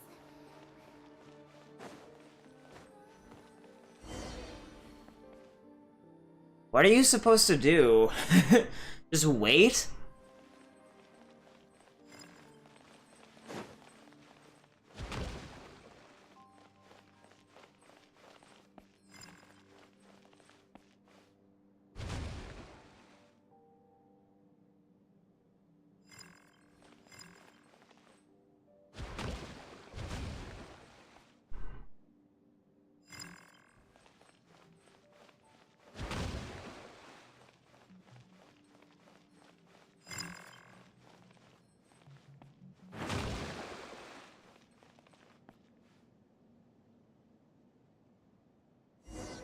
Oh. Go back. Please, I beg of you. Marianne's voice really is getting weaker. It's gone from a command to a request. Still, it sure doesn't look like she's begging us. Can you push yourself still further, Anne? It's fine. Since we've already come this far, there's no point in turning back now. Forgive me, Marianne, but we must get through this place. You got rid of them all, Anne? It's pointless to resist the truth. Anne merely denied that futile resistance. Let's keep moving forward.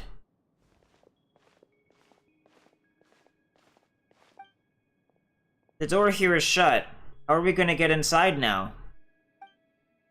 If we can't get in, then we can't get to that dizzying corridor and room, and can't jump down to that place where we fought Narcissus. No problem. Allow me to ensure this visit of ours won't be in vain. Liddell is also nothing more than a figment of the Red Empress's dream, and this time it's time to wake up. Indeed, that is the case.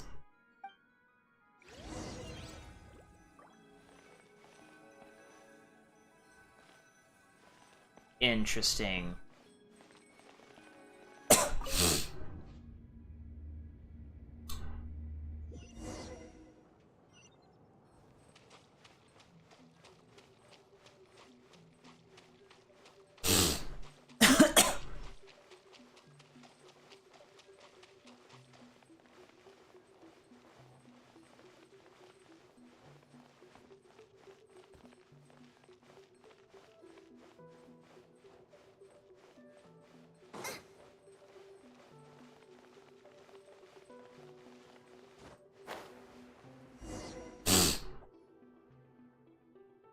Why? Why couldn't you just leave us here in peace? Marianne! We should be able to help you this time. Please, let us in. No, I don't need your help. Please leave. I'm begging you. Or I don't need your help. Did I say we? Princess Lyris, your story should have you living happily ever after. I won't give up. This barrier is composed of an extremely hard and resistant will, but the Holy Blade is in your hands now, boyish dude. If Paimon remembers correctly, the Holy Blade should be able to cut through any will that comes from water. Correct, clever one. I've got it. Sorry, Marianne. Just bear with us. Don't come back here again. It's warm here, and I like it that way. Don't come to me with your expectations, with that determined look on your face. Just leave me alone till the consciousness that keeps this form together fades away.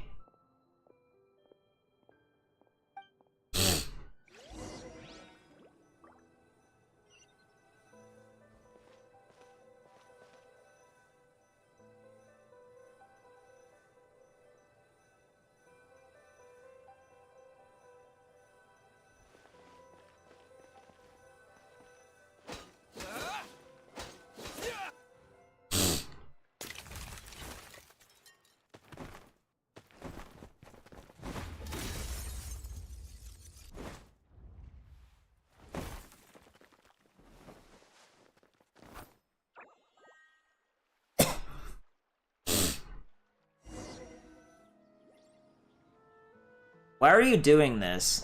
Is the truth really that important? What's wrong with forever dwelling on dreams of the past? It may be that the truth isn't that important. But the future is. Indeed. Even if you all regard me as a villain, I have never once given up on the future.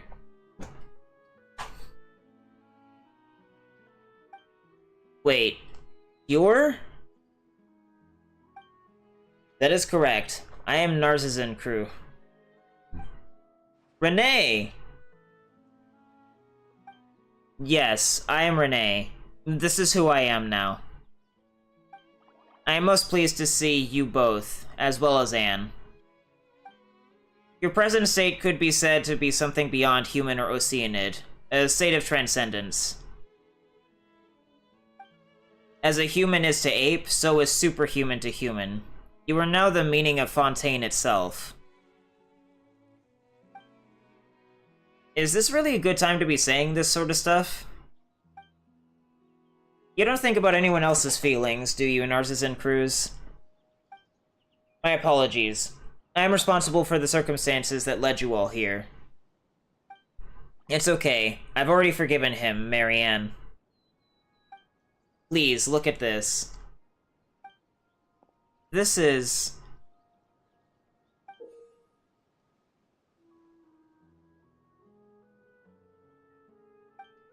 This is the eternity I've always longed to protect. Renee. Yes? I can't forgive Narcissus Cruz just yet, but Renee is a different story.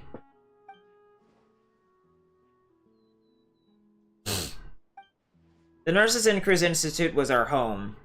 Why did things turn out this way? It was likely doomed to be thus from the moment Elaine had us act out the story of the hero Narcissus Cruz and the evil dragon over and over. I too miss the way things used to be, but Narcissus Cruz was born out of the delusion of salvation, and what a protracted dream that was. But I was roused from that dream. Now, it is your turn. It's not a contradiction to accept your past as well as how you'll live your life going forward. That's what Caterpillar told me. The apocalypse has been stopped, and the future is full of possibilities. The future holds more for you than just pain. This I promise you. If you cannot accept yourself, you could allow Anne to merge with you. Then, use the Holy Blade of Narcissus Cruz to separate the personas of Lyris and young Marianne. That won't be necessary. I'm willing to accept the past. Our little hero Anne's adventure is hers alone. I will live on as myself and see what the world you risked everything to save is like, Renee. Huh? The Holy Blade of Narcissus Cruz is...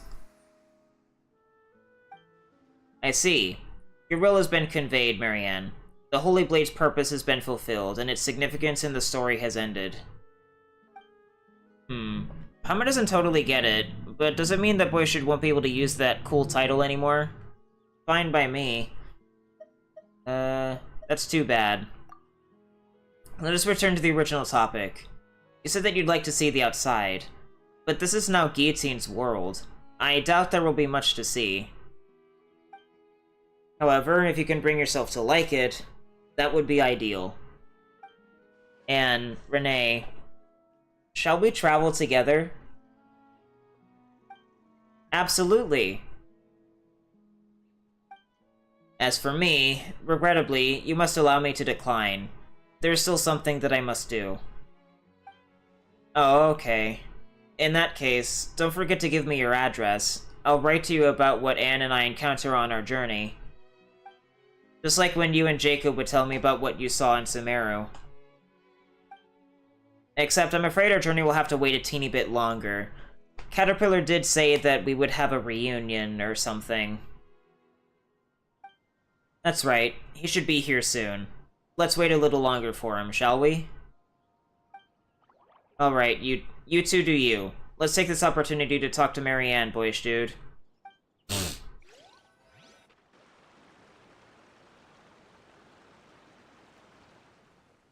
Perhaps I should have proposed a toast.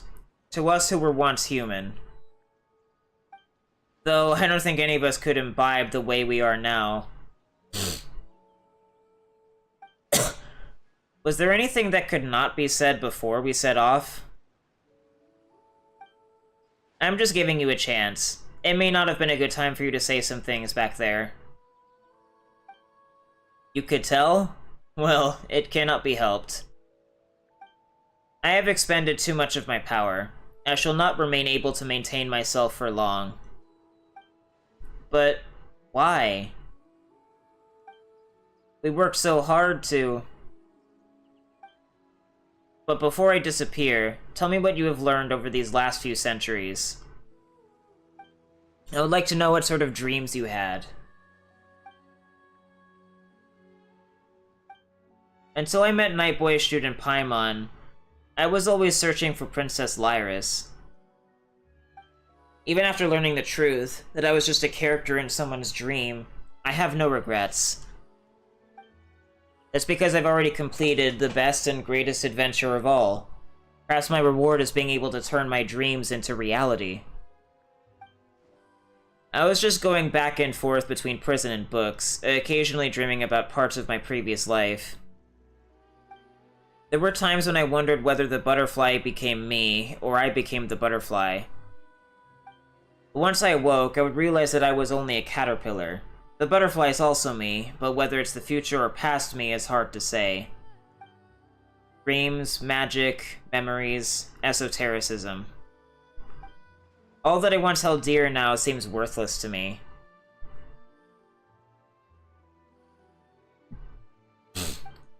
During the first 10 years, I focused all my power on preventing the dissipation of my will. During the years that followed, I used that potent will to construct a universe within myself to resist my coming fate. That is how I held on. I suppose it is the same for you. To build a beautiful dream out of the ruins of what was once our home. That is an incredible thing.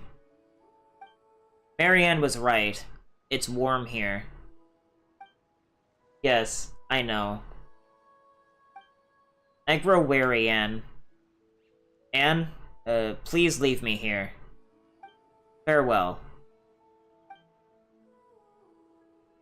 He never did change his name back to Renee, did he? What if life is just a dream? Oh, so this is where the adventure we and Anne had come from.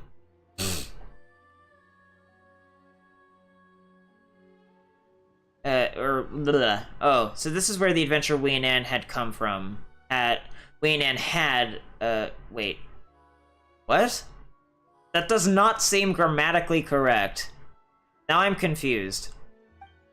No wonder everything was so chaotic. It wasn't finished. Yeah, I couldn't figure an ending out. At that point, everything had fallen apart. But the more such things happen, the more we want a simple, happy ending. You know, sometimes you say I, and sometimes you say we. Are you really Marianne, or are you Lyris, the Oceanid they're always talking about? I don't know. Well, not that it matters anymore. Anne, Caterpillar, you're back. Where's Renee? He was a bit tired, so he went to rest. Well, Pamanopsy turns over a new leaf and stops causing trouble. Seymour, you can come over now. Understood.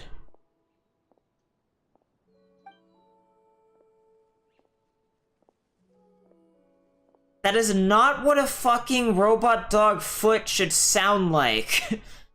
Those are heels. Or boots or whatever. God damn it. Miss Marianne. Miss Marianne. Your new hair and eye colors are simply dazzling. Honestly, you silly dog. Is that all you can say? My language center is unable to express the information I am processing. I know. You're the same as ever.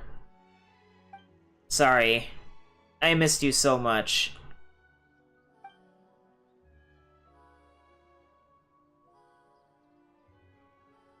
Right. So such things happened, huh? Then there's Jacob. Mr. Boyshute and Miss Paimon's description largely fits with the facts, but one thing must be added. My power outage during combat has been far below expectations. This is because over 30% of my components were damaged during the battle at Elinas and have not been maintained since.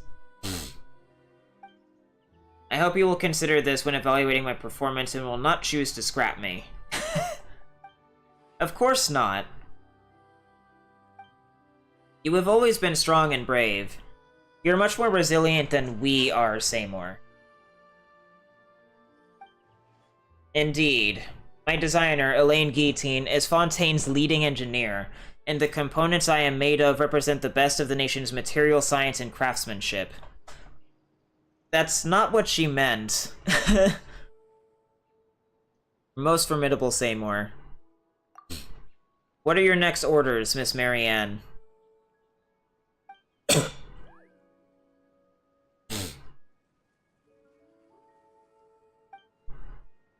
You decide, Marianne. As far as Seymour is concerned, I'm just Anne. Seymour, what would you like to do? My primary directive is to accompany and protect you, Miss Marianne, on behalf of Elaine Guillotine. Oh, you silly. Those were my brother's, Elaine's instructions. I'm asking you what you want to do. I once promised Miss Mimir that once I found my mistress, I would return to her coordinates and thank her. And that was correct of you. Good dog. Marianne, do you remember what you once said to me? Yes, Seymour. I hope you can become the master of your own fate. That in the future, you will do what you want to do, and what you think is right. Miss Marianne, do I understand this correctly? Are you saying that my previously received orders should be regarded as null and void? Yes, so let me ask you again, Seymour. What do you want to do? I wish to remain by your side, Miss Marianne, but I also wish to accompany Miss Mimir. However, I calculate that the spatial requirements of those two wishes are incompatible. Perhaps not. We will be taking a trip to explore this world, and Miss Mimir is an artist, isn't she? Then let our journeys coincide. We will leave our footprints in the deserts, in the forests, and in the snowfields, in the lost ancient city of Is, and in Arcadia, and in Golden Hyperborea. We will enjoy the sights we see and the stories we write together. What do you think, Seymour?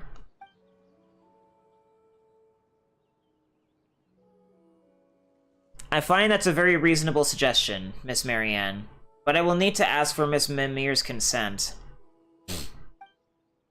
Yes, of course. Let us agree to meet here. In any case, I'm eager to meet this artist who's kept you company for so long. Coordinates entered.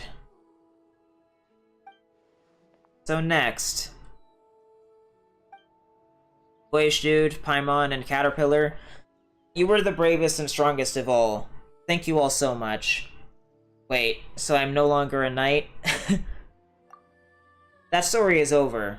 And for me, for us, you, as you are now, are the realest and most important of all.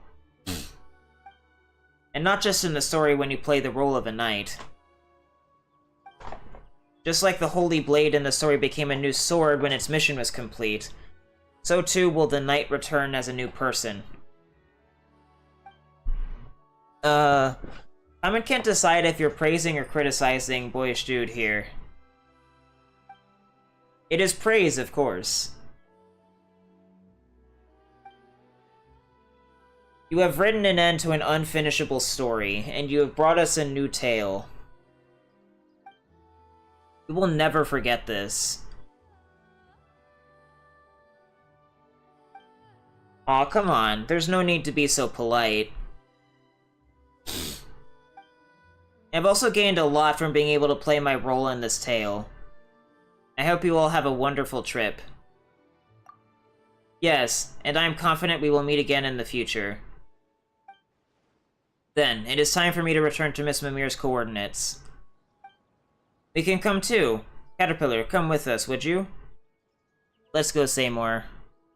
Caterpillar, let's see this through to the end. Very well. I will accompany you.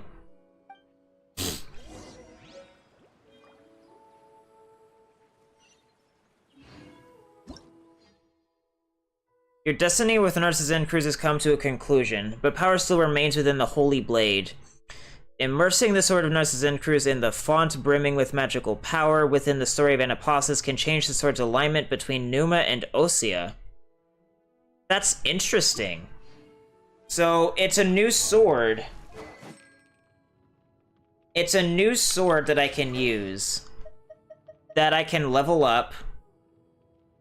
That's fascinating. Is it okay to skip World Quest dialogue? What do you mean?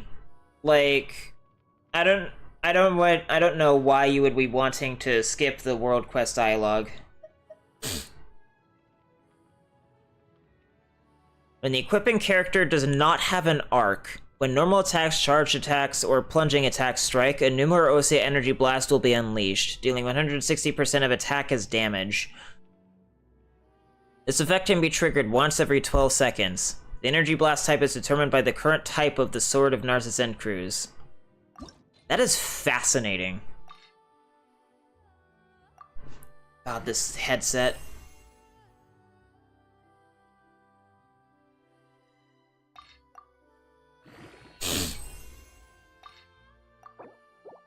What does it require in terms of being ascended? Shit I don't have. I'll have to think about it on Sunday. Oh, it requires these two? Fuck. There's like none of them anywhere in the world.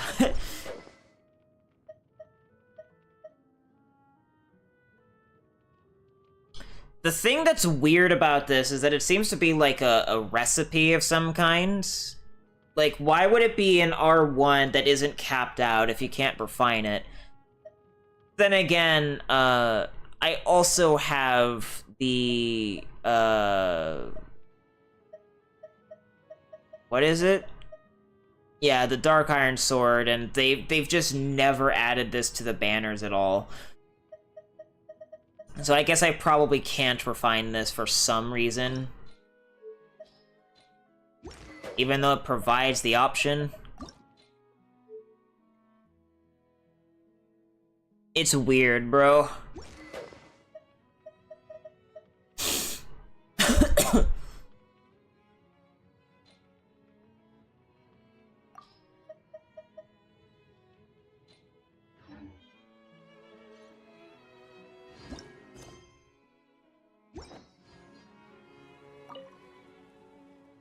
Where would you most like to go right now, Marianne?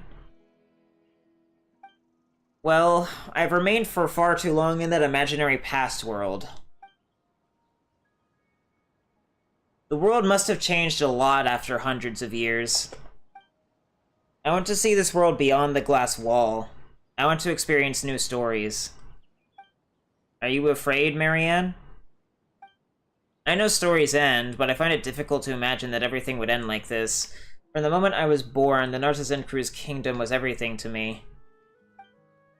I understand that you're feeling more uneasy than I am. You were born for this story, but from now onward, you must start your own story. Anne's story.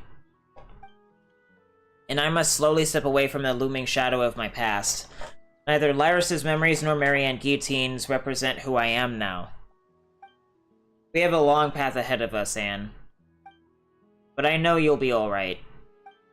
If you find yourself feeling afraid, we can come back here. Even if only ruins remain, a seed that drifts here will bloom. As long as we remain, we can always rebuild a new home. So, where do I change the goddamn sword properties? Obviously, I can't change them here.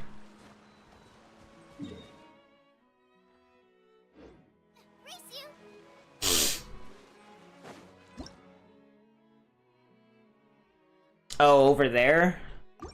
I think I know where that is.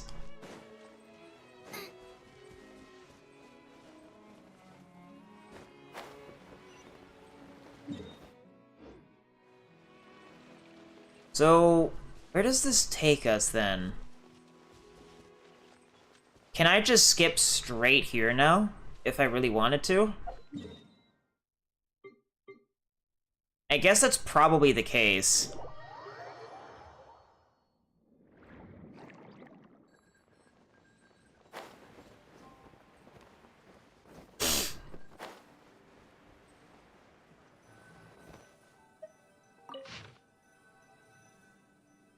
A long, long time ago in a place far, far away. You only read Archon Quest. Is it okay to skip World Quest? I think if you skip World Quest dialogue, particularly for, like, major World Quests, you're missing a lot of some of the, like, best stories that exist in the game. I wouldn't recommend it. I can understand, like, skipping, like, commission dialogue, because commissions are extremely repetitive, but I would not personally recommend skipping world quest or story quest dialogue if you care about, like, the stories and lore and stuff. There's a lot more to this game than just the main Archon quests, which tend to be on the weaker side of the writing anyway.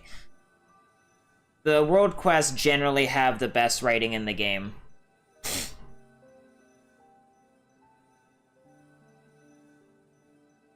A long, long time ago, in a place far, far away, there was once a beautiful and kind princess named Lyris. And yep, she's our main character.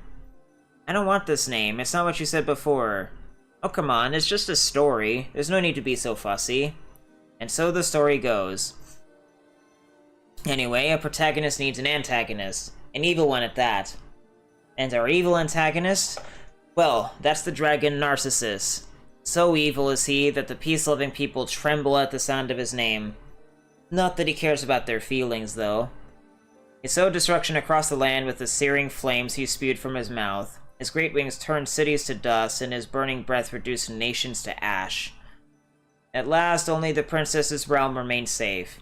Because the princess worked tirelessly to defend her realm, Narcissus's plot to destroy everything could not succeed. So, in Narcissus's story, I'm the evil villain? Oh? That could be the case, were he the one telling the tale.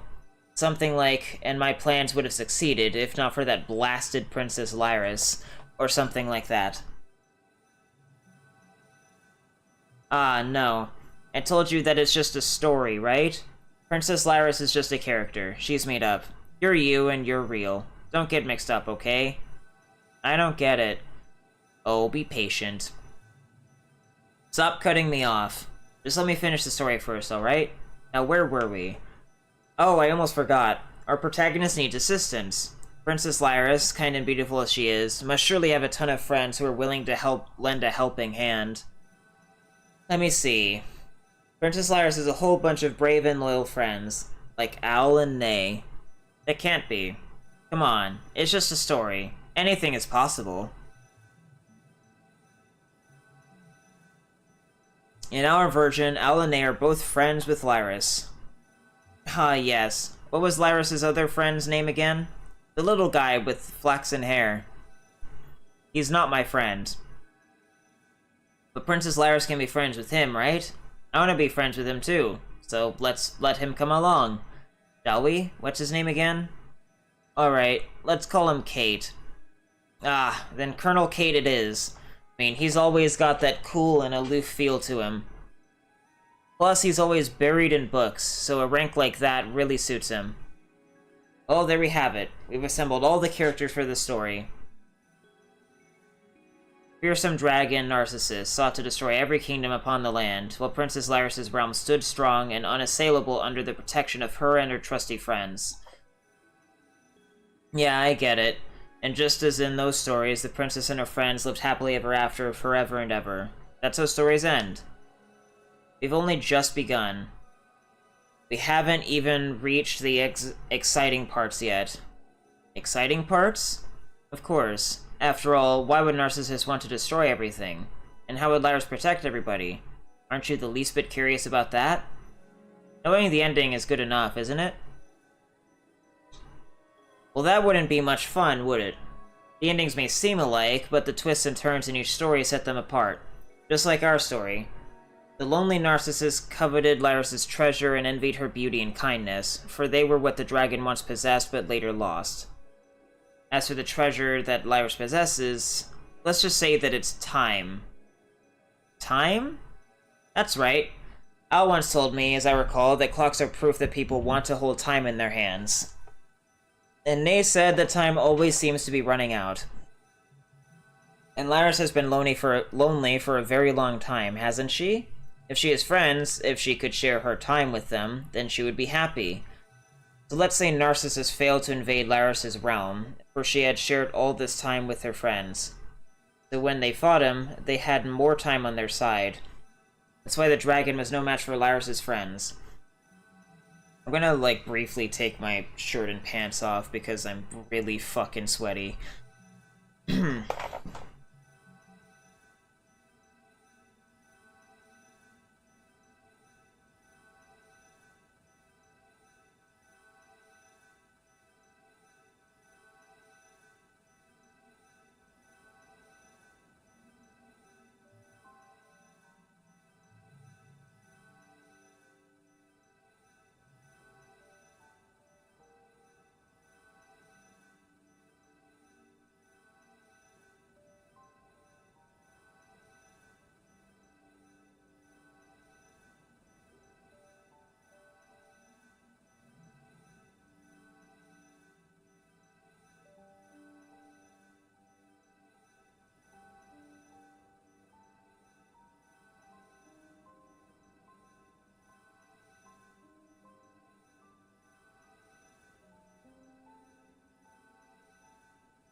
The flagship event? There are like less than 2 days left on it.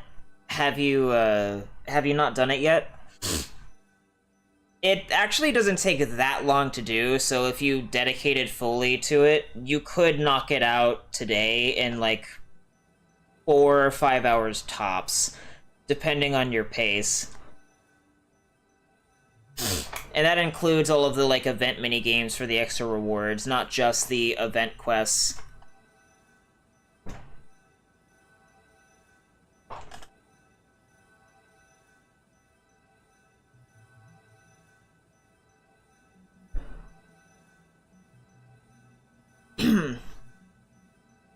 Think about it, Lyris.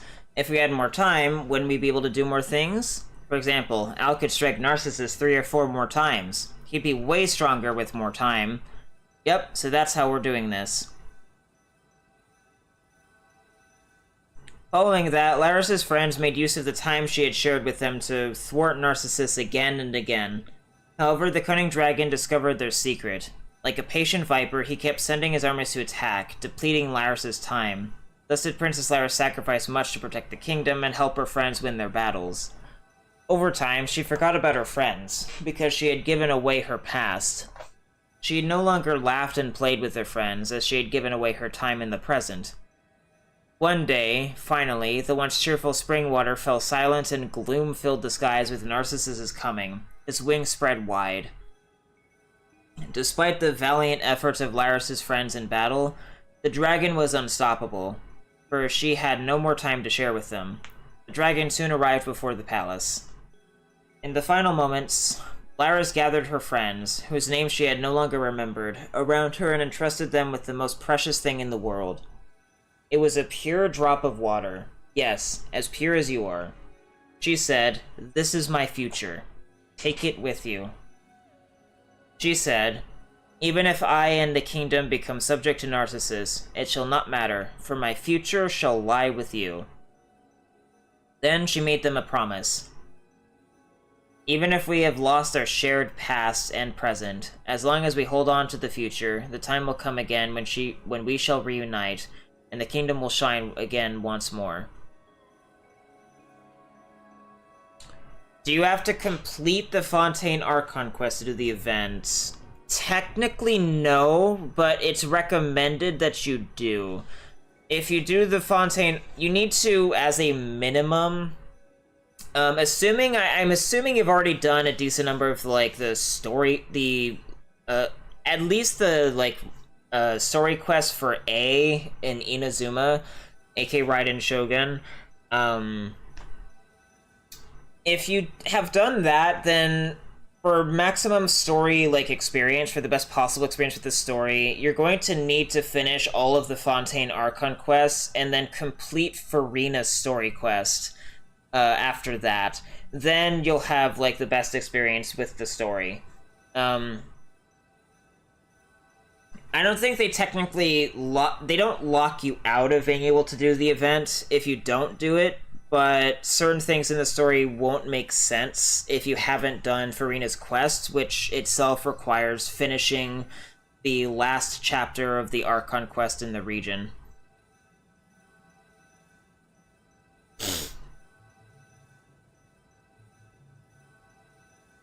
At that moment, the dragon's army blew down the castle gates open with cannon fire.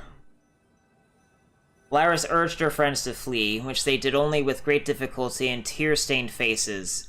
Now, having lost her future, Princess Lyris, along with the tower she lived in, fell into a stagnant slumber devoid of dreams. So fell the last remaining kingdom of light. Lyris's friends hid in the darkness and endured hardships for a long time. Yet they remained united, bound together by the future the princess had promised them. Well, how do you find the story now? I don't understand. The past, the present, and the future. I don't get them either. We have no future after such a disaster. You see, Elle is working hard to assist Lord Neville and secure our future. And aren't you, Nay, and Jack all striving together to create one? Together. That's how we've created much of our past, right? Now we are united in the present. We can surely be together in the future, too. We'll share the burden of many sorrows and create many joyful moments, too. Yep, I know. What about the story, then? What happened to the princess? We'll have to save that for another story. I'm running short on time. Need to head back with that silly dog of mine. I'll share the rest with you next time. Oh, come on, don't be like that. Alright, how about I come up with the beginning, and you tell me the rest next time? Let me think. A long time ago, a long time in the future, in a place far, far away.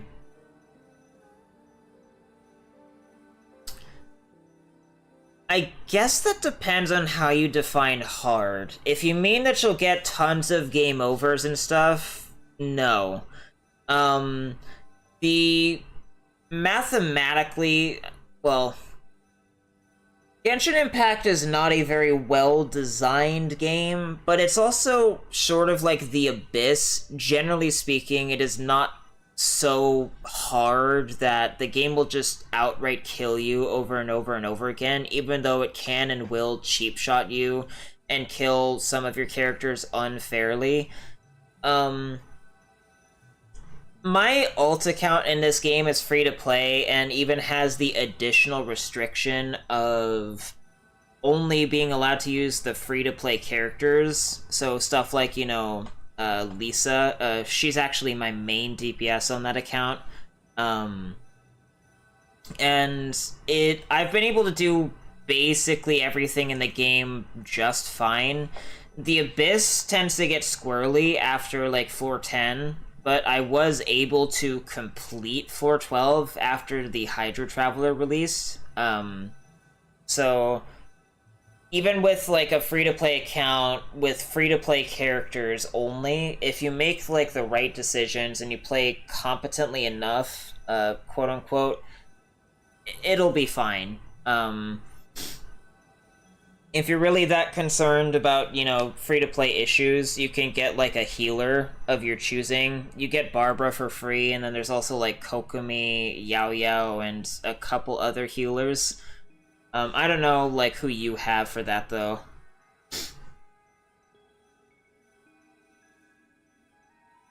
There was a dark empire ruled by the fell dragon Narcissus. The princess he once yearned for had, together with the high tower in which she lived, plunged into a stagnant slumber devoid of dreams, thus remaining untouched by the evil dragon.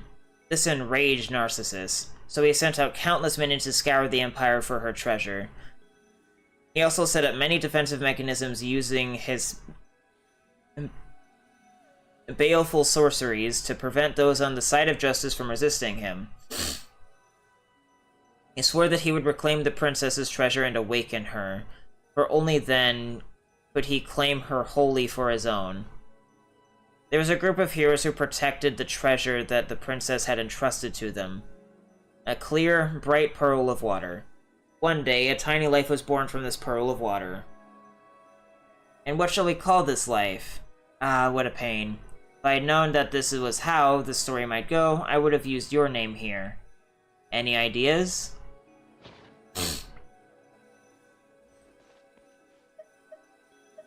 But I guess just to sum up, no, the game isn't technically, like, super hard or anything, but whether you're as a free-to-play or, like, pay-to-win, you can definitely expect to have some, like, unfair deaths and frustrating encounters, because the game is not exactly, it is not strictly good.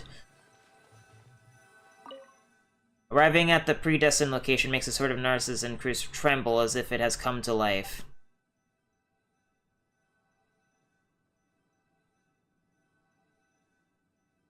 Is this what the drained conch cups are for? Hold on. Let's do this. A radiant auric glow pools within.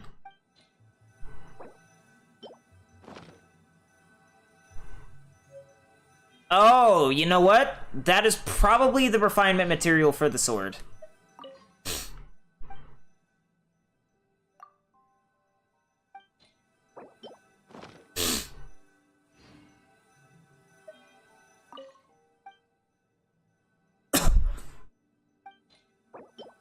I was wondering what these goddamn conch cups were gonna be used for, because there was, like, no discernible answer to that question for 4.0 or 4.1, and now I know what they're for. It's a good thing I did this last.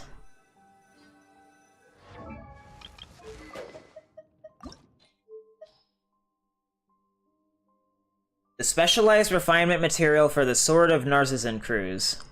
Conches were often favored materials in ancient Fontainian civilization for making ritual implements, and the sacred unguents within this conch, chosen as a sanctified chalice, have finally emerged. Symbolically, this chalice is the primordial word. The oils are the honed will, and the holy sword itself is reason, which breaks through all.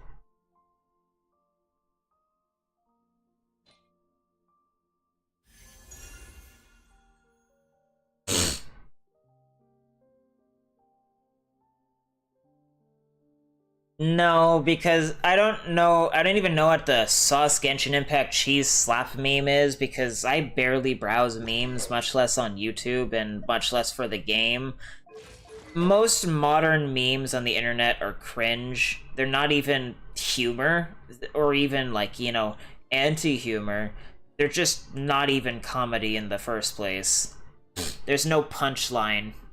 There's no setup or punchline, it's just random nonsense that doesn't make sense. If there's nothing better to do, we...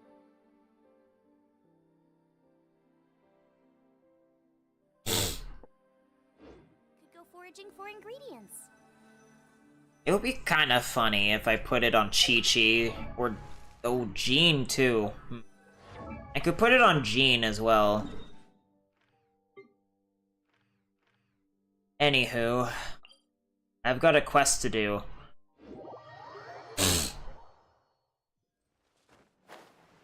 The fucking callback of the century with this shit.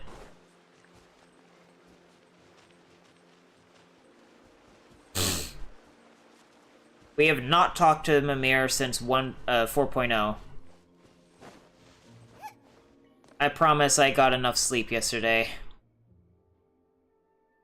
And I definitely haven't been up since, like, 5 p.m. Or was it 7 p.m.? Boyish Dude and Paimon and... Seymour! You new to come back? Is it just Paimon, or do you sound a little angry, Mimir? Yes, even without Boyish Dude and Paimon's help, my positioning and navigational modules would have allowed me to return. Incredible! Wait, so you were just surprised? Well, I knew you wouldn't disappear with the token that symbolizes my life and birth.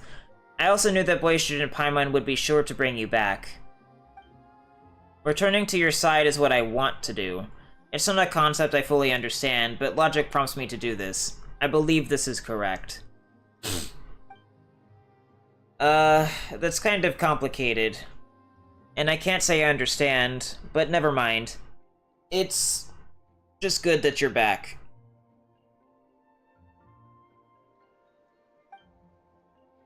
Oh, and this is?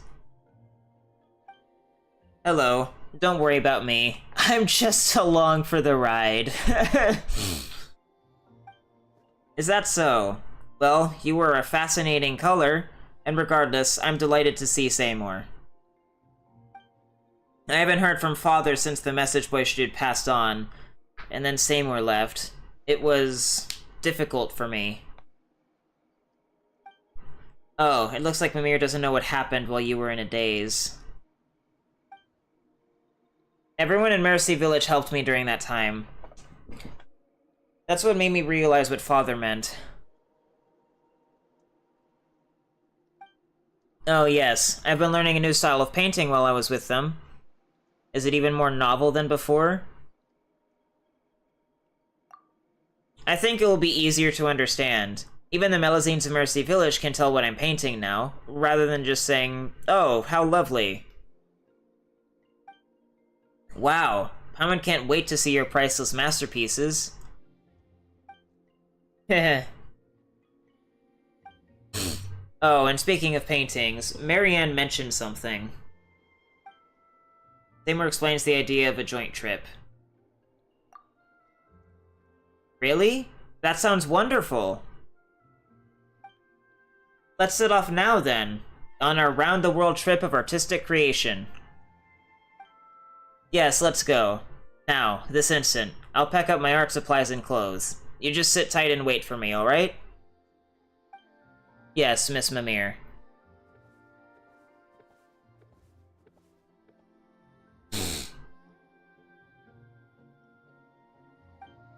Whoa, you sure are springing into action. Of course. I mean, if you don't act, your dreams will never come true, right? Paints. While we wait, let me express my gratitude to you, Mr. Boyish Dude, Miss Paimon, and Mr. Caterpillar. This is based on my own judgment and what, as Miss Marianne says, I want to do. With your help, I have finally been able to complete my task. However, I still do not understand what it means to become the master of my own fate. Fate, you see, is a concept humans create to help them understand things. It is not real. Whoa, Paimon doesn't know how to explain this now. Didn't they tell you? Just do what you want to do. If you always do what you want to do, you'll become the master of your fate. I see. And what I want to do now is to sit here and wait for Miss Mimir. Okay, in that case, Paimon wishes you all a good trip. Thanks, Paimon. Paintings to give them, paintings to give. Be a good dog and look after Mimir, alright? I will. It is what I want to do.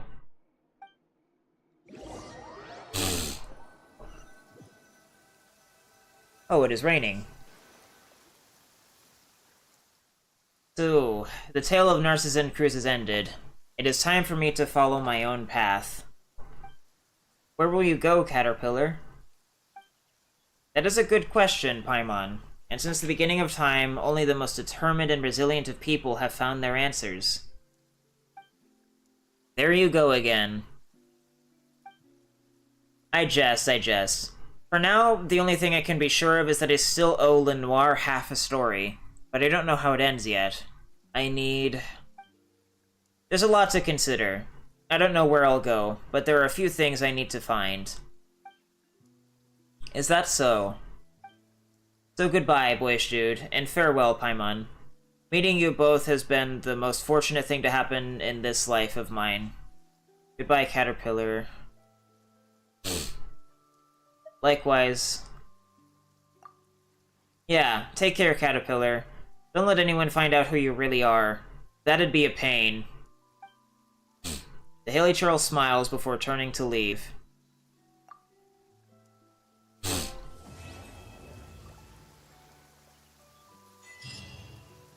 This headset keeps turning off today, I don't know why.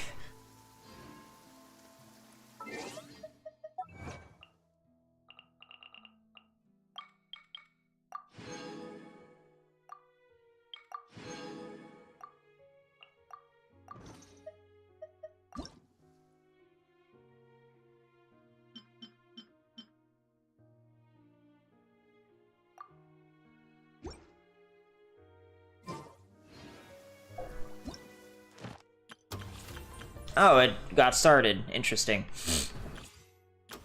So yeah, you have 1 day and 17 hours to finish Roses and Muskets, but I would recommend doing the Fontaine Archon quest and Farina's story quest first for the best experience. Actually, there's like a specific thing I can show you.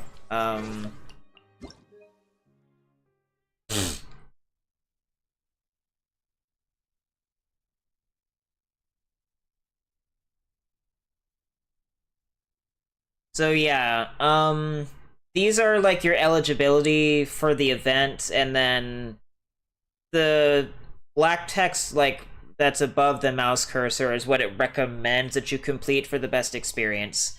So if you wanted to know what it recommends, you can look this over, and then I'm gonna go to the bathroom really quick, so I'll be right back.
Okay.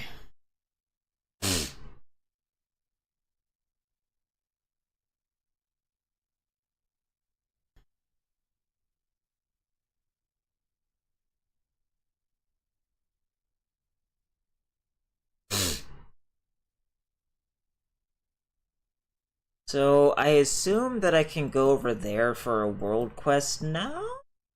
I don't know. There's a couple lingering bits of exploration that I'm gonna need to do still.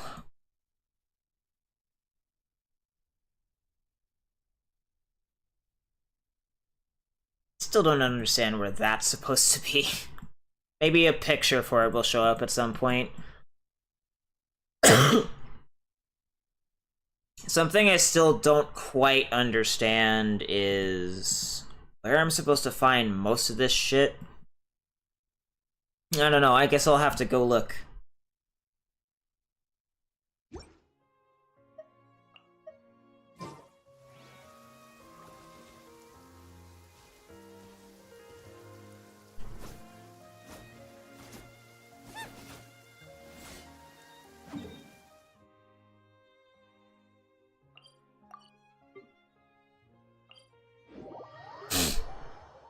The rain has stopped. Hey, let's pick some matsutake. Hello. Fascinating. Where is this taking me?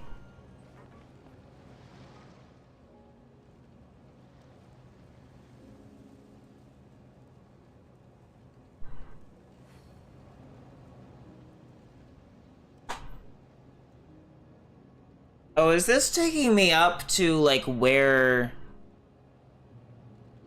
the Hydroculus would have been? Or is this taking me to something else altogether?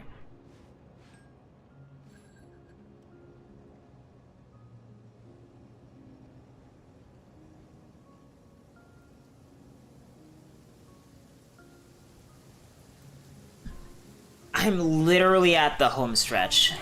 I don't like the rain.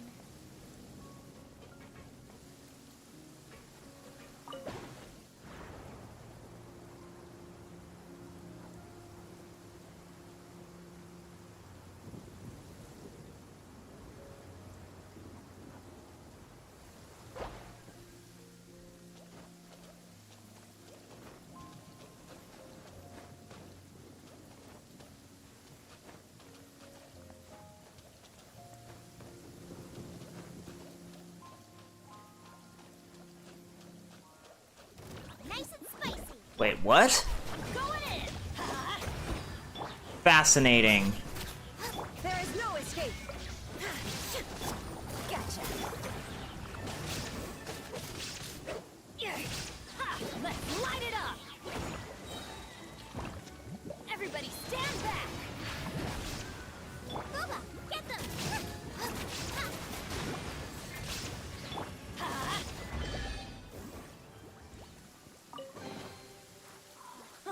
It's a miracle. So, this is a luxurious chest.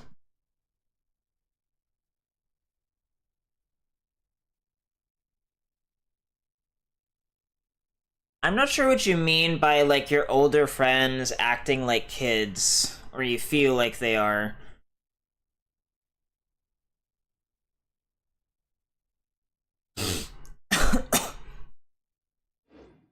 I'm also, like, an introvert that spends most of his time, like, indoors playing, like, video games or whatever, so I don't really have any life experience that I can draw from for there, because I don't, like, go out and hang out with other people that I know.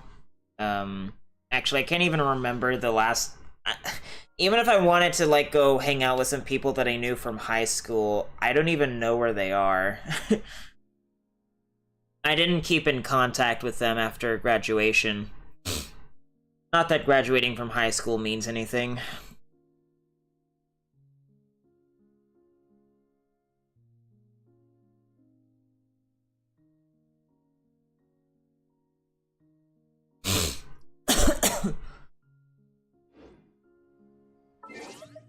Benny's Defeat Eliphas.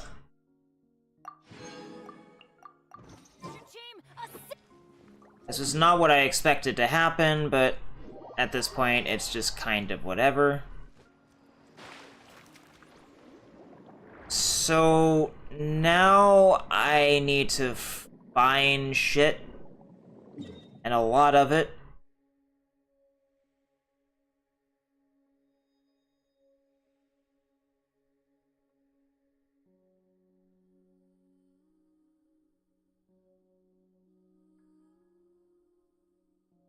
I should probably do that.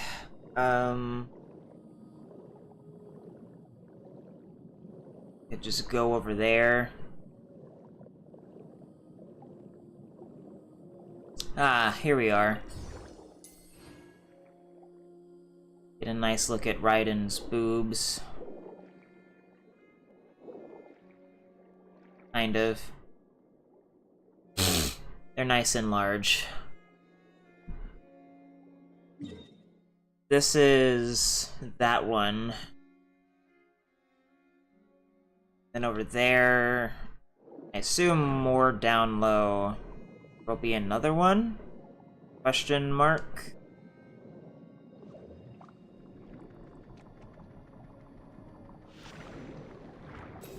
I assume that's this. So I guess I was probably concerned for literally nothing.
One thing I'm definitely not sure of is where the fuck I'm gonna find these goddamn reeds.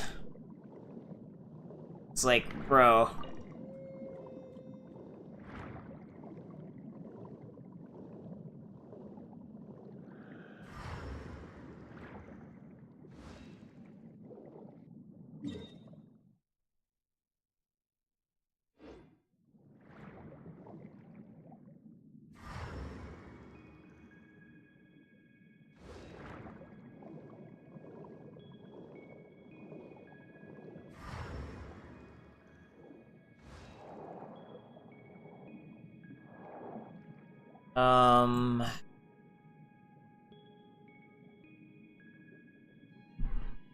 Is there supposed to be a chest here?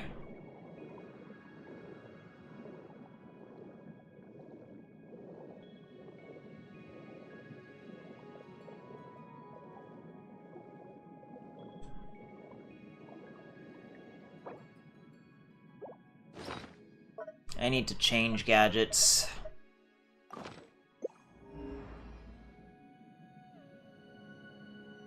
Now I'm just super confused and I don't understand.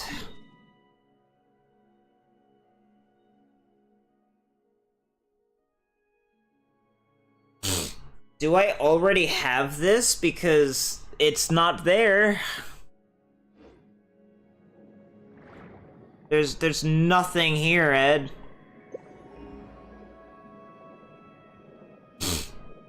What do I do, bro?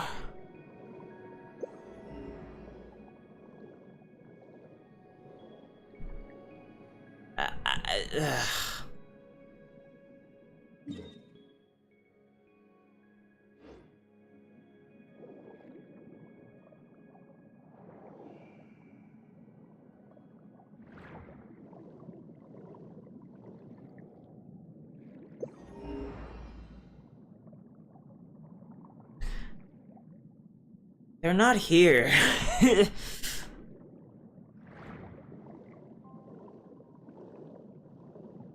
might as well clear up these fucking Fontaine places of interest, as the developers decided to change their name for some reason.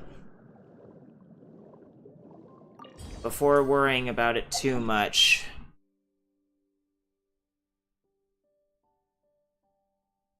So... I assume that up there will the last one be.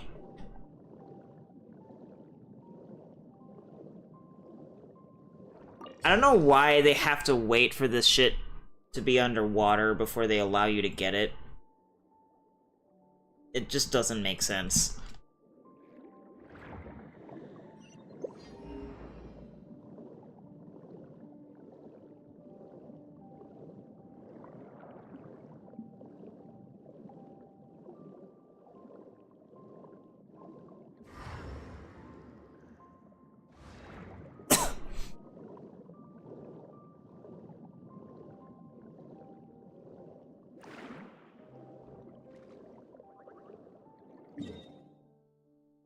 I can only assume then that this is something I've already done. The only question remaining then is where the fuck would the other one have been?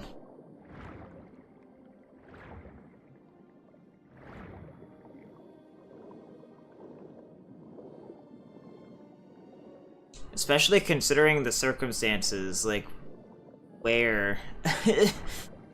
I don't get it. Where art thou?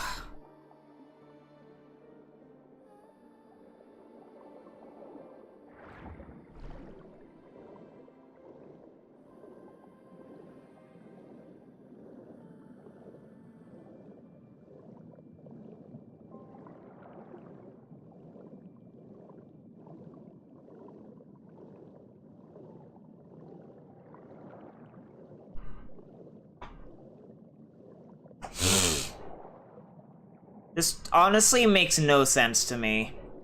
I'm probably just gonna have to wait for, like, pictures to come out.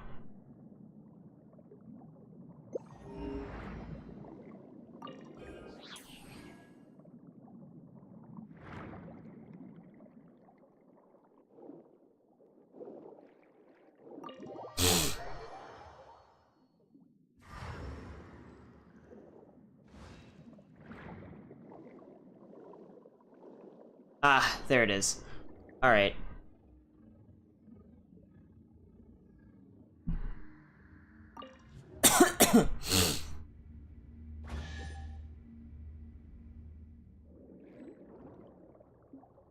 Oh, it's one of these things?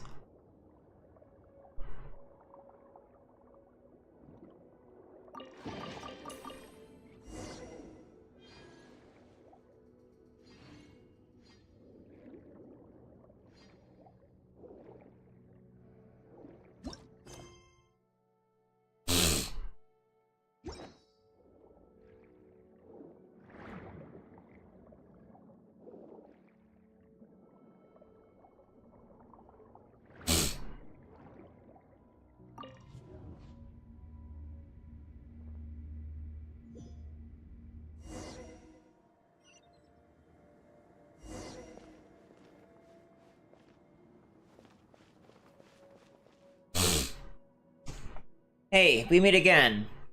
Hmm? You're with Paimon this time? Huh? Paimon was here when we meditated here the last time. Is that so? I don't remember.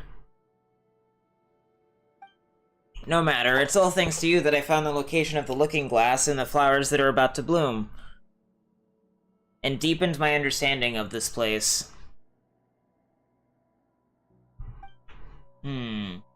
Talking to Kanatila is as confusing as ever. Woof.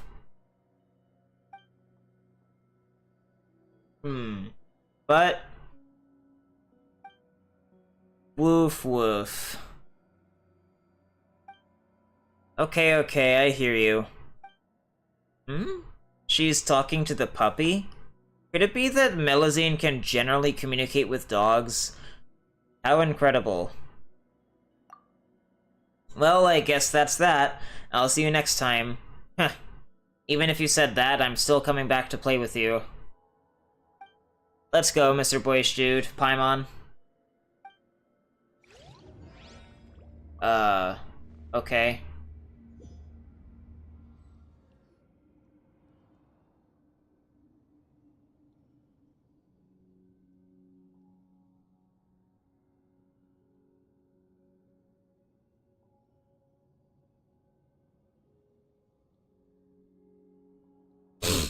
Well, here we are again.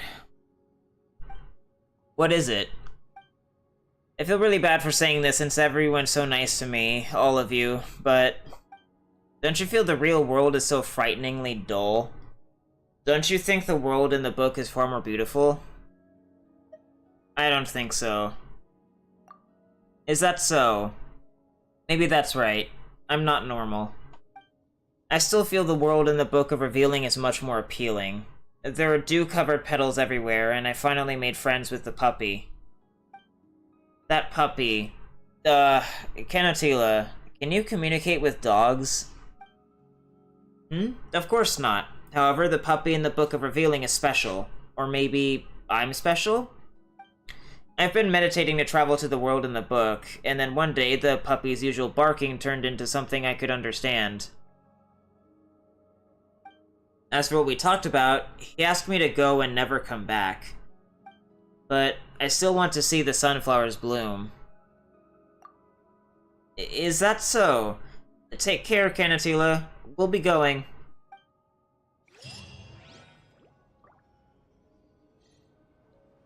Okay, so I assume that the next two things there are the pursuit quests? I think I'm gonna go do this. Just get it, you know, taken care of. There's a mini puzzle there, and I'm just going to assume that I somehow have these common chests, because I could not find them. So, functionally, they might as well not exist, because they're just not in my world. I have no idea where they could possibly be sourced from, though, is the thing. I think I'm just gonna complete every quest that's left, and if there's still nothing in this regard, then, I'll just mark them off. At least the two common chests. The read confuses the fuck out of me. Backdrop of constant motion. I stand before it, alone and unchanging. The harmonious reed pipe confuses the hell out of me, but I don't know what else to do about that.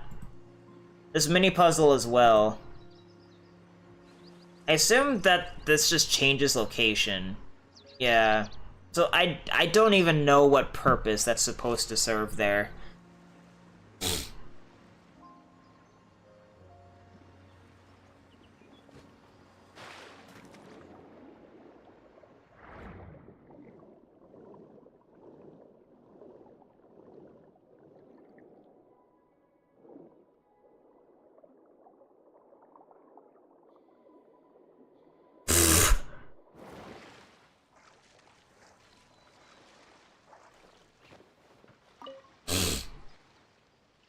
I see. Ball octopus's eyes brighten up when they see your physique. But why, then, would you join the fleet? Because rumor has it that sailors make big bucks. It'll bring a much more stable income than what we're doing. Trying to find some secret treasure. Hey there. What are you two doing here? Irville's doing physical training to join the fleet. Joining the fleet earns big bucks. Nadia, I thought I told you to keep your mouth shut. Oh, he probably got, like, totally tossed by the way into the waves when the fucking tower sank. I'm sorry, I forgot again. Hello, strangers. Irville is preoccupied with very important work, which is confidential, by the way, so please leave us alone and keep your questions to yourselves. We've met before, haven't we?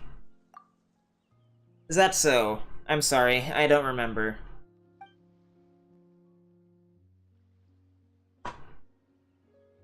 She suffered cranial damage previously, and she's kept on forgetting things since. Nadia, head back to shore with them and rest a bit at the Rusty Rudder. What about you? You don't look so good. Have you been... That's not the case. Training is tough. Ervil has to complete all the training courses in order to join the Fontaine fleet.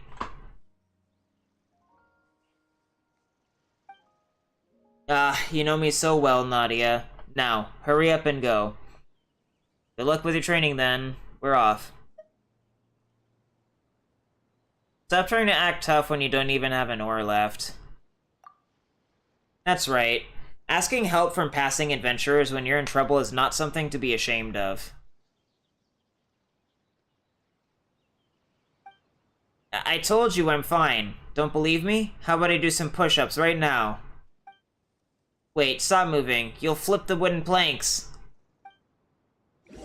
I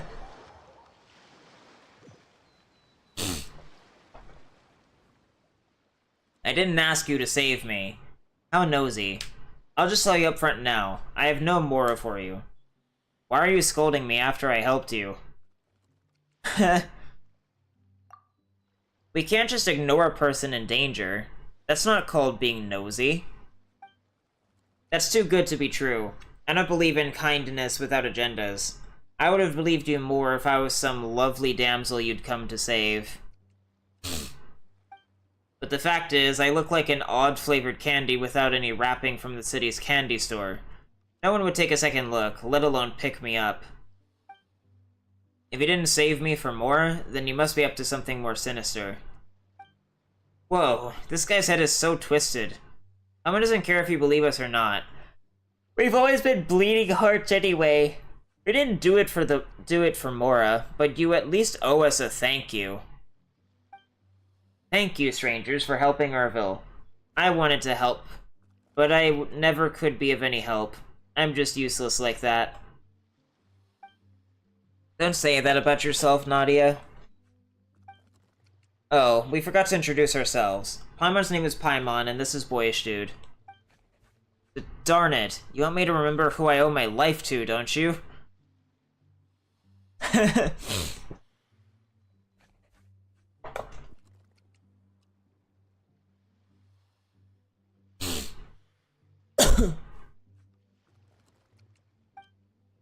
Thank you, Boyish Dude, but even if you tell me your names, I'd forget them soon enough.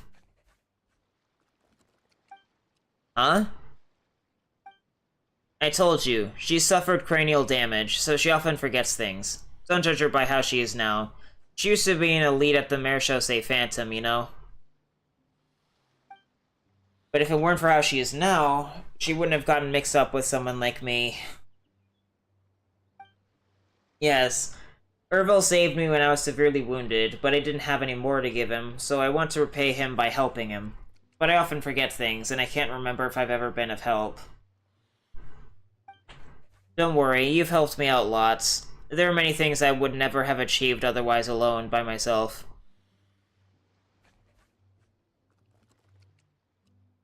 Hi, it's my lucky day.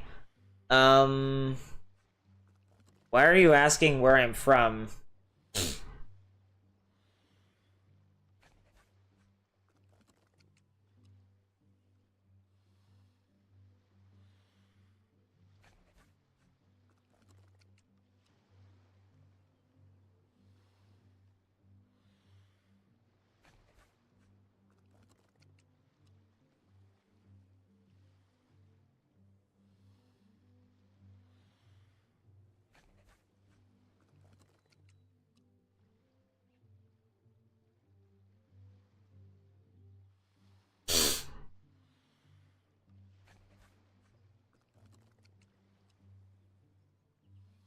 Oh, country? If country's all that matters, then, United States.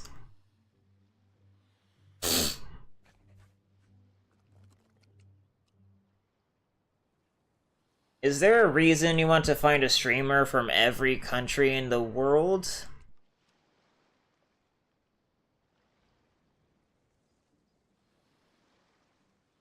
I will be very upfront about the fact that, like, right now, from my perspective, you sound like a bot to me. I don't mean to be disrespectful. If you are, like, an actual person, it's just super weird.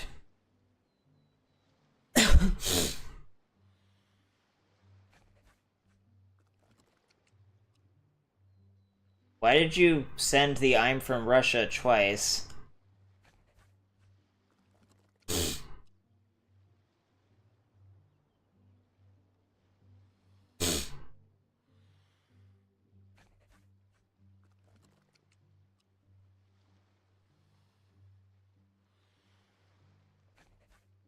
Oh wow, the live feed is like way behind on my stream. At least on YouTube for me. There we go.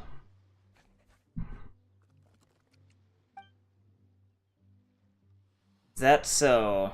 I must have forgotten it, but I'm happy to hear that I'm not so useless after all. If you want to collect your debt from us, can you wait until Urville is wealthy? Once we find the treasure, we'll be able to pay you back. We're not collecting any debts. By the way, are you so fixated on finding the treasure and getting rich because you owe a lot of debts?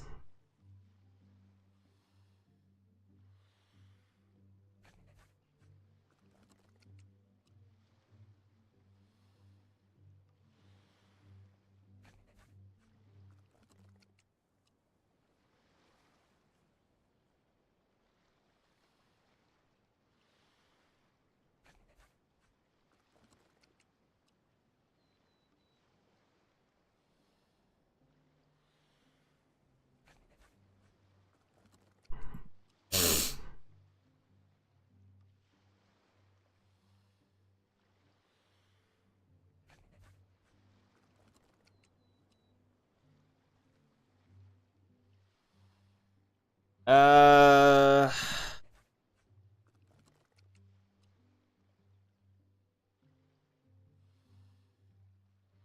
I don't know, that sounds like a bot response to me.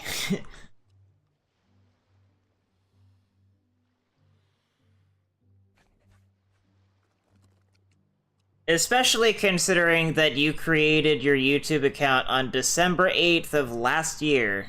So, yeah.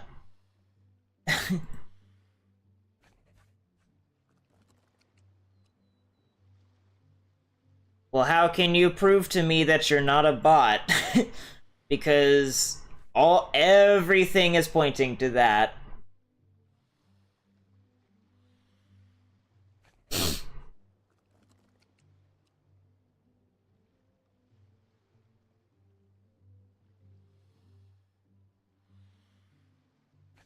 Farts.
Okay.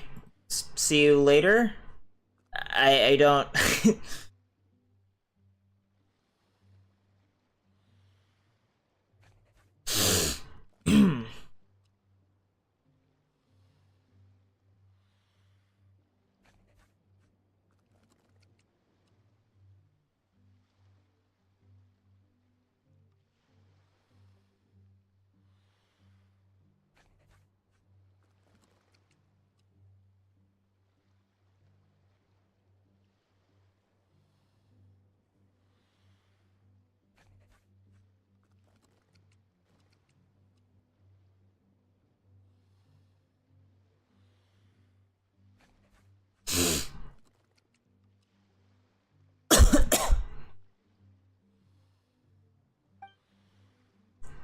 To be honest with you, it's for her treatment.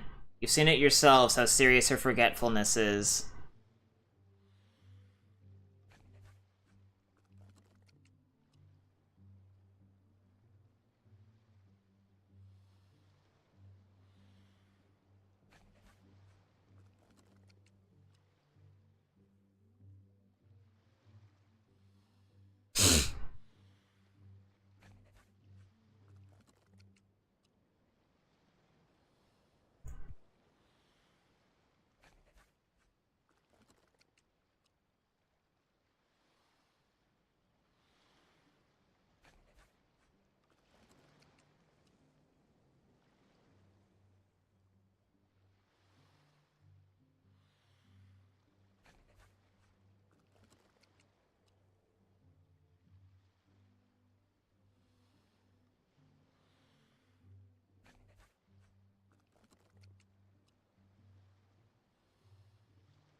You know what, I'm gonna be right back.